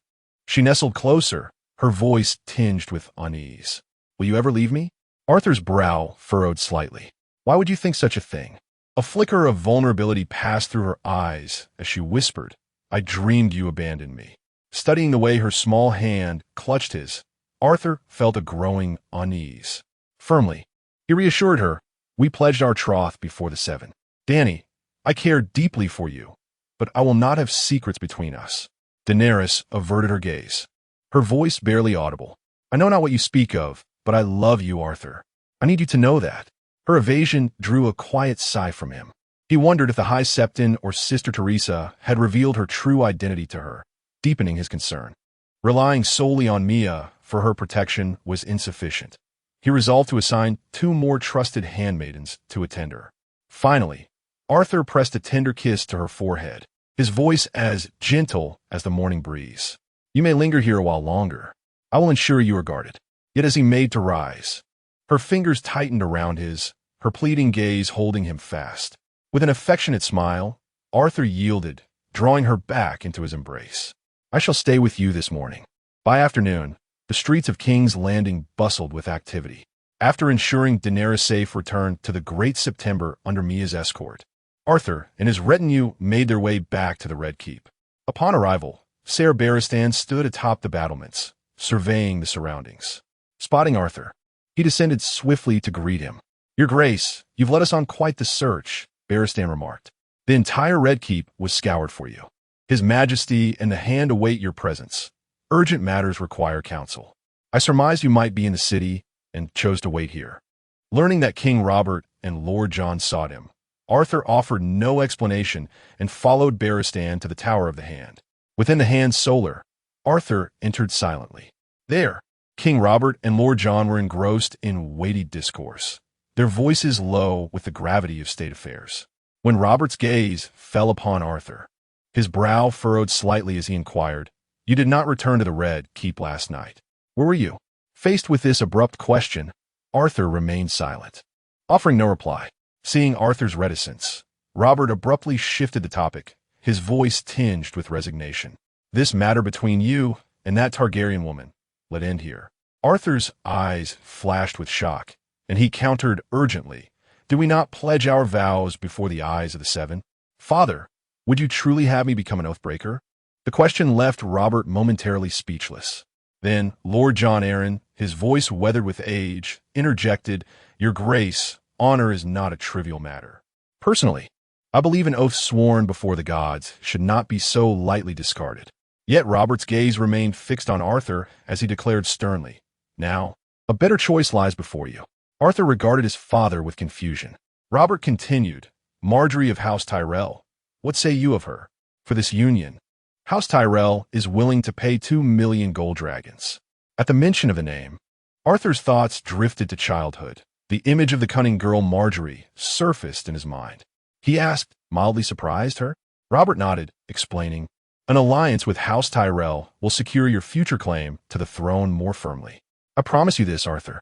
Arthur felt an unprecedented conflict within him and confessed openly, "If that is the case, why did you allow me to swear such vows before the gods in the first place? All these years, I have grown fond of her." Lord Jon added his counsel, "Your Grace, I respect the prince's choice. A pact sworn before the Seven carries weight, and we are bound to honor it." At this, Robert's temper flared. "Enough, Jon, you old fool, clinging to honor above all else." Realizing his outburst, Robert paused and added, "Forgive me, Jon. I spoke in haste." Jon sighed deeply and uttered gravely, "Now you ask Arthur to break his word. How does this differ from what Rhaegar once did?" The word struck Robert like a hammer. He snarled, "That Targaryen woman, I spared her life out of mercy. What does it matter if this vow is broken? Who would even know?" Lord Jon fell silent. Robert turned back to Arthur, attempting persuasion. "A union with House Tyrell serves you well. I think only of your future, my son. If guilt weighs upon you regarding Daenerys Targaryen, perhaps you might take her as your paramour after wedding Margaery." Arthur's face betrayed profound struggle. After a long silence, Lord Jon spoke once more, his voice measured. "Arthur, I respect your choice. Follow the path your heart dictates." With that, Jon departed the chamber, a man who valued honor above all, unwilling to witness what might unfold. After all, it was House Targaryen that first betrayed their guardianship. Rhaegar's actions dishonored his foster son Robert, and the Mad King cruelly executed Lord Stark. Thus, Jon led the Vale to support his ward Robert, forming an alliance against the Targaryens. Robert gazed at Arthur's conflicted expression, gently stroking his dark hair as he spoke softly, "Take your time to consider. Give me your answer within a fortnight. I do this for your own good." Arthur remained silent, his heart churning with turmoil. Just as Robert turned to leave, Arthur spoke. "Father, if I agree to this marriage, will you mend your relationship with Mother?" At these words, Robert's steps faltered at the threshold. He turned back, and the air between father and son grew heavy. In that silence, their thoughts wandered in separate storms. Chapter 54. Provocation within the throne room of the Red Keep. Golden sunlight streamed through the towering stained glass windows, casting a warm glow upon the formidable iron throne, rendering it even more imposing and solemn. King Robert sat upon it, with Queen Cersei positioned gracefully at his side. Arthur stood beside the king, while the young royal heirs, Joffrey, Myrcella, and Tommen, awaited the arrival of House Stark in hushed anticipation. A heavy silence enveloped the grand hall. Amidst this tense atmosphere, King Robert gestured for a servant to bring forth 2 goblets of rich red wine. One offered to Queen Cersei, the other kept for himself. The queen accepted the chalice with an inscrutable gaze, draining its contents without a word. Satisfied, Robert followed suit, swallowing his wine in a single draught. Prince Arthur remained by the throne, lost in recollection of the previous afternoon's conversation with his father. A flicker of hope still lingered within him, yet Robert's resolute silence had spoken volumes. His mind was made, and his intent towards Cersei was irreversible. With a quiet sigh, Arthur resolved to at least shield Myrcella and Tommen, innocent as they were. Though born of sin, they were still his blood, his siblings. His musings were interrupted as the great doors of the throne room creaked open. The measured footsteps of Barristan Selmy, Lord Commander of the Kingsguard, heralded the arrival of Eddard Stark, Lord of Winterfell, and his retinue. Ned had been summoned under the pretense of attending the upcoming tourney. Yet both men knew the true purpose of this meeting ran far deeper. Ned's gaze swept across the hall before settling upon the tall, dark-haired prince standing beside Robert. The young man returned his scrutiny with composed intensity, and Ned recognized him at once. Arthur, Robert's son, bearing the unmistakable echoes of his father's youth. With solemn courtesy, Ned and his family offered their greetings to the royal household. From his seat upon the Iron Throne, Robert studied Ned with a grin. "Time has marked you, Ned." A faint smile touched Ned's lips. "The northern winters have weathered me, your grace, though I see you've grown stouter." His attention then shifted to the aged hand of the king, Jon Arryn. "Lord Jon, the realm owes you much for your years of service." Jon returned the sentiment with a gentle smile. "To see you and his grace well is all the gratitude I require." Robert's laughter boomed through the hall as he rose from the throne, descending the steps to embrace Ned warmly. Arthur followed, his expression grave. Queen Cersei descended as well, accompanied by Prince Joffrey, Princess Myrcella, and Prince Tommen, exchanging pleasantries with the Starks. Noticing Arthur's approach, Ned offered a cordial nod. "My prince, it has been years. You've grown tall, the very image of your father in his youth." Arthur returned the smile. "You honor me, Lord Eddard." Prince Joffrey stood aloof, maintaining his air of arrogance and indifference, deigning to engage only when directly addressed by Ned and his companions. Ned then introduced his eldest son, Robb Stark, a wild, handsome youth with fiery red hair, to Robert and the royal entourage. Arthur responded with a cordial smile. Lady Catelyn, Ned's wife, was engaged in polite conversation with Queen Cersei. Behind Catelyn stood a maiden with porcelain skin, delicate features, and striking blue eyes framed by thick auburn tresses. Sansa Stark, a slender and graceful young woman exuding feminine charm. Her gaze lingered on Prince Arthur, her thoughts drifting to her mother's words. This was the prince she might one day wed and become queen beside. Beside Sansa was her spirited and bold younger sister, Arya, who studied the royal party with keen curiosity. She had heard Maester Luwin of Winterfell speak of how King Robert had slain Prince Rhaegar, once the realm's finest knight, at the Battle of the Trident.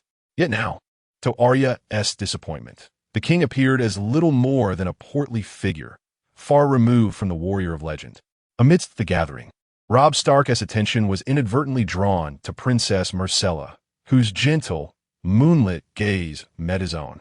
Myrcella, sensing the intensity of his stare, turned slightly to find the eldest son of Lord Eddard Stark regarding her with unwavering admiration. A delicate blush, like the first bloom of spring, graced her cheeks.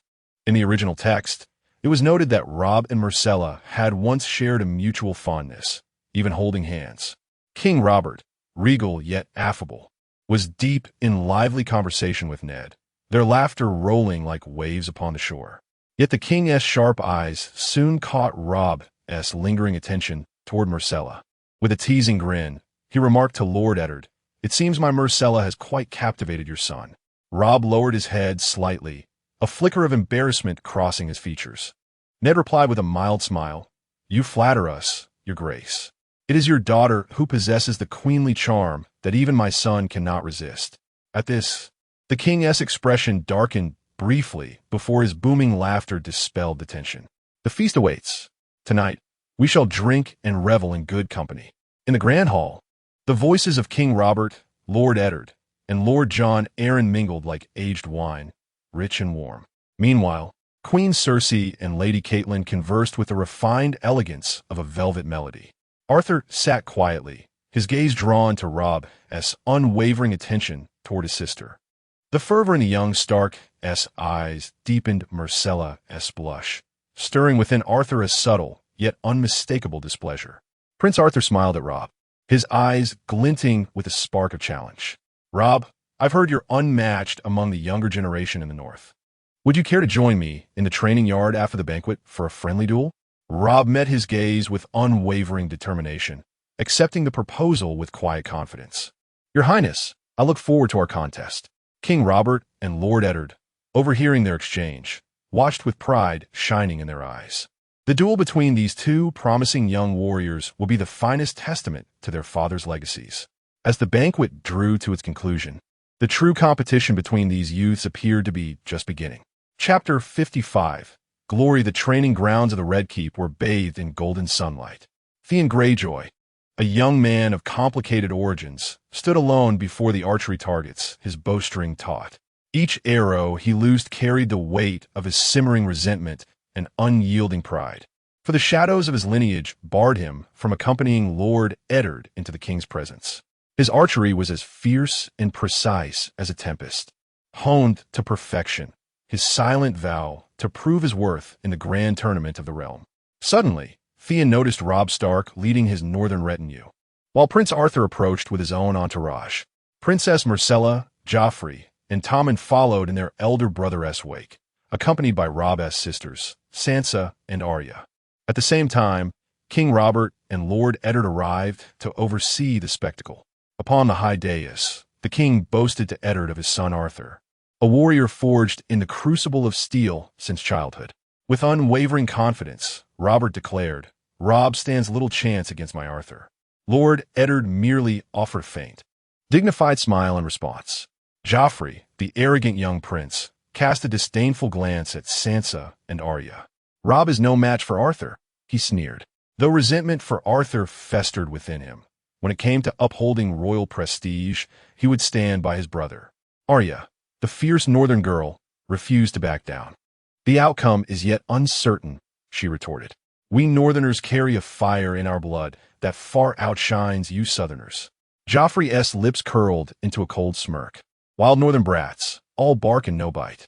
Arya opened her mouth to retaliate, but Sansa gently pressed a finger to her sister's lips, silencing her. With graceful restraint, Sansa turned to Joffrey. Your Grace, my sister is young. Pray, do not take her words to heart. Joffrey regarded Sansa with approval. You speak wisely. It would be beneath me to quarrel with a child. Arya glared at Sansa, frustration boiling within her. She could not fathom why her sister would show deference to one who insulted their northern pride. But Sansa's thoughts had already wandered far. She envisioned herself as Arthur's future queen. Offending Joffrey, Arthur's brother, was unthinkable. On the training field, Arthur studied Robb, a faint smile playing on his lips. Shall we spar with blunted steel or across live blades? Robb considered briefly before answering, live steel, your grace. Arthur's eyes gleamed with anticipation. From the stands, Robert and Eddard watched their sons. A shadow of concern flickered across Eddard's brow. Robert, ever perceptive, chuckled. If you fear Robb's defeat, he may yield now and spare himself the humiliation. His tone was light, teasing, as he met Eddard's gaze with an amused smile. Ed chuckled softly and replied, I merely fear they might lose control with live steel. Robert reassured him, with armor as your shield, Ed, you need not fret excessively. This is no battle to the death.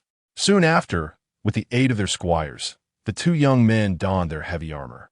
Arthur stood resplendent in ornate plate adorned with the sigil of a lion, his stag-crested helm lending him an air of majesty. Meanwhile, Robb was clad in armor etched with the direwolf of the north, his helm crowned with white wolf fur. The duel commenced with the customary exchange of knightly courtesies. Robb was the first to strike, swinging his massive greatsword in a tempestuous arc toward Arthur. Yet Arthur, lithe and nimble, sidestepped the blow with effortless grace. Robb's blade carved through empty air, failing to find its mark. As Robb overextended, his sword sinking into the earth, Arthur seized the moment, his own greatsword flashing like lightning as he countered. Robb strained to parry, steel meeting steel in a deafening clash. Arthur's strength proved superior, and within his helm, Robb's face flushed with exertion. Sensing Robb's defiance, Arthur did not press further, but instead relaxed his stance, only to launch another relentless assault.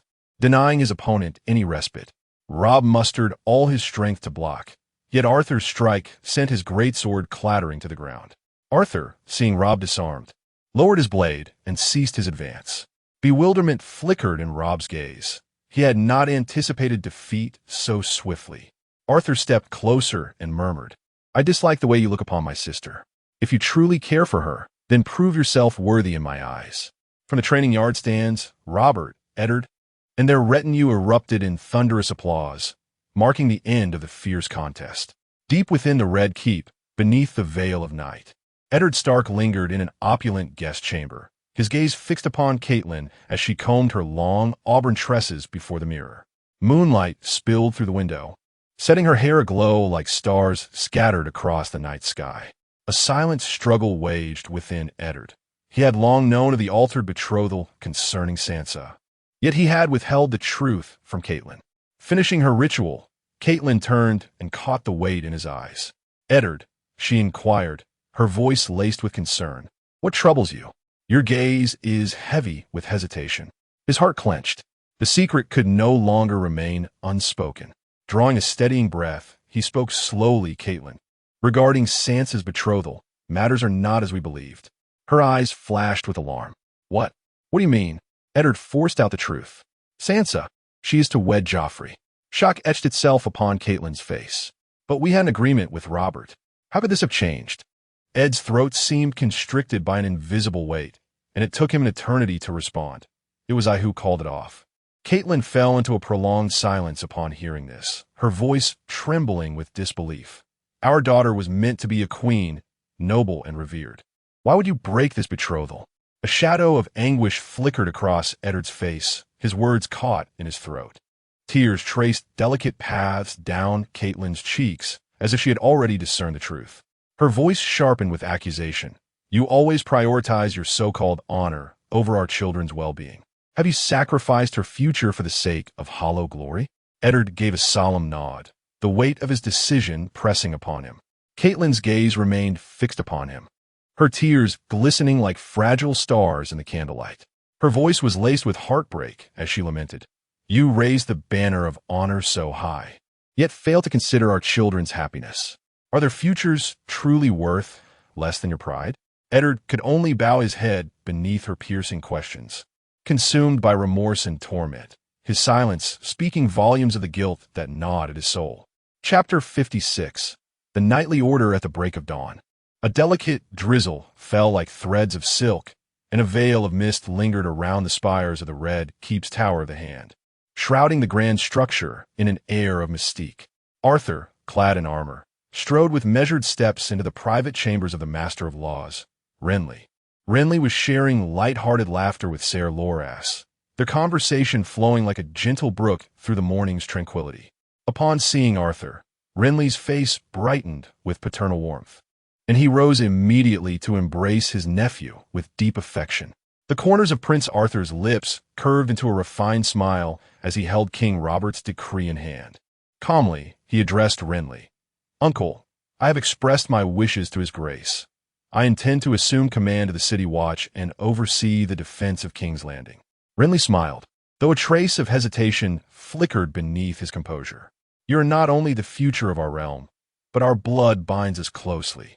As the guardians of King's Landing, the City Watch should naturally be led by the royal line. I fully support this." Prince Arthur responded with a gracious nod. "I feared this might disappoint you, Uncle. As Master of Laws, after all, it means a division of authority." Renly's smile deepened, veiling something more profound. "Your father, Robert, has been more than generous to me. As for my duties as Master of Laws, I confess I have not given them my full effort. I have even considered petitioning the king to return to Storm's End. When the day comes for your ascension, I shall pledge my life to your service as Lord of Storm's End." A subtle chill threaded through Prince Arthur's smile as he replied, "Uncle, your contributions already surpass the title of a mere lord. The small council and the realm still require your wisdom. I intend to propose to his grace that you be granted the title of prince, and devote yourself fully to the governance of King's Landing. As for Storm's End, I shall appoint a loyal and capable steward to oversee it in your stead. What say you, uncle?" His words were courteous, yet the underlying edge was unmistakable. Renly clenched his jaw, forcing a strained smile. "If his grace commands it, I shall obey. My prince." Arthur's smile remained serene, his tone gentle. "I am glad you understand, uncle. Forgive me, but I must now inspect the city watch. I shall not keep you from your duties." With that, Arthur withdrew, leaving Renly seated in silence, his face ashen. From behind Renly, Ser Loras observed the exchange, his eyes shadowed with concern. "His hostility grows more overt, Lord Renly," he murmured. A storm darkened Renly's expression. "He no longer conceals it. He challenges me directly, not only stripping me of my authority as master of laws, but seeking to trap me in King's Landing, denying me Storm's End." Loras' worry deepened. "Renly, what shall we do now?" Renly's countenance grew graver. "The king dotes upon his firstborn, Arthur, while I remain merely his brother. This favoritism is plain for all to see." After a brief silence, he sighed helplessly. "As long as the king remains on the throne, the Stormlands will never truly belong to me. The nobles there pledge their loyalty always to the crown." The drizzle fell like silk threads upon the ancient cobblestone streets of King's Landing, veiling the city in a delicate mist. Yet beneath this tranquil afternoon, an air of tension permeated the barracks of the city watch. Prince Arthur, accompanied by his retinue of 20 heavily armored knights, stormed into the once peaceful compound. The gold cloaks of the watch gripped their spears tightly, encircling the unfamiliar knights with wary unease. Beside the prince, Brock cracked his whip, his roar echoing across the grounds. "Summon your commander to receive Prince Arthur." The bellow made the gold cloaks lower their weapons at once, their officer scurrying off to notify the commander. Inside the commander's quarters, Prince Arthur studied Janos Slint with a piercing gaze as the man bowed his head before him. Once a commoner, Slint had risen to command the city watch and been ennobled as a baron by King Robert's favor. Yet the disarray of his forces now drew a frown from the prince. "The city watch under your command is in such disarray?" Prince Arthur's voice was icy. "Did you not notice how easily my men entered? Had been rioters or enemies storming in. What then?" Beads of sweat formed on Janos Slint's brow as he stammered. "The king has cut the watch's pay by a third. Without proper wages, the gold cloaks have grown lax." After a pause, the prince declared, "I shall see the watch's pay restored. But if discipline does not improve thereafter, you will answer for it." Janos Slint nodded fervently in agreement. Then Prince Arthur's tone shifted as he regarded the commander. "The king tells me you are a man of unwavering loyalty to the crown?" Slint stiffened at the prince's words and proclaimed at once, "My loyalty to the realm is absolute, your grace." The prince smiled faintly. "I hear you have profited handsomely from your position these years." Commander Slint paled. "Your grace, these are vile slanders by those who wish me ill. My devotion to the realm is pure, untainted by greed." Rather than respond directly, Prince Arthur said meaningfully, "Ambition is no sin, but one must know when to curb it. I trust you grasp this wisdom." As the prince's words hung in the air, the chamber grew heavy with tension. Janos Slint's heart quailed, for he knew this young prince was no easy man to deceive. Janos suddenly knelt upon the ground, his voice trembling as he spoke. "Your Highness, you are right. I shall forever remember King Robert's benevolence in elevating me, transforming me from a commoner into nobility, and entrusting me with the weighty responsibility of commanding the city watch." Prince Arthur's gaze was piercing as he responded with measured calm. "It is well that you understand. What the royal house bestows, it can also revoke." Janos then began to fervently pledge his unwavering loyalty to Prince Arthur. Subsequently, Arthur inquired in detail about the personnel within the city watch. Rising to his feet, Janos dutifully reported, "Your Highness, these are the officers appointed to the city watch under the administration of Lord Renly, the Master of Laws. Arthur glanced at the roster and declared with icy composure, "All officers placed by the current Master of Laws are to be dismissed. I shall appoint my own men to replace them." He then produced a royal decree, handing it to Genos. "I have petitioned the king and received his approval. This is his grace's command. Read it yourself." Genos accepted the decree, his eyes scanning the words, and at once comprehended the inevitable. He knew obedience to the king's will was absolute. Arthur continued, "At the City Watch's garrison, I shall establish a heavy cavalry regiment of military police, numbering approximately 800 strong. This regiment will not fall under your jurisdiction. Command shall temporarily be granted to Ser Alger of the King's Guard as its captain. The rank of the regiment's captain shall also supersede yours. They will answer only to the king and myself, tasked with apprehending lawless nobles within the Crownlands, the Stormlands, and Dragonstone." Genos nodded in acquiescence to the king's decision. Yet, hesitance flickered across his face as he ventured, "Your Highness, there remains another matter concerning the roster." Arthur arched a brow. "Explain." Genos replied, "There are still officers appointed by the former Master of Laws, Lord Kevin. How does your Highness wish them handled?" After a moment's contemplation, Arthur declared, "Those placed by the Lannisters shall likewise be dismissed. My own men will assume their posts." Genos swiftly responded, "Including those appointed by Lord Renly, this amounts to over 30 officers within the City Watch. As your Highness commands, I shall see them all removed." Arthur nodded in satisfaction, his mind already weaving intricate plans. Now he held firm control over King's Landing's most formidable military force, the 4,000-strong City Watch. He intended to seize the opportunity of the upcoming tournament to recruit noble knights and sworn swords into the military police regiment. As for the regiment's future, once jurisdiction over the Stormlands was reclaimed, Arthur began considering its expansion from a fiscal perspective. In time, it could admit the sons of nobles from across the realm, maintaining a force of roughly 1,500. Thus, the military police regiment would become a formidable instrument of royal authority. Chapter 57. Intelligence. In the chamber of the Master of Coin within the Tower of the Hand, Peter Baelish, the kingdom's treasurer, sat quietly by the window, gazing at the night sky beyond. Suddenly, the door was gently knocked upon, and Prince Arthur entered. Upon seeing Arthur, Peter's face broke into a warm smile, as soothing as a spring breeze. "Good morning, Your Grace," Peter greeted cordially, his voice brimming with respect and deference. Arthur smiled faintly in return. "Lord Baelish, good evening. I hear the king has decided to entrust me with the management of 300,000 gold dragons from the 500,000 loan granted to the crown by the faith." Peter nodded in confirmation. "Indeed, Your Grace. The king has made such a decision."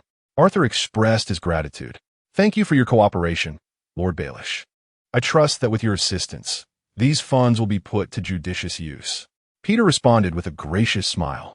"You are too kind, Your Grace. I have every confidence that you will utilize these resources to their fullest potential." Then, Peter shifted the conversation. "His Grace wishes for you to participate in the negotiations with the representatives of the Iron Bank of Bravos the day after tomorrow. Bravos is a prominent city-state in the Eastern Continent, and their Iron Bank possesses formidable financial strength. Cooperation with them will significantly influence our kingdom's economic prosperity." At this, a flicker of contemplation passed through Arthur's eyes. He inquired, "What do you know of that Targaryen, Viserys?" Peter paused slightly, evidently taken aback by the sudden turn in topic. After a brief moment of thought, he replied, "My knowledge of affairs in the Eastern Continent is limited, Your Grace. You would do better to consult the Master of Whispers, Lord Varys." Arthur let out a cold laugh. "Varys? I question his competence. Since the king ordered the assassination of Viserys 6 years ago, Viserys has miraculously escaped every attempt on his life. This has led me to doubt Varys' loyalty." Upon hearing this, a knowing smile played upon Peter's lips. He responded, "Your Grace, I too have harbored suspicions about Varys, but he is a minister who has remained since the Targaryen era, possessing an intricate understanding of the kingdom's intelligence operations. My suggestion is that you petition the king to remove him from his position." Arthur fixed him with a steady gaze, his eyes alight with resolve. "Remove him? And who in the realm do you believe could replace him? You?" Peter shook his head with a faint smile. "Your Grace, intelligence is but one of my secondary pursuits. As for Varys, I believe more decisive measures should be taken." With that, Peter's right hand subtly drifted toward his throat, making a suggestive gesture. Arthur nodded slowly, comprehending Peter's implication. He remarked, "From the Targaryen dynasty to the Baratheon reign these past 20 years, intelligence has always been under Varys' control. He knows too much. Without him, the Baratheon intelligence network would be rendered paralyzed, blind, and deaf. I must find someone reliable to take his place and oversee the kingdom's secrets. Rather than executing a member of the small council without my father King Robert's command," Arthur continued, "I once expressed my concerns about Varys to him, but he seemed preoccupied with other matters." Peter smiled faintly. "Your Grace, when suspicion takes root, the truth often ceases to matter." Arthur nodded silently, in understanding before turning and leaving the chamber. Bathed in the golden glow of the afternoon sun, the ancient streets of King's Landing shimmered. In a quiet, stately manner tucked away in the city, Arthur sat alone by the window, clutching an intercepted letter in his hands. His gaze was intense, as though he sought to engrave every word upon his heart. The delicate script on the parchment flowed like a hidden river, carrying Daenerys' thoughts and plans. She would bear his child, yet demanded more information about her brother, Viserys. A pang of inexplicable loss and complexity twisted within him. Memories of their shared moments, once warm and tender, now felt achingly distant. He struggled to untangle the knot of emotions within him, but the turmoil remained stubbornly unresolved. Archbishop Kenny of the Faith of the Seven approached, his eyes steady and resolute. "Your Grace, the woman you asked me to watch has recently been in contact with two septas. I have brought them before you." Arthur lifted his gaze to the two kneeling septas escorted in by Kenny's men. "Do they have families?" "Their kin reside within the city, Your Grace," Kenny replied. Arthur crouched, gently lifting one septa's chin, his voice calm yet firm. "Tell me, who sent you? Who instructed you to approach her?" The septa trembled. "I was only to deliver letters to the lady. They pay my family 30 gold dragons each month." Arthur's expression softened, his tone gentle. "Who are they? Tell me." The septa hesitated. A middle-aged man, gray-haired, slender. He appeared once a month. The other septa beside her whispered, "The one who came to me was young, tall, with dark hair." Arthur spoke quietly. "I need your help. The next time they contact you, I will ensure your safety. Will you cooperate?" The two septas bowed in agreement, and Arthur motioned for his attendants to lead them away. Turning to Kenny, he proposed, "I require more intelligence. I wish for your assistance in establishing a network within the faith through the handmaiden Mia. Additionally, I will station some of my trusted men within the sept, providing both personnel and funds. Furthermore," Arthur continued, "I shall secure the crown's support for your bid to become High Septon. Your two natural sons will serve as my personal attendants, their futures assured. What say you, Archbishop Kenny?" Bishop Kenny smiled faintly upon hearing this. "Your Highness, since your birth, the seven gods have bestowed their favor upon you. I believe the church should stand even closer by your side." Arthur returned the smile. "Your understanding brings me solace, and I too hope the church may lend greater strength in supporting the royal family. I appreciate your support, Bishop Kenny." With a gentle wave of his hand, Arthur then signaled for Bishop Kenny to withdraw from the chamber. As the bishop departed, the air within the room seemed to congeal, heavy with unspoken tension. Now alone, Arthur sat by the window, where the sunlight caressed his face, casting dappled patterns of light and shadow. Softly, he whispered that familiar name, Daenerys, his voice laced with a tenderness barely perceptible. Yet, as his thoughts wandered, his gaze gradually hardened, turning as cold and unyielding as ice, those lingering remnants of House Targaryen. Chapter 58. Lingering concerns in a quiet chamber within King's Landing. Daenerys' gaze met Arthur's profound eyes. His stare, like still waters, carried an unsettling depth that disturbed her. She inquired softly, "Arthur, why do you seem so unlike yourself today?" Arthur's response was laden with sorrow, his eyes searching hers as if seeking answers. "Have you realized yet that you are of Targaryen blood?" Daenerys fell silent, merely watching him. With a sigh, he slowly extended a letter toward her. "How long have you been in contact with the remnants of House Targaryen?" His voice bore traces of anguish and accusation. After reading the letter, She stood motionless, wordless. Arthur's patience waned as he grasped her shoulders, his tone laced with fury and concern. "Dany, tell me, what is the meaning of this?" Her voice nearly drowned in tears. "I'm a Targaryen. My brother was slain by your father. My family was butchered by your kin. Is it wrong for me to seek vengeance?" Arthur paused, his gaze drifting to the subtle swell of her abdomen before he spoke calmly. "This ends now. I will arrange for your care. We both need time to reflect." With that, he turned away resolutely, leaving Daenerys to face the hollow ache of abandonment alone. In the royal chambers of Maegor's Holdfast, Arthur entered in silence, his eyes betraying unwavering resolve. "I consent to the betrothal with House Tyrell," he declared firmly. King Robert grinned approvingly, patting his son's cheek. "So, you've finally outgrown your dalliance with that Targaryen girl?" Arthur drew a deep breath, confessing all. "Daenerys Targaryen has been using me. Her heart knows only revenge." He added coldly, "She deceived me. She knew everything, remaining by my side solely for vengeance." Robert gazed at him tenderly, cupping his face in his hands. "Remember this, slay the boy within you, and rise to shoulder the duty you were born to bear." With a bitter chuckle, Robert continued, "What irony! A usurper and an oath breaker, father and son. For us, honor is but a fleeting ornament." He sighed. "I should never have heeded Jon and Ned's counsel to spare that remnant. House Baratheon and House Targaryen have long been sworn enemies. Let the nobles whisper usurpers behind our backs, it matters not. So long as power remains in our grasp, none can alter the truth. Only through unyielding might will they kneel. You hesitate too much, too softly. You are Baratheon. Never forget, fire and fury can raise the world." Robert pressed, "What will you do with the Targaryen woman?" Arthur's reply was merciless. "I will have her imprisoned." Robert nodded solemnly. "In that case, after the tournament concludes, we shall hold the betrothal ceremony between you and Marjorie." Arthur spoke with concern. "I suspect the Master of Whispers, Varys, may be guilty of treason." Hearing Arthur's suspicions once more, Robert fixed him with a piercing gaze. "Since you were so convinced, leave this matter to me." Robert continued, his tone commanding. "For now, you must ensure the city watch and the nightly order you've assembled remain under firm control. No room for error." Finally, he dismissed him. "Go now, and rest well. Tomorrow, I shall take you to meet Garland, sent by House Tyrell to discuss the marriage alliance. The tournament is but a few days away." Arthur nodded silently before departing the chamber. In the Queen's chambers, Jaime stared at Cersei, his eyes like the depths of a star-strewn sky, brimming with unease and bewilderment. "Why did you not tell me the truth, that Robert made you drink that wine?" His words were as sharp and unyielding as winter's frost. Cersei met his gaze, her eyes alight with resolve.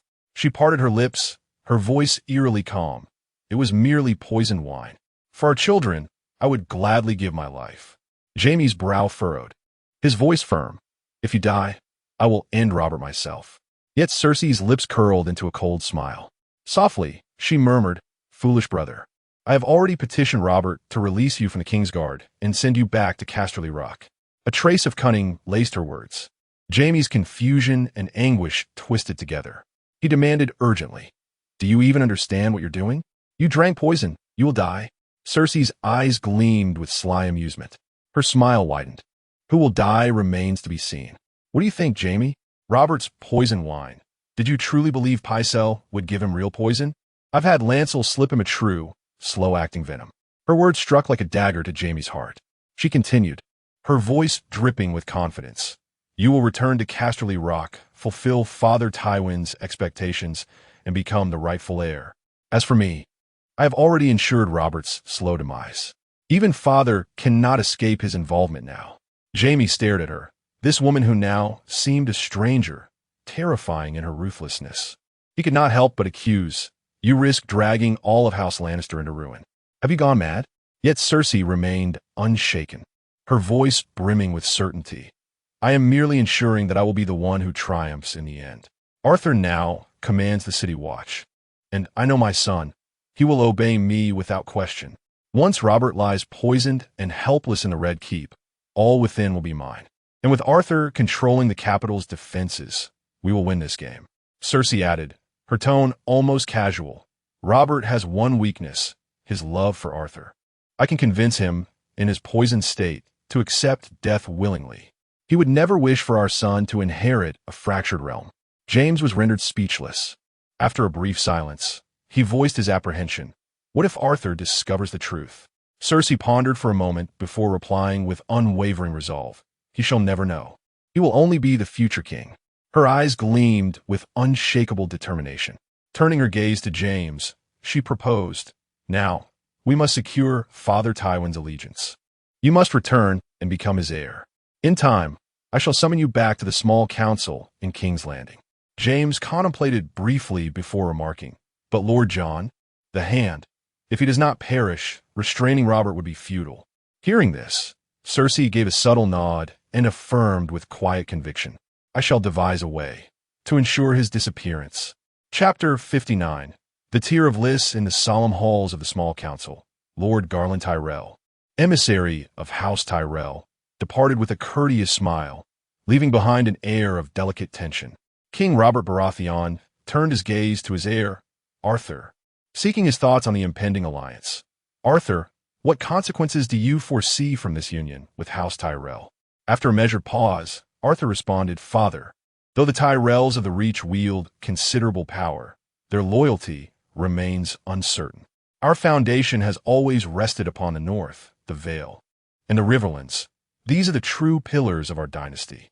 Robert's eyes bore into Arthur as he declared with unwavering resolve, "I have already arranged marriages for the North and the Vale. Joffrey shall wed Sansa, daughter of Lord Eddard, while Myrcella is to be betrothed to Robin Arryn. As for Tommen, I intend for him to marry Arya, Lord Eddard's younger daughter." A flicker of concern passed through Arthur's eyes. Lord John's only son, Robin, has been frail since birth.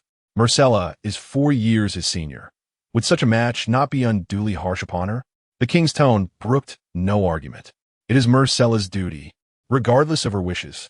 Arthur ventured cautiously, "Perhaps we might consider Robb Stark? I have heard Myrcella holds some affection for him." Robert countered sharply, "And what of Lord John? Without him, our dynasty would not stand. Robin is the sole heir to the Vale and Lord John's only legacy. Though I hold Robb in high esteem, to honor John's sacrifice, Myrcella must wed Robin." A brief silence followed before Arthur proposed, "Uncle Stannis has a daughter, Shireen. Might she not be a suitable match for Robin?" At this, Robert exhaled softly. "Shireen bears the mark of grayscale. Did Stannis never speak of this to you?" Stunned into silence, Arthur could only absorb the revelation. Grayscale was a merciless affliction with no known cure. Robert's voice grew stern as he warned, "Out of respect for Eddard, I shall not intervene directly. Ensure Myrcella keeps her distance from Robb. I will not have another false spring tarnish our Baratheon reign." A tumult of emotions churned within Arthur. He knew delivering this news would devastate Myrcella. As for Robin, the rumors were plentiful. A boy who still suckled at 5, perpetually frail, forever coddled by his mother, Lisa. Beyond the Grand Council doors, a knock shattered the stillness. At Robert's command, the door creaked open, revealing Ser Mandon Moore of the Kingsguard, his expression grave. "Your Grace," he reported, "as you commanded, I led men to apprehend the master of whispers, Varys. Yet within the Red Keep, his trail has gone cold." King Robert's countenance darkened like stormy waters as he spoke in a grave tone. "Varys, just as you predicted." The king recalled that mysterious letter from 2 years prior, realizing the information it contained had been deliberately revealed by Varys to exacerbate tensions between House Baratheon and House Lannister. Meanwhile, Prince Arthur was astonished by his father's decisive action. After profound contemplation, the prince remarked that Varys could foresee our plans, despite our most private conversation that night. His web of informants clearly extends into every shadowed corner. Now, when we sought to bring him to justice, he has vanished from the Red Keep like a phantom. Lowering his voice with concern, Arthur continued, "There have long been whispers of secret passages throughout the Red Keep. I fear the fortress may have become Varys' carefully woven spiderweb, with his spies lurking in every crevice."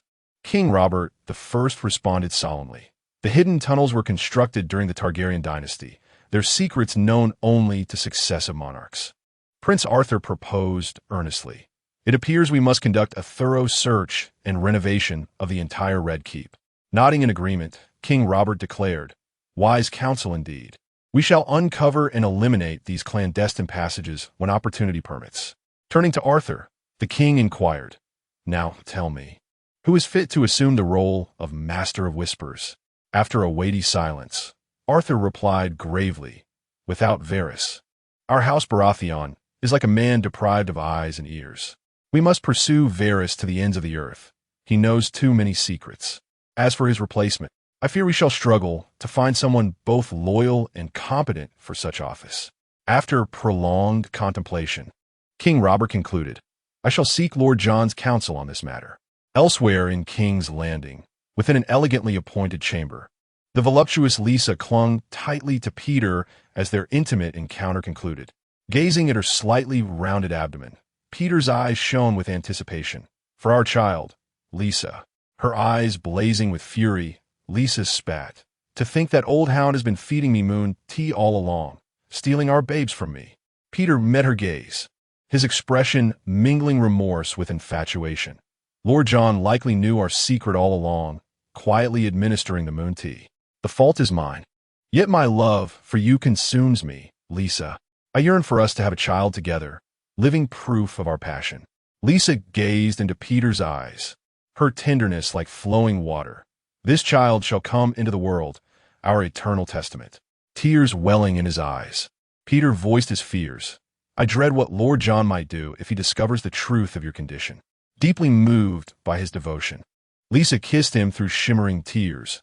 I shall make that wretched old man pay, whatever the cost. Peter tenderly returned Lysa's kiss, his gaze resolute yet brimming with tenderness, each word carrying the weight of a solemn vow.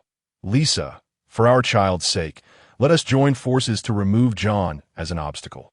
Once this is accomplished, we may stand together without pretense. I shall devote myself to guiding Robin, and thus our lineage shall endure. Our future shall be forever intertwined. Littlefinger's eyes shimmered like distant stars as he pledged an eternal oath, that no matter when or where, they would walk side by side.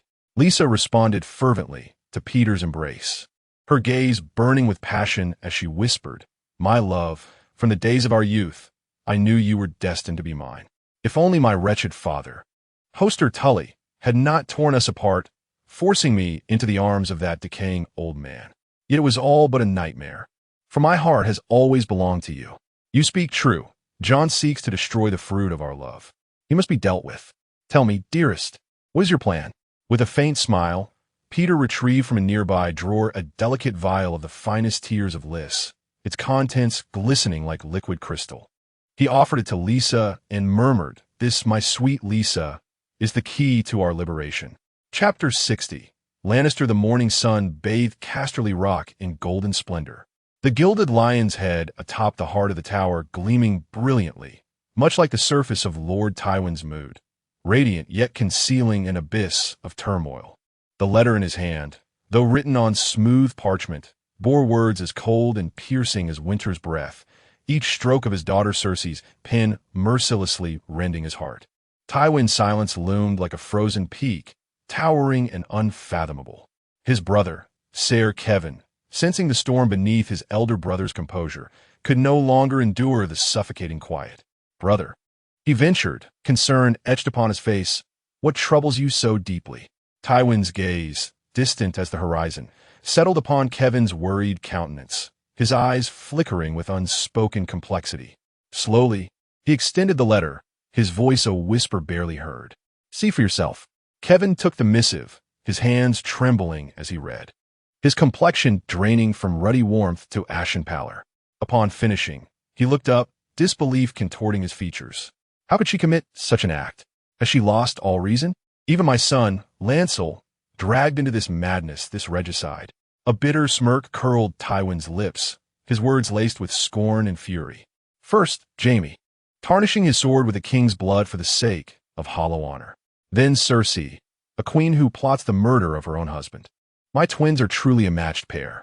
His voice dripped with disdain, yet beneath it lay an undercurrent of anguish.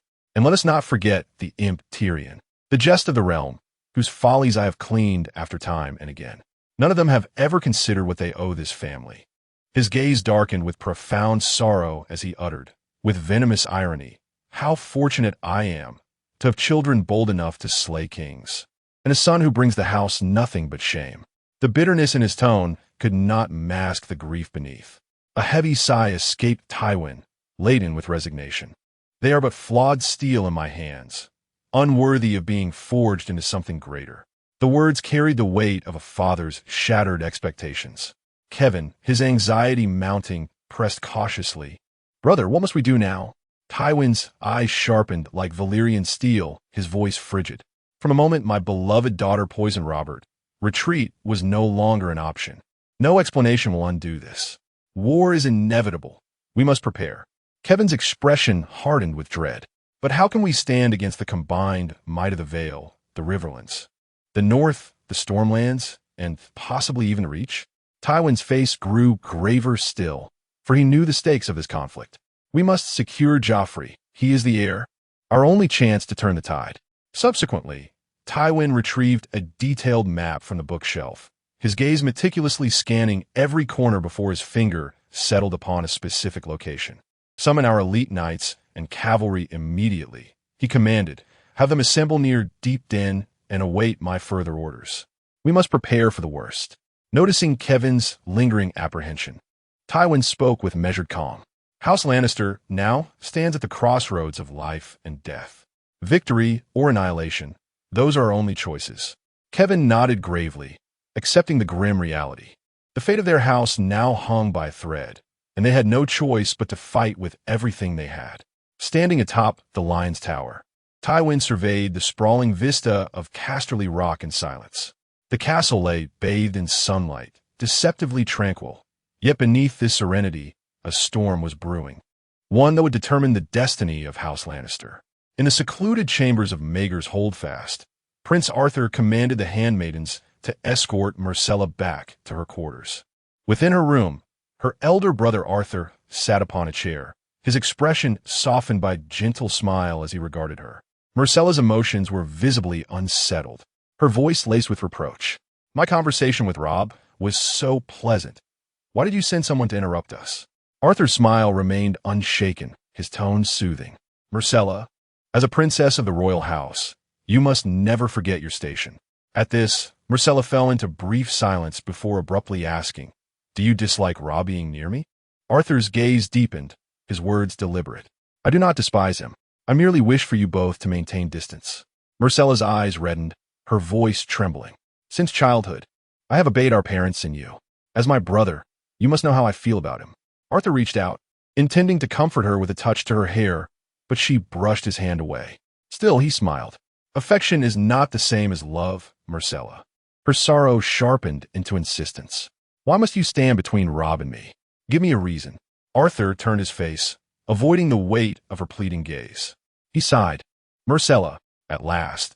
He rose and instructed the attending handmaidens to ensure Myrcella was well cared for in the coming days. "Her confinement will be lifted once the tournament concludes," he declared. Tears welled anew in Myrcella's eyes as she watched her brother's retreating figure fade into the distance. Within the ancient maiden vault, Prince Arthur's emerald gaze rested upon Mia, who had come to deliver her report. With her customary composure, Mia stated, "Princess Daenerys has been examined by the Maester. It is confirmed. She is with child." Arthur's eyes did not waver, his voice edged with an imperceptible chill. "You must exercise utmost caution regarding Daenerys' safety. The shadows harbor enemies who may strike at any moment." Mia regarded him with faint puzzlement. "My prince, why have you entrusted me with such critical intelligence?" A glimmer of determination flickered in Arthur's eyes as he responded solemnly. "You are my sister, bound to me by blood. My trust in you is absolute. I entrusted you with intelligence duties because I firmly believe in your capabilities. I sincerely hope you won't disappoint my expectations." Mia was momentarily taken aback before murmuring softly, "But your highness, you are the king's legitimate heir, while we are merely illegitimate." Arthur regarded her with tranquil intensity, his voice resonating with profound conviction. "In my eyes, status holds no significance. Only the bond of blood truly matters. The promises I made to you all shall remain unbroken for eternity." Chapter 61. An unexpected turn. The grand tournament had been underway for an entire week, and today marked the semi-finals of the jousting competition, drawing nobles from across the realm, some to participate, others to spectate. The square of King's Landing teemed with a bustling crowd, the air thick with excitement and anticipation. In the fierce contest of lances, Loras Tyrell, the renowned Knight of Flowers, once again displayed his unparalleled prowess, leaving the audience in awe. He deftly unseated Jonos Bracken, a valiant warrior from the Riverlands, whose fall from his steed was as swift as autumn leaves tumbling to the earth. Victorious, Loras did not gloat, but extended a chivalrous hand to his fallen opponent, embodying the noble ideals of knighthood. After the match, he plucked a single rose from the bouquet hanging by his saddle and presented it to Sansa Stark, seated among the noble ladies in the high gallery. The maiden accepted the bloom with a radiant smile, her joy drawing envious glances from the surrounding noble women. Loras' gaze then drifted to the edge of the field, where Prince Arthur stood amidst his retinue, his eyes fixed upon the Knight of Flowers. With a graceful bow and a hand pressed lightly to his chest, Loras paid his respects to the prince. Arthur, clad in armor emblazoned with the Stag of Baratheon, returned the gesture in silence, his gaze as deep and unreadable as still waters. Tyrion Lannister approached Arthur, a mischievous smile playing upon his lips. "Sir Loras Tyrell, how he stirs the hearts of every lady present," he murmured. Arthur smiled faintly. "Uncle, what brings you here?" "I came to cheer for Jaime," Tyrion replied. Arthur nodded. With Sir Barristan absent, Uncle Jaime's victory seems all but assured. Tyrion chuckled. "You underestimate your own influence, Arthur. The nobles whisper of little else but you and the Knight of Flowers." Arthur arched a brow. "And if I were to face Uncle Jaime in the lists, whose side would you take?" "Jaime's," without hesitation, Tyrion answered promptly. Arthur's smile lingered, though he said nothing. Then, he felt another pair of eyes upon him. Turning, he found Margaery Tyrell seated among the noble ladies, a vision in white silk, her gaze as soft as morning mist, and just as enchanting. Arthur inclined his head courteously, and Margaery returned the gesture with a smile far more tender. Sansa, witnessing this exchange, felt a pang of unease, though she could not fathom why her betrothed would offer such warmth to another. Meanwhile, upon the field, Jaime Lannister, resplendent in crimson armor adorned with the lion of his house, clashed with Renly Baratheon, the Lord of Storm's End and Master of Laws, whose own armor bore the proud stag of House Baratheon. Tyrion observed with keen interest. "Arthur, how do you wager on this match between uncles?" Arthur replied calmly, "I hope Baratheon prevails." Tyrion shot him a surprised glance. Soon enough, Renly yielded beneath Jaime's relentless assault, his defeat swift and decisive. Arthur steadied his breath, for he was about to face Loras of the Flowers in a duel. He glanced at his parents seated upon the throne. King Robert bellowed encouragement for his son's impending battle, while Queen Cersei offered a warm, reassuring smile. This clash would undoubtedly become the center of attention, a spectacle where every thrust and parry between Arthur and Loras would stir the hearts of countless onlookers. Beside Margaery, Lady Olenna inquired with her characteristic wit, "Between your brother Loras and your betrothed Arthur, this fierce joust, whose victory do you secretly yearn for?" Margaery's eyes shimmered with gentle radiance as she replied, "Dearest grandmother, I shall rejoice wholeheartedly no matter who triumphs." Lady Olenna studied her shrewdly. "Clever little Rose. But suppose you were forced to choose?" After a contemplative pause, Margaery answered candidly, "Then, grandmother, I hope Arthur prevails." The elder woman's gaze deepened, laden with wisdom. "I pray this rose of ours blooms eternally upon the soil of King's Landing. Choosing Arthur is wise, for he is to be your consort. Yet remember, House Tyrell shall forever stand as your unwavering bastion, come what may." Margaery responded with a dulcet smile. "Thank you, grandmother. Your support shall be the wind beneath my wings." Olenna tenderly brushed Margaery's delicate cheek, sighing wistfully. "Ah, youth, such a fleeting splendor, my dear. Unlike this tiresome old crone." At the heart of the arena, two steeds trotted forth, halting before the royal box where King Robert and Queen Cersei presided. The knights bowed gracefully. Sir Loras, clad in silvered armor adorned with blossoms, smiled like spring itself as he addressed the black-armored prince, whose plate bore the Stag of Baratheon. "Though this is your Grace's first tilt, I shan't yield lightly. Victory shall be mine. Prince Arthur's retort was ice. You cannot best me.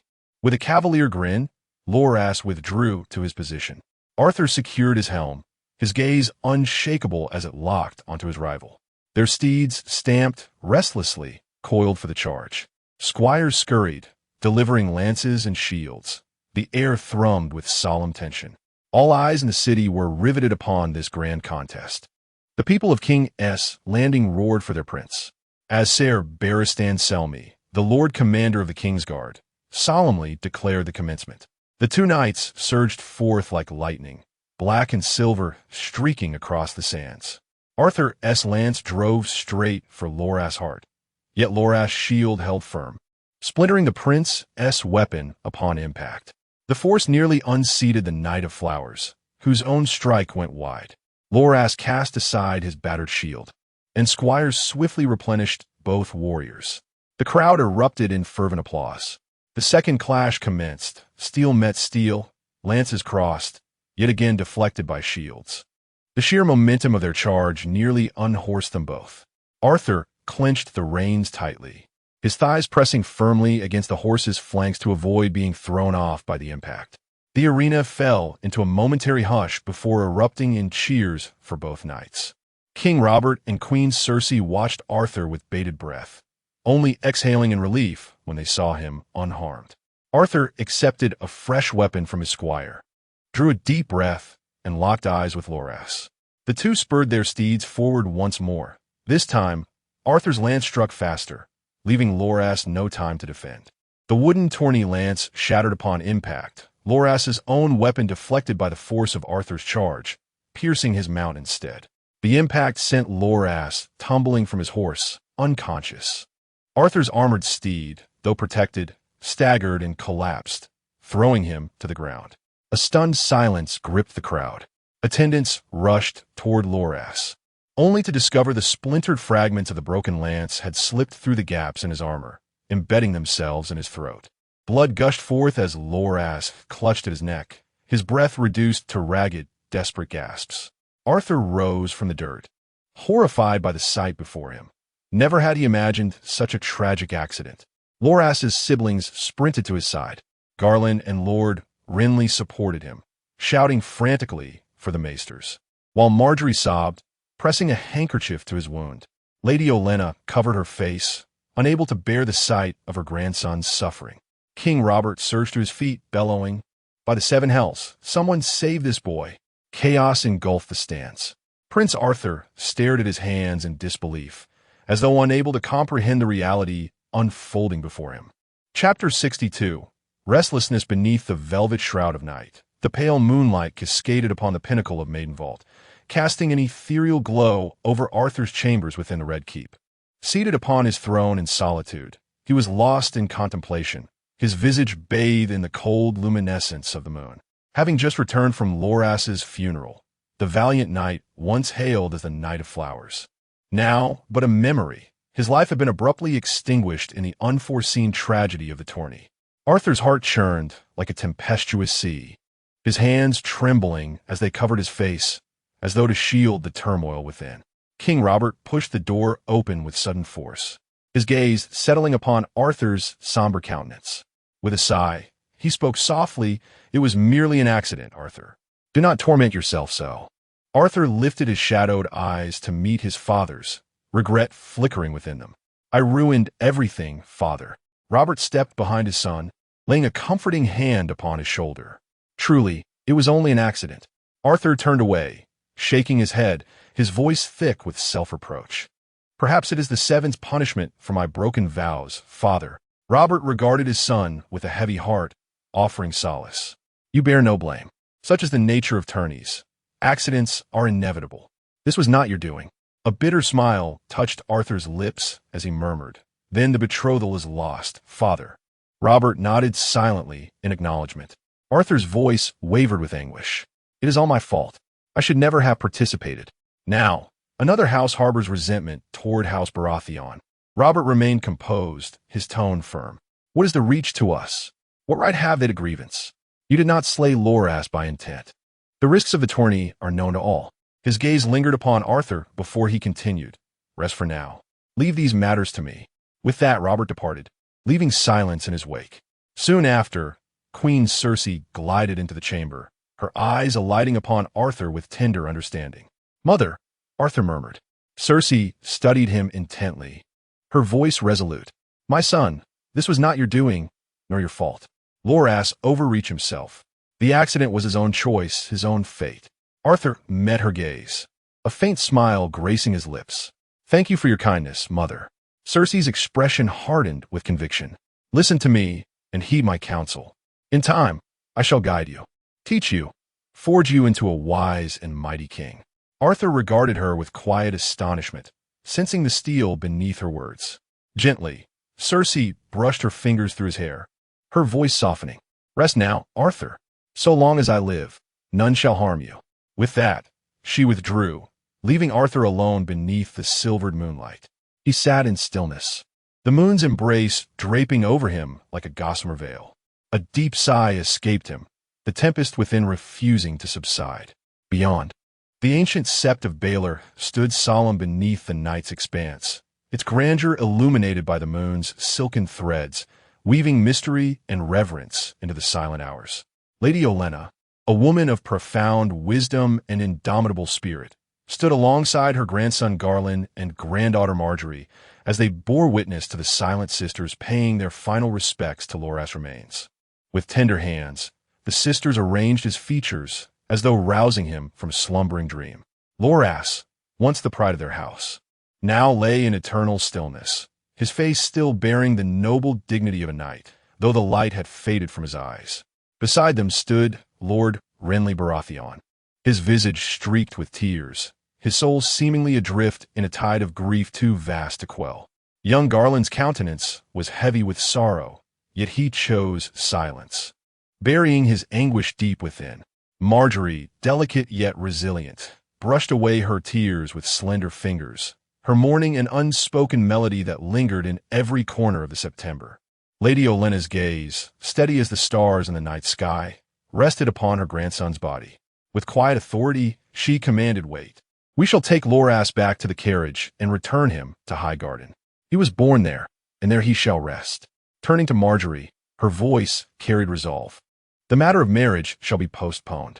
Under these circumstances, insistence would only make us the jest of the nobility." Marjorie nodded silently, her eyes reflecting both understanding and resignation. With a sigh, Lady Olenna declared, "We are going home, back to Highgarden." Lord Renly, his eyes swollen with grief, turned to her with accusation. "My lady, are we to simply let Arthur, Loras' killer, go unpunished?" Lady Olenna met his gaze with icy clarity. "You know well this was a tragedy of the tourney. To harbor hatred for Prince Arthur would only invite mockery for our pettiness. Moreover, he is your nephew. Would you have us despise your own kin, Renly? What designs lie hidden in your heart?" Renly shook his head, a mournful cry escaping him.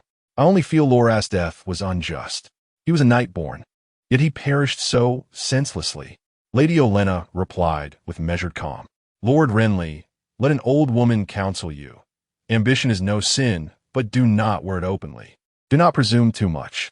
In King's Landing, survival is paramount. Should the tides turn, you may yet find opportunity. I have faith in you, Renly." Renly absorbed her words and nodded in silent acquiescence. With solemn steps, Lady Olenna led her retinue, bearing Loras' remains, along with the hopes of their house, Garland and Marjorie, away from the great September. Once Marjorie had entered the carriage, Garland turned to his grandmother. "Grandmother, are we not severing ties with Renly?" Lady Olenna regarded him with a contemplative gleam in her eyes. "I have lost a grandson, though by mischance he was still my blood. To claim I bear no resentment toward House Baratheon would be false. As for Renly, I merely offer guidance. Who knows? He may yet prove useful." Meanwhile, King Robert emerged from his son Arthur's chambers, his heart burdened as though bearing the weight of the realm itself. He sought out Lord Eddard and the somewhat pallid hand of the king, Jon Arryn, and the three of them found a fleeting moment of tranquility within the private chambers of the Tower of the Hand. The flickering candlelight cast dancing shadows upon the walls, mirroring the unsettled state of their hearts. Both Eddard and Jon attempted to soothe Robert's distress over the mishap at the tourney, insisting it was but an unfortunate accident, unworthy of undue concern. Yet Robert's gaze lingered upon Jon's ashen face. I had hoped to court the Tyrells, yet events have unfolded thus, Robert murmured, his voice laced with resignation and regret, as though lamenting to fate itself. Lord Jon, though visibly weakened, maintained his composure. Your Grace, it was indeed an accident. None could have foreseen it. But Robert's anguish surged like a breached dam. Is this the 7's punishment for my urging Arthur to forsake his vows? He demanded bitterly. Eddard frowned in bewilderment. When did Arthur break his vows? Robert recounted the tale, and as the truth settled upon him, Eddard's expression darkened. I cannot condone what you did, he said gravely. Robert gave a hollow laugh. Ned, you have not endured what I have. That is why your honor remains untainted. But reality often forces compromises upon us. Before another word could be spoken, Jon suddenly clutched his stomach and collapsed in agony.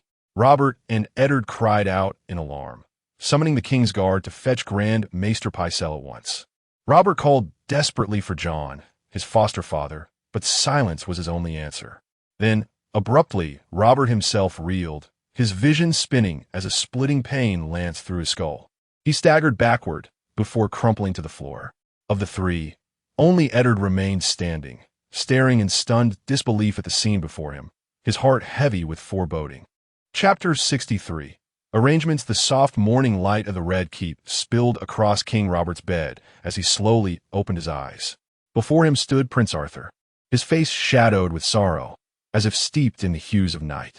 Queen Cersei and their children, Joffrey, Myrcella, and Tommen, gathered around the bed, their cheeks streaked with tears, their expressions heavy with concern for their father. Robert attempted to rise, but his body felt shackled by invisible chains, leaving him powerless. His gaze settled on his eldest son, Arthur, and in a voice both frail and resolute, he asked, Arthur, how fares Lord Jon? Suppressing his grief, Arthur replied calmly, Father, Lord Jon is no more. Robert's eyes fluttered shut, his heart churning like the tides. After a moment, he inquired, And Lord Eddard, is he well? Before Arthur could respond, Queen Cersei interjected, her tone edged with cold precision. Your Grace, Lord Eddard stands accused of involvement in Lord Jon's death. He is currently being questioned in the White Sword Tower. Robert's gaze locked on his Cersei, his voice laced with unyielding command. Release Lord Eddard. I do not believe he had any part in this. Do you understand, Cersei? The queen met his stare, hesitation flickering in her eyes, but she finally murmured, As you command, Your Grace. Robert's glare remained sharp as ice, while Arthur, ever perceptive, noted the subtle tension. Though suspicion already coiled in his mind, Arthur obeyed his father's order, leading the others from the chamber. Alone now, Cersei sat by the bed, her eyes fixed upon the paralyzed king. Robert's gaze, in turn, pierced her like twin blades, their silence thickening the air between them. At last, Robert shattered the stillness, his voice low and deliberate. When did you realize I knew? Cersei did not aver her eyes. From the moment you thought to kill me, Robert. A bitter smile curled Robert's lips as he restrained his fury. Did you order Lord Jon's death? Her expression darkened with complexity. I poisoned only you. But I swear by the seven, Lord Jon's death was not my doing. Robert scoffed, skepticism flashing in his eyes. And you expect me to believe that? Cersei remained composed. Had I slain Lord Jon, I would admit it. But now, the Red Keep is mine, save for the King's Guard. Any move you make would plunge the Baratheon dynasty into chaos. That would serve our son, Arthur Illinois. Robert exhaled, resignation creeping into his tone. You win, Cersei. The Baratheon throne must pass to Arthur. Else, war between our houses is inevitable. Cersei murmured softly, Robert, Arthur is our firstborn. I love him dearly. I will ensure he becomes a wise and just king. Robert studied her, his gaze laced with derision. And you would rule as regent? Are you not aware of the intricate and convoluted state of our kingdom's affairs? Cersei responded with unwavering determination. I possess the capability, and House Lannister shall devote its full strength to support Arthur and ensure the stability of his throne. Yet Robert's stance remained resolute. You shall not serve as regent. The regency shall temporarily be entrusted to Lord Eddard, who shall also assume the position of Hand of the King. Though resentment simmered within Cersei's heart, she inclined her head in acquiescence to Robert's demand. Robert's gaze lingered upon Cersei one final time, his voice laced with irrevocable finality. "Leave me. I wish to see you no more. Summon Arthur." Silently, Cersei turned away without another word, her figure vanishing beyond the door. Arthur entered the chamber with measured steps, his eyes settling upon his father upon the sickbed. Robert regarded him with quiet solemnity, his voice heavy with emotion. "I shall arrange for Eddard to guide you in governance. In my current state, I can only await death upon this bed." An ineffable sorrow welled within Arthur's heart as he met his father's gaze, declaring with steadfast resolve, "Whoever has brought you to this fate, I shall avenge you." "Father." Robert studied Arthur intently before speaking at length. "You must secure firm control over the military forces in King's Landing. As for Harrenhal and the newly raised army of 15,000 under Barristan's command, along with the levies of the Crownlands, they number approximately 30,000 in total. The lords of the Stormlands can muster another 25,000. With Eddard's council, the North, the Riverlands, the Vale, and the Lannisters, none shall dare challenge your rule." Arthur contemplated his father's words before lifting his gaze, eyes alight with determination. "I wish for Uncle Stannis to administer the Stormlands in my stead. Furthermore, I shall relieve him of his position as master of ships and return the royal fleet to direct royal oversight. Let Renly remain in King's Landing to advise me." Robert opened his eyes at this, scrutinizing Arthur. "Do you trust Stannis?" Without hesitation, Arthur replied, "Uncle Stannis is diligent in royal affairs and loyal to the dynasty. With him, we can at least ensure the Stormlands remain under royal control." Robert nodded slowly. "And Renly? You distrust him?" A flicker of complexity passed through Arthur's eyes. "I believe he harbors ambitions to usurp the throne after your passing." Robert closed his eyes, his voice tinged with resignation. "Do as you will. But remember this, kinslaying brings no favorable fate."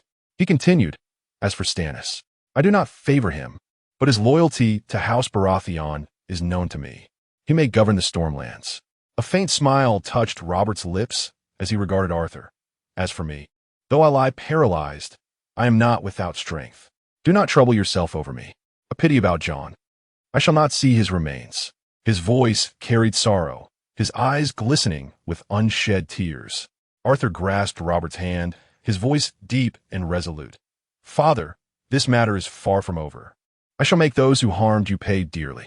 Robert saw the determination in Arthur's eyes and nodded slowly. "First secure your position, Arthur. Remember to heed Eddard's counsel. At least he means you no harm. Now go. You look as though you've had no proper rest last night." With a sorrowful nod, Arthur turned and departed. The sunlight streaming through the doorway cast his steadfast yet solitary figure in sharp relief. After Arthur's departure, Joffrey, Myrcella, and Tommen entered the chamber. They clustered around Robert's bedside, their young faces etched with grief at their father's condition. Robert regarded them with complex emotions flickering in his eyes. "Joffrey, Myrcella, Tommen," he began slowly, "I would have you three promise me something." The children nodded attentively. "Arthur will always be your elder brother and the future king of this realm. I forbid any ill thoughts or schemes against him. Can you swear to this?" Myrcella and Tommen immediately pledged their eternal loyalty to Prince Arthur before the seven. Joffrey hesitated momentarily, but under Robert's unwavering gaze, he too swore the sacred oath. A glimmer of satisfaction shone in Robert's eyes as the children departed. Soon after, Lord Eddard Stark, newly released, entered the chamber. He stood silently by the sickbed, a tumult of emotions swirling within him. Robert offered a bitter smile. "Never did I imagine my end would come like this, Ned." Eddard's voice was firm. "Was this some conspiracy, Robert?" Robert shook his head weakly. "No matter now, Ned. What's urgent is that I name you regent and hand of the king to guide my son Arthur through these turbulent times." Though initially hesitant, Eddard nodded solemnly. "It shall be done. I will counsel Arthur wisely." Robert's gaze held profound gratitude. "You're the last man I can trust, Ned." Eddard remained silent, watching his old friend with unspoken sorrow. Chapter 64. The throne room. In the grandeur of the throne room, Arthur sat upon the cold, iron throne, draped in a sable cloak emblazoned with the stag sigil. His mother, Queen Cersei, maintained her regal poise beside him. Upon the steps below, the newly appointed Hand and Regent, Lord Eddard Stark, occupied his designated seat. The king's guard stood like steel sentinels around them, as nobles from the Crownlands and Stormlands arrived in succession. Accompanied by court officials and regional representatives, the hall buzzed with subdued murmurs, all speculating about the unexpected circumstances surrounding King Robert and former Hand Jon Arryn. A single measured cough from Eddard Stark commanded immediate silence, as the assembled nobility turned their full attention to the new Hand's pronouncements. With unwavering resolve, Eddard solemnly declared, "As King Robert lies gravely ill and our beloved Hand Jon Arryn has passed into the arms of the Seven, I have been entrusted with the regency and the mantle of Hand of the King to counsel Prince Arthur in governing the Seven Kingdoms." As Eddard's words faded, he turned toward Arthur seated upon the Iron Throne, who responded with measured calm. "As you all know, my father King Robert has decreed that Lord Eddard shall serve as regent and Hand to aid me in ruling the realm." At this, the assembled nobles bowed deeply in reverence to the prince upon the throne, murmuring in unison, "May the Seven bless our king. We shall obey his grace's command." Arthur then continued, "The small council shall remain. The rest of you, our hospitality awaits in the great hall. Pray, partake of the feast prepared in your honor." As the hours waned, the throne room emptied until only Arthur, Queen Cersei, and the loyal Kingsguard remained. Present too were the current Hand Eddard, Grand Maester Pycelle, Master of Laws Renly, the stern Master of Ships Stannis, Master of Coin Peter, and the vacant seat of the Master of Whispers. Notably absent was Ser Barristan Selmy, Lord Commander of the Kingsguard, who was occupied with raising new forces at Harrenhal. All eyes turned to Arthur upon the Iron Throne as he spoke softly to Lord Eddard. "Have you considered a suitable candidate for Master of Whispers?" Eddard's brow furrowed slightly as he replied, "Your Grace, I have yet to find an appropriate choice." Arthur had already contemplated his maternal kin, Tyrion Lannister. Yet the complexities of House Lannister gave him pause. He turned to Eddard and inquired, "Lord Hand, what say you of Tyrion Lannister for this office?" Beside him, Queen Cersei's gaze flickered with silent disapproval, her disdain for Tyrion unconcealed, a sentiment Arthur well understood.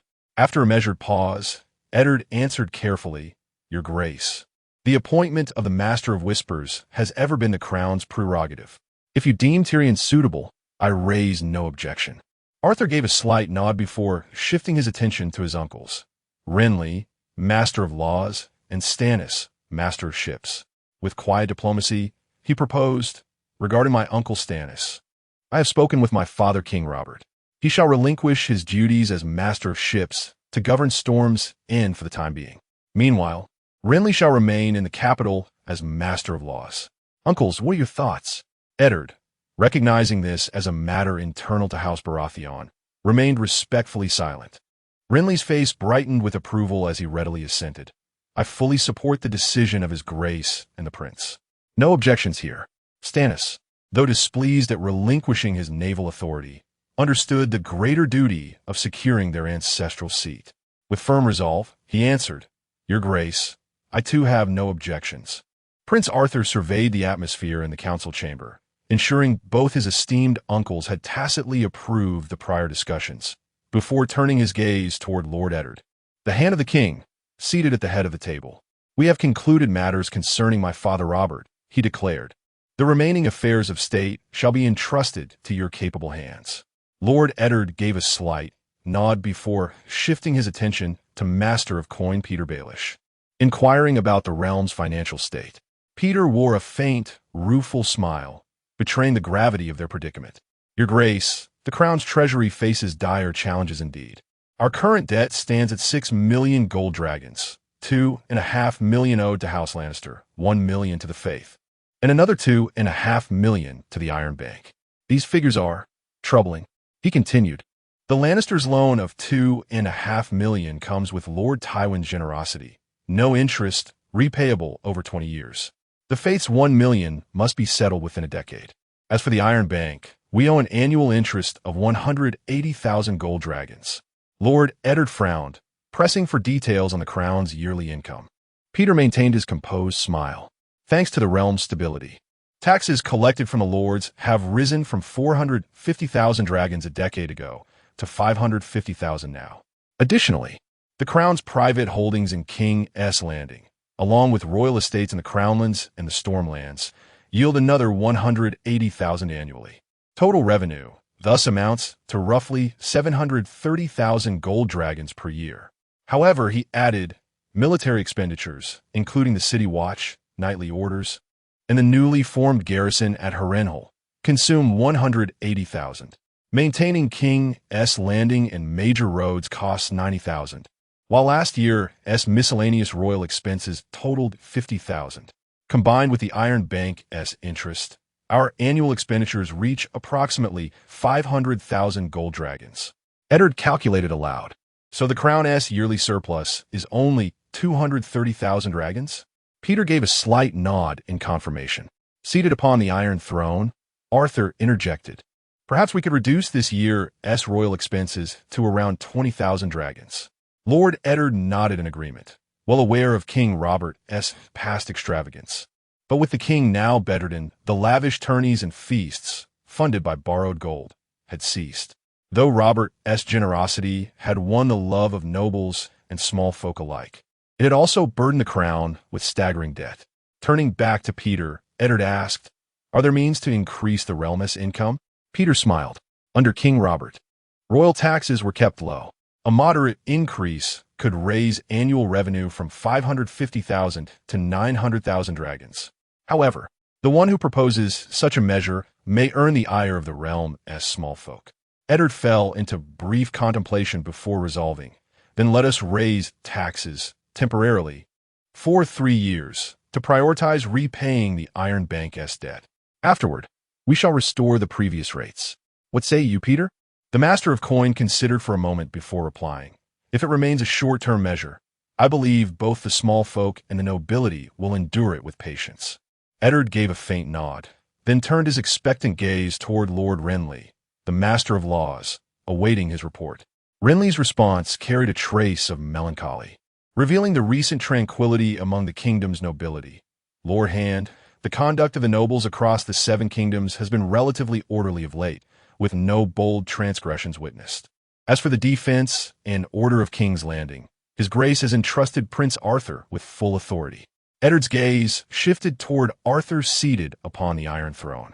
Inquiring about the appointment of the Master of Ships, Arthur gave a slight shake of his head, offering a composed smile as he addressed the hand. "Lord Eddard, if you already have a suitable candidate in mind, pray speak freely." Yet, in the silence that followed, Queen Cersei abruptly intervened, proposing Ser Kevin for the position. Arthur turned toward his mother, meeting her expectant gaze. Though inwardly he resisted the notion of further expanding Lannister influence within the small council, Tyrion and Cersei were already more than enough. Eddard's brow furrowed with subtle concern, while Prince Arthur responded with firm resolve. "Mother, Lord Eddard is our regent and the king's hand. The authority to decide this matter rests with him. Our trust in him remains unshaken." Cersei, recognizing the unwavering determination in Arthur's eyes, exhaled softly before retreating into silence. Lord Eddard then allowed a measured smile to grace his features. "Then might we seek the counsel of Prince Stannis of Dragonstone? His expertise in naval affairs is unparalleled, and he may have a worthy candidate to propose." Stannis inclined his head toward Eddard, contemplating briefly before suggesting Davos Seaworth, a knight of both capability and remarkable history. Arthur, seated upon the Iron Throne, regarded the unfamiliar name with keen interest. Stannis, with a hint of discomfort, recounted how Davos had once been a smuggler, yet had distinguished himself during the siege of Storm's End, earning knighthood and redemption for his past sins. Renly's lips curled into a mocking smirk. "Davos is your bannerman, of low birth and a former criminal. You govern the Stormlands in my stead, and now you propose your own vassal to command the royal fleet? What is your intent?" His words cast a pensive silence over the throne room. Yet Arthur, from the Iron Throne, responded with calm authority. "Davos may be Stannis' bannerman, but he is also sworn to House Baratheon. History has seen commoners rise to prominence through merit, and Davos now bears the title of knight. I see no impropriety in Uncle Stannis' recommendation." With that, he turned his gaze to Eddard, awaiting his final judgment. Lord Eddard, well aware of Stannis' unwavering loyalty to House Baratheon, deliberated before declaring, Ser Davos Seaworth, I see no objection. With the assent of most counselors and Arthur's approval, only Renly wore a discontented expression, though the decision stood firm. As the meeting drew to a close, Eddard inquired whether any further matters required attention. Upon confirmation, he dismissed the assembly. The lords departed one by one, while Arthur remained upon the Iron Throne, silently observing Renly's departure, his bowed head and shadowed countenance a testament to his solitude and discontent. Chapter 65. Nocturnal discourse beneath the veil of a moonlit night, within the shadowed chambers of the Grand Cathedral. Arthur stood in silent contemplation, his gaze lingering upon the table, now cleared of its remnants of supper. Gathered around were those he deemed most trustworthy, Alger, Mia, Rogo, and Brock, alongside Gendry, the bastard bearing the blood of Robert's formidable strength. Gendry's prowess in recent training had not escaped Arthur's notice, and the young man's potential as a future Lord Commander of the Kingsguard had begun to take root in Arthur's mind. After all, the current Lord Commander, Barristan, was well into his twilight years. Though Gendry's mother had been a wandering falcon, the lad himself was of a simple, earnest nature, loyal to Arthur and steadfast in his duty. Alger turned his eyes toward Arthur, his voice weighted with solemnity. Your Grace, Mia has uncovered vital intelligence, allowing the City Watch to apprehend several of Varys' former informants in King's Landing. Among them are grown men, remnants of the Targaryen loyalists, and a dozen tongueless children. How shall we deal with them? Arthur pondered in silence before responding, his words measured. The adults, if they yield useful information, spare them. If not, execute them. As for Varys' little birds, send them to the north to serve the Night's Watch. His gaze shifted to Mia and Alger, a trace of concern threading his tone. And still no trace of Varys? Mia lowered her head, her voice tinged with regret. Your Grace, I have done all I can. Arthur offered her a reassuring smile. This is not your failing. And remember, henceforth, any tongueless child in King's Landing without family is to be seized by the City Watch and sent to the wall. Then, turning to Alger, his expression grew stern. What of the recruitment for the knightly order, Alger? Alger permitted himself a faint smile, pride lacing his words. The Grand Tourney has drawn knights of exceptional skill from across the realm, nobles, sworn swords, even wandering hedge knights. After rigorous selection, our ranks now number over 400. Arthur gave a satisfied nod, approval flickering in his eyes. As for the Order's new headquarters, I have made my decision. The Dragon Pit atop Rhaenys Hill, though long abandoned. Its colossal structure remains intact. It is royal property, and we shall make use of it. The funds for repairs and improvements will be provided by Mia. Alger bowed in acquiescence. Finally, Arthur inquired whether Rogo and Brock had further matters to attend to. Upon receiving their negative response, he dismissed them to return to the Knightly Order's encampment. After the trio departed, Arthur turned to Gendry, standing beside him, and commanded, Take your post at the entrance and ensure security here. With a dutiful nod, Gendry immediately positioned himself as sentinel by the door. As the door closed softly, leaving only Arthur and Mia in the hushed chamber, Arthur's gaze settled upon the visibly tense Mia as she delivered her report. Your Grace, she began cautiously. Princess Daenerys requests an audience with you. Her demeanor appears unsettled, her emotions rather unbridled. Arthur's response, however, was unexpectedly composed, his tone detached as he remarked, So long as she does no harm to herself, let her be. The child's well-being is paramount. Mia hesitated, attempting to elaborate further on Daenerys' state. Your Grace, Daenerys. Yet Arthur's eyes turned icy, his words cutting through like a winter gale. Mia, whose side do you stand upon? Mine or hers? Faced with such a pointed inquiry, Mia chose silence, wisely withholding further comment on the delicate matter. Resuming her report with a lighter tone, Mia continued, Robb Stark has sought Princess Myrcella's company once more. They seem to share a rather amicable rapport. At this, Arthur's stern countenance softened slightly. Rubbing his temples, he instructed calmly, Inform the septas and handmaidens attending Myrcella that so long as no impropriety arises between her and Robb, their interactions need not be overly scrutinized. Mia nodded and proceeded. Our informants in Flea Bottom report murmurs of unrest. A protest against Lord Eddard's recent taxation decree is brewing.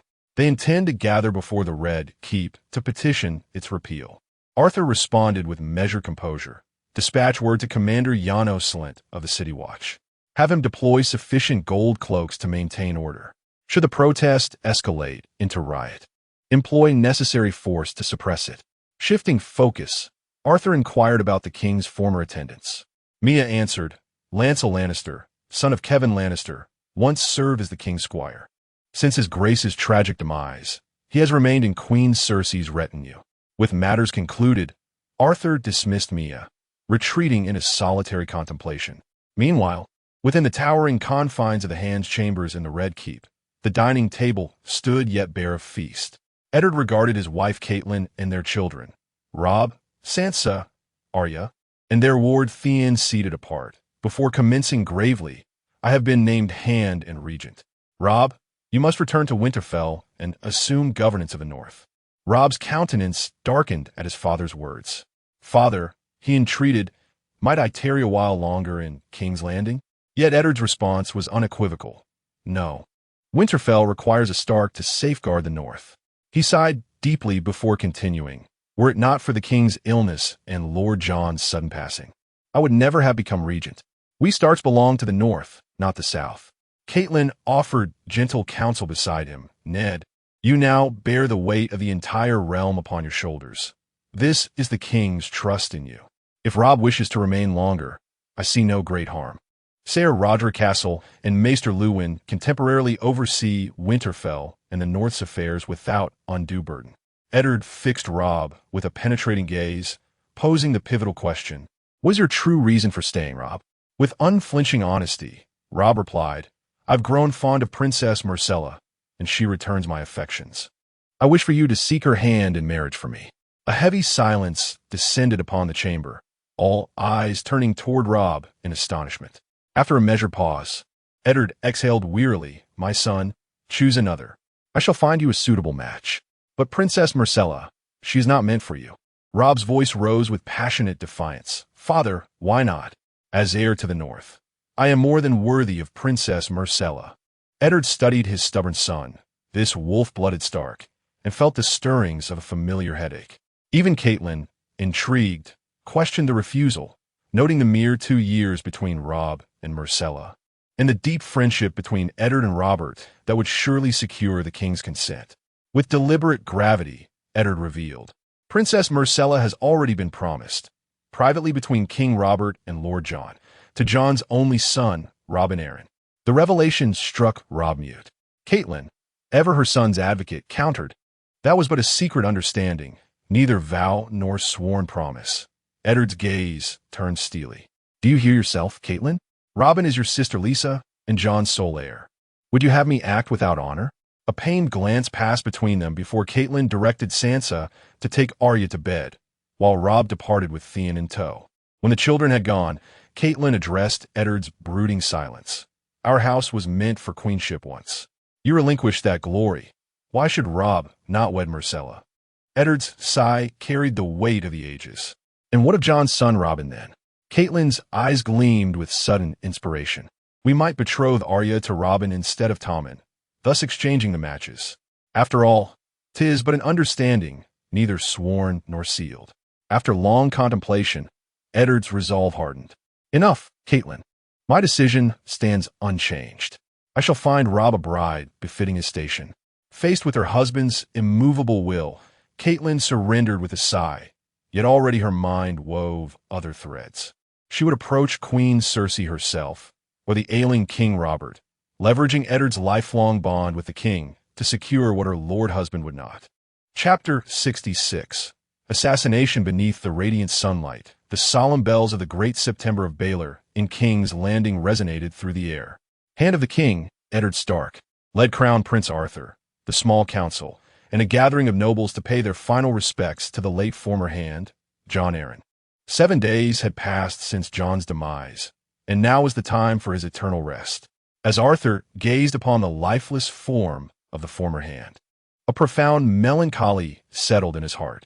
This man had once been the pillar of House Baratheon's reign, the linchpin of the four great alliances, now reduced to mere memory. With his father Robert confined to his sickbed, the weight of the entire kingdom rested upon Eddard Stark's shoulders. Without him, the Baratheon dynasty might have already descended into chaos. Beside Jon Arryn's remains stood his grieving widow, Lysa Tully. Her abdomen bore the subtle swell of pregnancy, while her handmaid cradled their frail son, Robin Arryn. Lysa wept softly by her husband's side. Arthur's heart ached at the sight of Robin's sickly pallor. Was this truly to be his sister Myrcella's future betrothed? After paying their respects, Eddard and Arthur approached Lysa. Through her tears, she whispered, "My husband Jon. He was murdered. Lord Stark, I beg you to investigate this thoroughly." Eddard nodded gravely, and Arthur added solemnly, "My lady, should you require anything, the crown shall spare no effort in aiding you." Lysa turned her tearful gaze to Arthur. "Your Grace, in his final moments, Lord Arryn kept murmuring something. The seed is strong. Do you know what it means?" A flicker of unease passed through Arthur's eyes before he schooled his expression into calm detachment. "I cannot say, my lady." Nearby, Master of Coin Peter Baelish observed the exchange with an inscrutable smile, his mind churning with hidden thoughts. Lysa continued, her voice trembling. "I believe someone killed him because of those words." Eddard's tone hardened. "You have my word, my lady. I shall look into this myself." Shaking her head helplessly, Lysa murmured, "After the burial, I shall take Robin back to the Eyrie. I cannot stay in King's Landing any longer. I fear for my son's safety." Arthur inclined his head in understanding. "No one will stop you, my lady." However, his gaze drifted to her rounded belly. "Are you with child again?" Lysa placed a protective hand over her womb, her eyes softening with maternal warmth. "This is the second blessing Jon and I prayed for so long." Her voice broke. "Yet now he will never meet this child." The assembled mourners bowed their heads in shared sorrow. At Eddard's side, the newly appointed Master of Whispers, Tyrion Lannister, offered a faint smile. "Shall I assist in this investigation, Lord Hand? With my capabilities, I should be able to uncover some leads." Lord Eddard Stark glanced at the dwarf Master of Whispers and was about to speak when Arthur interjected first. "I believe this matter can be entrusted to my uncle Tyrion for investigation. As the newly appointed Master of Whisperers, he should also have the opportunity to demonstrate his abilities." Lord Eddard had initially intended to investigate the matter himself, but seeing Prince Arthur place such trust in Tyrion, he nodded in agreement. Tyrion was inwardly elated. He finally had a chance to prove his worth. In his excitement, he blurted out to Arthur, "My dear nephew." The moment those words left his lips, Arthur's guards glared at Tyrion, interpreting his informal address in public as an insult to the prince. Lord Eddard and the small council members also frowned slightly, deeming Tyrion's lack of decorum improper. Realizing his blunder, Tyrion felt a pang of embarrassment. Arthur, noticing the expressions of his guards, raised a hand to calm them. With a gentle smile, Arthur said to Tyrion, "You are my uncle, and you cared for me often in my childhood. I permit you to address me so in public." Tyrion looked at Arthur gratefully. "That one tea be necessary. Thank you, Your Grace, for valuing my abilities. I shall investigate this matter thoroughly and uncover the truth behind Lord Jon's death." Arthur nodded with a faint smile. "I look forward to your performance, uncle." Filled with determination, Tyrion could hardly wait to prove himself in his new position. In the afternoon, dappled sunlight spilled over the ancient stone walls of the Great September of Baelor as Arthur led the small council and his retinue back toward the Red Keep. Along the way, they noticed a gathering of impoverished folk from Flea Bottom seated silently before the castle walls. Their quiet protest a stark contrast to the murmurs of curious onlookers from King's Landing. As Arthur and his party approached, Janos Slint, the commander of the city watch, hurried forward with a troubled expression. Arthur surveyed the seated crowd and asked gravely, "This is the fourth day? They still refuse to disperse?" Janos replied cautiously, "Yes, Your Grace. They are devout followers of the Seven, arriving each morning to sit and protest. They have not acted violently, merely sitting in silence, and with so many citizens watching, I find no just cause to remove them." Lord Eddard inhaled deeply, knowing these people had come regarding the tax laws. He glanced at Arthur, gratitude flickering in his eyes. Arthur then said to him, "Lord Hand, leave this matter to me." The The city watch falls under my jurisdiction, and I shall handle this disturbance. You may return to the Red Keep." Lord Eddard nodded and departed with the small council, while Arthur studied the scene intently. Hundreds of commoners sat in quiet defiance. Turning to Janos, he asked, "For them to gather here for 4 consecutive days, there must be organization behind this. Do you know who leads them?" Janos gestured toward an elderly man in the crowd, clad in a simple knee-length woolen tunic, tall and gaunt. His piercing gaze was framed by silver hair and a face etched with deep wrinkles. Janos whispered, "This man appears to have no name. People simply call him the High Sparrow. He is a priest from the church in Flea Bottom, beloved by the impoverished masses." Arthur furrowed his brow slightly, contemplating for a moment before instructing Janos to bring the High Sparrow before him. When questioned, the old man smiled gently and said, "Your Grace, I know you. At the celebration of your birth, I blessed you in the great September." Arthur's expression darkened as bitter memories surfaced. Drawing a deep breath, he addressed the High Sparrow. "Regarding the new tax law, I understand the hardship it brings. But believe me, these difficulties are temporary. I ask for your patience and understanding. This too shall pass." The High Sparrow continued with serene conviction, "Your Grace, the people of King's Landing believe you will be a just and benevolent ruler. Why not repeal the new taxes, so the poor of Flea Bottom may eat their fill?" He gestured toward the silent protesters behind him. Arthur's eyes turned icy as he replied, "Are you threatening me, High Sparrow?" The old man met his gaze solemnly. "We are but insignificant paupers. Should these taxes take effect, life in Flea Bottom will become unbearable. We merely beg for daily bread, Your Grace." After a pensive silence, Arthur declared, "I too desire my subjects to be fed. The taxes shall stand. But I will command a faith to provide monthly grain aid from the great September of Baelor until this taxation period ends." The High Sparrow fell into deep contemplation. Arthur added firmly, "Consider this carefully. I expect not to see your protest at the Red Keep tomorrow." With that, he departed with his guards, Janos following closely. Back in the Red Keep, Arthur calmly instructed Janos, "Should they reject my offer and protest again tomorrow, have gold cloaks infiltrate their ranks disguised as peasants to incite chaos. This will justify dispersing them." Janos' eyes gleamed with understanding as he nodded in agreement. Chapter 67. The revelation read, "Keep in the highest chamber of the Tower of the Hand." Sunlight streamed through the windows, casting a serene glow upon the meticulously arranged desk in Lord Eddard Stark's study. The tranquility of the room was palpable as Lady Catelyn entered with measured steps, her heart brimming with joy, careful not to disturb the hand as solemn concentration. Approaching her husband, she spoke softly, "Ned, I bring glad tidings."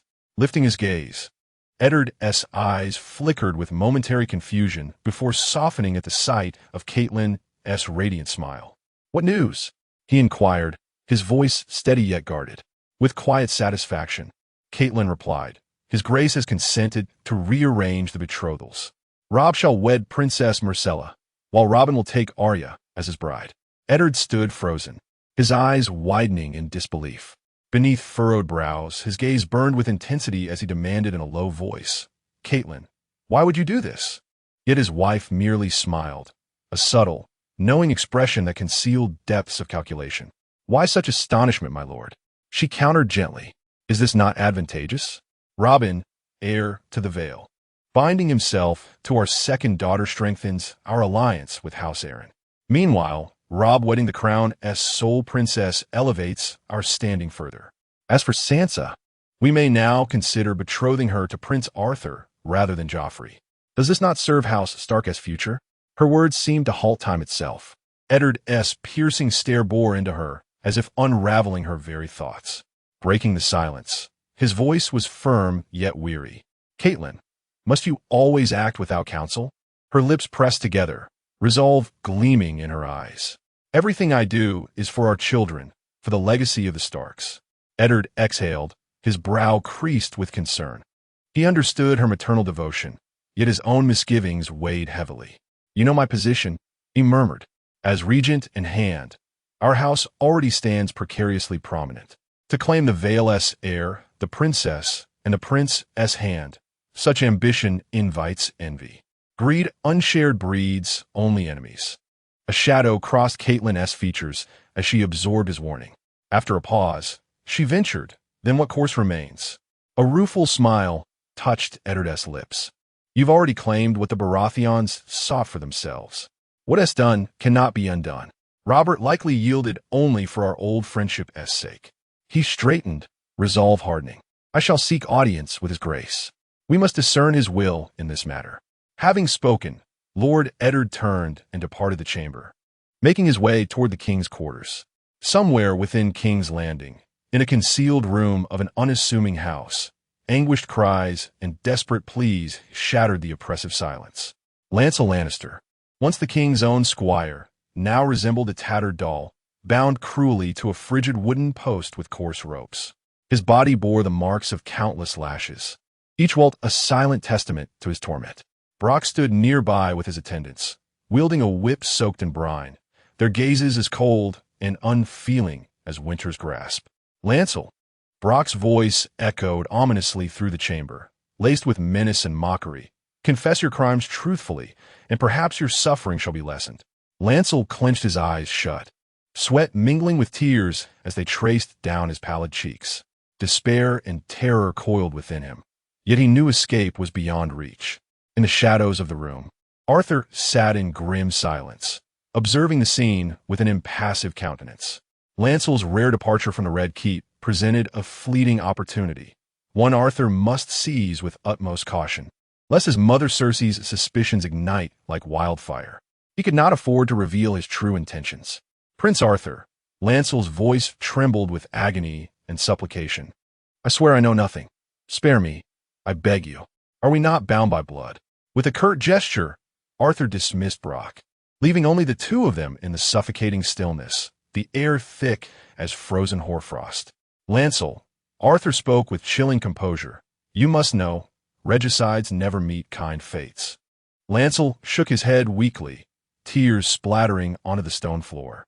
"My prince, I don't understand your meaning." Arthur's gaze was glacial. "Why did you poison my father?" "I never." Lancel's denial was frantic, his face ghostly. "Then was it your father, Kevin?" Arthur pressed swiftly. At this, Lancel's reply came in a panicked rush. "My father had no part in it." A predatory gleam flickered in Arthur's eyes. "Then you admit you murdered the king?" Silence. Lancel's hesitation and dread were palpable. Arthur struck like a viper. "Was it Cersei?" A whisper, barely audible. "Yes." Lancel's head snapped up, horror dawning as he realized the trap. Arthur's voice cut like Valyrian steel. "Name every conspirator, or I will ensure your father pays the price." He studied Lancel's trembling form, then added softly, "Regicide is death. Will you drag Kevin down with you? Or your brothers, Martin and Willem?" Lancel's body trembled, his head bowed low, a trickle of blood seeping from his forehead. His voice brimmed with despair. "Your grace, I confess. It was Grand Maester Pycelle who gave me the poison, and Queen Cersei who ordered me to administer it." Then, like a man bereft of his soul, Lancel divulged everything he knew. Having heard Lancel's confession, Arthur gazed upon him with cold detachment, his eyes brimming with hatred and revulsion. Slowly, he stepped through the doorway, commanding Brock to keep Lancel under close guard, for Lancel must not yet perish. The moment Arthur departed, Lancel's body seemed to collapse, as though deprived of all support. He slumped against the wooden post, tears tracing silent paths down his cheeks. He knew his fate was sealed beyond redemption. Chapter 68. Compassion. The Red Keep was enveloped in the profound silence of midnight and within the opulent chambers of the king. Robert Baratheon gazed upon Joffrey with a heart swelling with contentment and quiet joy. Though Joffrey was not of his own blood, the bond between them ran deeper than mere lineage. Joffrey, the young and devoted prince, dedicated his precious hours each day to Robert's side, dispelling his solitude and filling the air with laughter. His presence was like a beacon in the darkness, illuminating the shadows that had long clouded Robert's weary existence. Though Robert had been confined to his bed by illness for half a month, his spirit remained unbroken. Joffrey's companionship had become his most treasured solace, a warmth that reminded him of the strength of kinship. Each time he met Joffrey's adoring gaze, a surge of warmth would rise within him, as if he were reliving the valorous days of his youth. Meanwhile, Arthur, Robert's trueborn son, though dutiful, could only visit sporadically amidst the burdens of governance. This made Joffrey's presence all the more precious, a balm to the king's lonely and tormented soul. Seated at Robert's bedside, Joffrey listened intently as his father recounted the glorious tales of his youth, the days of the rebellion, when Robert had been the warrior king, clad in armor and wielding his mighty war hammer. Joffrey's eyes shone with reverence as he studied the face that had once commanded the fear and respect of the Seven Kingdoms. Yet the Robert before him was no longer the indomitable conqueror of old. Bound to his bed, robbed of the thrill of tourneys and hunts, he despised this existence, a life that felt like a cruel mockery of his former self. But for Arthur's sake, for the stability of the realm, he endured the torment in silence, clinging to strength. One late night, Robert regarded Joffrey with a sigh. "My boy, your visits bring me great comfort." Joffrey's face brightened with joy. "Father, I shall strive to be the finest son you could ask for." But Robert's expression darkened with complexity. He had no wish to crush Joffrey's spirit, nor did he want to foster false hopes. "Joffrey," he said gravely, "you need not emulate me. Be a worthy Baratheon. That is enough." The word struck Joffrey like a blow. A pang of bitterness twisted within him. Did his father deem him lesser simply because he was not the firstborn? "Father," he asked, voice tight, "is it because I am not the heir? Am I not as important to you as Arthur?" Robert's heart sank. He recognized the envy in Joffrey's words. Yet he could not bring himself to voice the truth. Drawing a slow breath, he closed his eyes and murmured, "Go and rest, my boy. The hour grows late." Prince Joffrey nodded heavily, his silhouette retreating slowly from the chamber, his countenance flickering in the doorframe shadow like a candle flame trembling in a tempest, mirroring the turmoil and struggle within. Each step bore the weight of despondency as his thoughts scattered like autumn leaves. Why must it be so? This Arthur, his elder brother, how could he command the affection of all? Mother's tender care, father's unwavering trust, even the admiration of his own younger siblings. While he, Joffrey, lingered as a silent outsider, whispering in the recesses of his heart, "Am I but an insignificant pawn?" His gaze hardened, a steely resolve threading through his murmured words. "I shall prove myself no lesser. All I require is but a single opportunity." "Your Grace?" Lord Eddard Stark observed the alternating shades of melancholy and determination upon Prince Joffrey's visage upon the steps of Maegor's Holdfast, a ripple of unease stirring within him. Startled from his reverie, Joffrey swiftly composed himself, offering the hand a curt bow before hastening away, his hurried footsteps echoing like scattered whispers.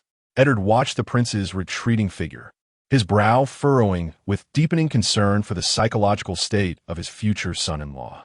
Within King Robert's chambers, Eddard arrived in silence, where two king's guards stood sentinel-like statues before their sovereign's door. With measured caution, Eddard pushed open the door, revealing Robert's slumbering form. A soft sigh escaped him as he prepared to withdraw, unwilling to disturb his old friend's rest. Yet even the faintest stir could not elude Robert's awareness. His eyes fluttered open, capturing Eddard's retreating shadow. "Eddard, is that you?" His voice, gravelly with sleep, shattered the stillness. Turning at the summons, Eddard met Robert's gaze, an unspoken dialogue passing between them like a silent current. Seating himself at the bedside, Eddard regarded Robert with profound solemnity. His eyes held a quiet sorrow, as if beholding the ghost of the once vibrant warrior now withered by time. Robert sensed the weight of that gaze, his jaw tightening. "Spare me your pity, Eddard. I'll have none of it," he growled, though the weariness in his eyes betrayed his defiance. Eddard exhaled softly, his voice laden with sorrow. "Robert, I never thought to see you thus."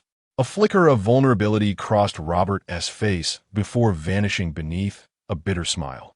"I'd sooner greet the stranger now and be done with it," he muttered. Eddard remained silent. Robert sighed. "Yet I cannot. The realm must not falter. My heir, Arthur." Wordlessly, Eddard drew a wineskin from his belt, retrieving 2 goblets from the table. "Will you drink, your grace?" Robert eyed the offering from his bed, chuckling mirthlessly. "Wine only leads a man astray." Eddard's brows rose in surprise. "Has someone poisoned you against it, Robert?" Robert remained silent for a moment before smiling faintly. Ned, you worry too much. There's no such matter. Sensing Robert's hesitation, Eddard resolved to investigate the truth discreetly. They raised their goblets in unison, the wine shimmering under the dim light. Eddard ventured cautiously, Robert, why did you agree to my wife Catelyn's request? Robert waved a dismissive hand, his tone indifferent. If your son Rob is smitten with Myrcella, and she returns his affections, I see no reason to oppose such a match. Eddard fell into a prolonged silence, his gaze lingering on Robert with profound gratitude. Thank you, Robert, he murmured at last. Lying upon the bed, Robert met Eddard's eyes with solemn intensity. Serve Arthur faithfully. That is all the repayment I ask, Ned. Eddard's voice was resolute. I shall dedicate my every effort to aiding Arthur in ruling these 7 kingdoms.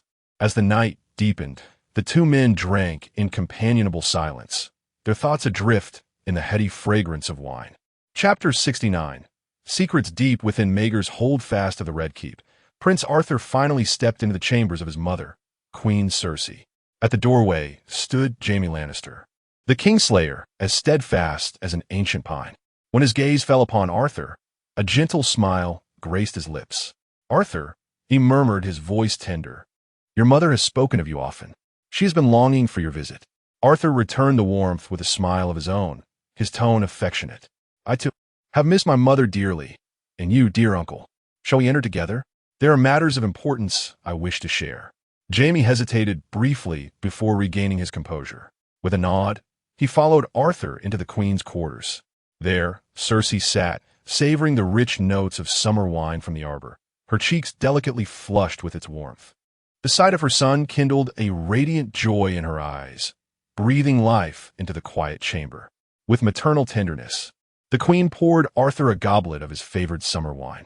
Since King Robert's affliction had confined him to bed, Arthur's visits had grown scarce, leaving Cersei with a lingering ache of absence. Yet now, his presence dissolved her discontent like morning mist beneath the sun. As Arthur sipped the wine, his smile deepened. Mother, uncle, he began, his voice laced with quiet triumph, I bring glad tidings. Cersei arched a delicate brow.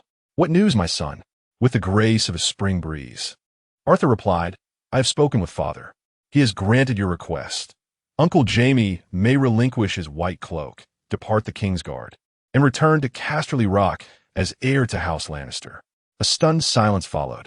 Cersei and Jaime exchanged glances, their expressions a tapestry of surprise. Arthur's smile remained serene. Does this not please you? Cersei forced a fragile smile. I merely suggested it to Robert. Jaime's own wishes were never considered. Jaime shifted uncomfortably.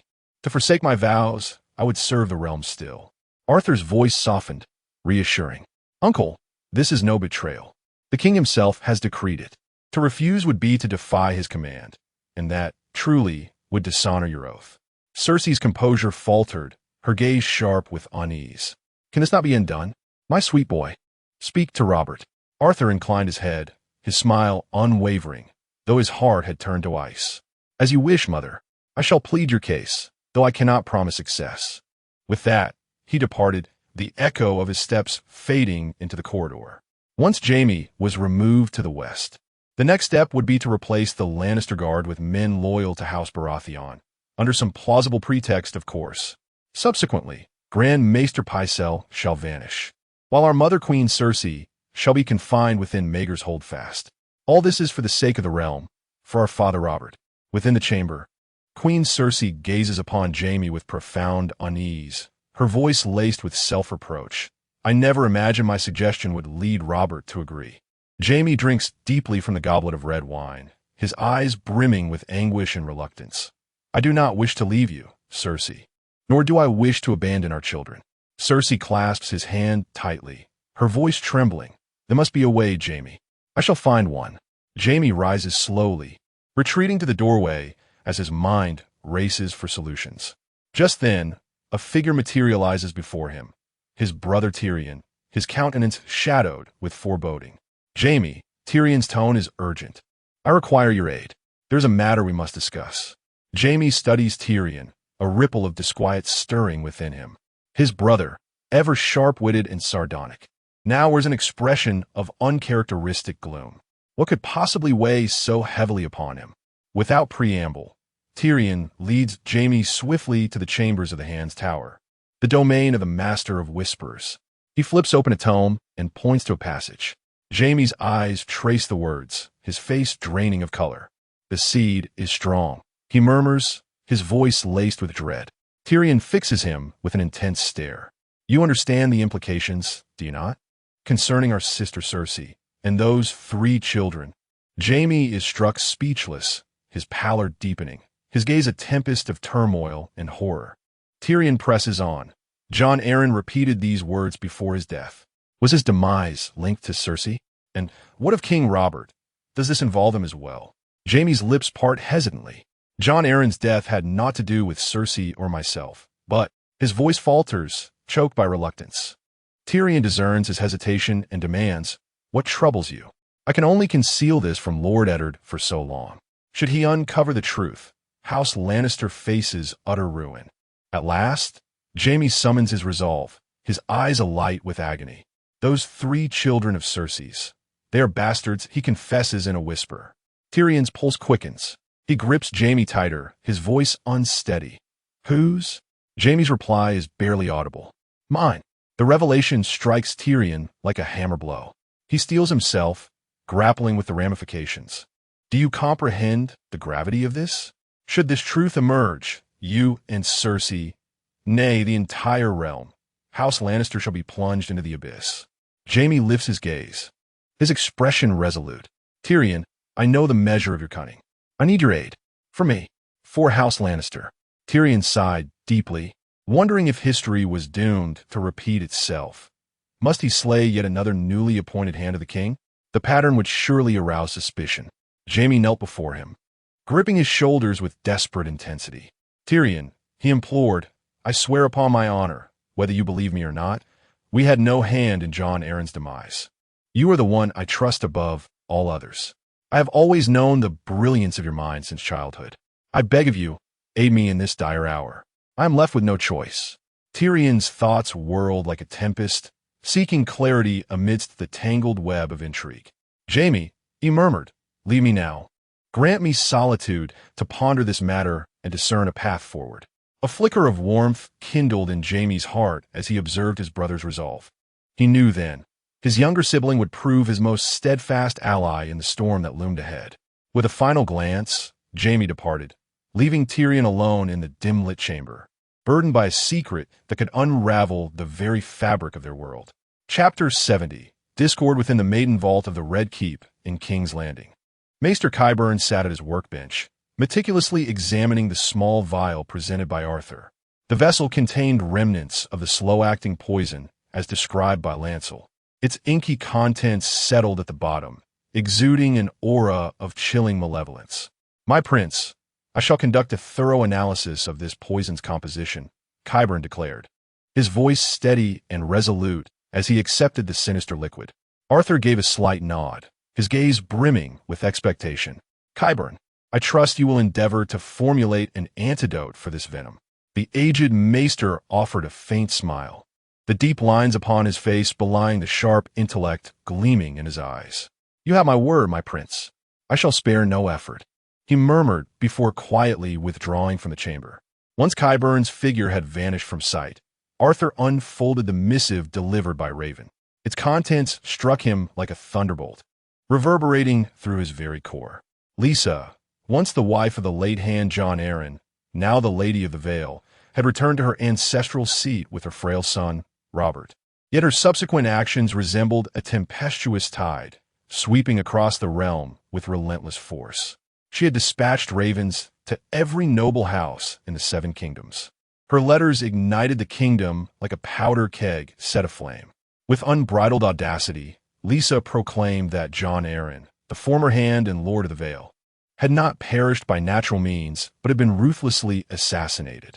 Her words seethed with accusations and fury toward House Baratheon, condemning them for concealing the truth of Jon Arryn's demise and failing to seek justice. Furthermore, in the name of the Vale's protector, Lisa thrust her sickly son Robert into the forefront. She decreed that any seeking entry into the Vale must now endure rigorous scrutiny at the Bloody Gate.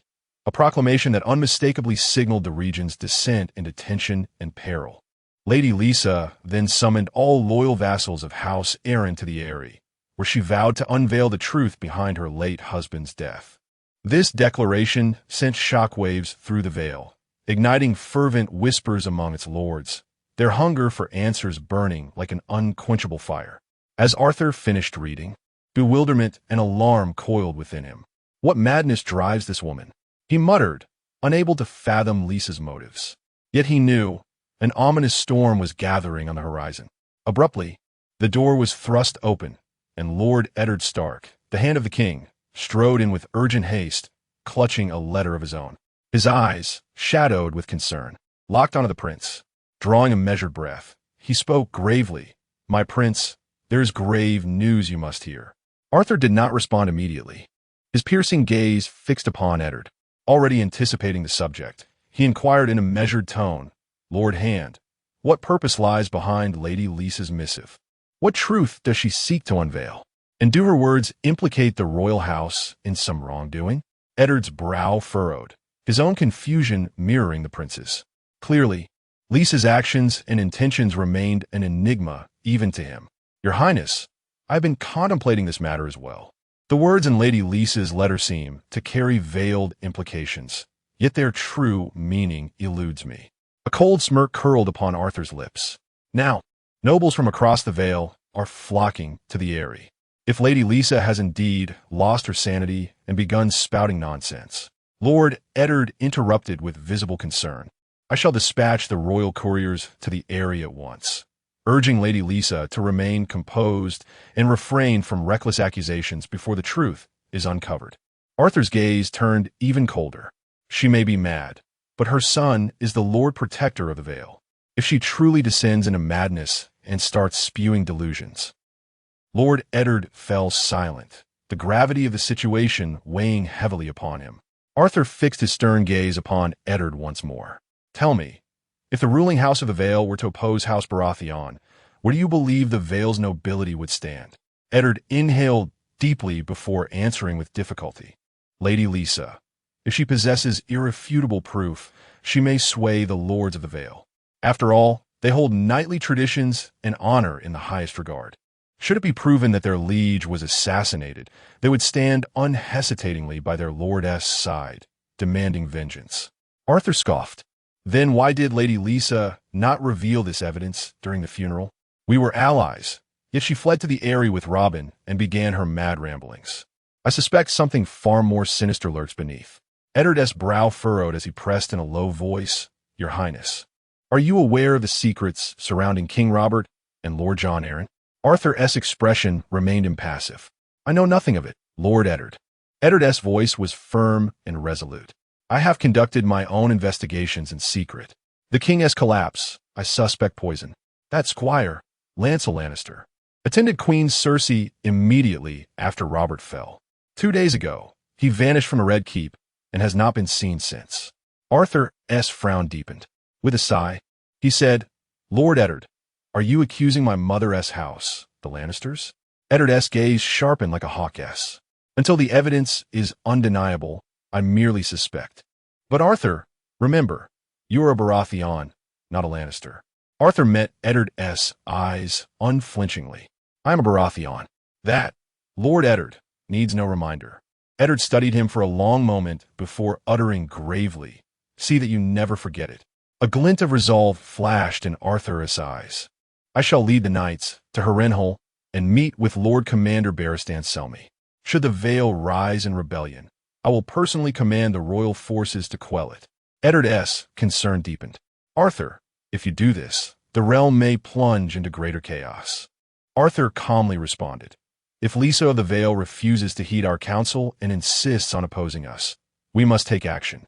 Otherwise, the entire Seven Kingdoms will question the strength of House Baratheon upon the Iron Throne, and the situation will descend into greater chaos." Eddard remained silent for a moment before replying, "Should Lady Lisa dare to make any rash moves, I shall rally the forces of the North and the Riverlands to join the royal army in subduing the Vale." However, Arthur gently interrupted, "I understand your concerns. Lord Hand, John Arryn served the realm with great dedication, and young Robert Arryn shall one day rule as Warden of the East. You have my word, Lord Stark. Ned nodded slightly, his eyes betraying a glimmer of gratitude. Arthur's voice then turned icy as he declared, "Whoever dares to undermine the stability of the realm and disrupt Baratheon rule shall face dire consequences. If they seek war, then I shall personally raise the curtain of blood and fire upon this conflict, and I alone shall determine when it concludes." Chapter 71.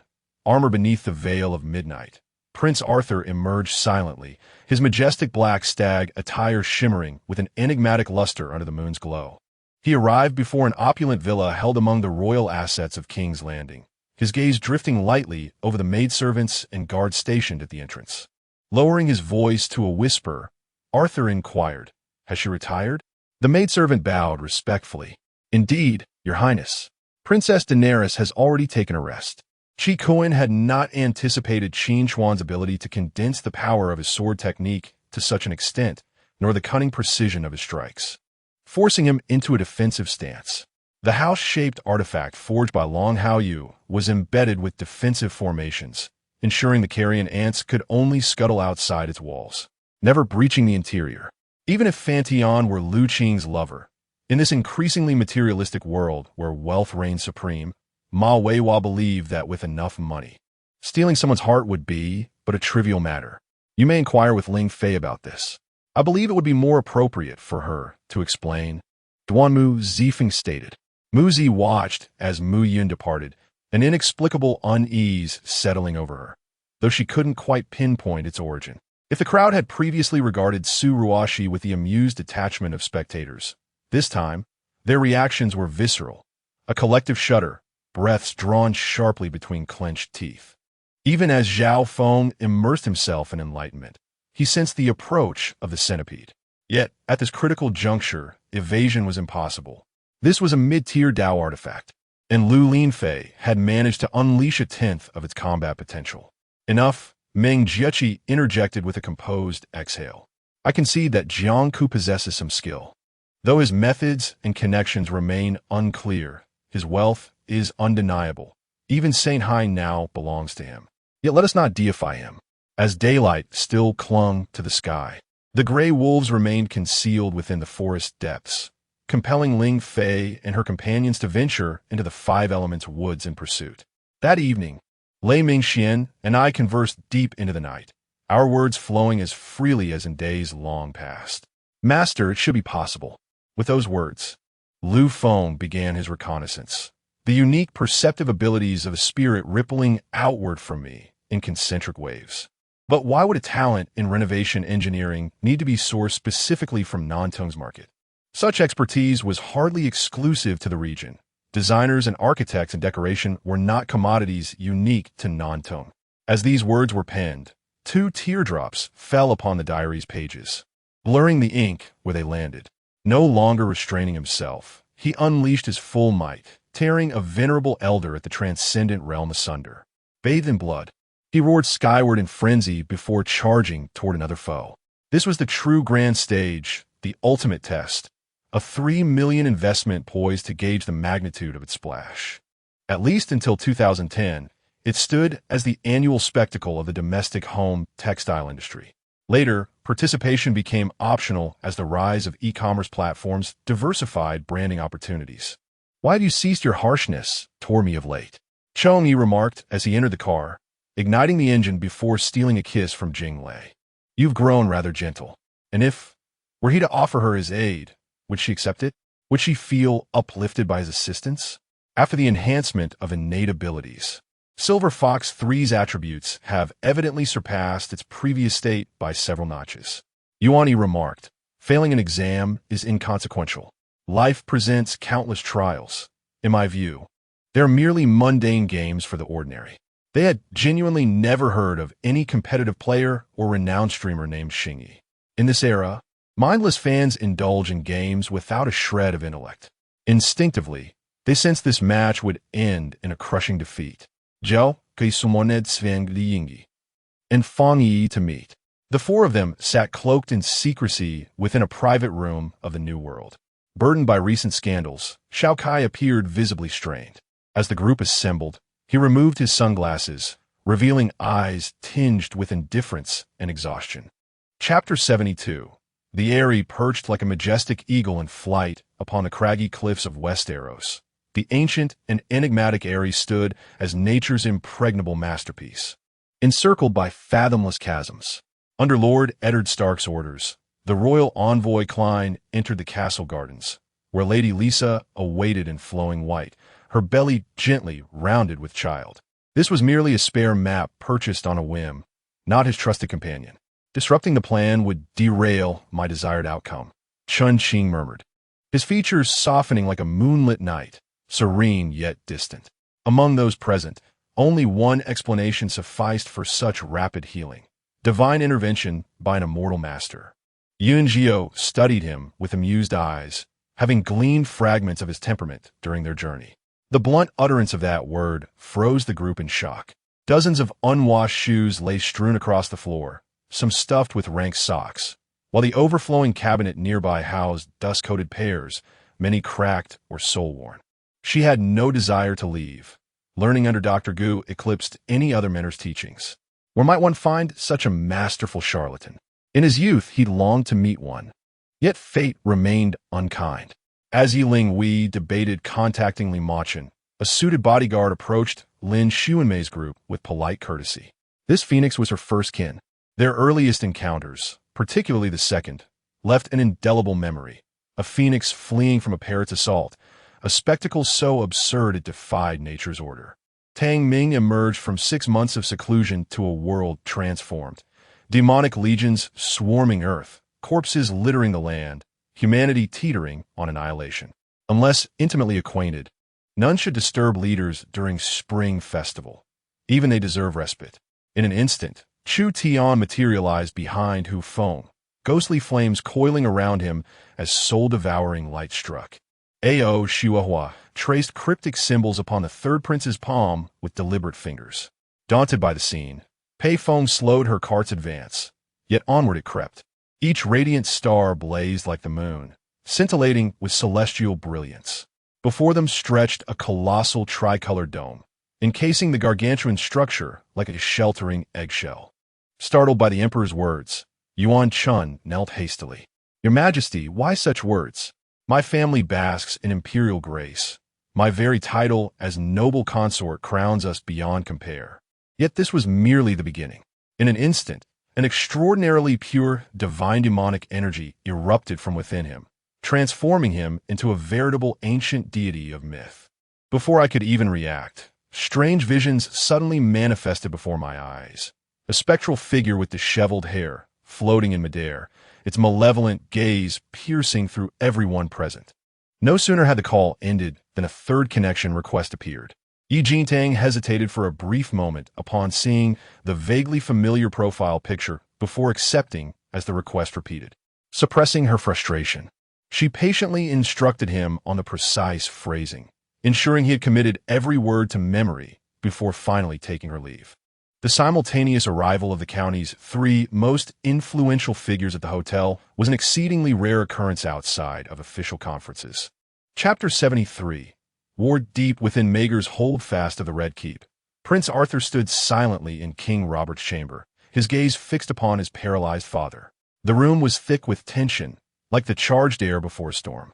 King Robert clutched a letter in his hand, an accusation from the Eyrie, charging Queen Cersei Lannister with orchestrating the murder of Lord Jon Arryn to conceal her bastard son's crimes. The missive further condemned House Baratheon for shielding Cersei from a scandal. Emerging from the Grand Hall, she stepped into the square where children played amidst bustling market stalls. Yet despite her husband's repeated urgings, the elderly lady, Chi, remained unmoved. Plagued by indecision, she quietly resolved to forgive the transgressions rather than expose them. "Just a moment, don't rush me," Guan Qingling hastily replied before ending the call. Xia Bai's initial purpose in hunting the undead near Shengjing extended beyond gathering energy points. He sought to establish a safe zone, a vacuum free from the scourge of zombies around Anyang Mountain. Mid-air, his grotesquely muscular right arm arched like a hammer, driving mercilessly toward Jingxia San's torso. "The pawnshop's dead quiet today. Just half a day off. Is that too much to ask? Where's your humanity?" Nevertheless, An unmistakable relief washed over his features. As if a great burden had been lifted. The student council operated on a hierarchy. Platinum members like Zhang Xiaochu occupied the highest tier, followed by diamond, gold, silver, and bronze. With the sowing season yet to arrive, the fields lay fallow. Recently, Steve had been maintaining the plows, seeders, and pesticide sprayers in preparation for the coming planting. While tranquility still enveloped the royal residence, the arrival of a single figure shattered the peace. The incident undoubtedly bore the crown prince's fingerprints. Having lost last year's imperial examination to the fourth prince, his father's displeasure would have festered. Lan Shi couldn't shake the fear that her son had become their target. These were the fruits of his recent tutelage under the Grand Preceptor, who had schooled him in the ways of rulership, lessons now etched in his mind. A ripple tore through the void as Di Huang and Xia Tian vanished from the starry realm, reappearing beyond the world's boundary in the endless darkness. Feigning weakness, Mo shook his head, palms slick with sweat. Though he and Xiao Ro had long danced around their unspoken feelings, neither dared pierce that fragile veil. Still, we'll need disguises. Our identities must remain hidden. Follow me. With a beckoning gesture, Bai Li Wuyo led his brother toward the bedchamber. Soon arriving at Fengxiao Pavilion, Pei Shiner ordered Lai Xiang's wife restrained on the punishment bench. The dull thuds of bamboo rods striking flesh echoed like hammer blows to the chest, each impact heavier than the last. Quan Xiaowang turned his head to gaze deeply at her, a doting smile gracing his lips as he continued to serve her dishes, all of which happened to be meat.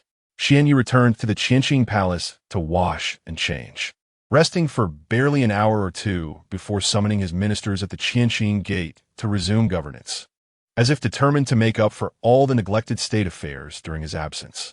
The palace staff had prepared to welcome the emperor's return the next day. Yet when they awoke, he was already presiding over court matters at the Qianqing Gate. No wonder the emperor had been absent these past few days. Could it be that he was nursing a broken heart? How pitiable. Su Jin nodded in understanding, handing the twin feathers to Xiao Yaozi. She then received the ones from Poison Lady. Following her instructions, Xiao Yaozi held the twin feathers carefully, his mind intently envisioning Bai Lingfeng. Chapter 74. Whispers of deceit beneath the radiant daylight. An unusual tension lingered within Lord Tywin's chamber atop the Lion's Heart Tower of Casterly Rock. Though the breeze from the open windows carried crisp air, it did little to dispel the heaviness in the room. Seated at his oak desk, the stern lord studied the letter from Lisa of the Vale with unwavering focus. His siblings, Kevin and Jenna, stood nearby, their gazes fixed upon him as if awaiting a pronouncement. In a single breath, Shanalawa uttered two declarations of inevitable failure. Clearly, she did not refer to herself. Meanwhile, the abbot, having narrowly escaped the clutches of Master Su once more, found himself drawn into worldly affairs upon hearing joyous news. A devout man, he could not help but murmur a blessing. Amidst, may this union be blessed before the Buddha. The thought pleased him, and as matters neared resolution, the Shun family discreetly raised their banners in celebration. By then, the Guanyang sect had completed their work. A rain of mystic flames had scoured the river for 30,000 feet, leaving the riverbed deepened and hardened beneath the inferno's touch. I don't blame him, Feng Qingxun murmured with a smile more bitter than tears. He is the Prince of Nanling. What right have I to blame him? What does it feel like when an iceberg smiles? Whatever the sensation. The three elder brothers fell silent at once, swallowing their reprimands.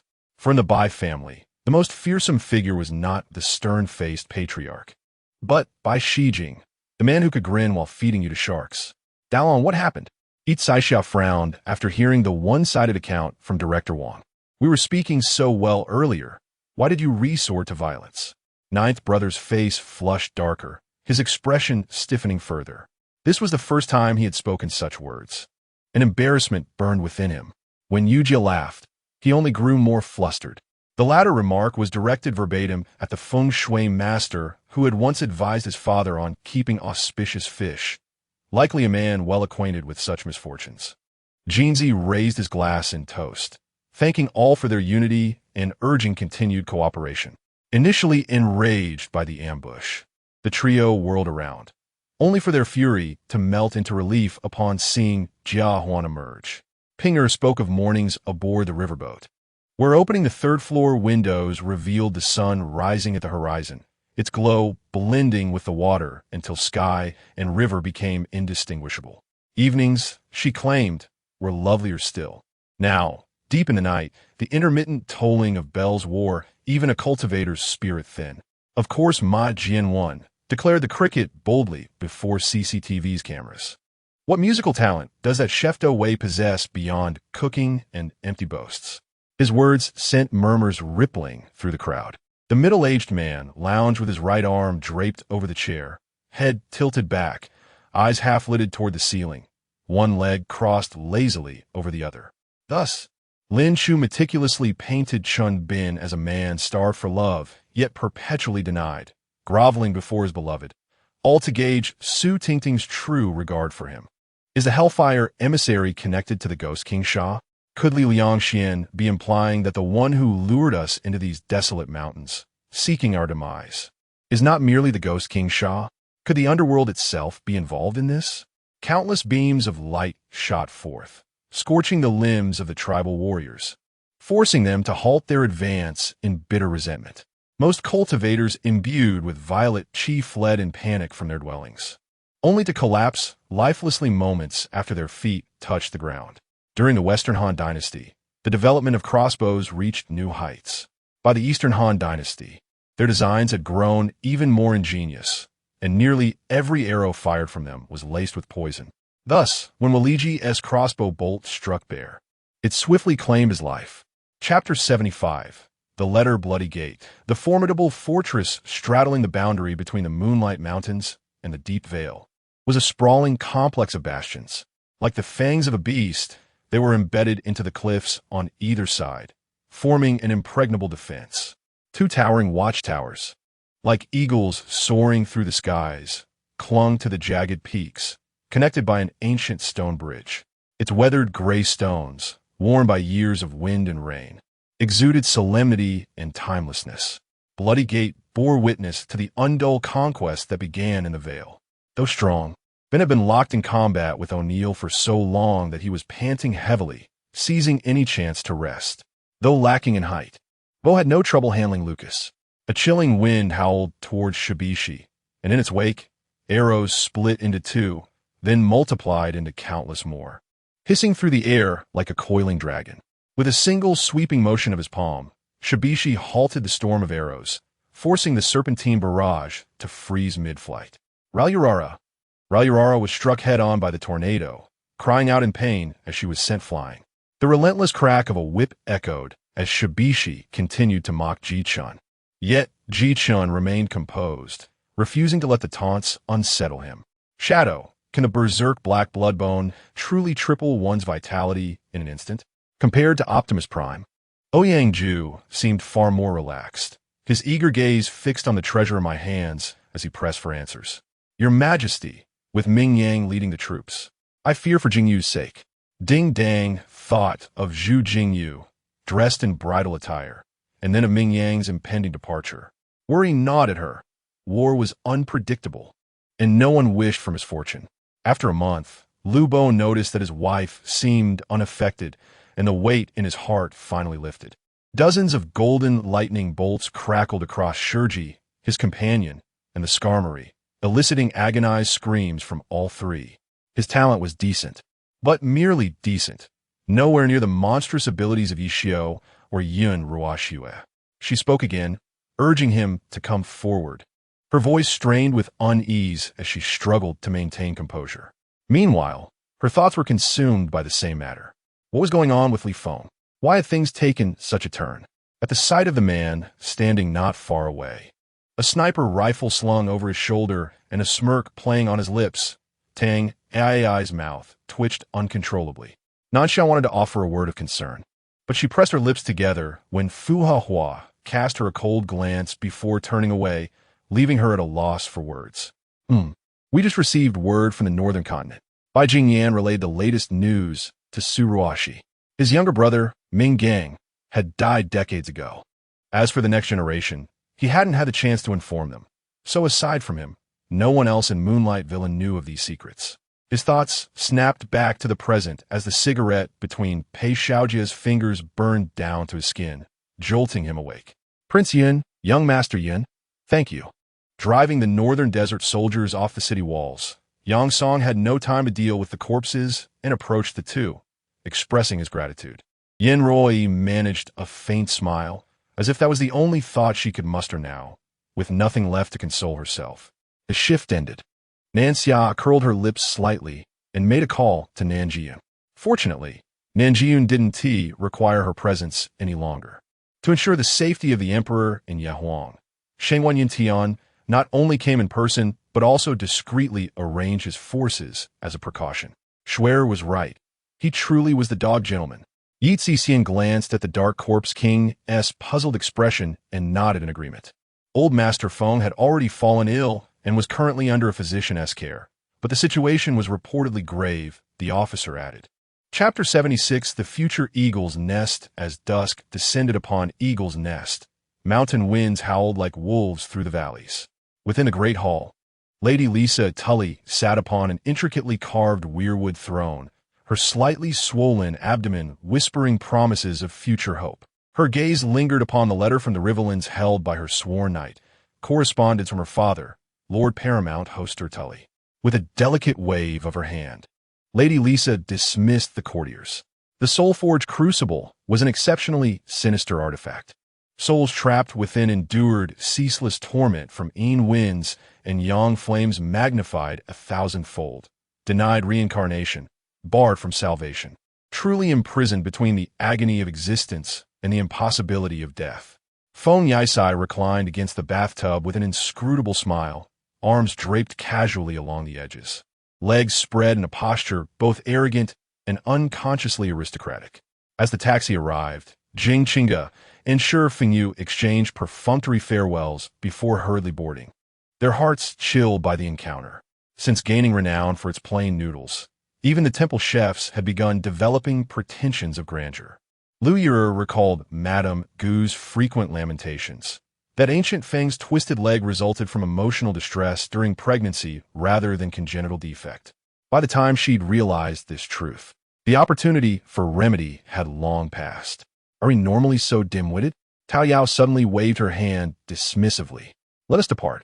However disastrous today proves, someone shall claim me regardless.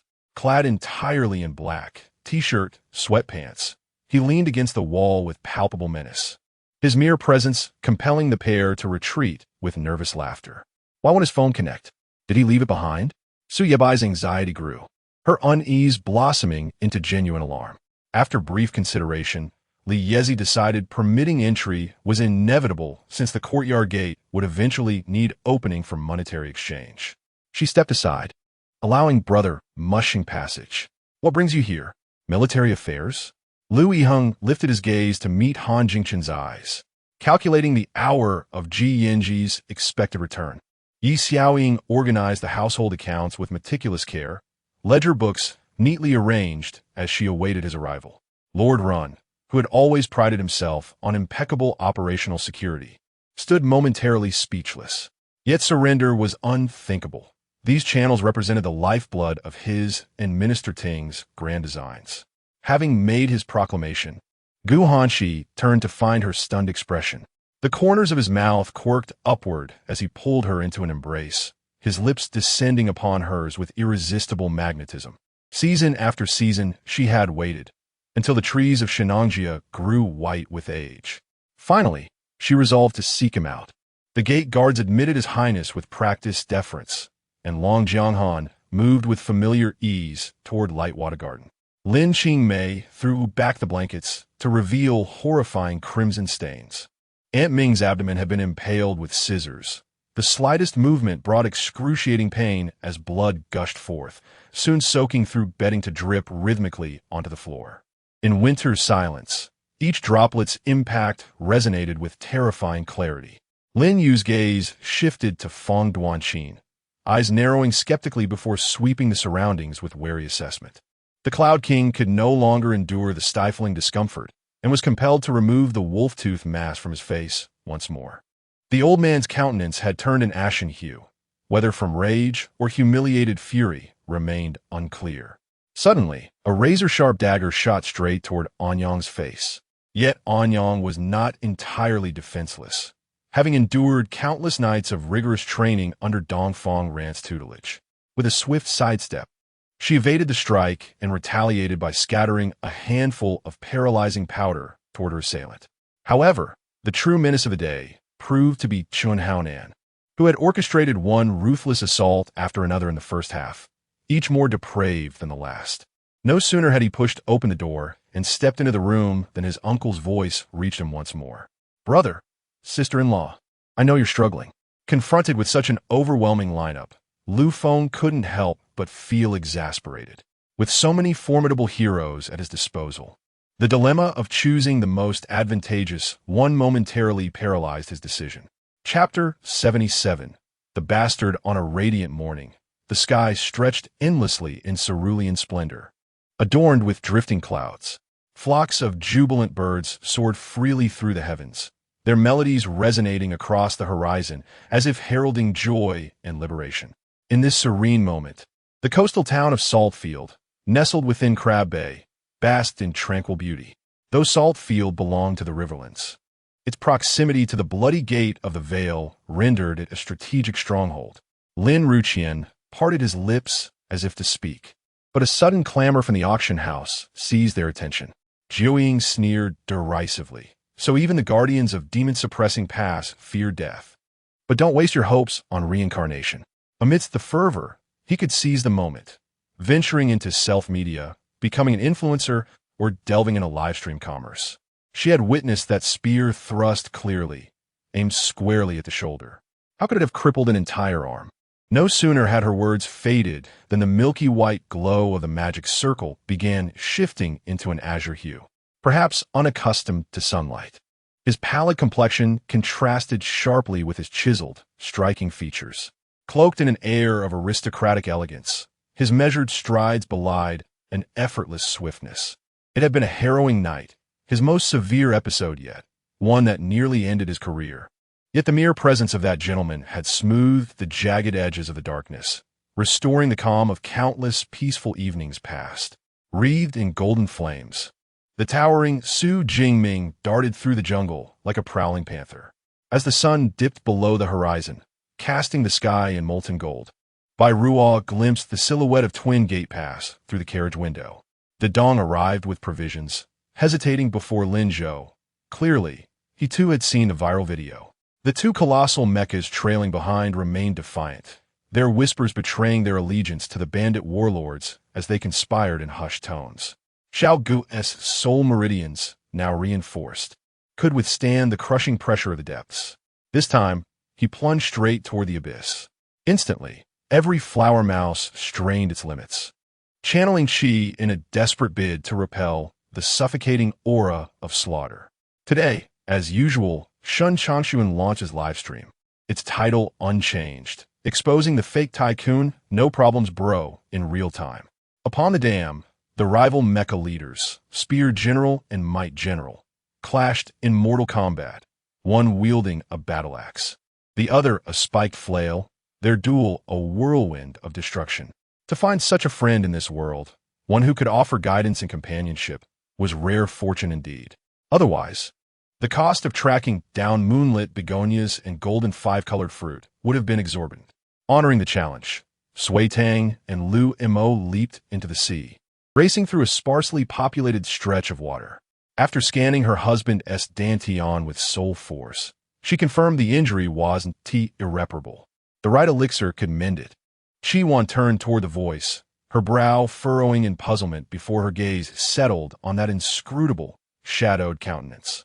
Of course, one could also wait until Jian Dinghua successfully claims the inheritance and attempts to take over the company before throwing obstacles in his path. However, that was not Mr. Tang's original intention.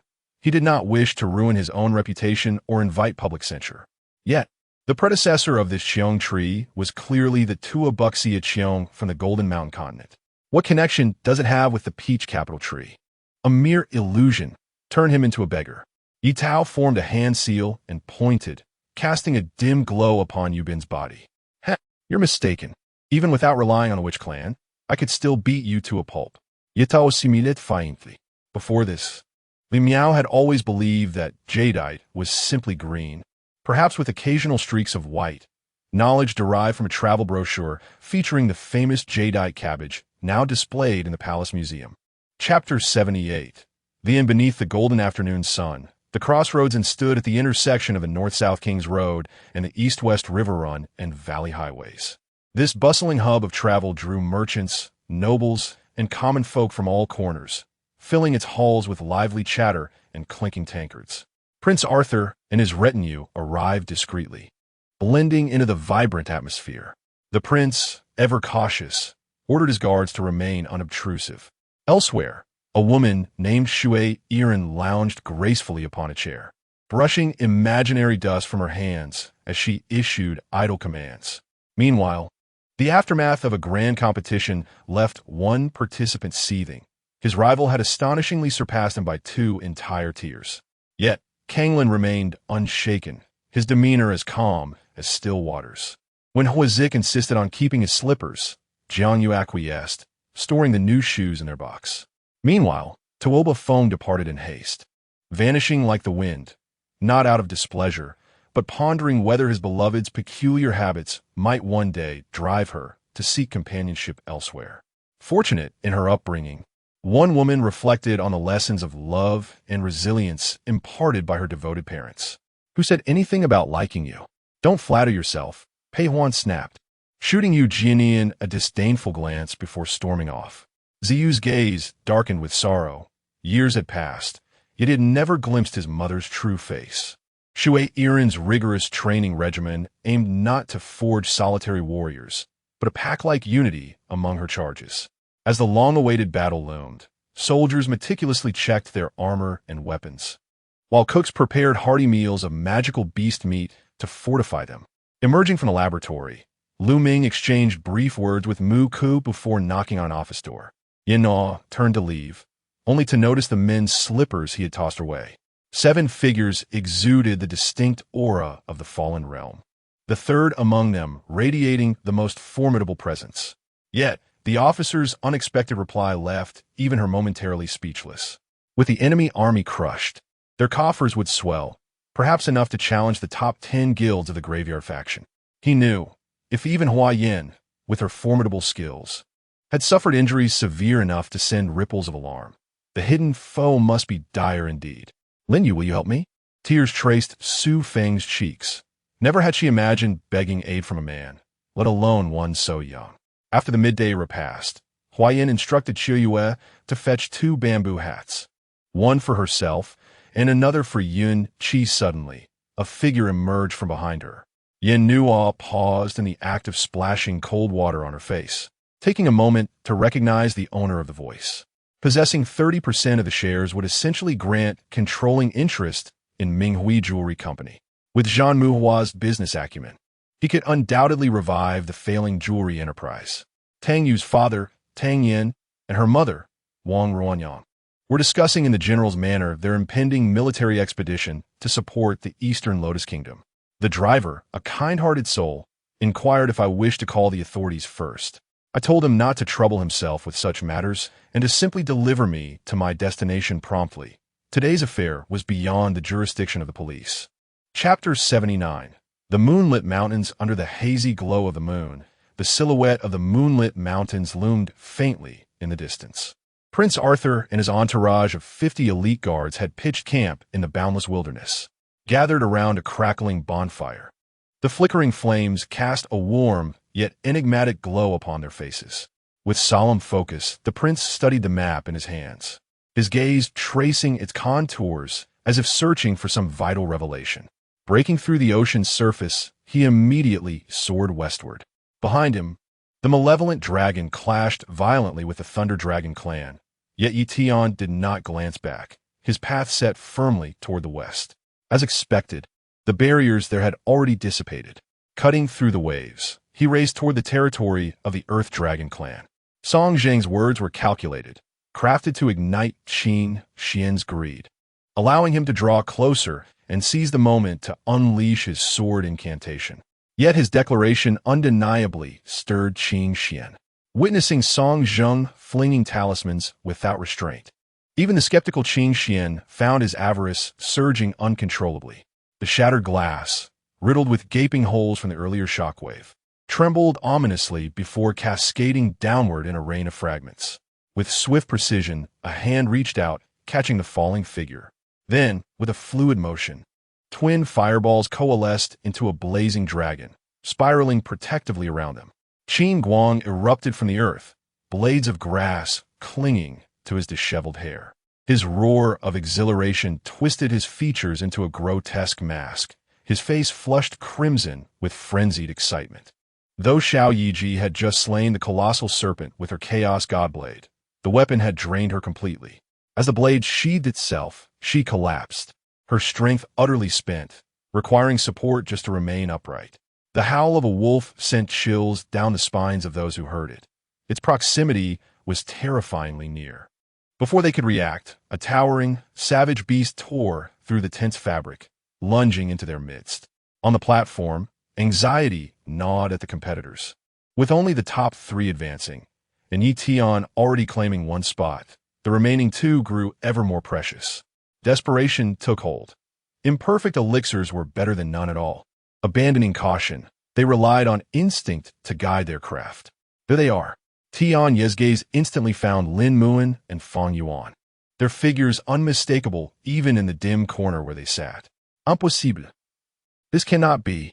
The Grand Elder's disbelieving roar echoed, while those around him exchanged bewildered glances, wisely choosing silence in the face of his fury. For a man, ambition is paramount. Such a promising youth naturally filled his elders' hearts with pride. The dire situation of the 5th Battalion weighed heavily on Commander Li Yong and political officer Wang Qingde.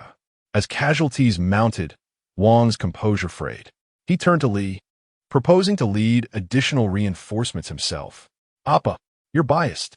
At first, Yina didn't pay much attention to Yun Hyun teaching Tion, but as Tion gradually mastered the techniques, Yina began feeling increasingly pressured. When Tion finally caught up, Yina couldn't help but shout at Yun Hyun in frustration. Du Rui approached and realized it wasn't just them. Even Qin Xiong, the Duke of who was bedridden with illness, had come.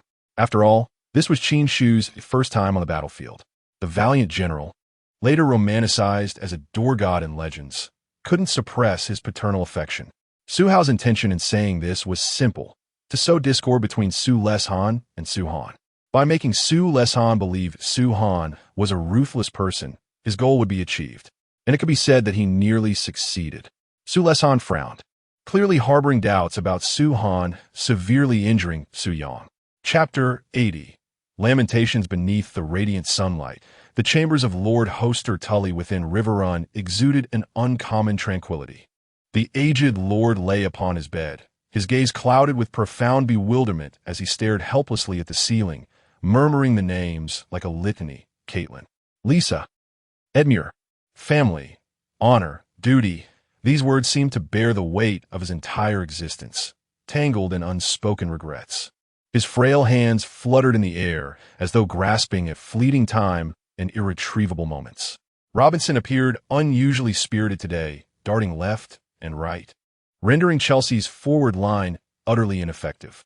His performance surpassed even his usual standards, while Tottenham's defense formed an impenetrable barrier, leaving Chelsea's strikers frustrated and devoid of solutions. Xiao Wui seemed to foresee his own wretched fate. Now huddled in a corner, his expression frozen in a uniquely pitiable manner, a signature Xia Wui limited edition look of terror. What is a winged demon? A fiend. And what is a fiend? A creature from another realm. Humanoid beings, in most contexts, refer specifically to those of the prime material plane, mortals whose forms resemble humans, such as dwarves, elves, troglodytes, and mankind. Deloro was suddenly racked with excruciating pain. Beneath the watchful eyes of all the Reaper's attendants, a golden, arcane sigil surfaced upon the faint green glow of his soul. Wei Feng hesitated, torn between accepting or refusing the cigarette offered to him, its tip faintly imprinted with the delicate hue of Mo Yuchi's lipstick. Even as the ancient voice still echoed between heaven and earth, the spectral silhouette of the Crimson Dragon had already raised its massive head, its maw gaping wide. A blinding scarlet light flickered into existence within its throat. The Menghu building is indeed formidable. His mastery of strength and combat technique is something I can only admire from afar. Tonight's bout with him ended in a stalemate.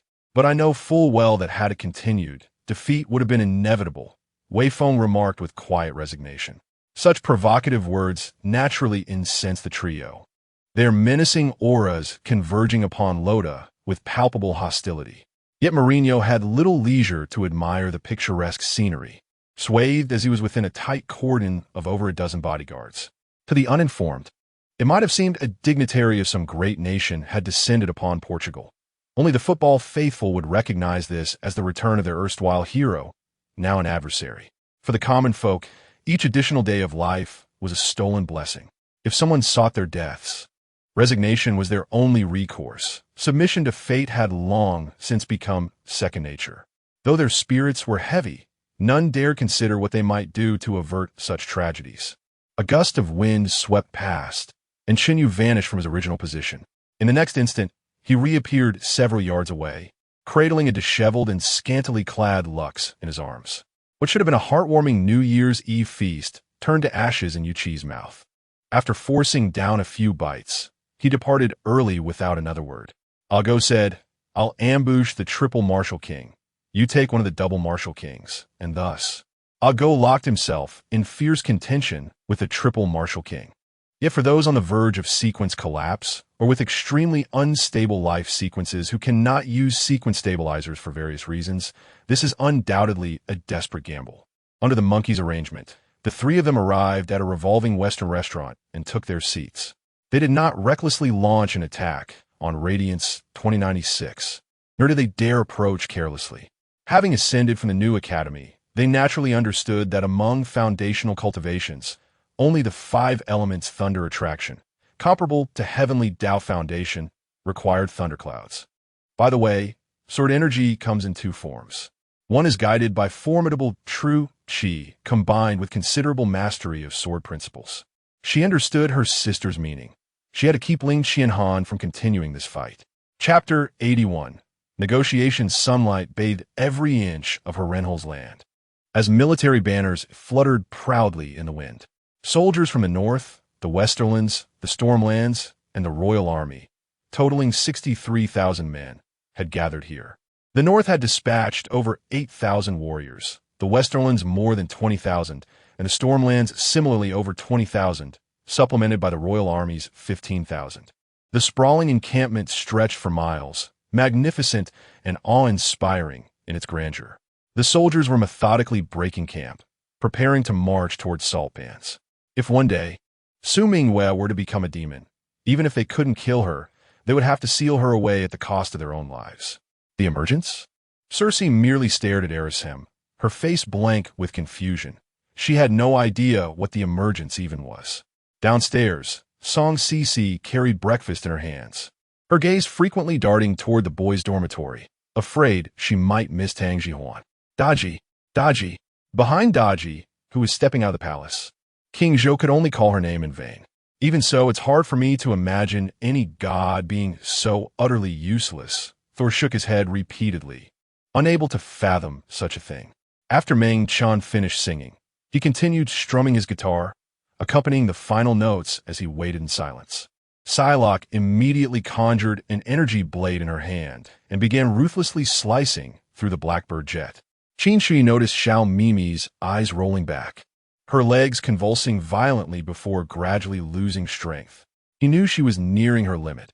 If he choked her any longer, she might truly die. He felt something surge within his body, something entirely different from essence blood. It writhed and struggled inside him like a living thing, stirring his muscles and organs into restless agitation. Su Qingshan took the keys from the driver, opened the passenger door, and helped Shunyan inside. Eagerly, he pulled up his attribute panel. He needed genetic points to alleviate his pain. The energy from genetic points entering his body had become negligible, no longer capable of healing his injuries. Now, every wound required genetic points to mend. The mere mention of the Corpse King's name was enough to send shivers down many people's spines, let alone the thought of challenging him. I wonder what Li Xin Rue and the others would think if they were here, Emu mused chaotically. Emu had already snapped out of her earlier shock and now stood beside Yu. Wang found himself in an ancient hall, seated opposite a burly golden core cultivator. The statement would have been laughable under normal circumstances. Surrounded entirely by Captain Vic's men, Ning Xiu was essentially telling his subordinates to make their boss eat excrement. How absurd was that? In the past, whether the Tang family had any divine realm cultivators was a subject of much debate.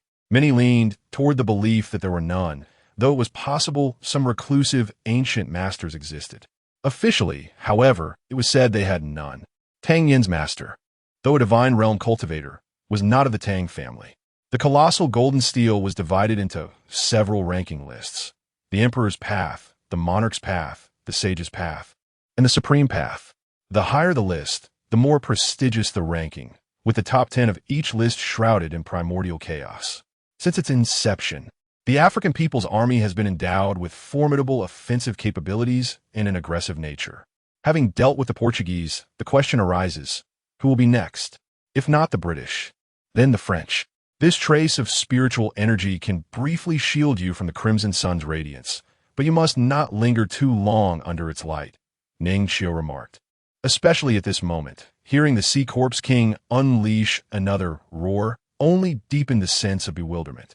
The Thunder origin is indeed formidable, murmured Elder Dan within the palace halls, his gaze fixed upon the tempest of lightning. The power of the origin is profoundly terrifying, leaving him to wonder how Yang Tian had obtained it. Chapter 82. The Bloodgate. The sky was shrouded in thick, ominous clouds, as if foretelling the impending storm. Beneath the Bloodgate fortress, the deafening roar of catapults shook the earth like the wrath of the heavens. Massive boulders, like celestial projectiles, crashed mercilessly against the sturdy walls, each impact sending tremors through the hearts of those who witnessed it, their blood boiling with adrenaline. Allied soldiers scrambled up siege ladders or pushed battering rams toward the fortress. Yet every assault was met with agonized screams and desperate cries. The air hung heavy with the stench of blood and death. Having now reached the nascent soul stage, Hao Yin felt emboldened to venture deeper into the unknown.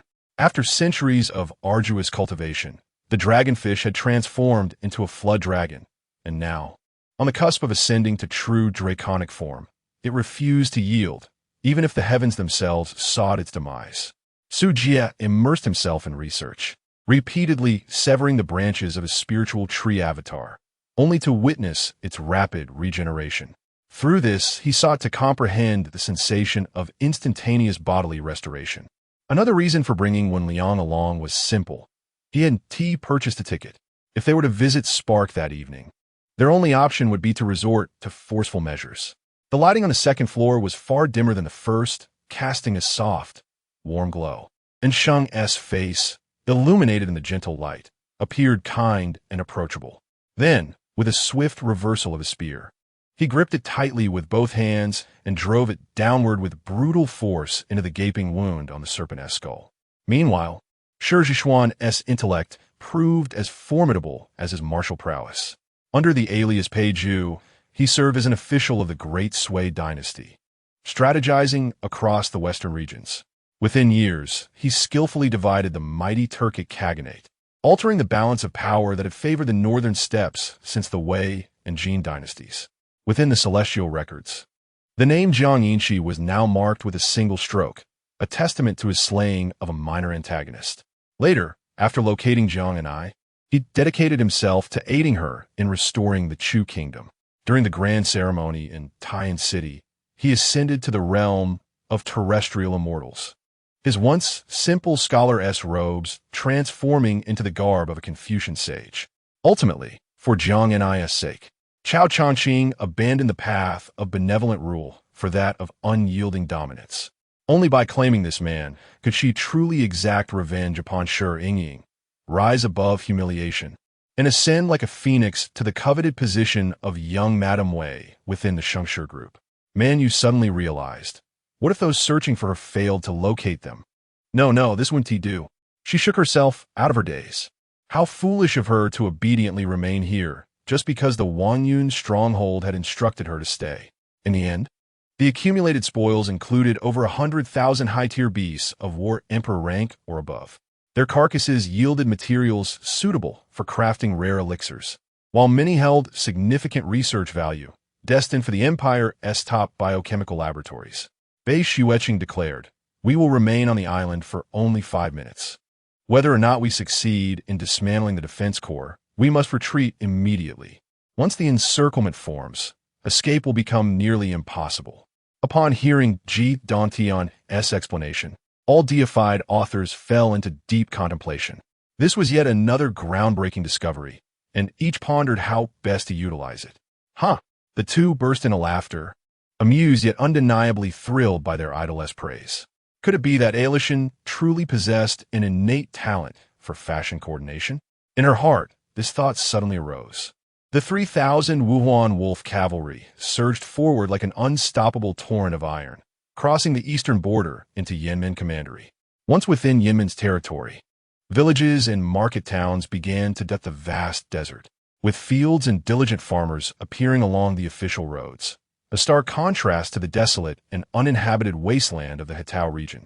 Having waged war across multiple dimensional universes for years, Fanchelo had conquered over 20 territories. Yet none of those cosmic realms could even remotely compare to the one he beheld today. The largest and most prosperous universe he had previously subdued spanned no more than 200 million light-years when converted. Chapter 83. Father and son under the profound darkness of night and the biting chill of the wind, the lights within the allied commander's tent appeared exceptionally dim. Inside the tent, an oppressive silence reigned, as if even breathing had become a luxury. The high-ranking generals of the Allied forces sat on either side of the seats, their expressions as somber as the night itself, the light in their eyes seemingly worn thin by the protracted siege. Prince Stannis, the deputy commander, shattered the silence. Drawing a deep breath, his voice carried a trace of weariness as he spoke. Watching the two of them sprawled on the sofa, engrossed in the television, I silently resolved to provide them with greater care and affection in the future. Long ago, professional players were forbidden from romantic entanglements, precisely to prevent them from expending too much energy on emotions and thus failing to dedicate themselves fully to their careers. She and Meng Meng strolled daily through the nearby scenic areas, where the landscapes were breathtaking. After 3 years in the clamor of a metropolis, and Xian finally felt a rare sense of relaxation. Who else could it be but her? Shui Qian's lips curled into a faintly mocking smile, as if to say he already knew the answer. Hearing my words, Su Duo immediately understood. After all, the term had been her own creation. Yi Qing flushed with embarrassment. What nonsense was Nair spouting? Were they discussing the joint development of this planet? Or was she implying something far more personal? Had Gao Shiai's not been imprisoned, he would have dealt with these individuals first. Unfortunately, confined as he was, he had no opportunity to address the matter, thus leaving the opening for He Luyang to seize his chance. It had always been this way. Whenever he called, she was there, no matter the hour. She waited for him in some quiet corner. After all, times progressed. Though the medical skills of figures like Hua Tuo and Bien Ke were unparalleled in their era, they might not surpass the expertise of modern specialists. Yet the moment this thought arose, she swiftly suppressed it. Petty grievances had to be resolved eventually. If she truly slept in Gu Nanshan's room, not only would the issue with President Xi remain unresolved, but the next day, the film crew would undoubtedly become the center of scandal. Suddenly, a flash of crimson light swept through the space, and wherever it passed, the surrounding demonic shadows were violently shattered by the raging flames. She knew all too well the extent of Jin Xian's ruthlessness. As his former subordinate, she understood better than anyone the consequences of betraying him. Moreover, everyone was aware that Hai was, in essence, one of Chu Yu's men. Chu Yu had always shown him favor, and in return, Hai held deep respect for her. Their interactions during their time at the new recruits island had been nothing short of harmonious. By all accounts, Hai should never have acted as he did, especially not when Chu Yu herself was the victim. With a pained expression, she led the palace attendants inside, quietly instructing the servants to keep a close watch on the 3 noble women in the main hall. "You've seen her?" Dr. Jean Yuan's eyes lit up like a bulb suddenly flickering to life. He leaned forward, his gaze widening, brighter than any lamp, and pressed urgently. "Tell me, quickly." Scanning meticulously from the inside out, she confirmed Han Guiyang's whereabouts. He wasn't in the living room, but on the balcony with Anze, engaged in some unknown activity. He changed into a white shirt, the collar still untidy and casually left open. Tao Gooden and Tao Ergu watched their father storm off in anger, both brothers momentarily stunned. Tao Gooden's expression darkened as he looked at Tao Dong, realizing that he would neither return with them nor surrender the fields and house. Thus, he reached out to pull Tao Ergu along, following behind Tao Shujian. When Mu Bai spoke these words, his tone was exceptionally calm, especially his eyes, utterly unruffled, as if he were merely asking, "Have you eaten?" Light and effortless. Just as Xiao Wanin was gleefully smashing the cockroach in her mobile game, imagining it as Qi Chuyang. The elevator dinged, and the door slid open. Lin Yuan showed no fear and followed along. The candlelight in Tooba Hong's room still flickered, casting shadows where a man stood by the window with his hands behind his back, the reason for his midnight wakefulness unknown. Chapter 84. The Plan Within the Moonlit Mountains. A breathtaking panorama of precipitous cliffs unfolded before Arthur's eyes, as though carved by the divine acts of nature itself, a sight both awe-inspiring and humbling. As they ventured deeper into the mountain range, the terrain grew increasingly treacherous, with jagged peaks piercing the heavens like celestial blades. Amidst these towering summits, Arthur couldn't help but marvel at nature's sublime grandeur. His troops followed closely behind Ulf's lead, treading cautiously through this enigmatic land. A gentle breeze whispered through the trees, carrying with it an air of mystery. It's the Divine Sword Legion, Cyborg immediately realized, though perplexed by why this sword slave, unlike Bishu, showed no distant resonance despite their proximity. It was evident that one stood before them now. Yet, Yin Muxiue remained composed, calmly prying open Yi Mashuan's fingers one by one, her gaze instantly turning distant and detached. Meanwhile, Tang Lichuan had heard from his sworn sister, Bailey Nguyen, that Feng Tongyi's martial skills were mediocre at best. However, her temperament was fiercely unyielding, so extreme, in fact, that it had once led to fatal consequences. Those blessed by the gods truly stood apart. With such striking features, one could thrive on appearance alone, yet here she was, relying on intellect instead. Qian Moling rubbed his nose sheepishly, consoling himself inwardly until his heart felt somewhat lighter. "Move out," came a command from outside. The carriage began to sway. Soon, they would cross the great river and return to the lands of Jiang. But what if one day you were to lose your hearing, your voice, and even the ability to convey emotions through expression? How would you endure? Yet, Zhu Zihang's plight was something she could not ignore. Not only had he betrayed Shun for her sake, but more importantly, she could not stand idly by while a life hung in the balance. This was a sword intent rooted in protection, a will to sacrifice, to devote oneself without regret. It was this unyielding resolve to guard that truly captivated Cyborg. Unlike dogs or monkeys, snakes bore no discernible expressions when angered or provoked. Yet, they could all sense it. The white serpent's eyes radiated unmistakable hostility. Brimming with unanswered questions, he and Carolina hastened to the gates of Auditory Castle. Upon consuming the violet sky pills, the six immediately exhibited alarming symptoms. Their skin flushed crimson, their bodies steaming as though engulfed in a sauna heat. Surveying the headless corpse at his feet, Zhang Shua shook his head before retrieving the silver treasure chest from both the fallen man and the blue-robed elder. With swift movements, he gathered the remaining chests scattered across the ground. "Officer, we've come to present treasures to the Manufactory Bureau. Might you grant us passage?" Edison spoke while discreetly slipping 20 copper coins into the guard's palm. "Nonsense." Lu Ziguang waved impatiently, and two Southern Bureau agents promptly dragged the Zhua family representative back to his seat. The presiding official from the Ministry of Revenue, catching Lu's glance, cleared his throat and resumed the auction. "Understood. Return at once." Ing Ching Tsang hung up, his brow furrowed in deep thought. Just as he reached for the phone again, it rang. After his request was relayed, Zhang Shuo was escorted by a servant into the Grand Hall, where he once again stood before Murong Yanda. There are no hardships, just house arrest. We still have food. The Alliance wouldn't dare short us on that. Other aspects are relatively decent. All things considered, Conifer chuckled. So that's how it is. Lu Ziguang motioned for the jailer to unlock the door and stepped inside. There lay the renowned strategist Sima Sheng, now terminally ill, barely clinging to life, sprawled on a bed of straw with hollow eyes awaiting death. The four men never even had time to react. Their eyes still brimmed with joy as they collapsed.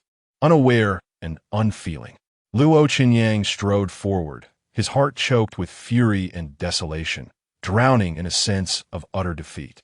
She hated him. How could she hate him? Chapter 85. The lioness amidst the raging inferno and crimson pools staining the heart of the Pictish tribe, Arthur stood with glacial indifference, his form as unyielding as tempered steel. In his grasp dangled the severed head of Chieftain Agato, its features forever contorted in a rictus of terror and despair. The flickering flames cast dancing shadows upon the resolute faces of Arthur's army, illuminating eyes brimming with frost-laden determination and merciless resolve. Their gazes swept across the ravaged settlement like a pack of wolves surveying fresh prey, pitiless, methodical, final. Men, women, children, none who resisted were spared. Gu Fan sensed the path before him broadening, brightening, the threshold of foundation establishment now within reach. Liu Sha and the others wore expressions of palpable distress, while Li Cha's brow glistened with cold sweat. Only Senma and Lina remained composed, long inured to such scenes of devastation. When Caesar's legions marched forth, the invaders found themselves abruptly halted. The subsequent deployment of the Golem Knight Brigade struck awe into all witnesses. Never in Pharaoh's history had warriors of such caliber waged war en masse. His aura surged violently as a five-element core within him blazed radiantly, torrential primal energies converging and coursing through every vein and sinew. The seismic turbulence of his bloodlust made the very earth tremble as if caught in cataclysm. Lu Tianyu's heart lurched. Had Hua Yinsua been overexerting herself, pushing her magical reserves beyond sustainable limits? The technical complexities, though non-trivial, remained surmountable given sufficient time. His favorite pastime had always been tormenting Yun Tianyang. Backstabbing and capitalizing on others' misfortunes were specialties he relished. Compounded by existing grudges between them, Yu seized every opportunity for malice. She instructed Chen Ling to wait outside, intending to divulge all she knew and dissuade him from further interference in her affairs.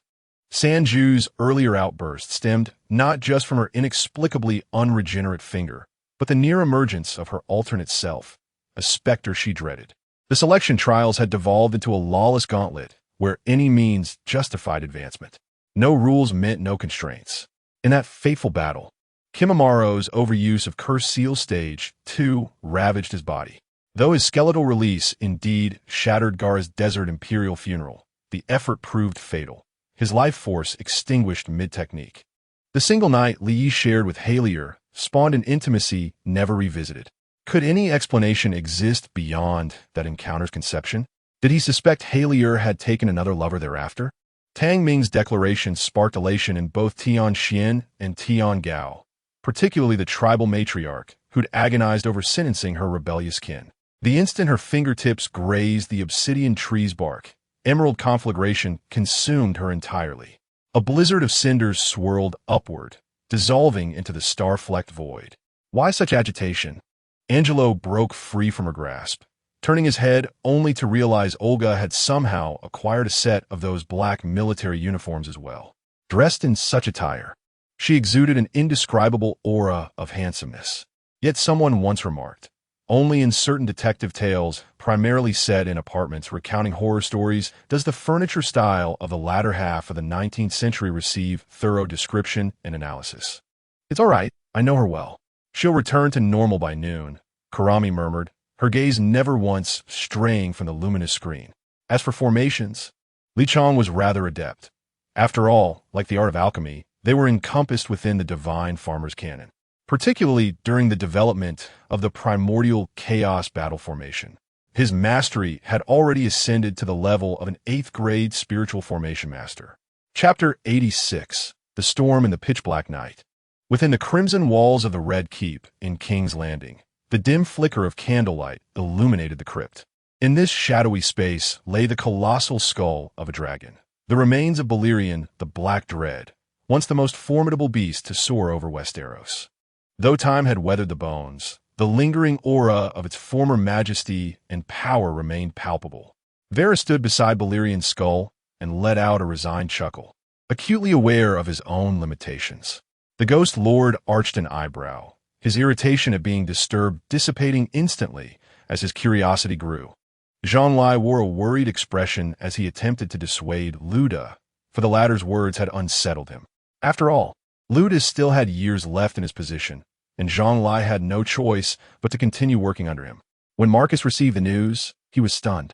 The demonic invasion he knew of had occurred 50,000 years ago in the divine Nether Continent. It had become a source of pride for the people of the August Empire, for that era had birthed countless archmages.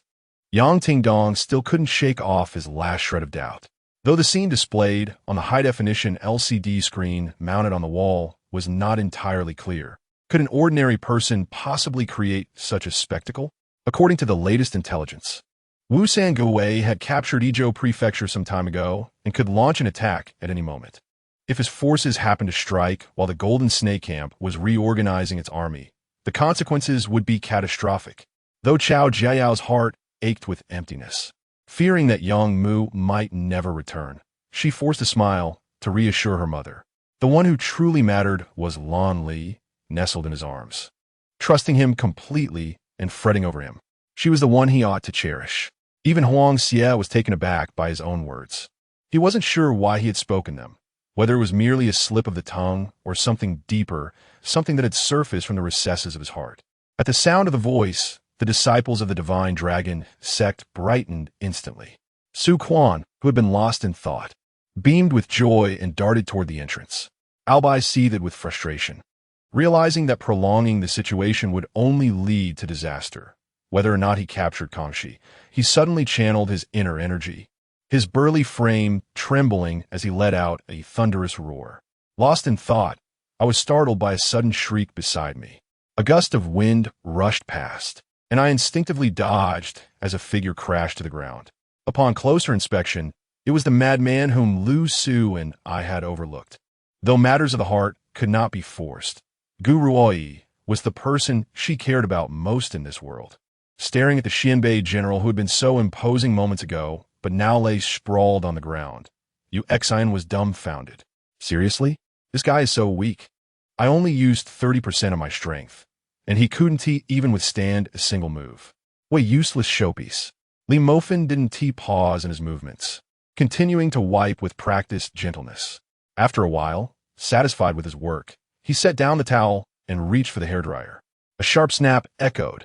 My fears proved unfounded. Lu Su's aim with the thrown blade had been precise, though it failed to sever the tendril. Yet the bindings abruptly tightened, turning Yin Jiu's face crimson as he gasped for breath, only to be violently flung aside the next instant. Far from the ancient exterior it projected, the interior was lavishly adorned to a breathtaking degree. Brother Guanxio, have you made all the necessary preparations for tomorrow's alchemy competition?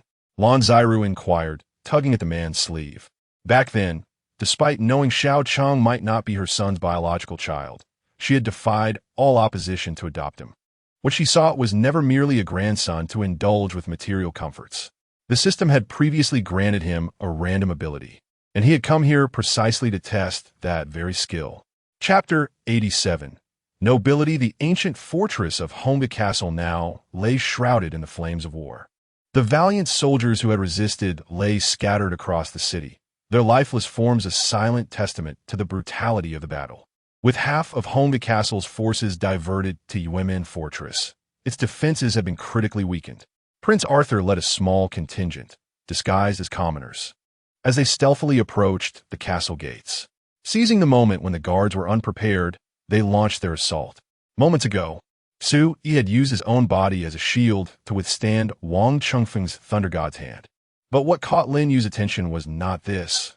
It was the fact that his opponent had been carried away, and the referee stood frozen, seemingly unable to believe what had transpired. Yet, merging with the wind dragon and harnessing its power to enhance his own physical abilities proved to be an exhausting endeavor. Suddenly, a powerful surge of electricity seemed to course through Xingqian's mind, sending waves of excruciating pain through her skull. Clutching her head, she inadvertently glanced once more at the massive boulder. This time, she thought she glimpsed faint, fleeting silhouettes upon its surface, vanishing in an instant. "You meddlesome old fool!" Iron Wheel King roared in fury, his iron wheel hurtling forth, multiplying into countless illusions mid-flight. After careful observation, he had deduced the monster's attack pattern. It would first propel itself with its hind legs, leaping toward its prey before slashing or tearing with its claws. With a faint smile, Lian Sheng summoned the heavenly thunder talisman once more, unleashing an endless storm of yang thunder from the wood element. The creatures that had been howling for blood were instantly reduced to dust, reverting to the primal essence of green wood energy. Then, from the tip of Lian Sheng's index finger, the yin thunder of the wood element crackled to life. Having absorbed sufficient wood energy, the two departed, venturing next into the realm of water. Lin Yu felt an inexplicable tension. Only 2 months remained. As the disciple of the second elder, he could not afford to bring shame upon his master. He had intended to take a sip of water, but the icy liquid nearly froze his fish-like mouth, making him yearn to leap back on a dry land immediately. "It's another sect, one opposed to our Tianding sect," Lei Yang explained. "They once invaded our territory, but after the rise of the Heavenly Mountain sect leader, they dared not act recklessly. Still, they watch us with covetous eyes, utterly detestable. Outwardly, Mu Nanyu concealed his unease flawlessly, betraying not a hint of guilt. Meanwhile, Yi Xiaoxiao's temper flared like an explosion, her good mood shattered in an instant. With a face like frost, she slammed her delicate tea table and rose to her feet, ready to unleash her fury. Accompanied by Zhao Ling, breathing in her intoxicating maidenly fragrance, he boarded her carriage and settled beside her in the back seat. Yet, he forced a smile and addressed Princess Qing, "Your Highness, the Empress Dowager's palace has its own imperial chefs. If you wish to dine, Her Majesty will surely arrange it. There's no need to bring these things along." If she hadn't shown resistance, she wouldn't have been Lian Ji. Understanding this, Xiao Huiding was willing to give her time to adjust. When they had first met, Shenchu had only been at the Supreme Realm. Yet, in just a year's time, he had already reached the pinnacle of the immortal realm. The alien race, trampled underfoot by the Blood Mansion, gnashed their teeth in fury, their roars piercing and wretched. Yet by the time they sought to breach the formation once more, it was already too late. "What about these people? Should we drive them out as well?" Lu Chuan interjected, gesturing toward the bystanders nearby. Zhou Liantao, intimidated by his cousin's ferocious glare, dared not utter another word. After all, he still needed to rely on his cousin to break through the siege. After swiftly replenishing their supplies from Mordrilla, the two set out beyond the city walls once more.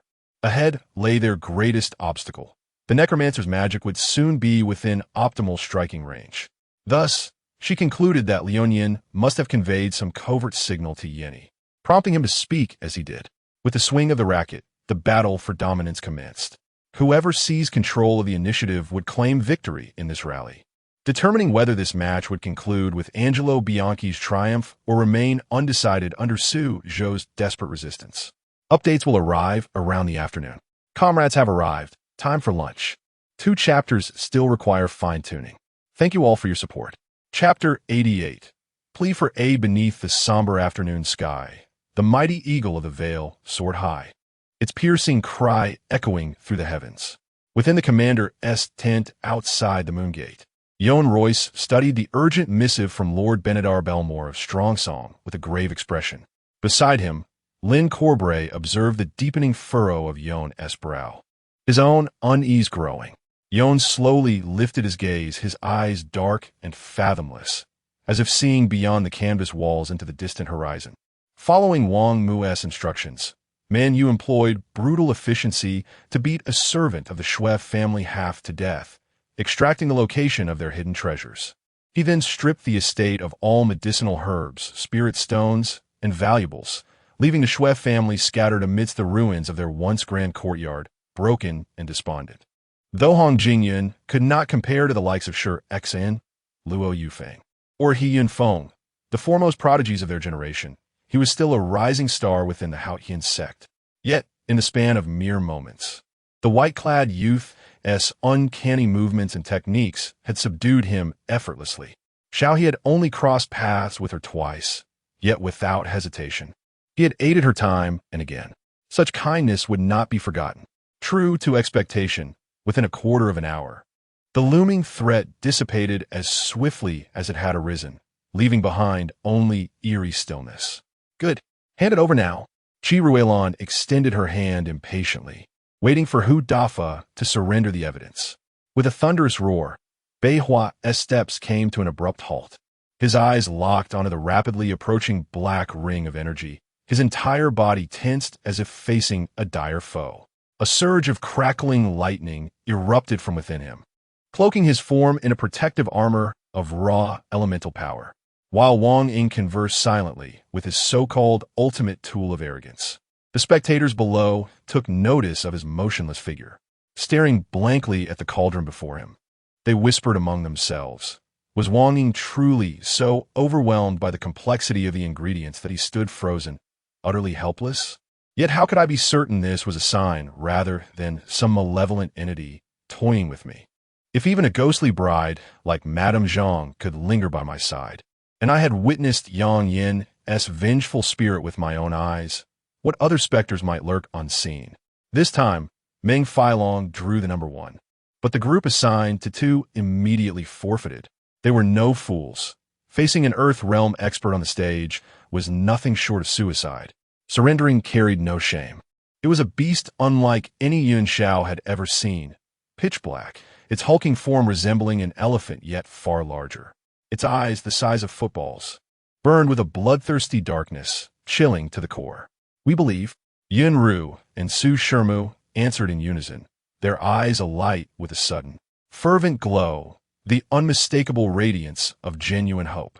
Surround him, the lead specter bellowed, and in an instant, 10 vengeful spirits encircled Hua Tiancheng, brandishing their weapons as they advanced. As His Majesty's headaches worsened of late, Lan Xin lifted the teacup from the table, her voice measured as she inquired. Hong Li suppressed a quiet chuckle at her flustered reaction. Had he laughed aloud, Shuang would never have spoken so candidly. As he spoke, he casually removed his garments and stepped into the bathtub. That's more like it. Come find me at the Supreme Sect in half a month, and I'll give you another antidote, Gu Chaoyan declared matter-of-factly. This much was evident from the way the noble clans of the capital swarmed around the giant tiger clan like flies. No wonder he looked so young. Yi Zishan mused inwardly, suddenly enlightened. Long Wu truly possesses extraordinary talent. Given time, his achievements may very well rival those of other prodigious figures. Get out. He glared at the scout, who was kowtowing frantically like a pestle pounding garlic, his heart brimming with disgust. He couldn't bear to waste another word on him. Yet, Ouyang Benshin's other hand was far from idle. In an instant, he unleashed his signature blood-sucking claw, hoping to seize one of them and drain their blood, only to grasp at empty air again and again.